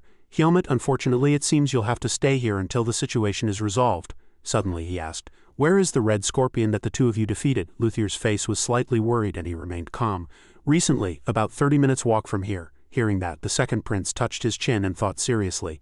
"You said the Red Scorpion was controlled by Lumen's high priest. So after a fierce battle with the Scorpion, you two were the only survivors, you mean? After that, you mean Luthier was captured by a monster, and when I chased after him, I encountered the commander?" Helmut's face was still cold and Luthier looked at him worried. "Will people believe this absurd story? Helmut?" Suddenly, the second prince stopped thinking. He looked at them and came up with a more reasonable story. Then Lucius's original plan must have been this: to use the rescue request to lure Luthier and others to danger, and then fake everyone's death in the battle with the Red Scorpion. Luthier's face showed a momentary shock, and he added, "If Luthier happened to survive, he would use the monster to bring him to Lucius, completely eliminate him, and then he would be hailed as a hero who defeated the Red Scorpion and saved the 3 o'clock from danger." The second prince thought of the kingdom's flag and added, "In such a situation, if Lucius's identity were revealed, he would be hailed as the Sword Saint's successor, and once again the hero who saved the 3 o'clock, gaining the support of the knights." From here, both of them looked at him with bewildered expressions, and Luthier stammered, Indeed, your highness is truly insightful," he thought to himself. "Fortunately, we weren't caught." Immediately, the second prince's face darkened again, and he showed a slightly cunning and playful smile. "Then how about this? We will use this plan again." Both of them looked at him with bewildered expressions. He pointed with his finger and came up with a more reasonable story. "The Panma Knights fought fiercely with the Red Scorpion but lost their commander, and a young swordsman with the Sword Saint's bloodline defeated the Scorpion and saved the 3 o'clock from danger." His eyes were deep in thought and he said, That story is quite good, isn't it?" Luthier's face was full of hesitation and he looked around. "Isn't that too cruel to the deceased?" After that, he bowed his head and looked at the corpse. "I will follow your highness's instructions." Next to him, the second prince also put his hand on his hip and looked at Lucius's corpse, suggesting, "Good, let's decide on that. Then can you first take us to the Scorpion's corpse?" Helmut. Suddenly, Luthier frowned and said, "Wait, before that, I think we should bury the commander's body and then leave." Hearing that, he also asked, somewhat unable to understand, why. It might be a little cruel to him, but we need to take the body. Words alone won't make people believe Lucius is dead. He raised 2 fingers and gave 2 reasons. After that, he looked at the bloody corpse again and explained, "First, the wounds on his neck and chest are clearly from a sword. At least none of the monsters we fought could inflict such wounds. So that would only cause more suspicion and show that we're lying. And second, even without evidence, people will believe us to some extent." From behind, he also looked at him in horror. Luthier's face was filled with determination. "I guarantee it." The second prince's gaze pierced through him, and finally he said somewhat suspiciously, "Are you truly the Sword Saint's descendant?" He stood there dumbfounded. After that, he smiled at himself again and urged, "No, it's nothing, then do as you say." From behind, the sunlight also poured down on his body. Luthier will become the commander of the Panma Knights. Sunlight poured down on the vast desert, and a footprint walked across the brown sand. A colossal insect monster emerged from the sand, its body red and ferocious. The second prince frowned, looking at it, and from behind, Helmut and Luthier were dismounting from their horses. "All right, this is the beheaded Red Scorpion." Immediately they approached with the second prince in the lead and observed it. "Where is the priest's body?" "It's buried over there." The second prince put his hand on his hip and looked down at the sticky corpse before him. "My goodness, why does his face look like that?" Next to him, Helmut also gasped and hid behind him. "I had a few questions to ask earlier." Immediately, he also crossed his arms and looked at the corpse, hesitating slightly. "I intended to use the corpse as leverage to negotiate with the church, but in this state it seems it would only cause problems." Next to him, he also observed quietly, and he probably decided that he would have to cut off his head. Luthier, hearing that, covered his mouth in horror. Finally, the second prince turned and looked at them, asking, "Now that I think about it, I heard you two were competing in a monster hunting contest. Since you both defeated the Red Scorpion together, are you splitting the prize money evenly?" Hearing that, Luthier also raised his head. That is," he stepped forward smiling and said, "It seems I'll have to give up. He helped me a lot." Helmut also looked at him, slightly surprised. Actually, I wasn't the only one fighting that scorpion from the start, subsequently Luthier added with a gentle smile. And there are some things more important to me than money. Hearing that, the second prince also smiled and looked at him. I see. The second prince turned to him, put his hand on his hip and smiled admiringly. Then congratulations, Helmut. You're already rich at this age. He also replied calmly, thank you, saying that he walked to his horse and informed them. Then I'll call people to clear away this scorpion's body, so you two wait until then. Luthier also followed him with his gaze and he gradually walked towards the scorpion's corpse. Then I'll leave it to you, your highness. Helmut reached out and lifted a part of the scorpion's body, looking inside with a worried expression just as he had expected. The core is gone, he had only just realized. It seems another monster smelled it and took the core. He frowned, bit his lip tightly, and fell into thought. When a monster absorbs a core, it inherits its power. That's why the number of monsters doesn't decrease fundamentally. Saying that, he thought of the fellow monster that had stolen the core and fled. The monster that stole the red scorpion's core today will soon become a threat to the 3 o'clock. Subsequently, Helmut looked back, and Luthier's face was still full of pride, confidence, and determination. Under the sunlight, he said, your path will never be easy. In a place where Luthier was not, Lucius's sword hung on a monument. The army returned gloriously, escorting the sword. Inside the magnificent hall on the dais, the second prince loudly proclaimed to the crowd below. Today we were saved from the threat of a powerful monster, but we lost a fine commander. Lucius Cicero. In the seats on the dais, the Grand Prince listened to his words, his arms crossed, his face frowning and filled with anger. Long ago we also bid farewell to a great knight, none other than the sword Saint Darien Deferter. The ministers below bowed their heads in sorrow, and from above the second prince looked down at the crowd and further proclaimed about the monster's threat. They were ready to give their lives to redeem the notion that not all suffering lasts forever, just as hordes of monsters threaten our lives from generation to generation. We too inherit the will left by our fallen predecessors. In the crowd below, Helmut blended in and looked up. Dasm on the other side also stood solemnly and took an oath, and that will now pass to the next commander. Dasam's will was also passed on to an individual who had proven himself. Another name was mentioned along with a familiar figure, Lucius. Their gaze gradually shifted to Lucius, who was heading to the platform. A slight worry was etched on his face. As he stood in the empty space before him, murmurs arose from below. His face then became even more resolute. Soon his hand grasped the sword at his waist. The sword was swung rapidly with intense pressure. The crowd below widened their eyes, feeling its power, and were slightly surprised. Lucius closed his eyes and a golden energy flowed through his body. He revisited his past with his family. When he first learned swordsmanship from his father, he was lacking in every aspect, but he dreamed of a future where the sword would be before his eyes. Then, when he learned that this swordsmanship was that of the Sword Saint, it felt as if he was denying himself. He wanted to follow in his footsteps. Helmut had enlightened him. In truth, there was a coexistence within him of both rejecting the Sword Saint's bloodline and wishing to carry his will. He smiled and swiftly swung his sword, which danced in the air. All of this constituted the pieces that made him who he was today. A golden aura-tinged energy current flashed in the air of the hall. Sweat and tension converged on Lucius, but he still smiled, striving to perfect the technique.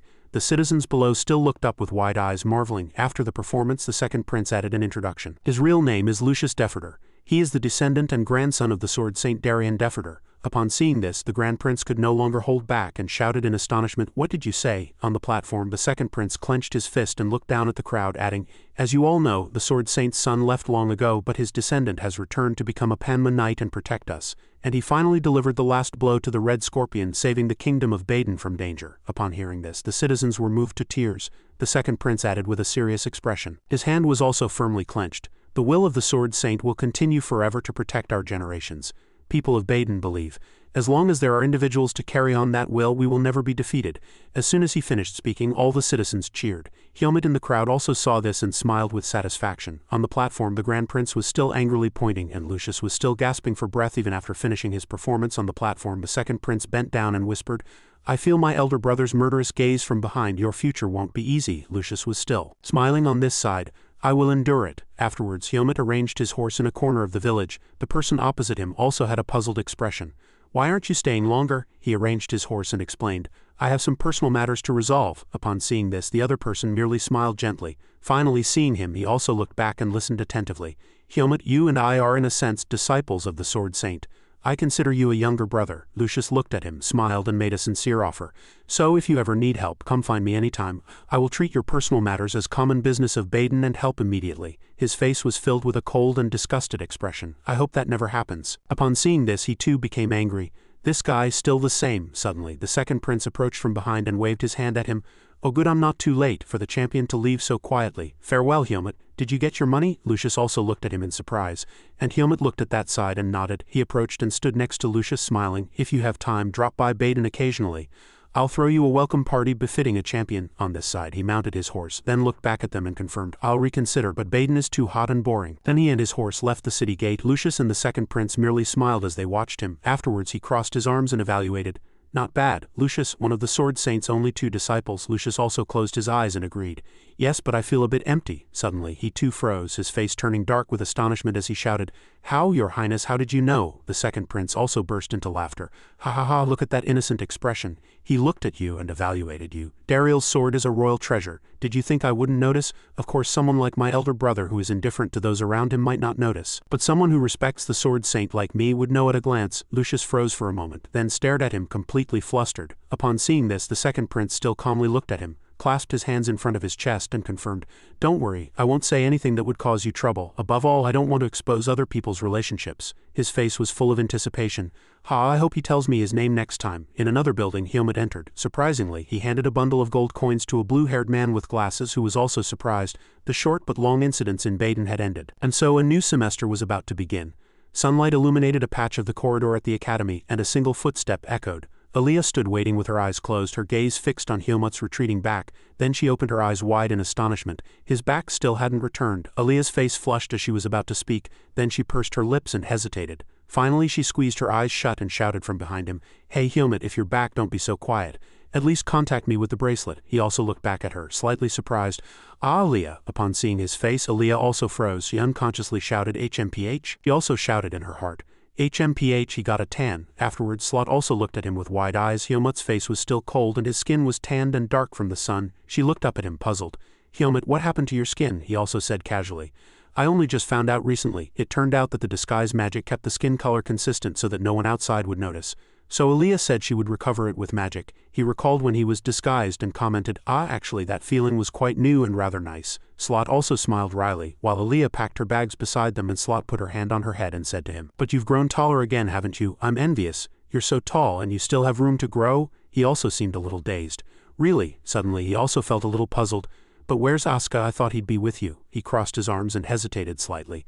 Since the semester started again, that guy has been cooped up in the training room working non-stop. He's completely changed. You'd be surprised if you met him. Upon hearing this, Hyomut also became quietly a little curious. Suddenly Aaliyah approached, somewhat struggling with a bundle of luggage. Anyway, Hyomut, I've packed all your bags for you, honestly. You're the first person I've seen return the day before the academy starts. Indeed. He looked back at her.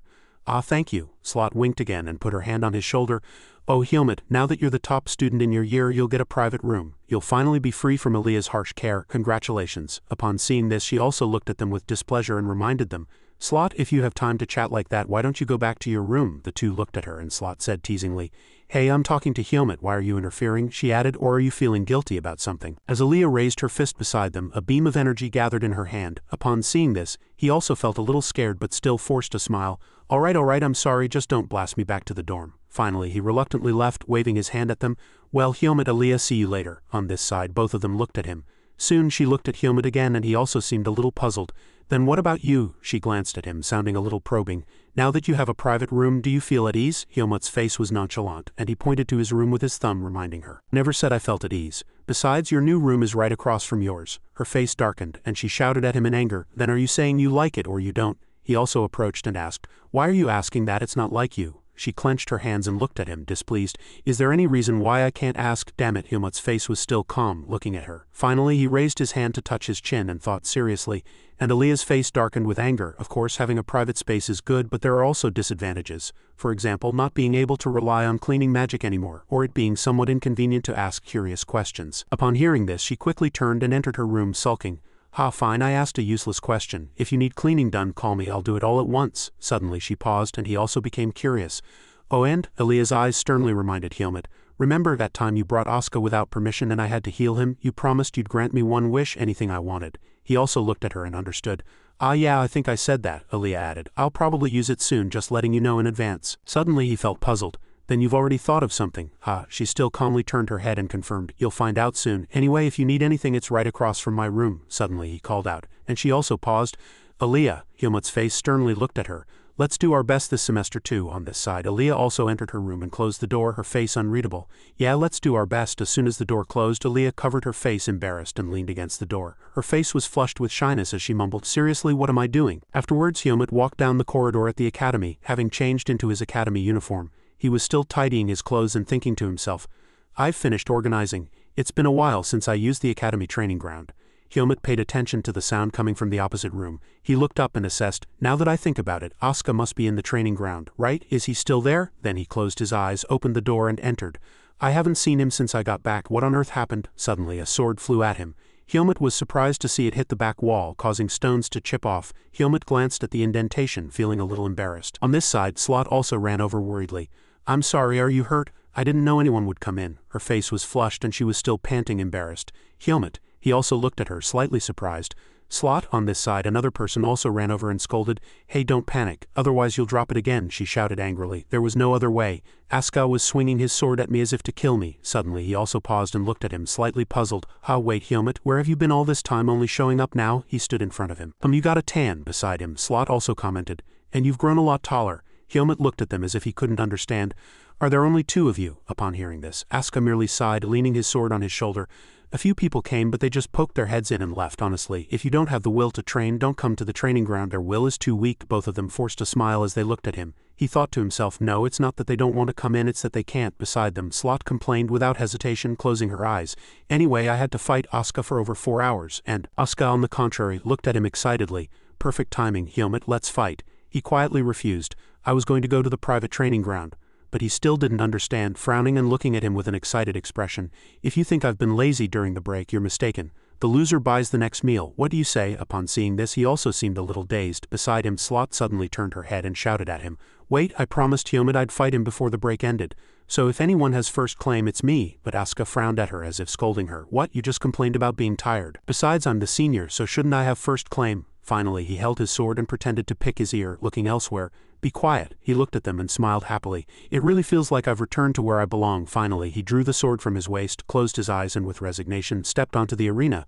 Let's have one match. I owe both of you anyway. Upon seeing this, Asuka also followed him, slightly puzzled. What do you mean anyway? That's surprising. You agreed so easily. Don't go back on your word. Then the sword was placed in his hand on the ground and Hyomit held a wooden sword and admitted, actually, I wanted to test my skills too. Afterwards he swung his sword, killing intent spread around and his face darkened as he reminded them. There's not much time, let's both fight at once. Upon seeing this, Asuka was also a little scared. Wait, are you serious? Are you that excited? Is it not enough? Slot's face was also darkened. She mumbled, and this strange power, what on earth happened while you were gone? Without making her wait, Hyomit let out a killing intent and launched himself. Strange sounds echoed within the training ground. That night the moon rose high in the sky. Moonlight illuminated the empty corridor in the academy alley. Aaliyah poked her head out.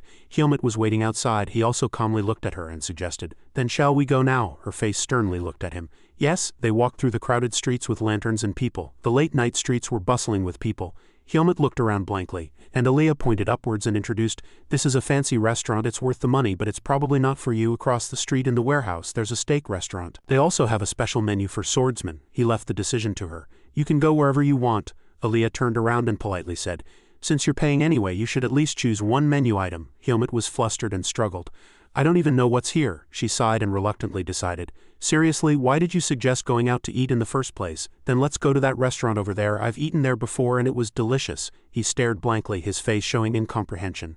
And Hyomit later blamed himself. Yeah, why did I make such a suggestion? Inside the luxurious and clean restaurant, Leah handed him the menu and told him to look through it. Here, pick one. There's menu A and menu B. Personally, I think the wine-marinated shrimp dumplings in menu A are quite good. But he remained seated, motionless. Aaliyah exclaimed, pointing at the menu. Hey Hyomit, what are you looking at? Hyomit was still staring blankly. Aaliyah felt a little strange, but today, unlike usual, his surroundings were oddly quiet. She pointed out something different about him. Normally someone's always following you, and you're not even covering your face with your hood like you always do. Aaliyah sighed as if she understood. HMPH, you noticed that quickly. Aaliyah asked for his opinion. So why do you think that is? Hyomit observed her carefully and speculated. Maybe your aura's a little weaker. Did you use a magic artifact? At this, she revealed her aura and explained, if it could be solved with just a magic artifact, it would have been over a long time ago. People follow me because of the primordial essence of the mana within me. I've been researching ways to suppress it during the break and I've made some progress. Aaliyah complained slightly, lamenting, it's funny how hard it is to be normal. But Hyomit also pondered, normal? That won't be easy. She stared at him intently. Aaliyah was waiting, so nothing to say. Helmut was unexpected. He reiterated the reason for their meeting.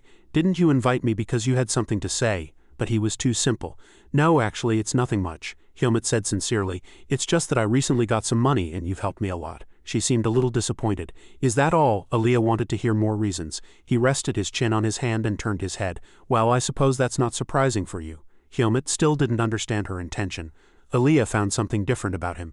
Usually everyone who's nice to me has an ulterior motive, but you don't seem that shameless, he emphasized again. If you were that kind of person, I wouldn't have agreed to go with you in the first place. Aaliyah's face gradually reddened with embarrassment. She asked curiously, speaking of which, if you had nothing to say, why did you want to go out with me?